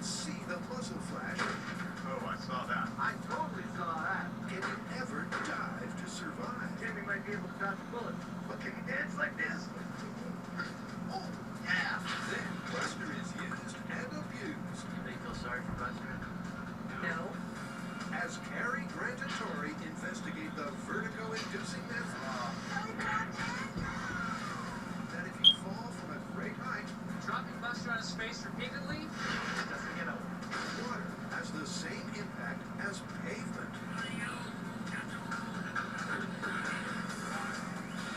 Who are the Mythbusters? Adam Savage, I'm done with science for today. Jamie Hyneman. Bye-bye. Between them more than 30 years of special effects experience. Joining them, Grant Imahara, You can never have anything nice. Tori Malachi, I'd let you guys down. and Carrie Byron. I went to college for this. They don't just tell the myths, they put them to the test.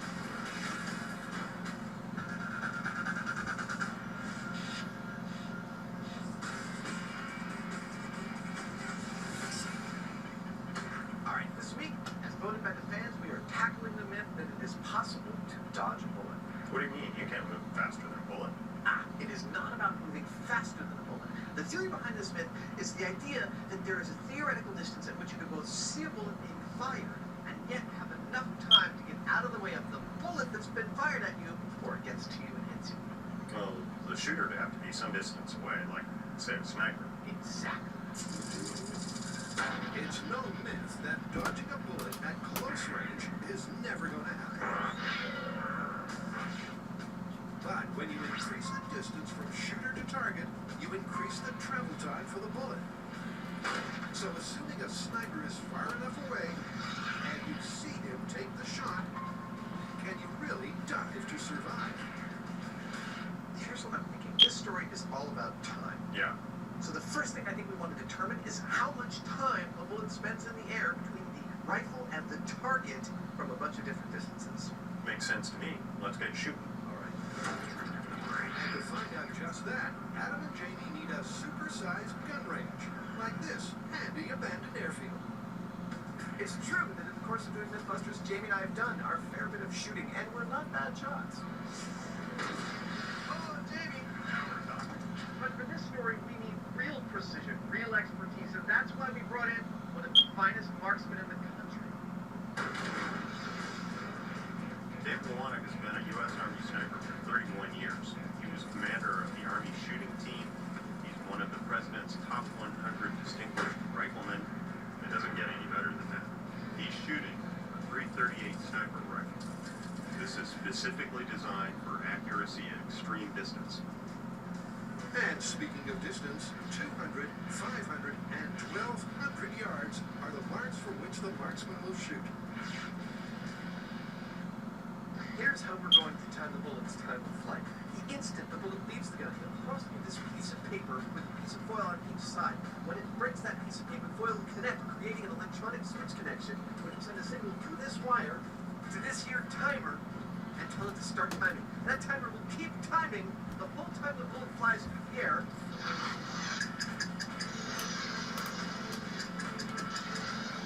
Right until our bullet hits the target, crossing through the same type of piece of paper foil on both sides, closing a switch connection, telling our timer to stop timing, and giving us an exact time of flight of the bullet from the rifle to the target. First distance we'll be sending a bullet to our target is 200 yards, 600 feet, 2 entire football fields, end-to-end, 6 M5s. So with Deadeye Dave in position, All right. Time of flight, 200 yards. his spotter Kevin all lined up, Bias right, ever so slight. and the trusty foil timing system ready to record the flight time of each round. Oh, right edge, Dave. Right in. This test is going to be a breeze. Send it. Nothing. Started timing, it didn't stop timing. Maybe not.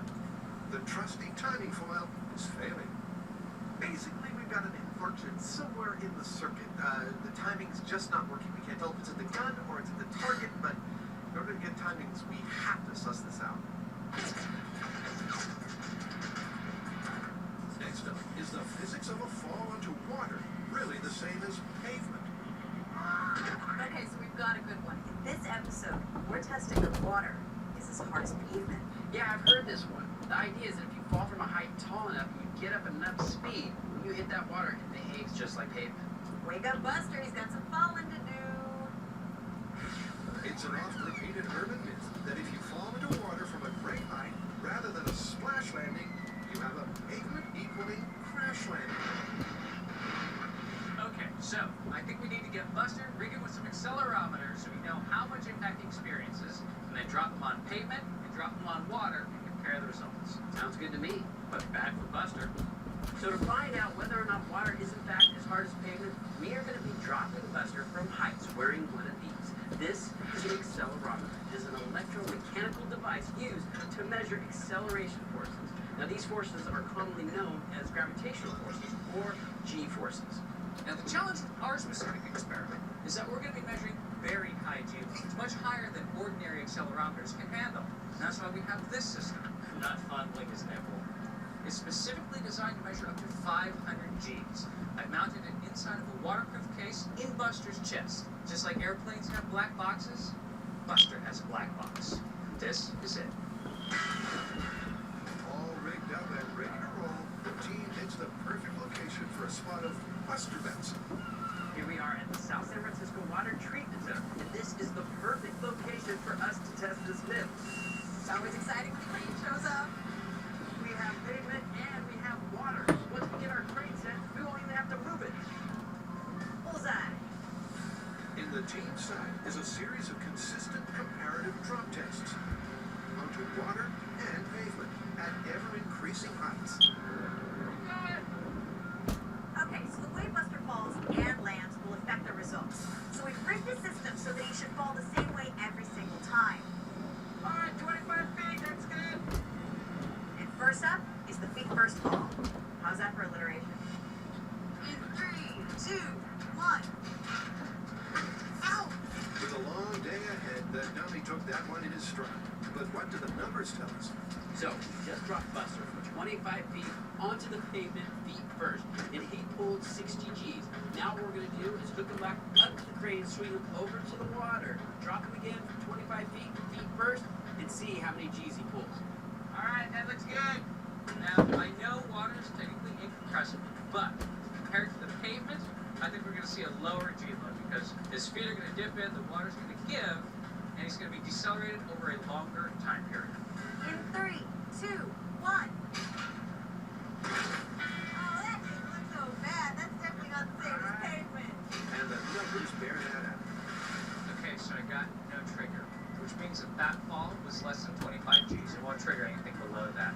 And remember, in the same situation, over pavement, 60 Gs. But the myth states that water equals pavement from a great height. And at greater heights, Buster will be falling at greater speeds. Perhaps hitting the water faster means the liquid won't displace and will behave just like an incompressible solid.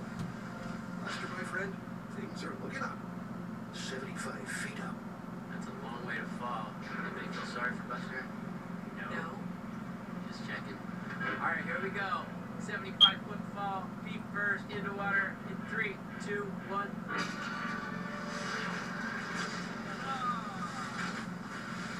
That was a solid hit. And as Buster is raised and assessed, it looks like he's taken a severe pounding. But the data in the black box holds the objective keys. We got 29. No way. Yeah, so that's half of what we got on pavement at 3 times the height. Wow. Not good news for the myth. The fall onto water at 75 feet is half as damaging as pavement from 25 feet. But there's one more test before the data set is complete. 75 feet onto pavement.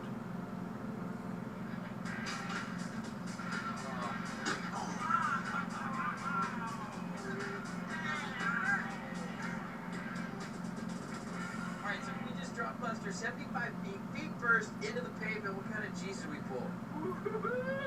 Absolutely maxed out our accelerometer. And maxed out means the G-load was in excess of 500. That's an impact at least 17 times harder than the H2O. In these circumstances, water clearly does not equal pavement. But the myth isn't sunk just yet, and here's Grant's theory as to why.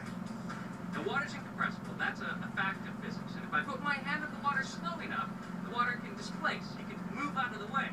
But if Buster were to hit the water fast enough, and if he had enough surface area, the water wouldn't have a chance to get out of the way. And because it's incompressible, there'll be some point at which the G-force is equivalent between water and pavement. So, because surface area may be a factor, it's time to bring out the belly flop.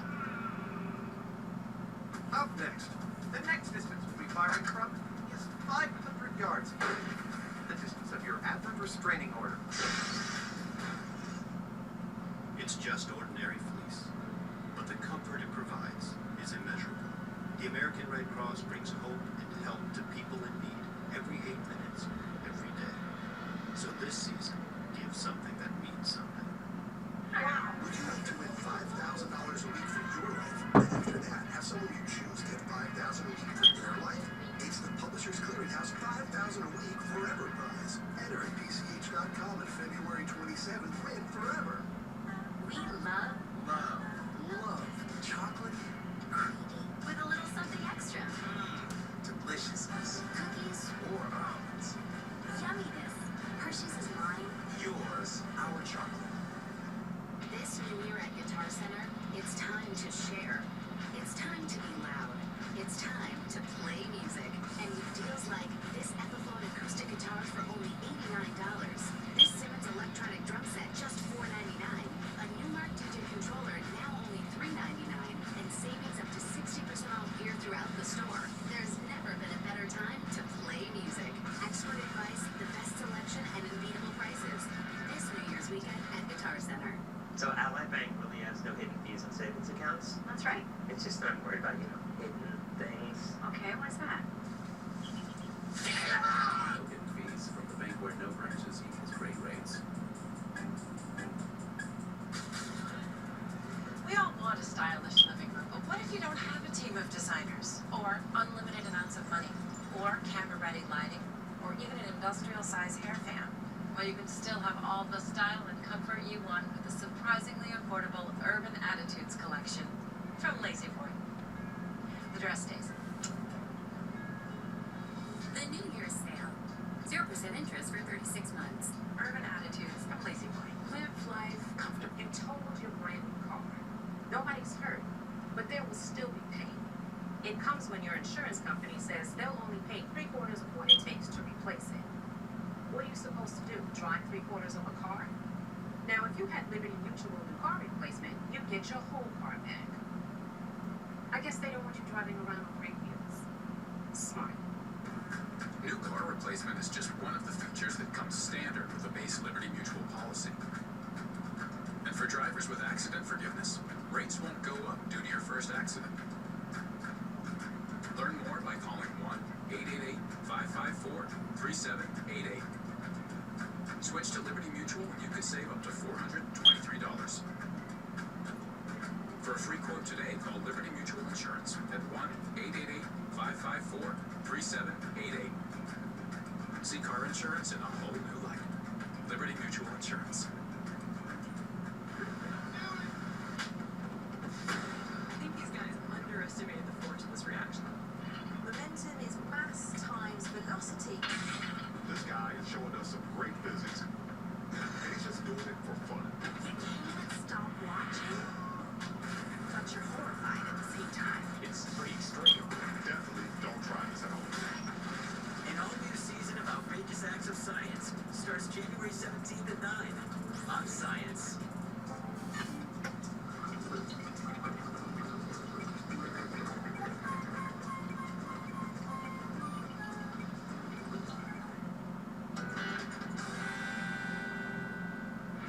Adam and Jamie are testing the myth that you can literally dodge a bullet, provided the shooter is far enough away.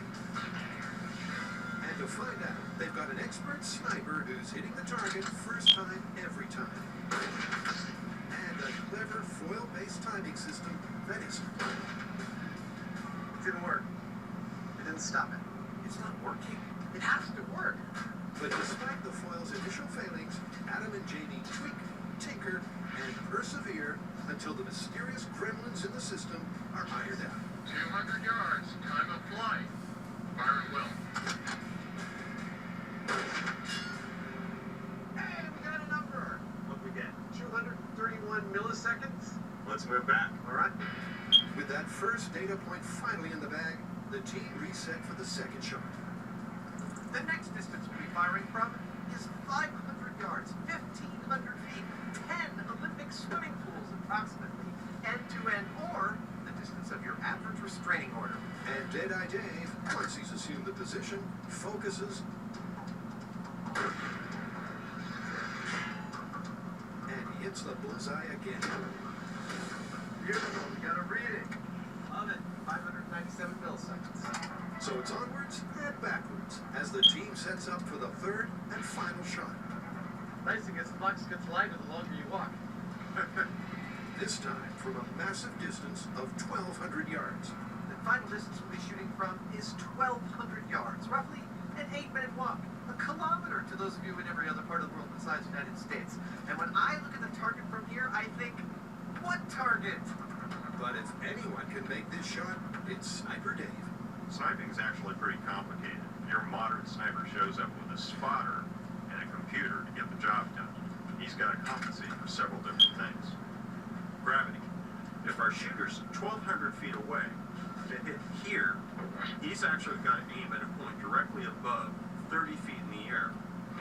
Okay, time of flight, 1,200 yards. The wind. If the wind's blowing this way, then our shooter's going to have to aim to this side of the target to compensate. Figure 6/10 left. You know, he's going to be looking at things like flags if they're there, or even the grass or mirages to get a clue as to what's going on. Never in doubt, Dave threads the eye of the proverbial needle, and just as important, Beautiful. We got a reading 1.791 seconds to target. Excellent. All right. Let's draw a graph. Now that we've got our numbers, it's time to plot them on a graph. Let's start with the x-axis, 12 increments of 100 yards each. The y-axis, going up and down, that's time from 0 to 2 seconds in quarter-second increments. Then we draw a grid and plot out our bullet times. The first bullet from 200 yards took 231 milliseconds to reach its target. The second bullet from 500 yards took 597 milliseconds. The third bullet from 1,200 yards took 1,790 milliseconds to reach its target. We then draw a line between these 3 points and see, oh, it's perfectly straight. That means we can take any distance and plot the amount of time it would take the bullet to get there. Or, conversely, we can choose a time and figure out how far away you have to shoot for the bullet to take that length of time. Isn't graphing lovely? Now we need to know how quickly we can jump out of the way. Human reaction test it is. Let's do it. I can't believe he can hit that target from here. Hit the target, I can't even see it.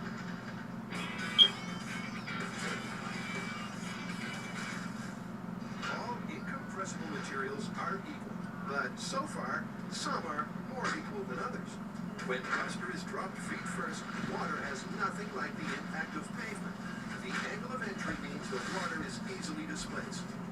Yeah, so that's half of what we got on pavement at 3 times the height. But what if that was changed to a belly flop? Time to hog time. Will the additional surface area save this scientific saga from sinking? So, in case you're wondering, and I'm pretty sure you are, dropping Buster on his face repeatedly just doesn't get old. All right, this is Buster's belly flop into pavement from 25 feet. In 3, 2, 1. That looked painful, and without his legs breaking his fall, the G-load was much higher than the feet first test. We just dropped Buster chest first on the pavement. We got 286 Gs.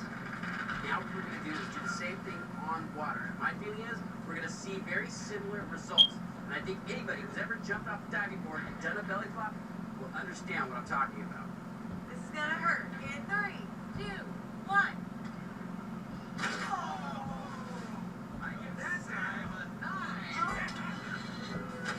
Okay, so belly flopping, Buster on pavement at 25 feet was 290 Gs.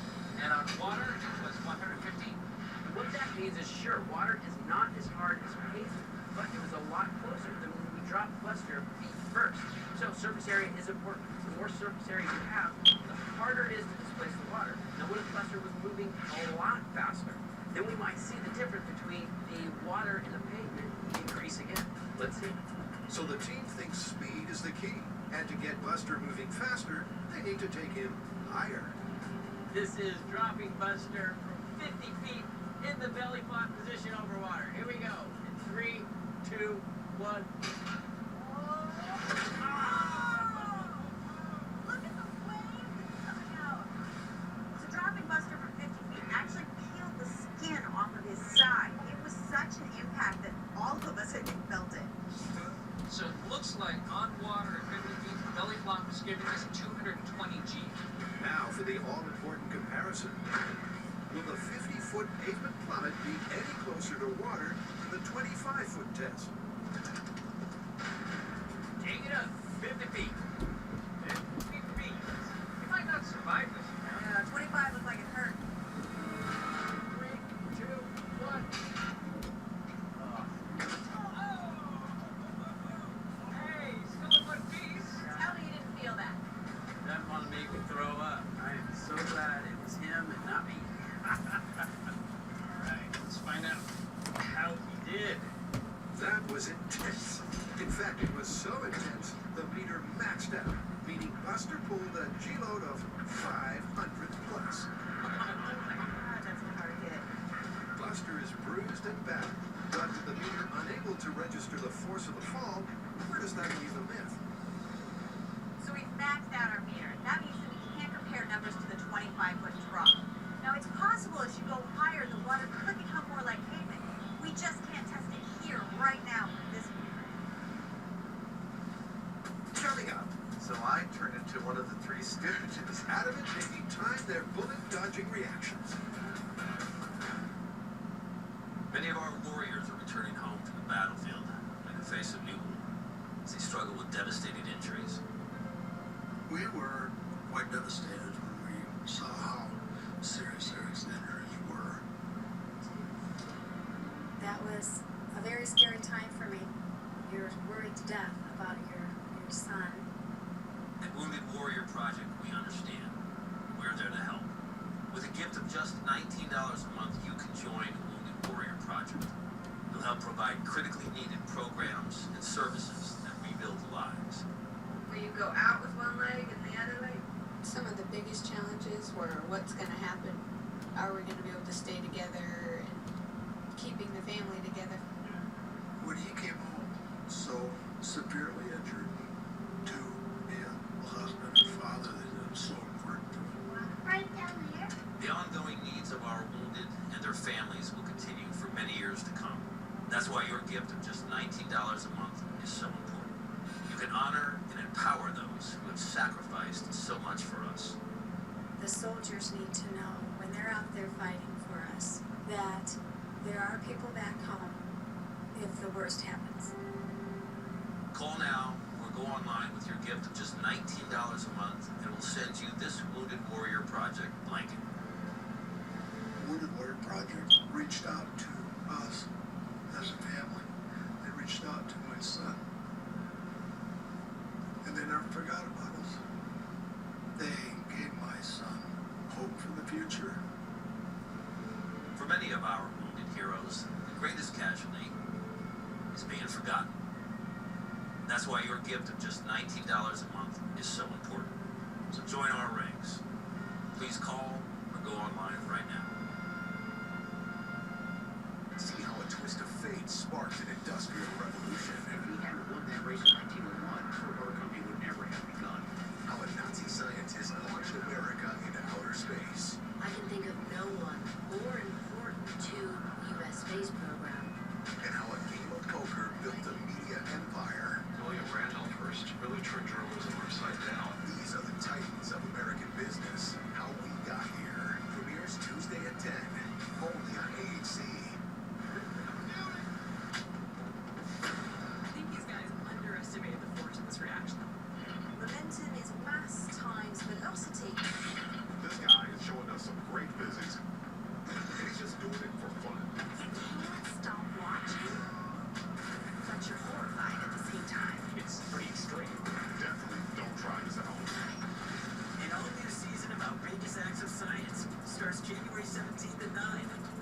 science. We got some good numbers from our sniper. What's next? I think the moment has come to time another element of this story. Human reaction time? Exactly. If you had to dodge a bullet, just how quickly could you get out this way? I think I'm gonna go get a cup of coffee.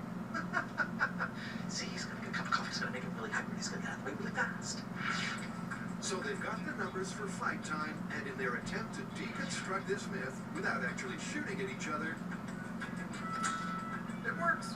The next piece of data is how long it will take to react and move out of the way. This test is all about measuring a human being's reaction time. This is our human being. His task to get himself out of the path of a bullet described by the X on his chest and the bullseye behind him. His signal to move that the shot has been fired will be given by this digital camera flash remotely triggered by me from back there. All of this will be captured by our lovely digital high-speed camera, which, when we review the footage of Jamie's dodging a bullet, will allow us to time exactly how many milliseconds it took him to do it. All right, are you ready, Jamie? Human reaction time speed test at some random point in the very near future. Nice. Jamie's fast. His Hoosier reflexes are honed to an almost superhero speed. Adam, on the other hand, makes up for his slow reactions with his lack of grace. Now, to assess the results, Here's mine. So I turned into one of the Three Stooges.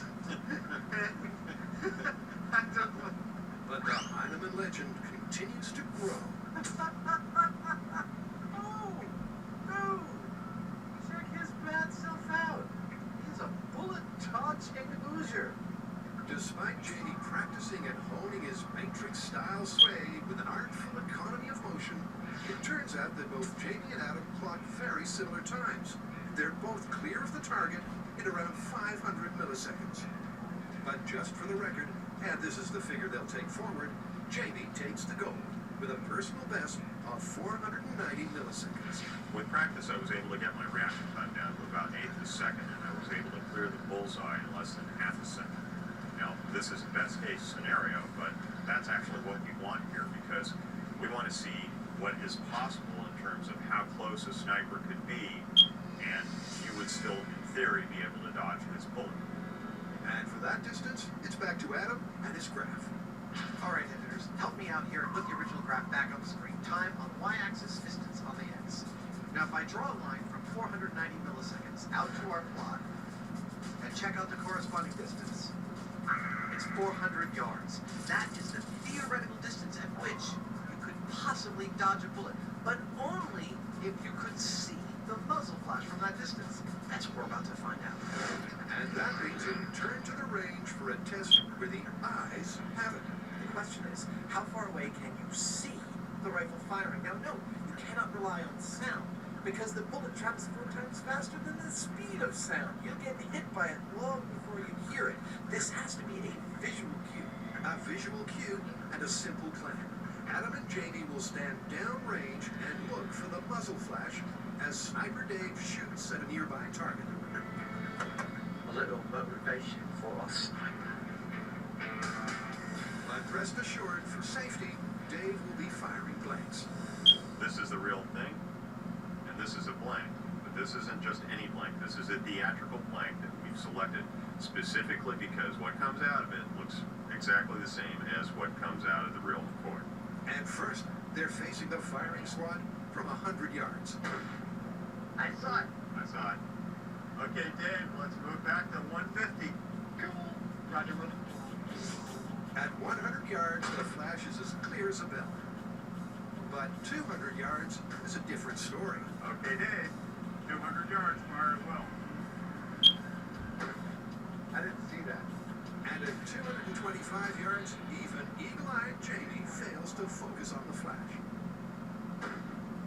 No, not it. 200 yards is our threshold. Yeah.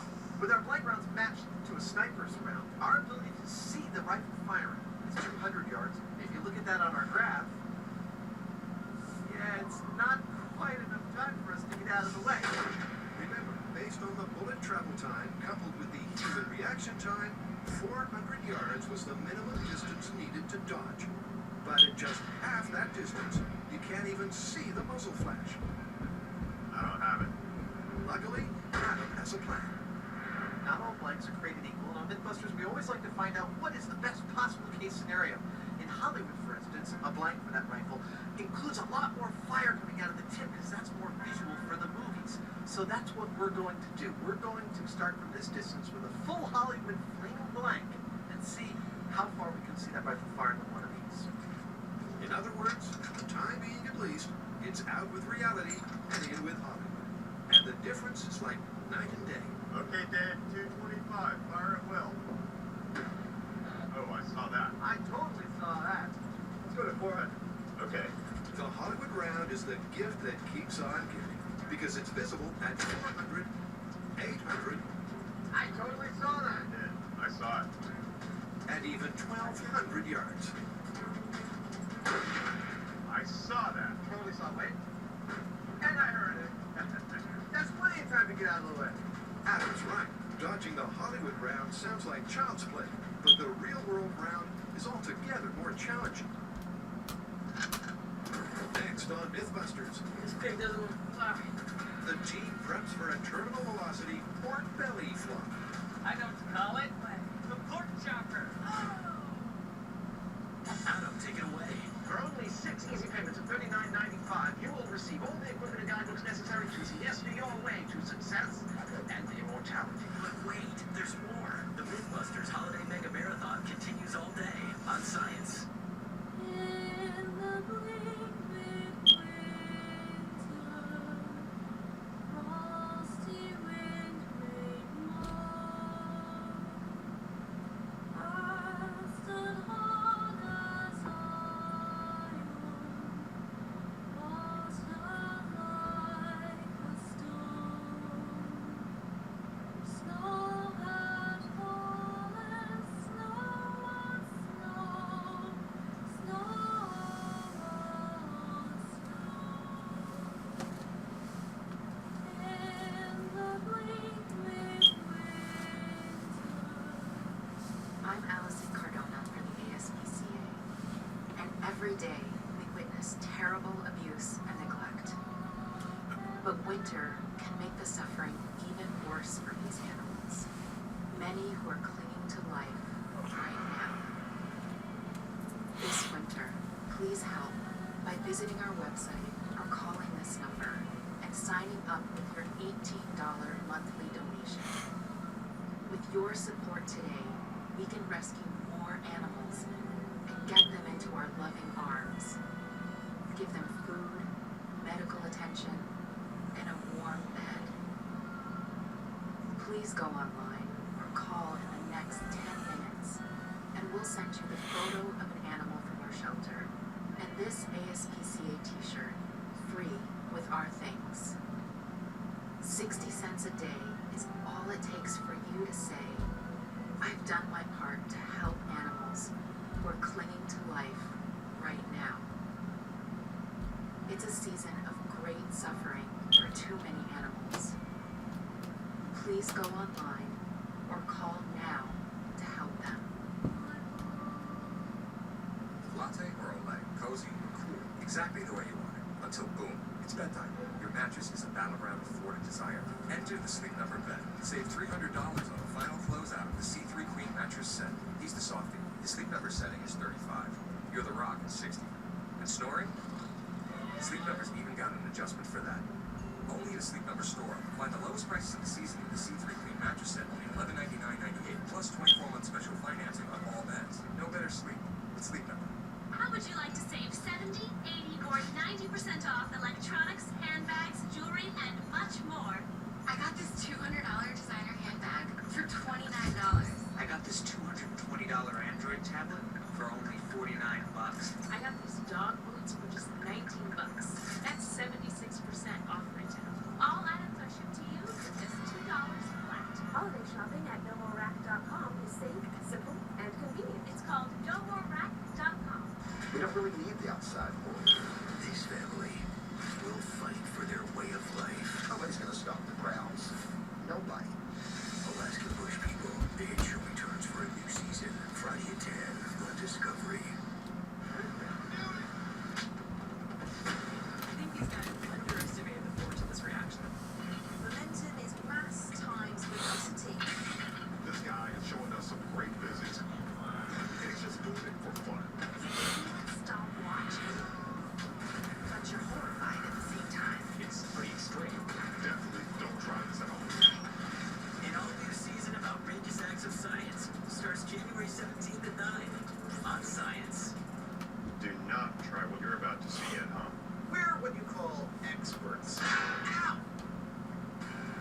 asked whether falling onto water is the same as falling on pavement, we've come to Shadow Cliff Regional Park.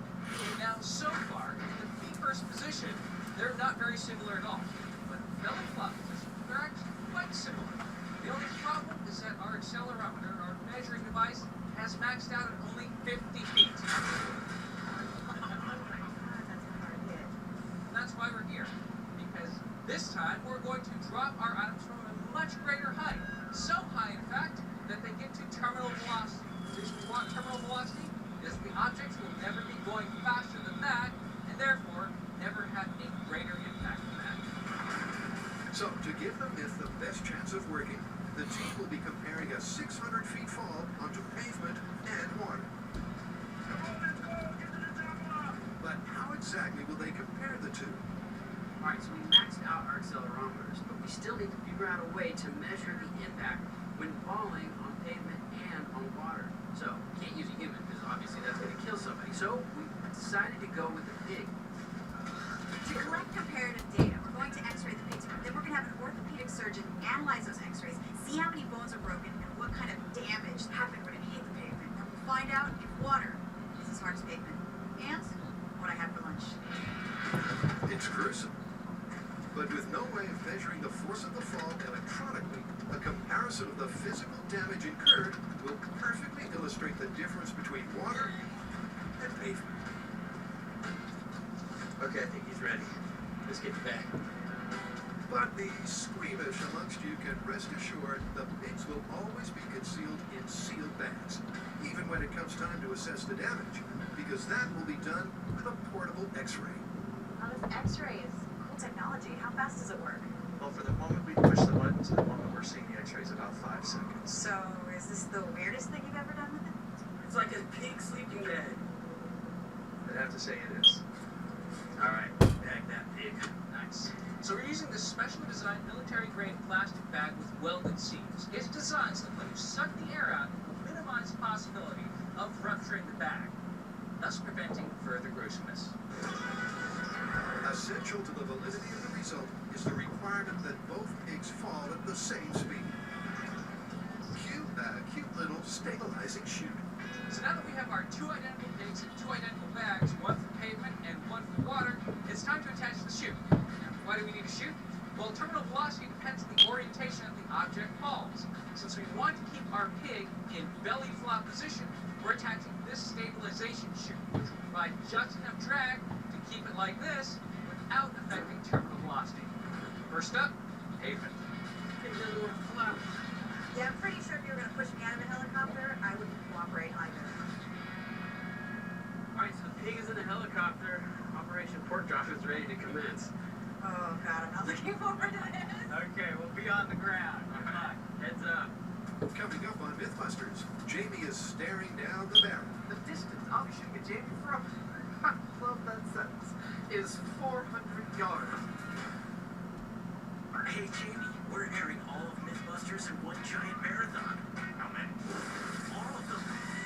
Well, aren't you excited? Yep. Okay.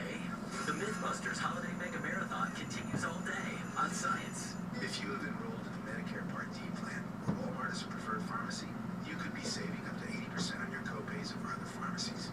If you transfer your prescription to a Walmart pharmacy, your copays could be as low as $1. So you can enjoy the things that really matter. Transfer your prescriptions to a Walmart pharmacy to start saving today. See if your plan is in the preferred network by visiting walmart.com/rxplans. Save money. Live better. Walmart.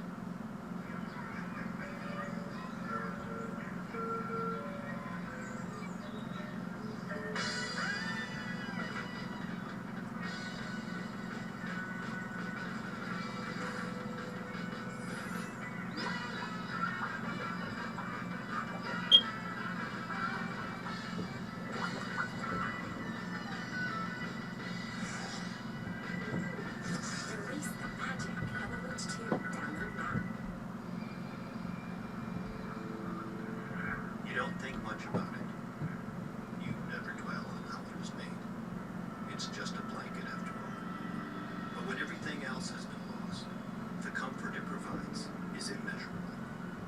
The American Red Cross brings hope and help to people in need every 8 minutes, every day. So this season, give something that means something. Support us at redcross.org. You're driving along, having a perfectly nice day, when out of nowhere a pickup truck slams into your brand new car. 1 second, it wasn't there, and the next second, boom, you had your first accident.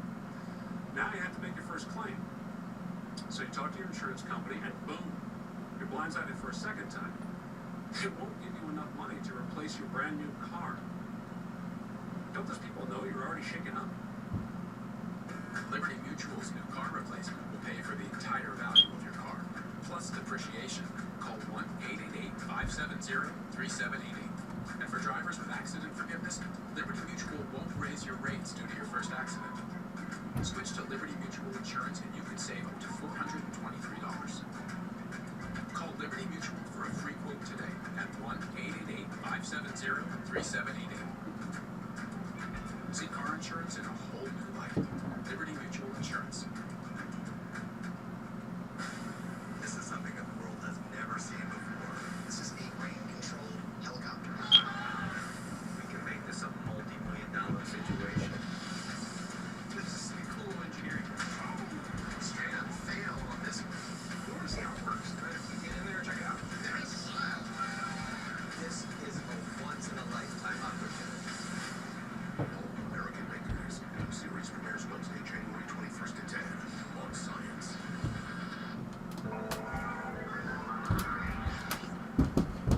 Now, on one hand, we've got our ideal number. Based on our human reaction time test and our bullet flight time test, we know the minimum theoretical distance you can dodge a bullet from is 400 yards. Okay.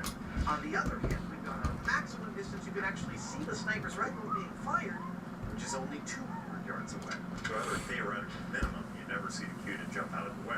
Yeah, it's not looking good for the men. So we still got to try. Absolutely. I mean, who knows? At 200 yards, staring down the barrel of the sniper's rifle, perhaps your adrenaline kicks in and you become super fast. It's worth a shot. But you do realize we can't actually shoot each other with real bullets. Aha! I've got a plan for that. Check it out. Here is our sniper, and here is our target. The sniper fires a blank round, and when he pulls his trigger, he clicks a switch. That switch sets a timer timing for the precise length of time that bullet would fly through the air. Yeah. At the exact millisecond it's supposed to hit the target, the timer signals the paintball gun to fire a paintball at you. It's an ouch, but it's not deadly. So from 200 yards, the flight time we're looking at is 231 milliseconds. Exactly. Now, since we can't use real bullets for this test, but we've gathered information that tells us the exact bullet flight time for any distance we choose. Perfect. We are going to imitate the bullet's flight electronically. Here's how. When this gun fires a blank, the wire I mounted on the trigger is going to close a circle. Which starts this timer timing. It will count down to the precise length of time the bullet should be flying through the air, and at the instant it is supposed to hit its target, it will tell this paintball gun to fire a round directly into Jamie's chest. Now, will he be able to get out in time? I think I might. No, not yet. That's what we're about to find out. But first, there's the obligatory costume change. Jamie into something that will clearly show the paintball. Adam into something of his own choosing. Where is that guy? Adam! Adam! Here I am. Are you done screwing around? Yeah. Didn't work. Okay. Jamie might be able to dodge a bullet, but can he dance like this? In their respective outfits, the guys assume their positions 200 yards apart. And remember, 200 yards was the maximum distance from which the guys could see a genuine muzzle flash. The question is, does that leave the caffeine-fueled Heineman enough time to dodge out of the way? All right, Jamie. This one's from 200 yards. You ready? Okay, fire well. All right. Jamie, poised to dodge, waits for Adam to fire the muzzle flash blank. That will in turn trigger the paintball gun, the required 230 milliseconds later. But when that will be, only Adam knows. Did I get you? Got me. Give me a second. Although Jamie clearly saw the muzzle flash, he had barely moved before the time was up and the paintball was fired into his chest. Undeterred, Jamie tries a couple more times. But to no avail. Damn. At 200 yards, I could see the flash. I reacted to it and started moving out of his way, but Given that their quickest human reaction result was 490 milliseconds, trying to dodge a 200-yard round in 230 milliseconds is always looking like a superhuman feat. This myth is looking totally busted, but we've come too far to give up. We're going to switch to a Hollywood muzzle flash. I totally saw that. I did. I saw it. Push the gun back to 400 yards, which gives us 500 milliseconds to get out of the way and see if it's theoretically possible to dodge a bullet. The distance I'll be shooting at Jamie from, I love that sentence, is 400 yards. This is the minimum amount of time Jamie and his quick reflexes need to get out of the way in time to get the best chance on using a full-flash Hollywood blank, which is far brighter than an actual sniper round. Okay, fire well. Got me. It's not the start Jamie wanted, but he's not going to give up without a fight. Okay, Adam, fire well. You got me again. A very long fight. With each shot, Jamie is making progress as he hones his technique. That was close. But he never quite hones it enough. So, can Adam do any better? You want to try? Bet I do. Adam, poised like a panther, gives Jamie the signal and then gets shot in the chest. Again, again, and again. That was interesting. At 400 yards, we've got 500 milliseconds to react and get out of the way, which ought to be enough time that there's a difference between the shop test and the real world test. In the shop, we had this super bright flash right in our face. In the real world, we've got a tiny dot 1,200 feet away. It's a lot harder to see. So now, we're going to move that dot to 500 yards, give Jamie even more time to react, and see if he can deliver the goods. It really is now or never. With 500 yards and 600 milliseconds to react to the Hollywood blank, it's time to step up and get the hell out of Dodge. It's time to call it a play nose. Cat-like. Use your reflexes. Fire well.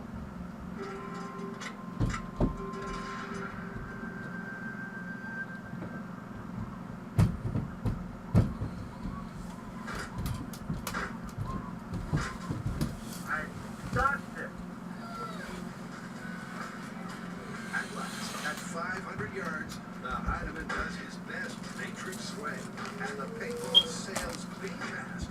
But given the status of the myth, he's not that impressed. This test showed that I would have been able to dodge a bullet. But here's the thing. We were using Hollywood blanks. If we were using real bullets, I wouldn't have been able to see it then. I would have been dead. Jamie's right. You may be able to dodge an unrealistically bright Hollywood round, but in the real world, well, there's only one conclusion. So what's the verdict?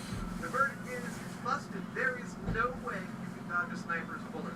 Everything about all weapons, including their bullets, is designed for concealment. There's just no way you can see one fired far enough away to give you a low chance of dodging that thing. It's busted. I agree. It's busted. Let's go. So you mind pointing that thing the other way?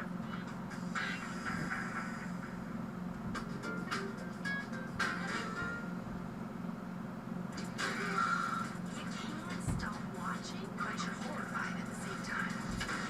It's pretty extreme. Definitely don't try this at home. An all-new season of Outrageous Acts of Science starts January 17th at 9 on Science. Stamps.com is the best. I don't have to leave my desk and get up and go to the post office anymore. With Stamps.com, you can print real U.S. postage for all your letters and packages. I have exactly the amount of postage I need the instant I need it. Can you print only stamps? No. First class? Our email certified, international. The mailman picks it up. I don't leave the shop anymore. Get a 4-week trial plus $100 in extras, including postage and a digital scale. Go to Stamps.com/TV and never go to the post office again.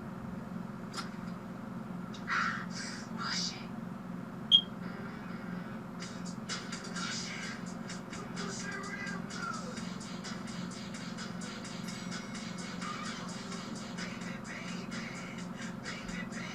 If you're salt and pepper, you tell people to push it. That's what you do.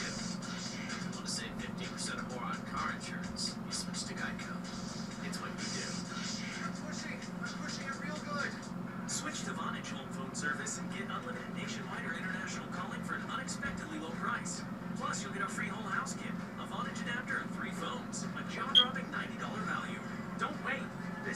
and soon. Call or click today. That mess, with a mind of its own. Let's pack it and stack it. Then let's ask ourselves, why didn't we do this sooner? Let's do this. More saving, more doing. That's the power of the Home Depot. 66 core matching totes, now just $6.88 each. This is a national healthcare alert from the Health Hotline. If you, a family member, or a loved one suffers from knee pain and have Medicare as your primary insurance, we've got great news. You can qualify for a pain-relieving knee brace at little or no cost to you. Get free delivery, and all the paperwork is handled by our accredited suppliers at no charge to you. If you are on Medicare and have knee pain, don't wait. You may qualify to immediately receive a pain-relieving brace at little or no cost. Friendly agents are standing by 24/7 to help you. Call the Health Hotline right now for details toll-free. Our friendly representatives are standing by now to take your call. We also have other pain-relieving braces available for shoulder, ankle, and your back. You may be eligible to receive these items and more at little or no cost to you as well. Call right now for details toll-free. Operators are standing by. Call 866-986-7664. That's 866-986-7664. Again, 866-986-7664. That's 866-986-7664.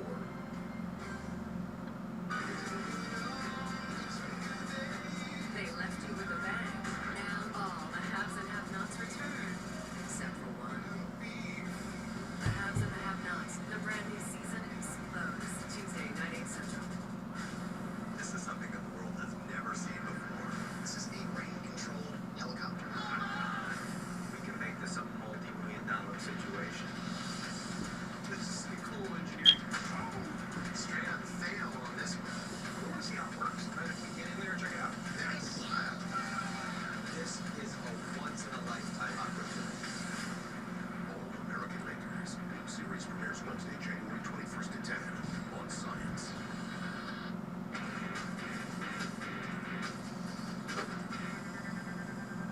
To find out if water is as hard as pavement, Cary, Grant, and Torrey have commenced Operation Port Drop. Okay, so here's the plan. We've already done drops at 25 to 50 feet.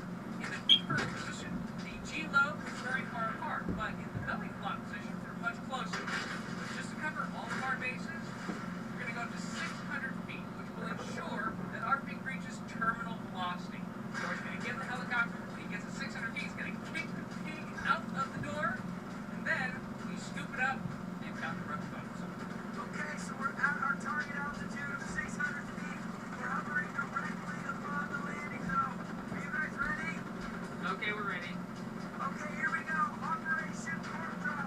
Onto pavement in 3, 2, 1.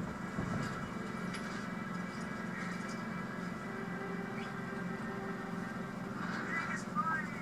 We're falling.